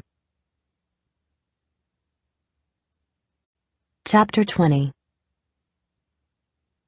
With more snow falling from the night sky and a frigid wind whistling out of the north, the pitched roof of the brownstone tall house was scarcely a comfortable perch. But no matter how Shammer shivered and clenched her jaw against the cold, she reckoned she had no choice but to remain, for this building was one of the few structures in the immediate area lofty enough to afford a view inside the inscience of Old High Hall, the Tollander Castle. She was glad she and Thamelin had made time to go to a shrine and pay a priest to heal the bruises, scrapes, and swellings the quippers had given them, else the vigil would have been even less pleasant than it was. It was a vigil that Shammer hadn't required Thamelin to keep. Seeing no reason why both of them needed to spy, she'd suggested he wait somewhere warm. Perhaps he'd feared she'd think him soft or a shirker, for he'd insisted on sharing the chore with her, and, to her relief, had scaled the side of the tall house with considerable agility, for a sexagenarian who had never taken instruction from a housebreaker like Arender Spillwine. Within the facade of the Tollander mansion, another window went dark. Soon, she thought, it would be time to move. Thanks be to Mask that the noble family hadn't adopted to host a feast or ball tonight. Then the castle might have swarmed with boisterous revelers and bustling servants until dawn. I have something to tell you, said Thamelin, tightly bundled in his cloak. What's that? She asked. When this affair is over, you can leave me without fear of reprisals against the House of Karn or the children. You can also come back and visit our brood whenever you like. Shammer reckoned that she ought to be overjoyed, and in fact she did feel a tingle of excitement, but it was muted and undercut by some other less comfortable emotion. Thank you? That's far kinder than I had any reason to expect. He shrugged. What should I do? Drag you into court and complain to the probiters that for the last 30 years I've been married to the wrong woman, but up until now didn't know the truth? I'd be the laughingstock of Selgaunt. Besides, I suppose I owe you something for seeing me safely out of the Quipper's lair. I wasn't sure you'd be able to, or even that you meant to try. Don't tell me you were taken in by my agreeing to Avis's terms, she replied. That was simply necessary to move things along. We're comrades in this venture, and I was always resolved that both of us would escape, or neither. That was why I aimed my short sword at his belly and never his heart. Even had I pierced his guts, he likely wouldn't have died at once. Thus, I still could have extorted your release by threatening him with further harm. Thamelin chuckled. Such a delicate little flower I married. There's something I ought to tell you. Two things, really. The first is that back in the days when I was a thief, Old High Hall was rumored to be impregnable to the kind of intrusion we intend, and I certainly never heard of any burglar surviving such an attempt. The second is that I haven't attempted to slip inside a fortress like this since I was an adolescent. I fear my skills are rusty. Nonsense, I've seen you fight and climb. But I'll need other abilities tonight, ones I have yet to test. Wife? I know where this is going. You're going to offer me another chance to stay safely behind, aren't you? It's a sound idea. If something befalls me, you'll still be alive and free to search for Master Moon and protect the children. You said it yourself. We're partners. You watch my back and I watch yours. In any case, I trust you. She smiled. All right, fool. On your own head be it. They sat in silence on the cold, rough shingles for a while longer, while the snowflakes tumbled, the stars twinkled, and the lights in Old High Hall winked out one by one. Finally, she judged the mansion was dark enough. She said as much to Thamelin, whereupon the two of them descended to the ground, then crept toward the enceinte. In Shabber's youth, Old High Hall had been the sort of old-fashioned stronghold that Argent Hall remained today, with a perimeter wall high enough to balk an army. At some point during her long absence from Selgant, however, the Tollander had seen fit to tear down that enceinte and put up one that was only about 12 feet tall. She wished she could find that encouraging, but she knew better. The rival house had only become more wealthy over the past several decades, and it stood to reason that the measures they took to deter thieves had become more sophisticated and effective. The Euskevrin reached the base of the wall without being noticed, at least as far as Shammer could tell. The masons had made some effort to smooth the sandstone blocks and the mortared chinks between so as to make climbing difficult, but she was confident she'd find adequate finger and toe holds. What concerned her was the mechanical and magical traps that might be concealed in the stonework. She kept an eye out for such things as she ascended. She made it to the top without incident, peeked over the wall, and saw a snowy garden on the other side. It didn't appear to possess any magical flowers like the Cairn's famous silver roses, which flourished even in the dead of winter, but the servants had shoveled the paths anyway, perhaps so strollers could admire the statuary. Since Shammer saw no sentries rushing in her direction, she turned her attention to the coping on the summit of the wall. Most climbers would unthinkingly, blindly grab hold of it as they ascended, making it an excellent location for poisoned spikes, sharp scraps of glass, or some other type of man-trap. She didn't see anything of the sort, nor magical sigils incised in the stone, but still her instincts warned her not to trust the surface.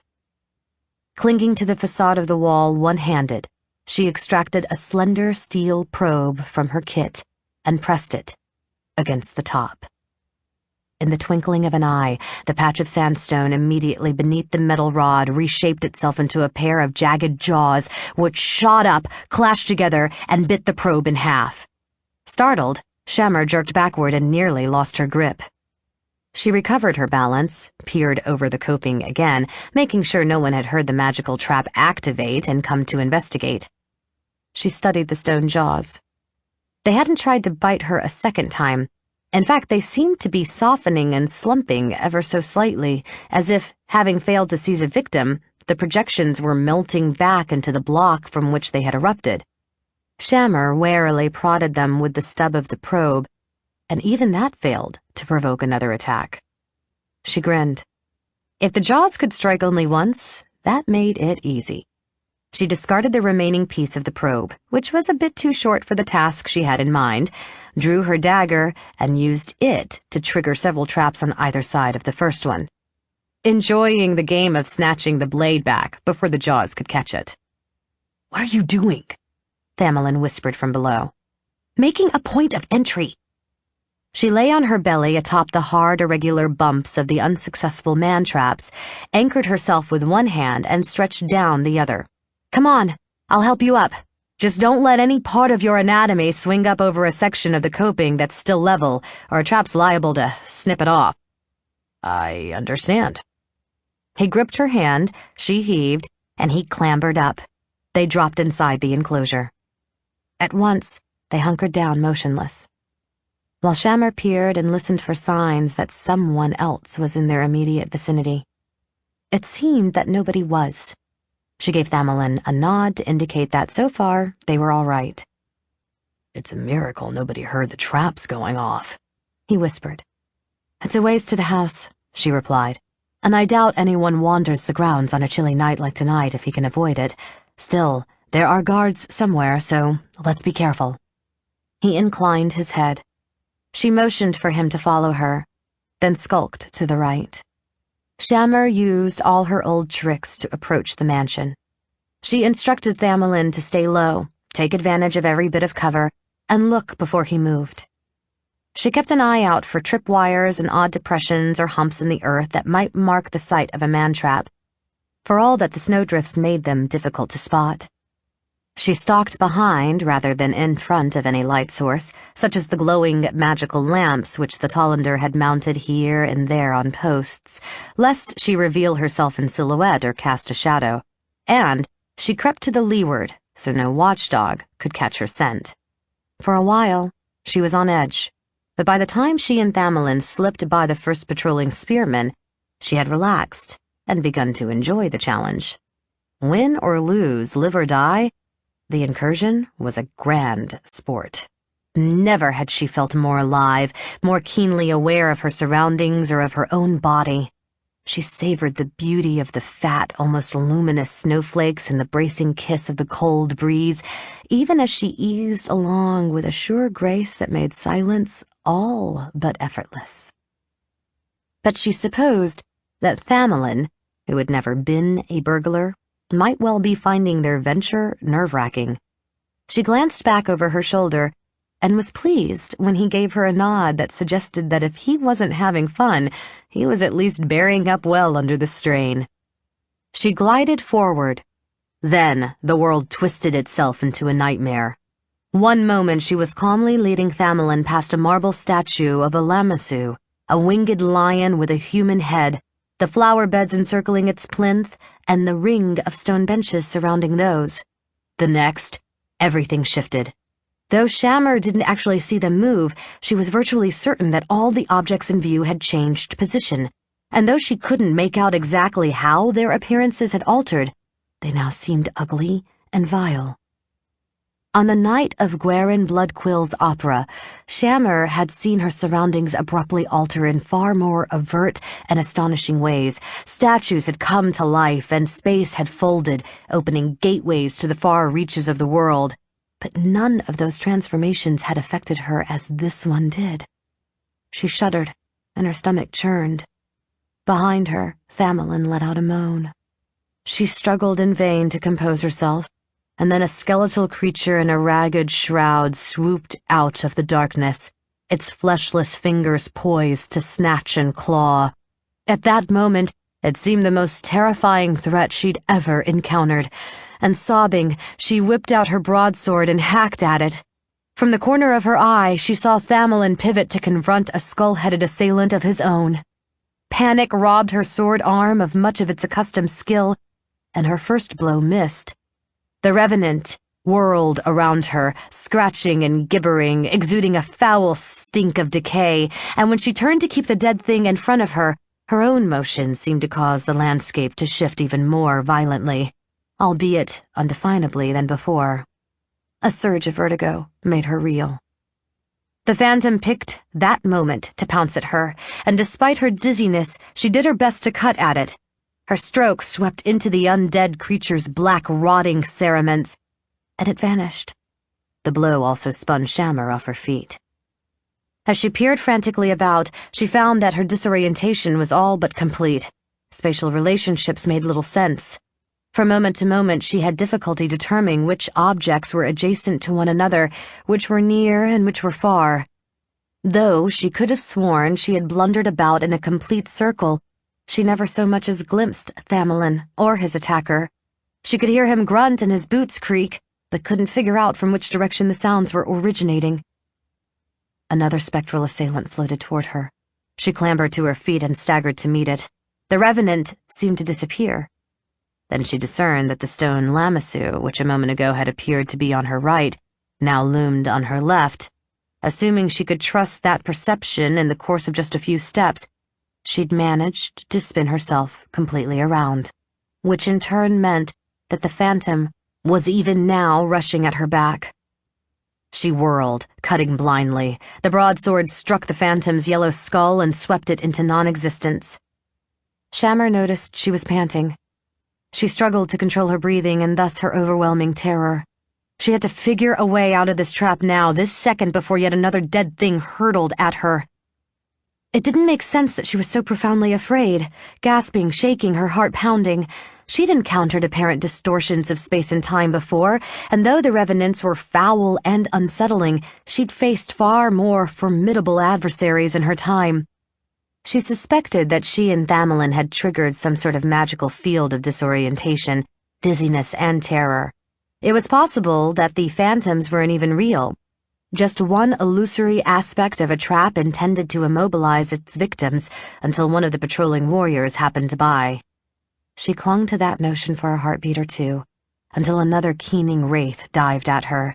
At that point, logic gave way to raw animal fear. By the time that, slashing wildly, she dispatched the thing, it was hard even to remember what she'd just been thinking, let alone put any faith in her conclusions. How could the ghostly attackers be phantasmal when they looked and sounded so real? How could the warping of the landscape be a mere deception when she could see the world dancing and contorting around her? And even if it was all in her mind, that didn't mean there was any way to escape it. She was going to die here. The revenants would claw her apart, her heart would burst from fear, or... At that moment, when sanity was slipping from her grasp, Thamelin reappeared in her tear-blurred field of vision. He hadn't had a chance, or else in his distress hadn't remembered to remove his buckler from his belt, and she desperately, reflexively snatched at his unweaponed hand. Their fingers met. He turned his head and saw her, and plainly feeling the same frantic need for contact as herself, he yanked her to his side. Clinging to Thamelin anchored her somehow. For the moment, at least, terror loosened its grip. Suspecting this was the last lucid interval she was likely to get, she tried to reason her way out of the trap. She couldn't trust her eyes, her ears, her nose, or her perception of direction, yet, surely, there was some aspect of reality the enchantment hadn't muddled. Despite her awkward, flailing swordplay, the revenants had never actually touched her. And perhaps that meant they couldn't. That would imply that the magically induced confusion didn't extend to her sense of touch. She and Thamelin had been approaching the mansion from downwind. Perhaps if she kept the frigid howling gusts in her face and didn't permit any other cues to mislead her, she could lead her husband out of the area tainted by the spell. Unfortunately, that would mean closing her eyes. And what if she was wrong and the phantoms truly existed? She'd have no way to defend herself as they ripped her apart. With a snarl, she thrust that crippling thought away. If she was wrong, she and Thamelin were dead anyway. "Walk with me," she said, squinting her eyes shut. "Don't let go of my hand." Her lack of vision didn't end the fear, the nausea, or the sense that the world was writhing and jerking around her, nor did it keep her from hearing the wails or smelling the fetor of the revenants. She struggled to ignore all such distractions and focus only on the frigid caress of the wind. Thamelin jerked on her hand as he lurched about swinging his long sword at the apparitions. Then he stopped and murmured, "Valgyr's shield. You did it. You got us out." Shammer opened her eyes to find the world returned to normal. She looked back toward the marble lamassu. No wraiths were streaking in pursuit of mortal prey. She drew a long breath and let it out slowly to calm her racing heart and purge the dregs of the terror from her system. "The Tallender must give interesting garden parties." Thamelin grinned. "I imagine they only set the snare at times when no one is supposed to be in this part of the grounds." "You think? And here I thought they prided themselves on their sense of humor. Are you ready to press on?" "When you are." They sheathed their swords and sneaked toward the house. Like Argent Hall, the Tallender mansion had once been a stark donjon, but as their wealth increased and their taste for luxury and ostentation grew apace, the occupants had modified and extended the building to a far greater extent than the Carnes had ever imagined. Old High Hall had become a sprawling rococo confection graced with a profusion of friezes, cornices, arches, and similar ornamentation. It was a truism in Selgant that the Tallender never tired of stripping away the old decorations and replacing them with something more fashionable or even avant-garde, and scaffolding currently extended along a portion of the west wing. The framework looked as if it would provide an easy means of ascent to an upper-story window, but given the family's reputation for wariness, Shammer suspected that appearance was deceptive. A man-trap waited up there somewhere, or at least the two spearmen walking the allures on the roof were watching the scaffold with special care.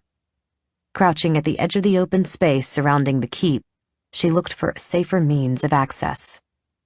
After a few moments, she noticed a sort of secondary portal projecting from the body of the house, bordered by pilasters and capped with a block of carved stone more than half again as tall as the recessed door itself. Just above that coping were round, stained glass windows that, if her memory of various dances and parties wasn't playing her false, ran along the wall of a clerestory overlooking one of several spacious halls. She pointed to the entry, and Thamelin nodded. They waited until neither of the guards were looking in their direction, then darted up to the portal and crouched in its shadow. Shammer quickly climbed to the top of the capstone, then, feeling vulnerable and exposed to the view of the sentries above her, examined the windows. She hoped they'd been designed to open, otherwise she'd have to extract one from its frame, a time-consuming process that would greatly increase the likelihood of someone catching sight of her. But fortunately, it wasn't going to come to that. A moment's scrutiny revealed the simplest of latches. She worked a thin strip of steel between the stile and post, popped the fastener, cracked open the window, and peeked inside at a shadowy gallery illuminated only by a single oil lamp burning at the far end. No one was in sight. Shammer tied off a thin rope and dropped it to enable Thamelin to ascend to her as quickly and quietly as possible. When he joined her, she freed the line, coiled it, started through the window, and froze. "What's wrong?" Thamelin whispered. "Nightingale floor," she replied. "Built to squeak when anyone treads on it. I am rusty. I nearly failed to notice it in time." He peered past her at the gloomy interior of the building. "It's a marvel you noticed at all." She shrugged the compliment away. "You can generally tell by the kind of wood and the pattern in which the planks were laid." "Does this mean we can't go in this way?" "Luckily, no. But you must step precisely where I do." "Very well. Lead on." She did, taking care to trust her weight only to those spots where she reckoned the floorboards made contact with the joists beneath. She and Thamelin reached the arched entrance without either making a sound. After that, they crept through the keep, listening for the voices and footfalls of others, ducking for cover and avoiding being seen whenever possible, strolling casually and pretending they belonged in the mansion when observation was unavoidable. Had they waited another hour or so to break in, there would have been fewer people roaming about. But Arender Spillwine had taught Shammer that shortly before midnight was an advantageous time to enter a wealthy house. Many of the occupants had either retired already or were preoccupied with preparing to do so, and unfamiliar persons walking the corridors were less likely to excite alarm, as would be the case later on. Finally, lurking in the doorway to a playroom full of balls, dolls, toy men-at-arms, and hobby horses, the Euskevran spied what they had been searching for: a brown-haired young man with a wispy mustache and the characteristic slim frame and wry, intelligent face of the Tallender. Some bastard son of a female servant, perhaps, judging from the fact that he wore an ill-fitting hand-me-down doublet cut in last year's style, ambled rather unsteadily down the corridor. The youth was alone. Indeed, as far as Shammer could tell, no one else was even in the immediate vicinity. So, she lunged from the doorway, seized the lad, poised her dagger at his throat, and hauled him into the playroom. Thamelin shut the door behind them. As she'd expected, the youth smelled of wine, but she saw no confusion in his wide, bloodshot eyes. Perhaps fear had sobered him up. "What do you want?" he croaked. "Tell me about the plan to assassinate the Euskevran," she said. "I don't know what you're talking about." Shammer believed him. It made sense that few members of the household would be privy to a criminal conspiracy. Then, tell me where Ocean Hollander is. Gone. She increased the pressure of the keen edge against his neck. Don't lie, or I swear to Mask I'll kill you. It's true. He left a couple hours ago and took some of the warriors and Lord Hollander's mage along with him. Some other wizard in a moon mask went along too, somebody I never saw before. Shammer and Thamelin exchanged glances. Where did they go? Thamelin asked. I don't know, said the boy. They didn't tell anybody. All I know is that the guards didn't wear their uniforms or take any arms or armor they couldn't hide under weather cloaks. Shammer frowned. Did Ocean and the masked wizard mean to attack Stormweather Towers itself? No. Surely not. They must realize that even with Yander and Master Selwick dead, such an effort had little chance of success. Did they then have hopes of catching one or more of the Uskevrin children away from home? That seemed equally unlikely. Tamlin, Thausian, and Talbot knew they were being hunted and thus ought to have sense enough to stay in after dark. Perhaps the enemy meant to attack and burn one of Tamerlane's warehouses or merchantmen at anchor, as in the days when the vendetta between the rival houses was at its fiercest. Nuldrevian must know what's afoot, said Thamelin. Where is he? I don't know that either, said the youth. Nonsense, Thamelin rapped. The lackeys and retainers in a great house always have some notion of where their master is and what he's up to. The lad's playing games with us, milady. Carve him a bit to prove we're in earnest. No! Yelped the youth, squirming futilely in Shammer's grasp. I'm telling the truth. Then explain, Thamelin said. No one's seen Lord Hollander since this afternoon. Master Ocean fetched him away from a conference with a quarryman, then returned later to tell the fellow that something had come up, and his lordship couldn't give him any more time. We've all been kind of wondering where the old man's gotten to. You're sure he didn't depart with Ocean and the others? Shammer asked. Yes, said the boy. Somebody would have noticed. And no one saw the masked spellcaster arrive? She persisted. Suddenly he was simply here inside the castle. That's right. Shammer nodded.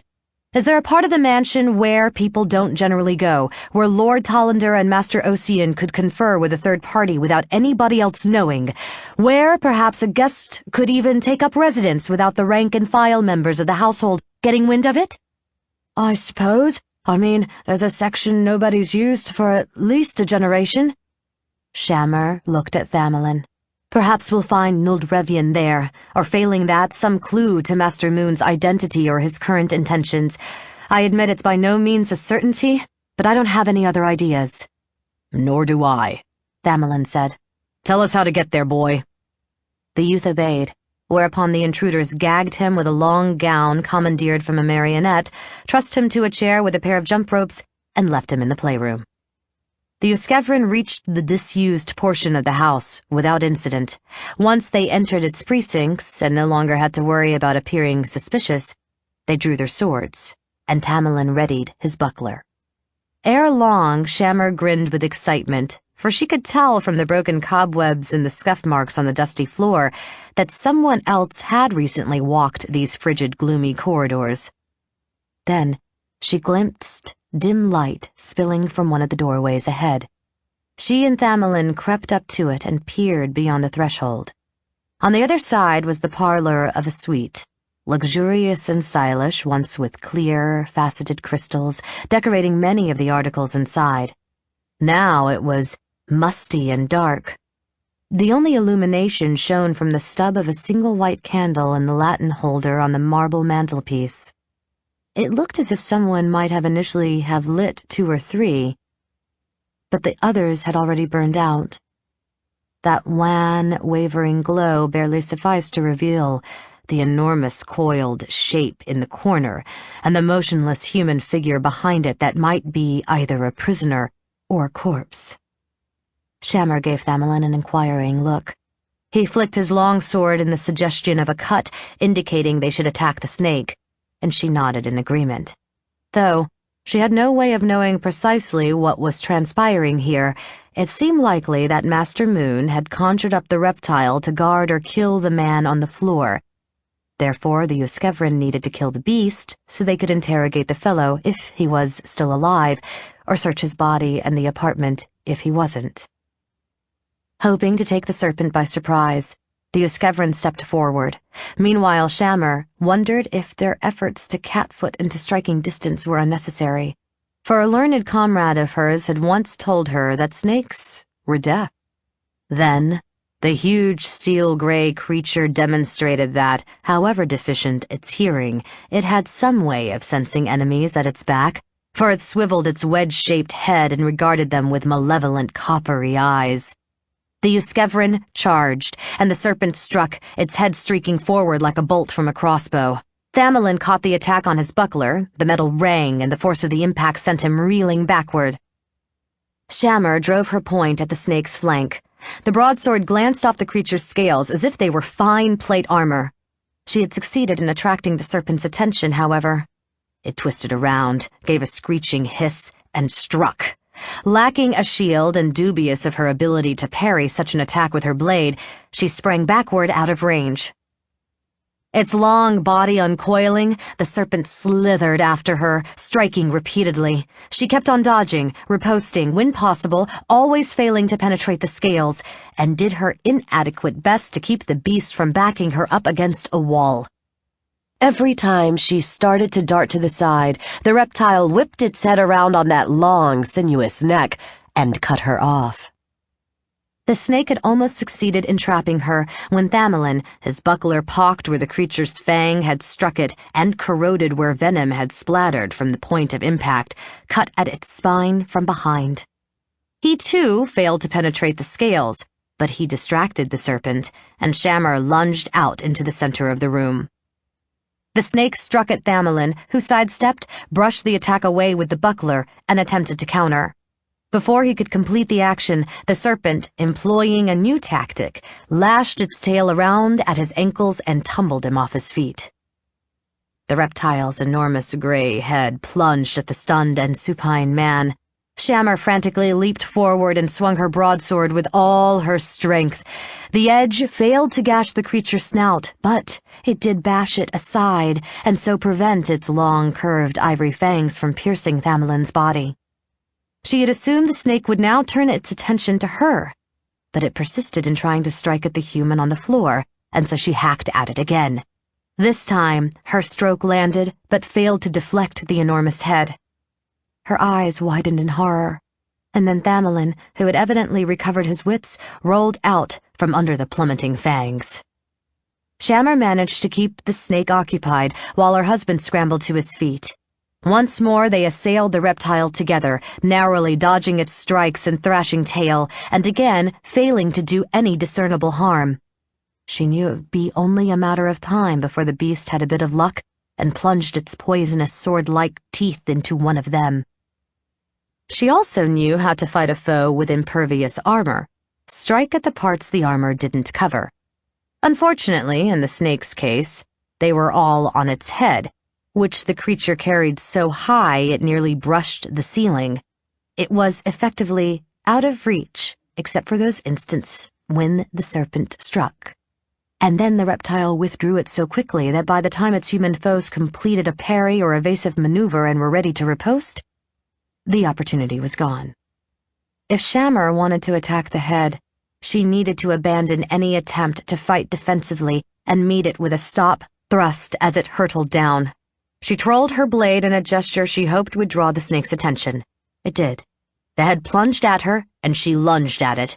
Her point flashed between its fangs and punched through the roof of its pale, gaping mouth. She knew she'd hurt it badly, probably fatally, but the head kept driving forward, the maw engulfing her arm. The snout smashed into her shoulder and knocked her down. Now the upper part of the serpent's body was flopping spastically on top of her legs, pinning her down, while its jaws gnashed with bruising force, trying to spear her imprisoned arm with one of the fangs. Thamelin lunged and drove his long sword deep into one of the huge copper eyes. The snake thrashed wildly, then stopped moving. "Are you all right?" Thamelin asked. Shammer carefully extracted her arm and broadsword from the dead creature's mouth, then inspected the limb for punctures. "I think so," she said. "That was an idiotic tactic," he grumbled. "It was pure good luck the brute didn't get its fangs into you." She laughed.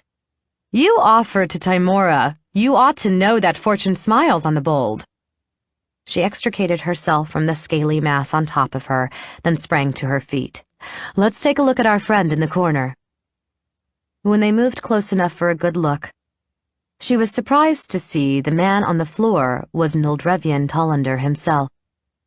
The conspirators had a falling out. The aristocrat was still curled motionless in a ball, but she could see that he was breathing. Thamelin kneeled beside his rival and touched him gently on the arm. Without opening his eyes, Noldrevian shrieked and began to thrash. Shammer stared in astonishment. Never had she seen the arrogant patriarch of the House of Tollander in such a panicked state, nor would she have imagined he could ever be reduced to such a condition, except perhaps by prolonged torture. Thamelin gripped Noldrevian's shoulders and said, "The snake is dead. We killed it. The snake is dead." Noldrevian's struggles subsided into violent trembling, proving that Thamelin's surmise was correct. Even in his present circumstances, the Tollander lord wasn't afraid of the Uskevrin, whom he had battled courageously for much of his life. He had never even opened his eyes to observe that they were there. It was an overwhelming and unreasoning dread of the serpent that had so unmanned him. "The beast is no more," Thamelin persisted. "Look for yourself." Noldrevian did so, with much hesitation and anticipatory flinching. To her disgust, Shammer felt a slight twinge of pity for him, even though she had little doubt that, his present situation notwithstanding, the Tollander lord had at the very least endorsed the scheme to murder her family and herself. At last, he regarded the long, gleaming carcass for a moment, averted his eyes as if even the sight of the beast in death was too horrible to bear, and began to cry. "Stop blubbering," Thamelin said. "The gods know we have good reason to wish you ill, but we may forego our vengeance if you tell us what we want to know." Noldrevian shook his head. "I no longer care what happens to me, Uskevrin. I weep because my son is dead." Shammer peered at him quizzically. "Do you mean Ossian? What makes you think so? I gather he looked healthy enough when he left the castle earlier tonight." "No," Noldrevian said, brushing ineffectually at his eyes. "That wasn't really him. He's gone. Morantz murdered him." Thamelin blinked. "You don't mean your brother Morantz, whom I slew 30 years ago?" "Yes," Noldrevian said. "He came back from the tomb to settle his score with you, and may the gods forgive me. I welcomed him." Fresh tears slid down his cheeks. "Can this be true?" Shammer asked. "I think it may be," Thamelin replied, amazement in his voice. "I told you Master Moon's voice was familiar, and Morantz always fought by whistling up beasts and demons to do his killing for him." He turned back to Noldrevian. "Tell us everything, and perhaps we will avenge Ossian for you." Half mad with grief and the agony he'd endured under the cold, unblinking gaze of the snake, Noldrevian related the tale in a disjointed and only partially coherent fashion. Still, Shammer grasped the essentials. At last, she fully understood how the masked wizard had tricked her into trying to kill her husband, but the Tollander patriarch's final revelation crushed such insights into insignificance. "Midnight on the High Bridge," she demanded, appalled. "Yes," Noldrevian said. Shammer looked at Thamelin. "It must be nearly midnight if it isn't already, and the bridge is halfway across the city." Even as she spoke, her mind was racing. If they dragged Noldrevian along with them, the old man could countermand the false Ossian's orders and call off the Tollander guards. But no, that notion was no good. In its present state of collapse, Noldrevian would slow them down too much. Nor was there time to locate another high-ranking Tollander, explain the situation, and prevail on him to intervene. All the Uskevrin could do was commandeer a pair of horses, race to the high bridge, and pray they'd arrive before the trap closed on their children. Thamelin sprang up from Noldrevian's side. "Let's find the stables," he said. Chapter 21. Shammer and Thamelin galloped through the streets at breakneck speed, never slowing. They veered around other riders, wagons, litters, and carriages. They scattered pedestrians who shouted insults after them. Shammer felt like cursing them in return, cursing them for idiots who ought to be home in bed, not cluttering up the avenues late on a snowy winter night, not impeding her progress when she was flying to her children's aid. The delight she often found in reckless escapades was entirely absent now, smothered by fear for Tamlin, Thazian, and Talbot, and an iron resolve not to fail them. She wished she could think that Noldrevian had been mad, his tale false, at least in certain respects, for there was a particular horror in the notion that the Uskevrin's chief adversary was a dead man. But that comfort was denied her, for in fact the Tollander lord hadn't seemed demented, merely distraught. Moreover, Thamelin manifestly credited the notion that Marantz had returned, while Shammer herself had discovered in the course of her youthful adventures that the world could be a shadowy, haunted place, and the boundary between life and death more permeable than most people cared to imagine. She tried her best to scowl her trepidation away, mortal or wraith, judging from the way he always held back from the thick of the fighting. Marantz was wary of his enemies' swords, and that ought to mean that she and Thamelin could cut him down and send him back to the netherworld. Hooves thundering on the cobblestones, the stolen war horses plunged out into the broad thoroughfare that was Gallagher's Ride. From here, the Uskevrin had a straight course north to the high bridge, and Shammer prayed they would now make better time. She squinted against the icy wind, now gusting directly in her face, straining for a first glimpse of the Claren Gate. Finally, after what seemed an eternity, the ornately carved arch emerged from the darkness ahead. A line of men, weapons in hand, stood across the opening. Shammer knew the Tollander warriors wouldn't close up their end of the killing box prematurely, for then the children couldn't enter. Their present state of readiness could only mean that Tamlin, Thazian, and Talbot were on the bridge, and that the other would-be assassins were closing in on them if they hadn't done so already. Though the guards were facing north, it would have been absurd even to hope that they wouldn't discern Thamelin and Shammer's approach, because, of course, the destriers' drumming hoofbeats gave them away. The warriors turned and eyed the riders with an air of uncertainty. Shammer could virtually read their minds. They'd been ordered to hold the old owl's fledglings on the bridge, not to keep anyone off it. Still, the newcomers' frantic pace alarmed them, or else the guards reckoned they shouldn't allow anyone onto the span to witness their comrades committing murder. In any case, one of them waved a sword over his head, signaling the strangers to halt. Thamelin had happened upon a rack of lances on the way to the Tollander stables and appropriated one for himself. He couched the weapon now. Meanwhile, Shammer drew her broadsword and, recognizing the riders as a genuine threat, the warriors hastily readied themselves to receive a charge. With his longer weapon and his steed a length ahead of Shammer's, Thamelin drew first blood. The lance punched through the torso of the warrior in the middle of the line. Thamelin dropped the now immobilized spear and rode on.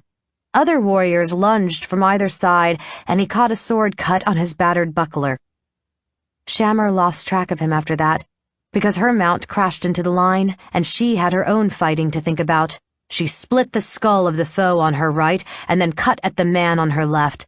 But across the body was the more difficult stroke for a rider, and the warrior managed to skip back out of range. Shammer tried to push clear of the guardsmen. Had she succeeded, she could either have sped on up the bridge or turned and attacked anew with the momentum of a full charge to her advantage. But her horse suddenly balked. Something had evidently hurt or spooked the animal, but she had no time to wonder what, for now the surviving warriors were driving in from all sides. Pivoting back and forth, Shammer slashed madly about with the broadsword. The destrier bit and kicked. One by one, the Tollander warriors dropped or reeled back with bloody wounds, until Thamelin, long sword in hand, rode back into the fray and dispatched the last pair of footmen from behind. The Uskevrin wheeled their mounts and galloped on up the high bridge, past homes, shops, and a guardhouse where, according to Noldrevian, the sentries lay magically slain, or at any rate incapacitated. Shammer peered into the gloom until she caught sight of the next contingent of men-at-arms, and then she felt a pang of relief, because the enemy warriors had not yet skulked all the way up to the tavern called the Drum and Mirror. The actual attack had yet to begin, and therefore the children must still be alive. Some of the warriors had evidently heard the hoofbeats, cries, and clangor of blades arising behind them, because they were looking back in the couple's direction. Not giving them time to organize a defense, the riders charged them. A javelin streaked past Shammer and clattered down on the cobblestones behind her. Then she was in the midst of the foe, and leaning out of the saddle, whipped her blade in a cut that tore open a warrior's throat. She galloped on, dealing with any enemy who lunged or blundered into her path, but seeking one particular target. Assuming that Noldrevian had accurately described the trap, there should be a spellcaster here on the south side of the tavern, either Master Moon himself or a Tollander retainer, and said wizard posed a greater threat than any one of the men-at-arms. She wanted to eliminate him before he could do any damage. Finally, she spotted the mage. To her disappointment, it wasn't Morantz, but a tubby little man with a bald pate and luxuriant side whiskers, clad in a checkered mantle. It was, in fact, Dumas Vandel, a jolly, down-to-earth fellow with a limitless supply of jokes, riddles, and humorous poems and ditties. Over the years, Shammer had chatted with him at many a social function and rather liked him.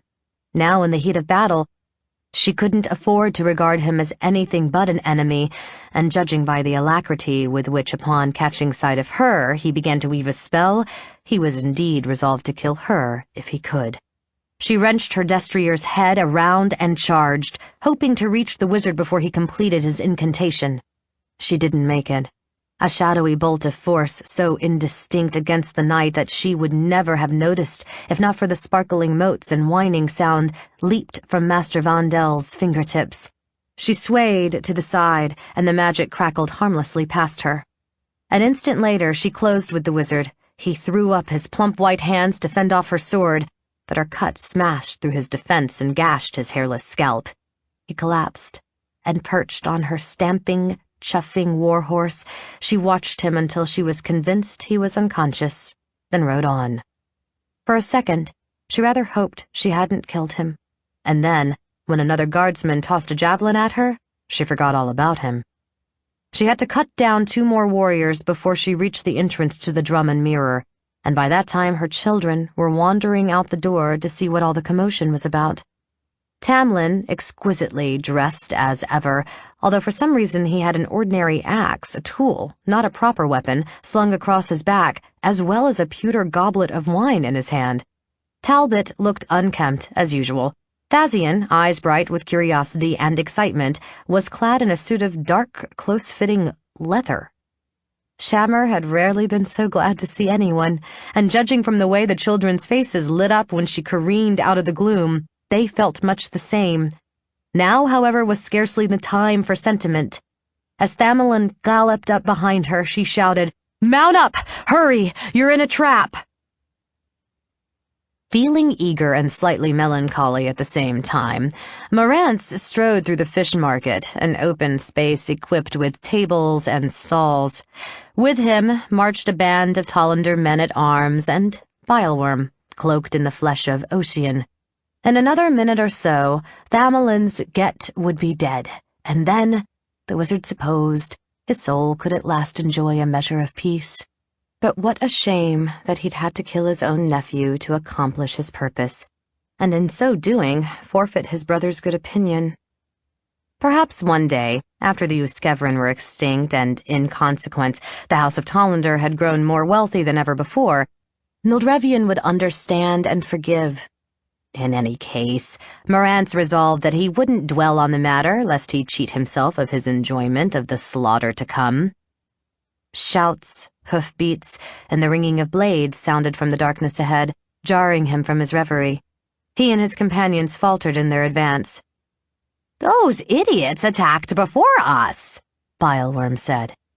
No, Marantz replied. He pointed to a 3-story cedar building still some distance ahead on the east side of the bridge. That's the Drum and Mirror, and no one's fighting there yet. Someone has attacked our men. Should we run and help our lads? Asked one of Nuldrevian's sergeants. The warrior had actually been addressing Bileworm, or as he imagined, Ocean, but it was Marantz who answered. Not yet. After positioning his men and disposing of the scepters in their guardhouses, Marantz had elected to wait at the north end of the bridge, where it was absolutely impossible that the Uskevrin would catch sight of him. Then, as midnight approached, he had created a magical implement that would enable him to see when his prey rode onto the span, and subsequently to survey the battlefield at need. Though no one could see it, that small spherical tool was floating above him now, following him about like a faithful dog. He focused his thoughts on it, and abruptly, he was gazing down at his henchmen and himself, peering through the invisible orb instead of the eyes in his skull. He sent the magical eye speeding along the bridge until he caught sight of the riders who had engaged his men. So far, it appeared there were only 2 attackers, but mounted on destriers and fighting superbly, they were wreaking havoc even so. As one of the newcomers cut down Master Vandel, Marantz sent the eye winging closer, then twitched in amazement. Though the riders had made some small effort to disguise themselves, he recognized them. But how was it possible? Bileworm sensed his master's stupefaction. What is it? He asked. What do you see? Thamelin and Shammer, Marantz replied. He heard the quaver in his voice, felt himself shaking, and struggled to calm himself. They evidently survived the demolition of the ruined fortress. How? The spirit asked. I don't know, Marantz replied, transferring his power of sight back into the eyes he had been born with. Any more than I can comprehend how they knew to come here to rescue their offspring. But it scarcely matters, does it? What does is killing the lot of them together. He gestured to one of the warriors, a burly fellow with a black mustache and a red scarf knotted around his brow. Run to the north end of the bridge and bring up the rest of the men. Everyone else, attack! The guards trotted forward. Marantz turned to Bileworm. You too. The familiar arched an eyebrow. Me? Yes. The soldiers may fight better with one of their patrons in the thick of the fray. Master, I'd really rather not. Don't be such a coward. Even wearing a corporeal body, you're all but invulnerable to any real harm. Still... Rage flared up inside Marantz, and his body clenched with the effort to contain it. Though he knew it wasn't truly his impudent servant who had so roused his ire, but rather these maddening Uskevrin who had somehow frustrated his attempts to slay them time after time after time. You're my slave, and you will obey me, he snapped. Go. Bileworm sighed, drew Ocean's golden, hilted long sword, and scurried forward.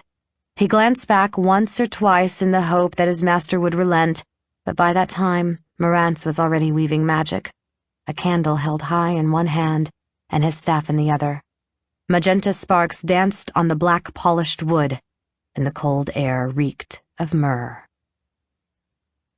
As Tamlin, Talbot, and Thazian swung themselves onto their horses, destriers, Shammer noted approvingly, not palfreys, her children hadn't ridden out into the night completely unprepared for trouble.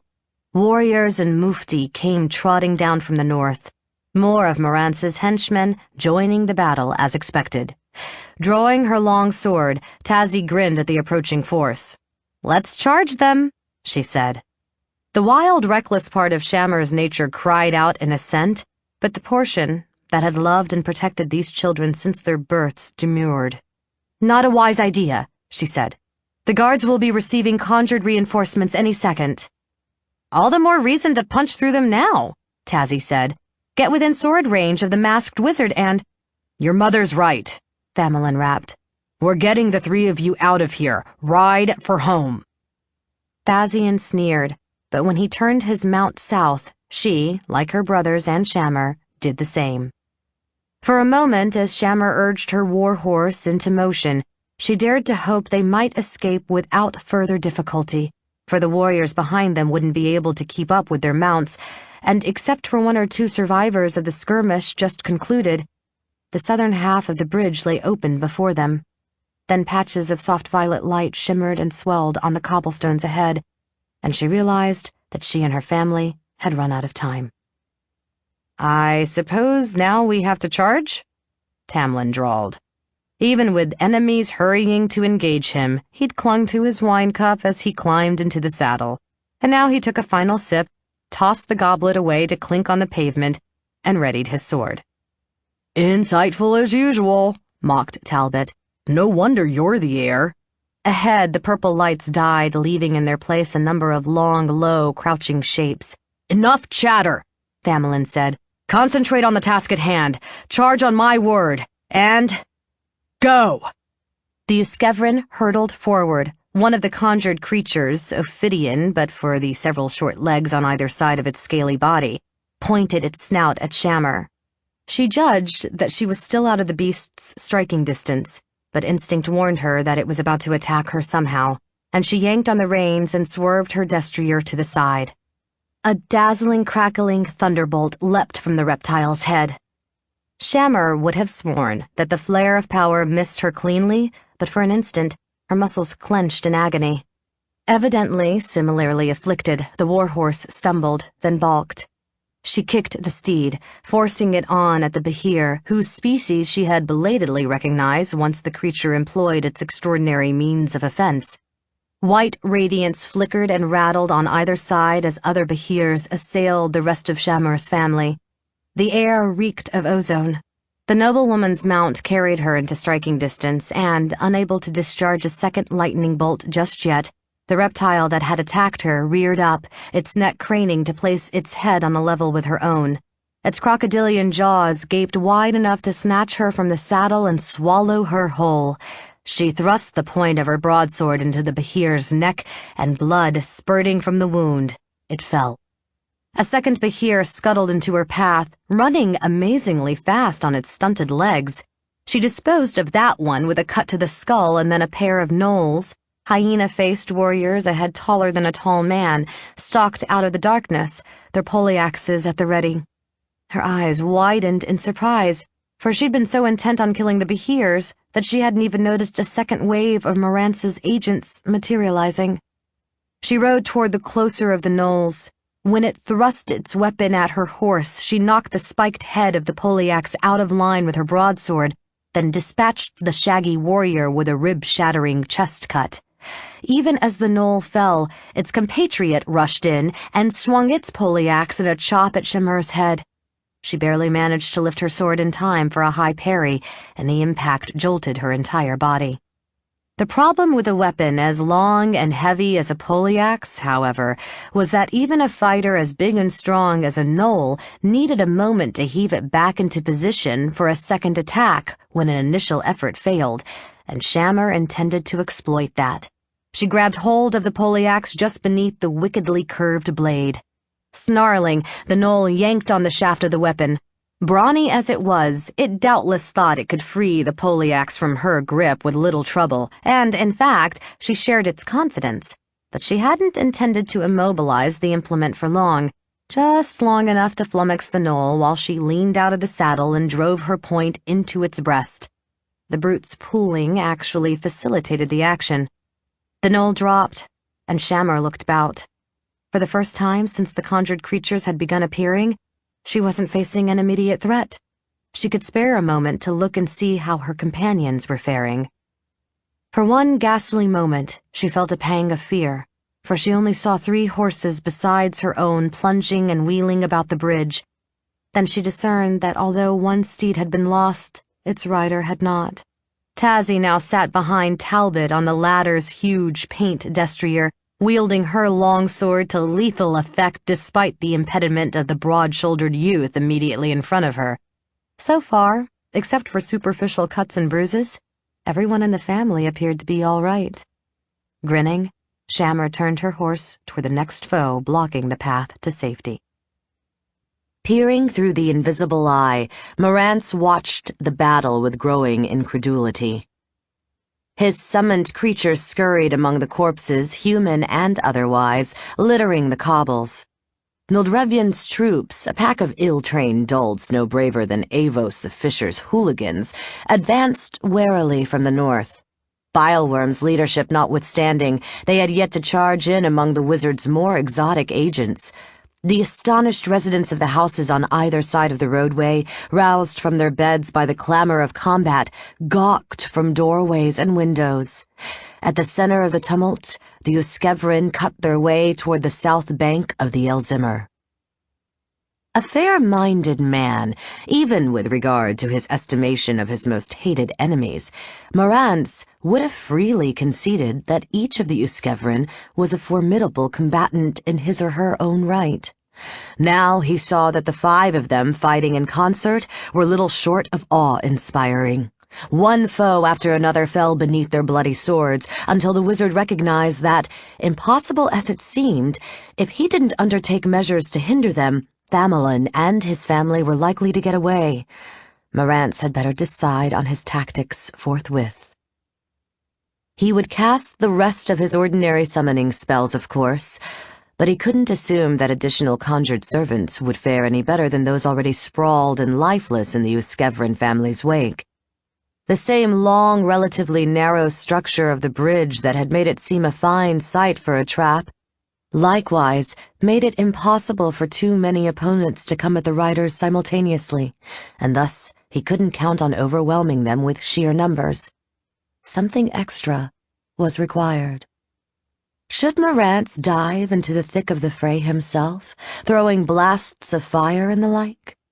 The memory of Thamelin's long sword ripping open his belly 3 decades before flashed unbidden into his mind, and his mouth tightened. Not that he was afraid, of course, for his death at the owl's hand had been a fluke. He was confident of his ability to handle any man at close quarters.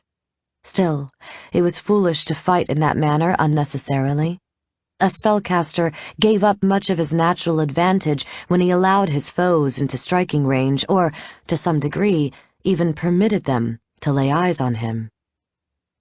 Of course, Marantz could armor himself against ordinary arrows and the like, then fly above the Uskevrin well out of reach of their blades, but even that might not be prudent.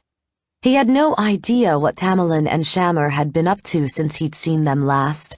He didn't know what sort of surprises they might have prepared for him, or what manner of puissant allies, wizards and priests belike, might even now be speeding hard on their heels to the bridge.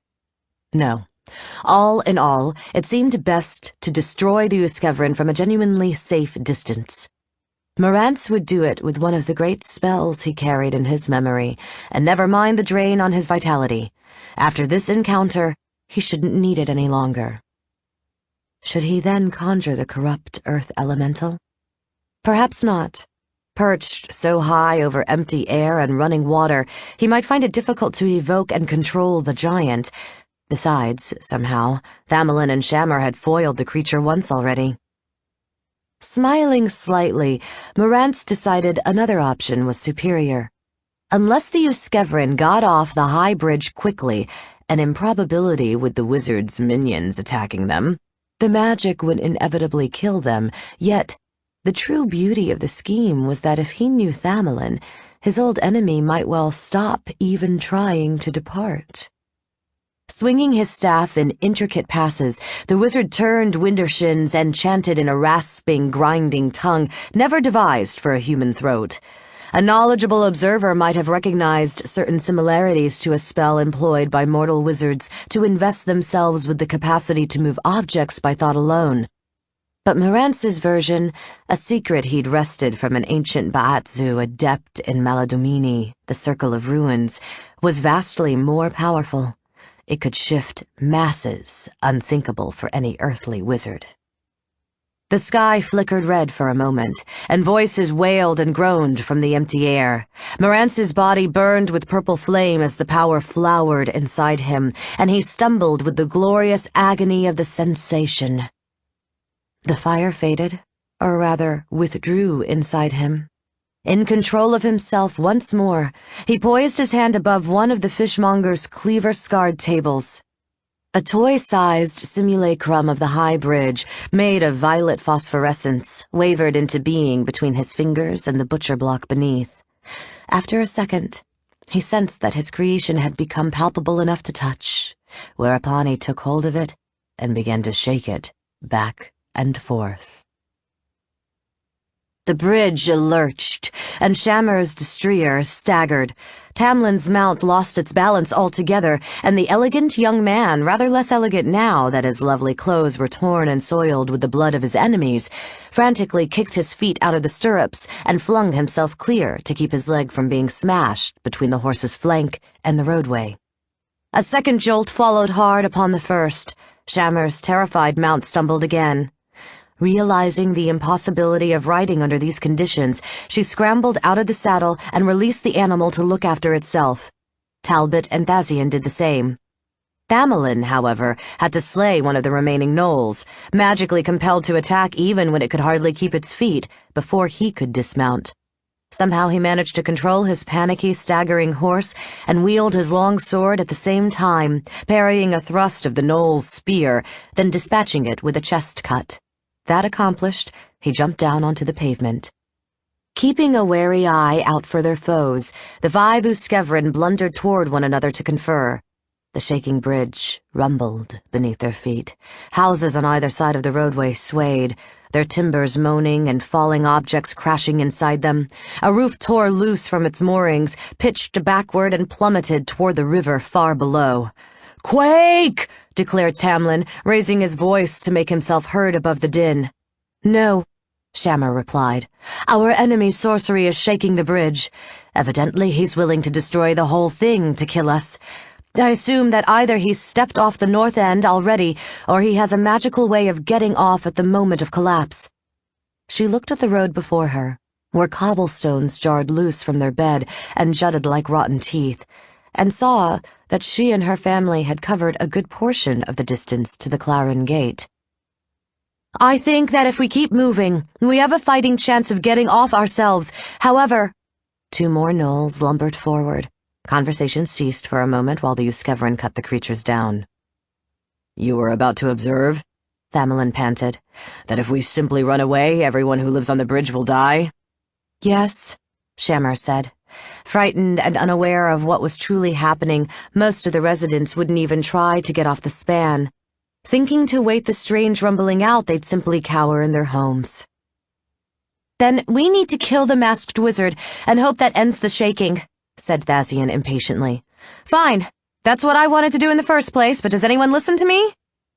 Strands of sweaty black hair plastered to his face, his square jaw set, and a feral light in his eyes. Talbot nodded. "Let's have done with the wretch. Avenge Yander and Master Selwick here and now. And put an end to all this unpleasantness so we can go back to living like civilized people," said Tamlin, brushing futilely at a gory spatter on his sleeve. "Come on, then," Shammer said. She and her family began to advance back the way they'd come when the shaking stopped. For a moment, she wondered if her analysis of the situation had been at fault. Perhaps the high bridge wouldn't break. Perhaps the spell that threatened it had run out of power. Then spheres of purple glow swelled in the gloom ahead, and as soon as they birthed the creatures intended to block the way, the span resumed jarring back and forth. Evidently, Morantz was unable to rocket and conjure more of his minions at the same time, and so had elected to briefly suspend the one action in order to accomplish the other. When Shammer approached close enough to see them clearly, she judged that the wizard's new servants had been selected specifically to operate on this precarious ground, for they all possessed more than 2 legs and a low center of gravity. One of them, a pallid creature, somewhat resembling a centipede, its segmented body half again as long as a man was tall, scuttled toward her, tentacles coiled and writhed between its round black eyes. From past experience, Shammer knew that a sticky secretion on a carrion crawler's flexible arms could paralyze at a touch. The tentacles whipped at her. She swept her broadsword in a parry, and the bridge jerked, She fell, her attempt at defense turned into a useless flailing, and one of the feelers brushed her wrist. For an instant, a horrible numbness flowed up her arm, but then the sensation passed. Prey's mask for her sturdy gauntlet and sleeve, which had kept most of the crawler's greasy, malodorous poison from reaching her skin. Though it might not matter in the long run, she was sprawled on the ground and the insect thing was still scuttling forward, chittering. She rolled across the heaving roadway with the carrion crawler in mad pursuit, and then, when she thought she'd widened the distance between them sufficiently to buy herself a moment, tried to scramble onto her feet. Just at that instant, another tremor jolted her, but fighting for balance, she refused to let it tumble her back down. She faked a dodge to the right, then darted left instead. Only deceived for a moment, the carrion crawler lashed its tentacles at her. A couple of them only missed by inches, but miss they did. And then she was behind the creature's head with its leathery natural armor and positioned to strike at its softer, more vulnerable flank. She drove her point deep into the crawler's body, between the base of the head and the first pair of legs. The beast jerked spasmodically, then went down. As she pulled her blade from the carcass, Shammer surveyed the battlefield. Thamelin was plunging his blade into the chest of what must surely be the last surviving gnoll. Talbot and Thazian fought side by side against a trio of carrion crawlers. Tamlin, who had lost his sword, slammed the axe into the spine of an enormous fire-breathing canine. The hellhound fell, and the youth crowed in delight. "I told you this thing was lucky," he called to his embattled siblings, brandishing the gory tool as he spoke. Tazzy sneered. Shammer scowled in frustration.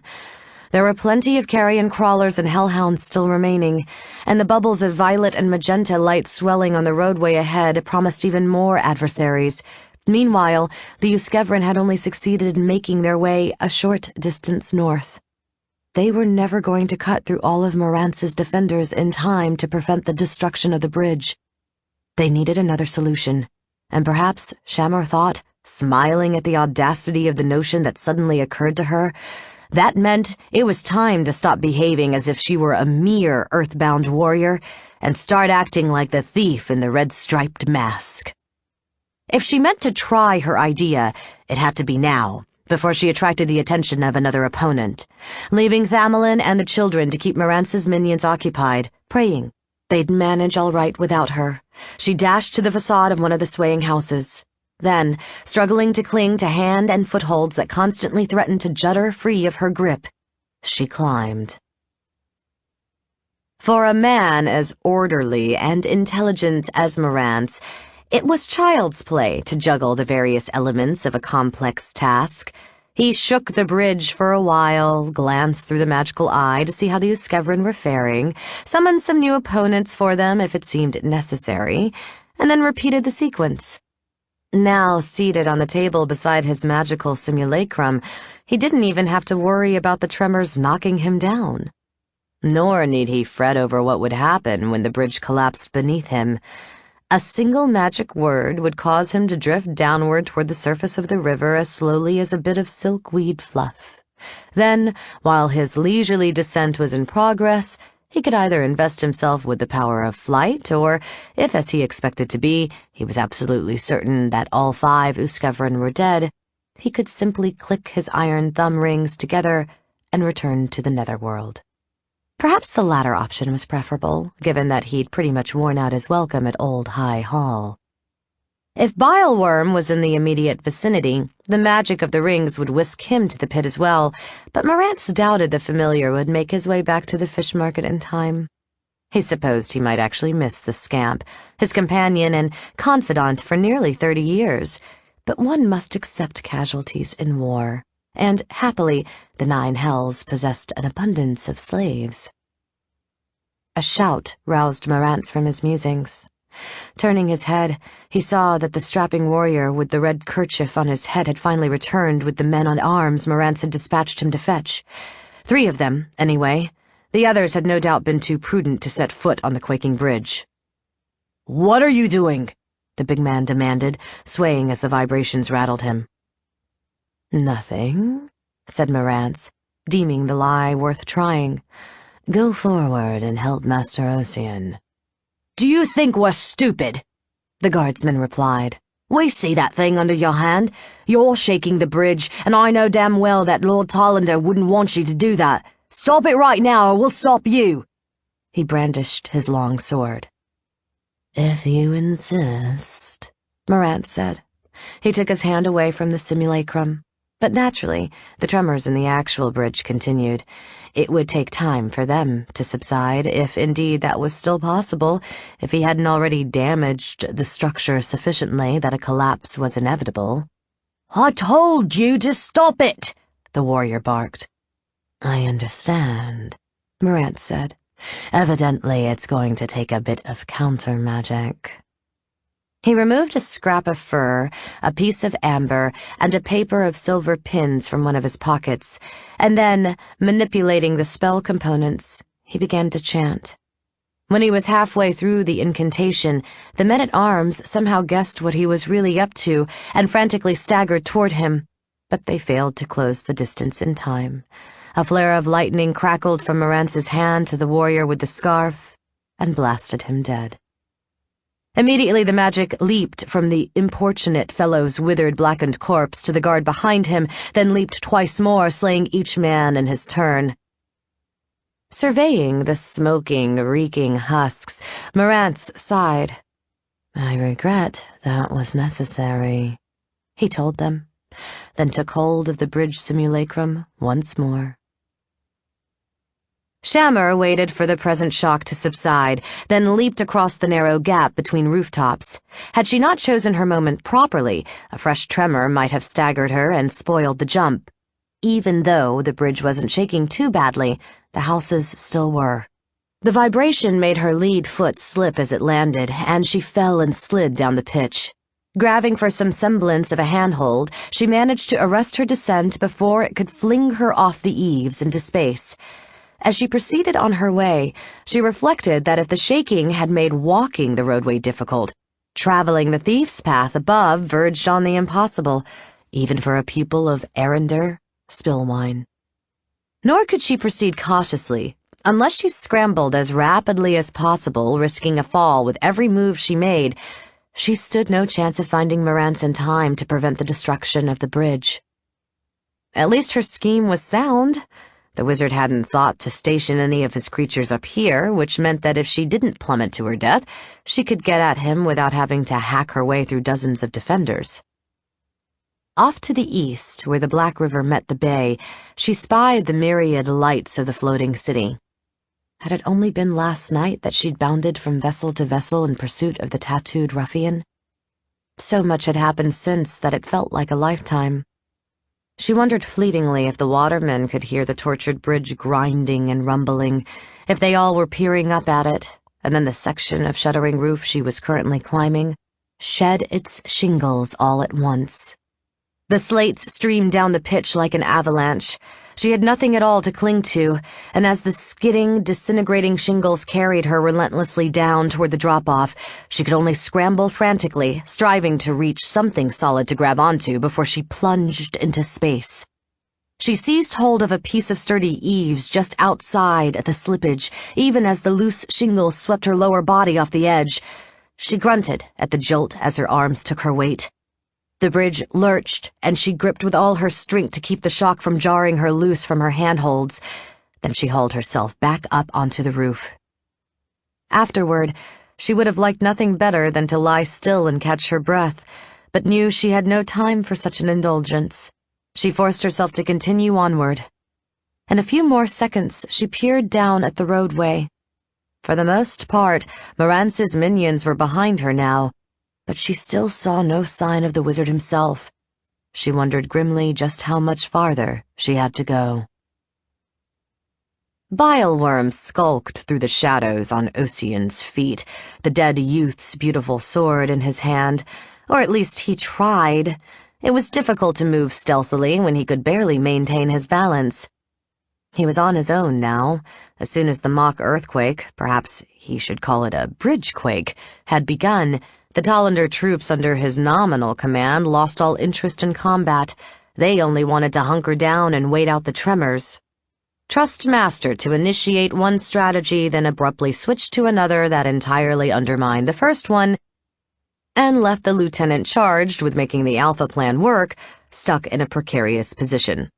Still, though Bileworm was now alone, Master had commanded him to fight, and fight he would, for he was far more afraid of the wizard's displeasure than the Euskevren. His best course, he reckoned, was to pick out one enemy who had drifted away from the others, strike him down by surprise, slice off a recognizable trophy, and carry it back to Master.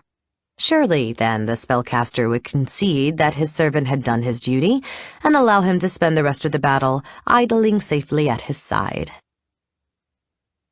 Bileworm spied Thamelin himself, finishing off a hellhound.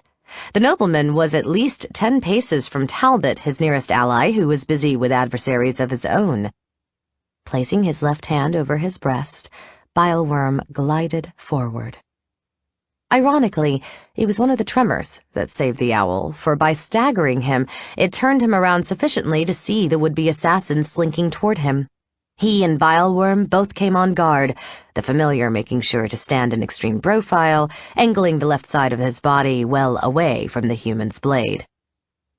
"I know what you really are," Thamelin growled. "Noldrevian explained it." "How nice for you," Bileworm said, then lunged. Ossian had been a competent swordsman, and by inhabiting his corpse, Bileworm had inherited a measure of his skill. Still, employing his buckler, Thamelin deflected the attack with ease, then riposted with a head cut. The nobleman's long sword sheared away the left side of Bileworm's face. The shock of such a grievous injury would have incapacitated any normal fighter. Bileworm, however, had no need to suffer discomforts arising in Ossian's flesh. He reflexively blocked the pain and renewed his attack. The remise caught Thamelin by surprise, but, displaying the reflexes of a highly trained combatant, he twisted aside from Bileworm's point with not an inch to spare. Instantly, he hacked at the spirit's extended wrist, slicing muscle and tendon and splintering bone. The blow didn't quite lop off Bileworm's hand, but it rendered it useless for swordplay. Time to go, then. Hoping that Thamelin wouldn't see him depart in the darkness, Bileworm stumbled around, turning his back to the aristocrat, then exploded from Ossian's mouth. The lad's corpse collapsed. His malleable form flattened against the cobbles. Bileworm slithered rapidly along, seeking another shell to inhabit. The first he came across was a Behir carcass, and after a split second's hesitation, he passed it by. If a body wasn't manlike, it sometimes took him a few minutes to figure out how to make it move properly, and he needed a vessel in which he could fight immediately. Next, he spied a dead gnoll with a gnash in the side of its furry neck, and its hide tunic tacky with blood. That ought to do. He poured himself between the creature's fangs, then jammed his substance into rough alignment with the gnoll's limbs. Rushing the possession this way, he might find that his new body moved a trifle awkwardly, but the violence of the bridge bouncing about reduced everyone to clumsiness anyway. Bileworm stealthily turned the gnoll's hyena head.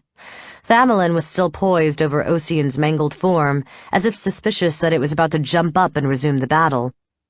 The familiar took hold of the gnoll's notched iron scimitar, leaped to his feet, and charged, once again hoping to take his opponent by surprise.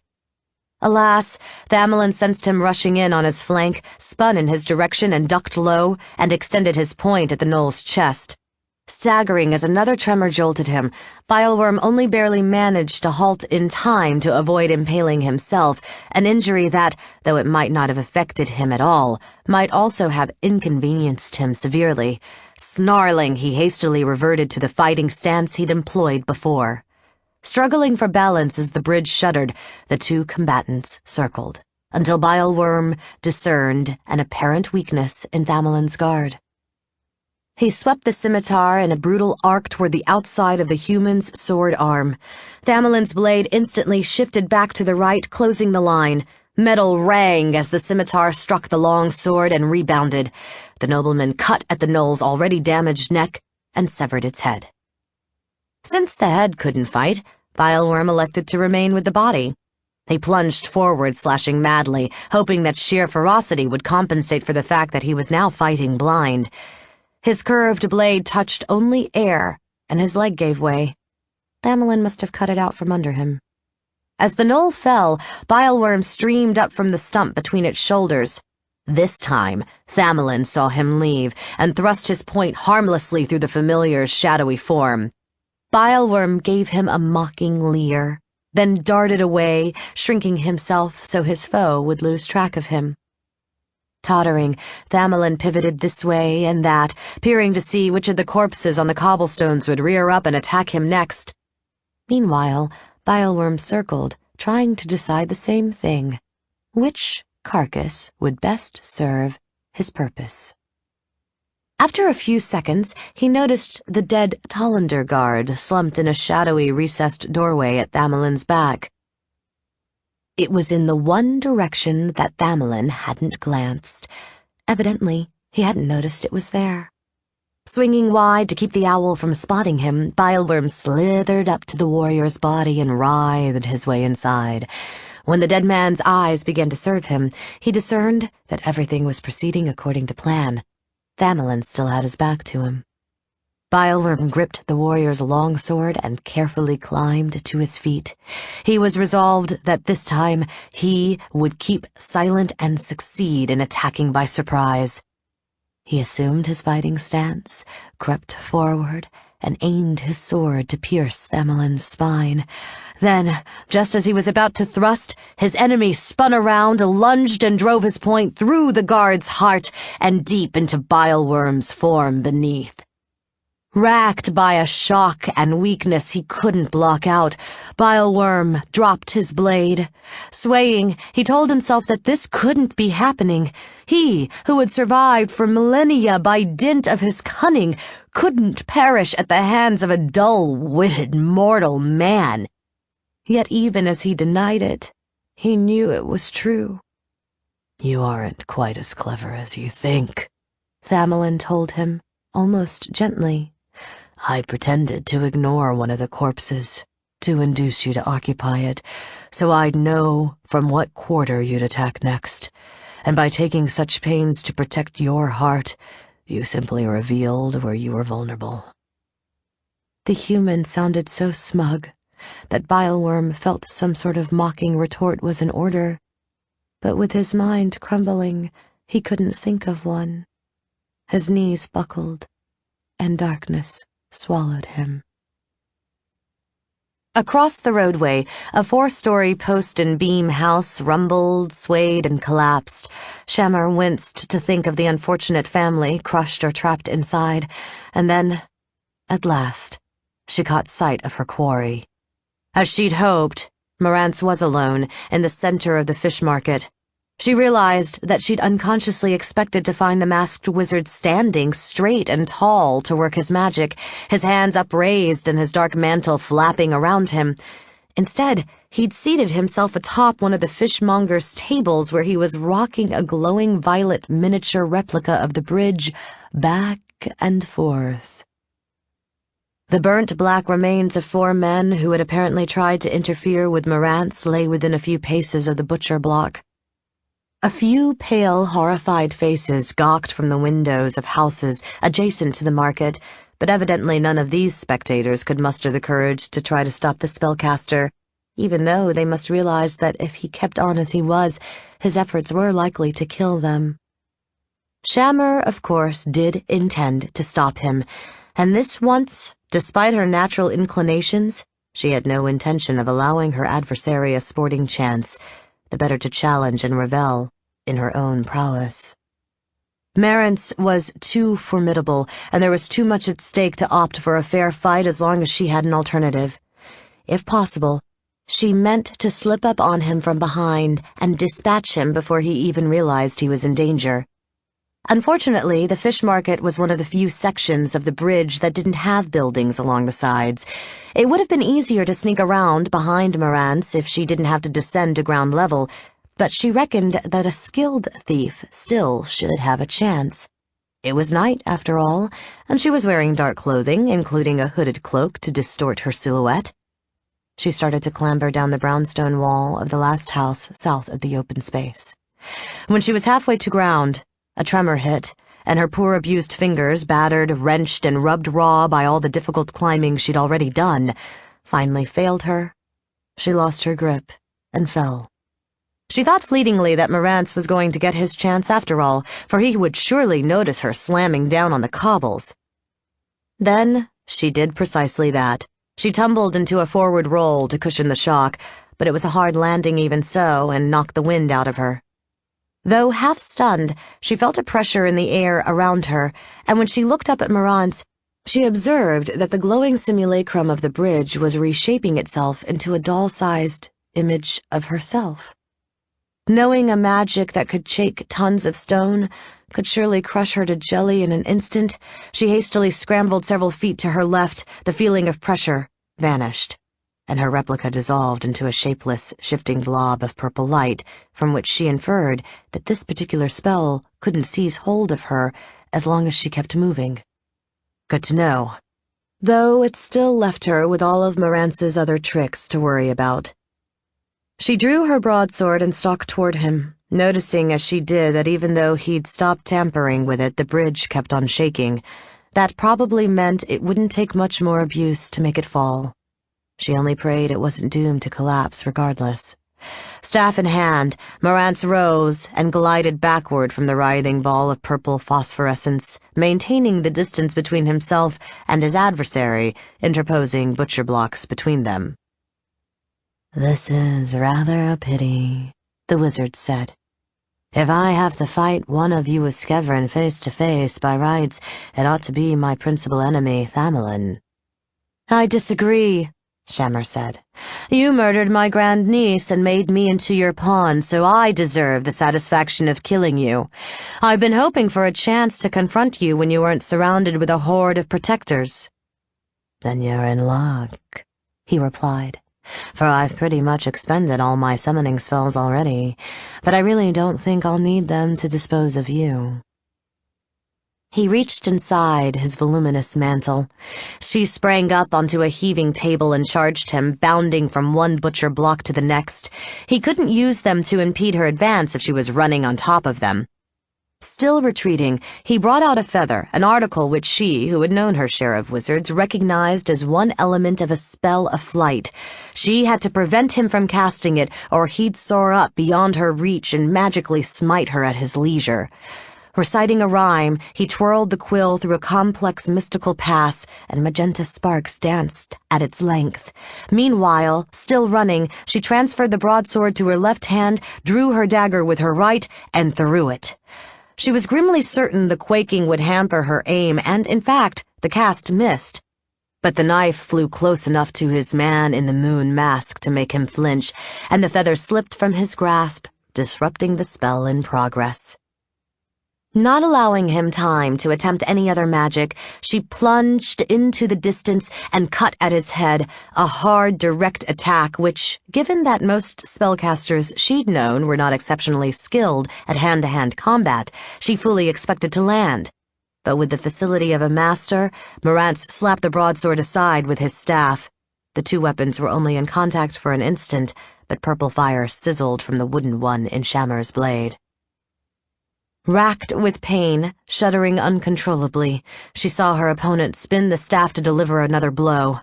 Unable to parry, dodge, or counterattack in her current state, she floundered desperately backward and fell off the back of the table. Once again, she crashed down with a bruising force, but almost felt that the impact jarred some of the spasticity out of her, for her seizure abated somewhat. When, his staff sweeping magenta flame, Marantz scrambled around the table, she lurched to her knees and met him with a thrust to the groin. Since he halted abruptly, the attack didn't harm him, but it bought her a second to regain her feet. Then it was her turn to retreat and retreat while her twitching subsided. Abruptly, catching her by surprise, Marantz stepped backward as well, putting space between them, snatched something out of his mantle, and murmured another incantation. Voices moaned and gibbered from the air, and shadows danced crazily.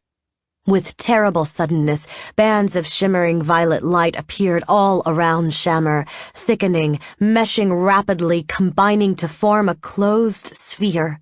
She lunged at one curved side of the trap and ripped at it, feeling the surface harden from a gummy consistency to steely hardness, just as she forced her way through. By that time, Marantz was already completing another spell. A flare of dark powder leaped from his pointed index finger. Shammer threw herself flat, and the magic sizzled over her, even though it missed for an instant. It made her jerk with agony.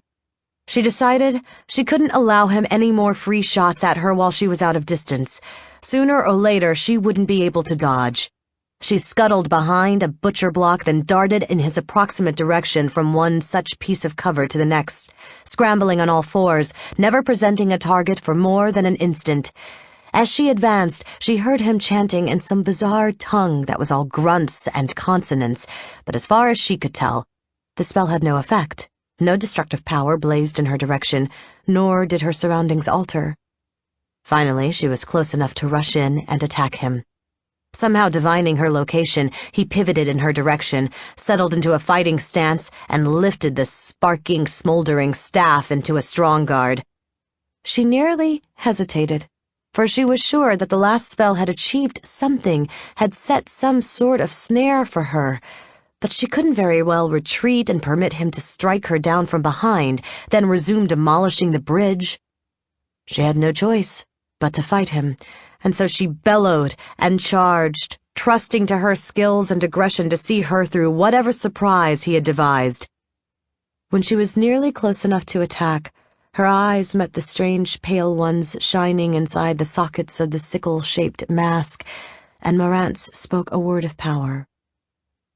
At that instant, Shammer's eyelids dropped and her knees buckled, even as her mind grew dull and somnolent. She barely noticed Marantz sweeping the staff around in a horizontal strike and nearly failed to comprehend the significance as she did. Nearly, but not quite. She dropped beneath the blow and bit down savagely on her lower lip. The burst of pain helped clear her mind of the unnatural sleep that had threatened to overwhelm her. As she sprang up and came back on guard, she realized that Marantz's last spell had given him a capacity somewhat like the basilisk that nightly guarded Argent Hall. He could now induce unconsciousness with his gaze, which meant it was perilous even to glance at his pearly eyes. In fact, she thought with a sudden, unexpected swell of her old daredevil's exultation, given all the wizard's advantages, this would almost certainly be the most challenging duel of her career. Grinning, she feinted a thrust at Marantz's foot. Then, when the staff whipped down to club her wrist, she lifted the broadsword to cut his forearm. Retreating a half step, he spun his length of polished wood in a parry, and she snatched her blade back a split second before the two weapons could clash together. He swung the staff at her head, and she jumped back out of range. At that point, he too tried to retreat, and she sprang forward to keep him from withdrawing too far away. She had to press him hard at all times, never allowing him a single moment's respite to cast a spell. As they battled on, the crackling staff leaped at Shammer time after time, burning brighter and brighter, its corona of magenta fire burning streaks of after-image across her sight. She ducked when the weapon shot at her head, jumped over it when it swept toward her ankles, sidestepped blows or evaded them by hopping backward out of range, sometimes avoiding calamity with less than an inch to spare. Whenever Marantz gave her a chance, she struck at him in turn, relying on compound attacks to draw the staff out of line and counterattacks to catch him at the moment he started to swing or thrust at her. She made sure, above all else, that whether her action succeeded or not, he wouldn't be able to bring his weapon into contact with her own. Considering the handicap she was laboring under, her mere survival demonstrated that she was fencing as brilliantly as she ever had in her life. But even so, she couldn't penetrate his guard, and soon she would begin to slow down, for no one could fight as furiously as she was, never pausing for an instant to catch her breath, without flagging fairly quickly. Meanwhile, if Marantz felt any fatigue, he wasn't showing it, and she feared that such mortal limitations were meaningless to the dead. If she didn't find a way to kill him quickly, he was going to do the same to her, and she could only think of one tactic that might serve. Marantz twirled the burning, crackling staff in a move calculated to draw Shammer's eyes to his face. He'd attempted the trick before, and, recognizing it for what it was, she refused to fall prey to it. Now, however, she intentionally did what he wanted her to do, praying that, having resisted the magical slumber once, she could do so a second time. Marantz spoke the magic word, and gray oblivion surged into her mind. Suddenly, everything was dull, distant, meaningless, and her body numb and leaden. She simply wanted to collapse onto the cobbles and sleep. Then some defiant part of her remembered Thamelin and the children, dependent on her to save their lives, and biting her lip bloody, she thrust the lethargy away. The magic had staggered her, and pretending she was still in its grip, she continued to reel, meanwhile watching Marantz through slit eyes. When he stepped in to bash her head with the staff, she lunged so deeply it carried her beneath the arc of the blow and buried the broadsword in his chest. Now, it was the wizard's turn to stumble. Dropping the staff as he blundered backward, the sizzling sparks blinked out as the rod clattered on the cobbles. Shaking, he struggled to lift his fair, delicate hands, seemingly to bring his iron thumb rings together. Shammer had no idea what that would accomplish, but suspecting she wouldn't like it very much, she yanked her weapon from his torso, flicked off the thumb of his right hand, then cut at his head. The broadsword shattered the crescent mask and crunched deep into the skull beneath. Marantz collapsed. Believing that one couldn't be too careful with the undead, Shammer, panting, watched him for a time to make sure she really had destroyed him. And while she was so engaged, she noticed at some point during the duel, the bridge had stopped shaking. Apparently, it wasn't going to fall. Chapter 22. The Drum and Mirror possessed a veranda overlooking the bay, a railed porch warded against cold weather by the same sort of enchantment that protected the wide realms. Slumped there now, filthy, sore, weary to the bone, yet actually feeling fine, Talbot savored the warmth of the mulled wine glowing in his belly and the splendor of the red and golden dawn flowering above the sea of fallen stars. His equally grubby and battered parents and siblings sat with him, likewise gazing to the east, and amazingly, whether exhaustion or contentment was responsible, it appeared that no one in his loquacious, quarrelsome family had a word to say. After, as Talbot now knew, Mother had killed Marantz Tollander, the wizard's conjured minions had fought on for a little while longer, then, one species at a time, vanished back to wherever he'd summoned them from. That, however, had scarcely been the end of the family's labors.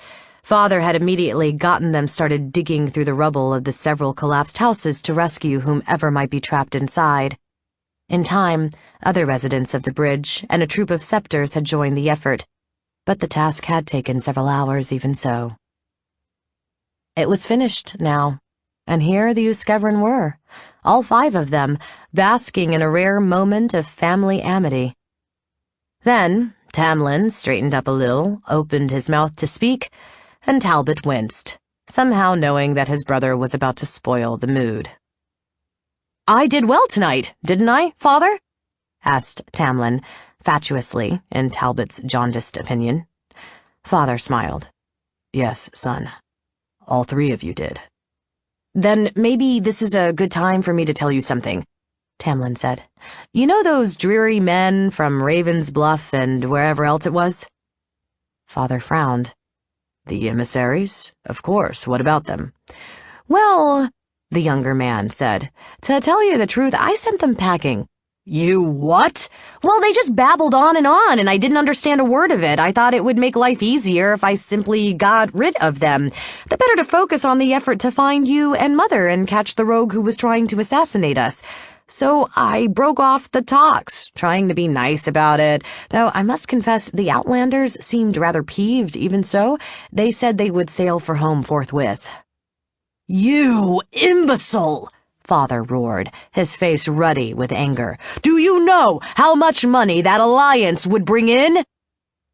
He made a visible effort to rein in his temper, and Talbot could all but hear the wheels turning as Thamelin began to ponder how to salvage the situation. I have commitments that absolutely preclude my leaving Selgaunt for at least a month, and by then some other house will have gotten in ahead of us. You, boy, must journey east in my stead. You'll apologize profusely for rebuffing the envoys, spread a fresh round of gifts and bribes about, and resume the negotiations. Tamlin grimaced. I told you, I wouldn't know what to say, and in all candor, I really feel that these past couple days, I've done my bit to serve the family already. Besides, I have commitments too. I've already accepted invitations to any number of parties and balls. Fine, Father snapped. He turned to Tazzy. You'll go. No, I won't, she replied. Tamlin's the heir, and if he isn't willing to shoulder the responsibilities of his position, I don't see why I should have to take up the slack, particularly now that I've just gotten over being ill. I'm planning to enjoy myself, not sit cooped up in a room and dicker endlessly over the price of knickknacks or whatever it is you'd want me to discuss. So be it, Father said. He pivoted toward Talbot. And what do you say, lad? Tal could see the anticipatory disgust in the old man's eyes, the expectation that his youngest child, like the others, would disappoint him. Rather, to his own surprise, Talbot felt a momentary impulse to surprise his sire, to please him for once by undertaking this task and performing it well. But he knew he couldn't journey to a strange city. The full moon was coming, and it must find him locked in his cage backstage at the Wide Realms when it arrived. I can't go either, he said. Mistress Quickly has cast me in her current play and the two that will follow. You feckless ingrates, Father began, trembling. Mother, looking utterly strange with her blisters, scrapes, bruises, and torn lower lip, her masculine clothing and short-dyed hair, laid her hand on his arm. To Talbot's surprise, the gesture sufficed to make the old man pause in mid-diatribe. You have a choice, Mother said. You can take their recalcitrance to heart, or you can remember the valor they displayed earlier and be proud. The corners of Father's mouth quirked upward. You have a point. For the moment, I will be proud, albeit grudgingly. Will you stroll with me to the far end of the porch? All right, she said. As they walked away, Talbot wondered what they had to say that they didn't want their children to overhear. For some reason, Shammer felt awkward and flustered, and it was worse when she looked at Thamelin, hands resting on the railing at the edge of the veranda, where the enchantment of warmth gave out. She gazed out at the gorgeous sunrise, gilding the rippled surface of the sea. The cold breeze smelled of salt water. I was just wondering, Thamelin said, a bit diffidently, how soon you'll be moving out of Stormweather Towers, and where you'll go when you do. Obviously, you don't need to run all the way to Cormyr anymore, unless it's what you want. I'm sure Fendelak would welcome you back at Argent Hall. Once again, a knot of emotion tightened painfully in her chest, and this time, at long last, she understood precisely what she was feeling, just as she knew there was nothing to be done about it. Perhaps Argent Hall would be a good choice, she said, striving to be austere, dignified Lady Uskevrin with never a hint of distress in her tone or expression. And it was that very reflexive attempt at masking her true self that abruptly snapped her to her senses. Since Thamelin now knew who she really was, she didn't have to deceive him anymore. If she was willing to risk a bit more heartache and a wound to her pride, she could speak to him honestly, at last. She forced herself to turn and face him. "Do you want me to go?" she asked. His green eyes blinked in surprise. "No, milady. Despite all the quarrels and misunderstandings, I've always cared for you, and after these recent days I think I love you better than before." He smiled for an instant. "Apparently I like it when a woman tries to kill me. I only asked about your intentions because I thought you wished to leave." "At one point, so did I," she replied. "But gradually I realized something. Somehow, by preventing you from truly knowing me for all those years, I likewise kept myself from perceiving you as you truly are. But the last 3 days have opened my eyes, and I see someone rather grand. I'd like to come to know him better, if it's not too late." Thamelin beamed, an expression of such naked joy that it pierced her soul. "Even though he's an old man?" "Yes. Judging from the way he handles a longsword, he still has a little life in him. So, I ask to be your wife, my lord, a truer, fonder wife than I was before. I'll renounce swords and adventure and become my grandniece once again." The declaration brought an upwelling of bitter anguish, and she swallowed it back down as best she could. She had made her choice and must strive not to pine for all it would cost her. "I just hope I can resume the masquerade successfully. I thought I could hunt for Master Moon and still safeguard my secret, but it didn't work out very well. Nildrevian knows who I truly am, and even if he doesn't tell, any number of people have now seen the refined, weapons-hating Lady Uskevrin brawling in the streets. It's possible that one of them will figure out that the shammer of today and the thief of yore are one and the same." Thamelin chuckled. "You do talk nonsense sometimes." She peered at him quizzically. "What do you mean?" "That if nobody else reveals your secret, we Uskevrin will do it ourselves. Think about it. You committed your robberies almost a century ago. Nobody's outraged about them anymore. To the Selgaunt of today, Shammer the thief is a charming rascal in a series of amusing stories, not a threat to the common weal. Moreover, you're now the hero who prevented the destruction of the High Bridge. I very much doubt that anyone will want to arrest you for your past indiscretions, and if they should, we'll buy them off." "Then I could live as I please," she murmured, not quite daring to believe it. "Well, you can't go back to plundering our peers," Thamelin said. "That's simply not appropriate for the mistress of a great house. But I dare say we can satisfy your yen for mayhem somehow. You can fence, of course, travel with our caravans and argosies and fend off brigands and pirates, help stamp out the quippers, bear your sword against the Tollander, Sorgels, or our other rivals, the next time they take it into their heads to exterminate us. I only insist on one condition. Should anybody inquire, I always knew who you truly were." "Agreed," Shammer said, and then, heedless of their dignity, of the eyes of their astonished children, or anyone else in the tavern, she and Thamelin embraced.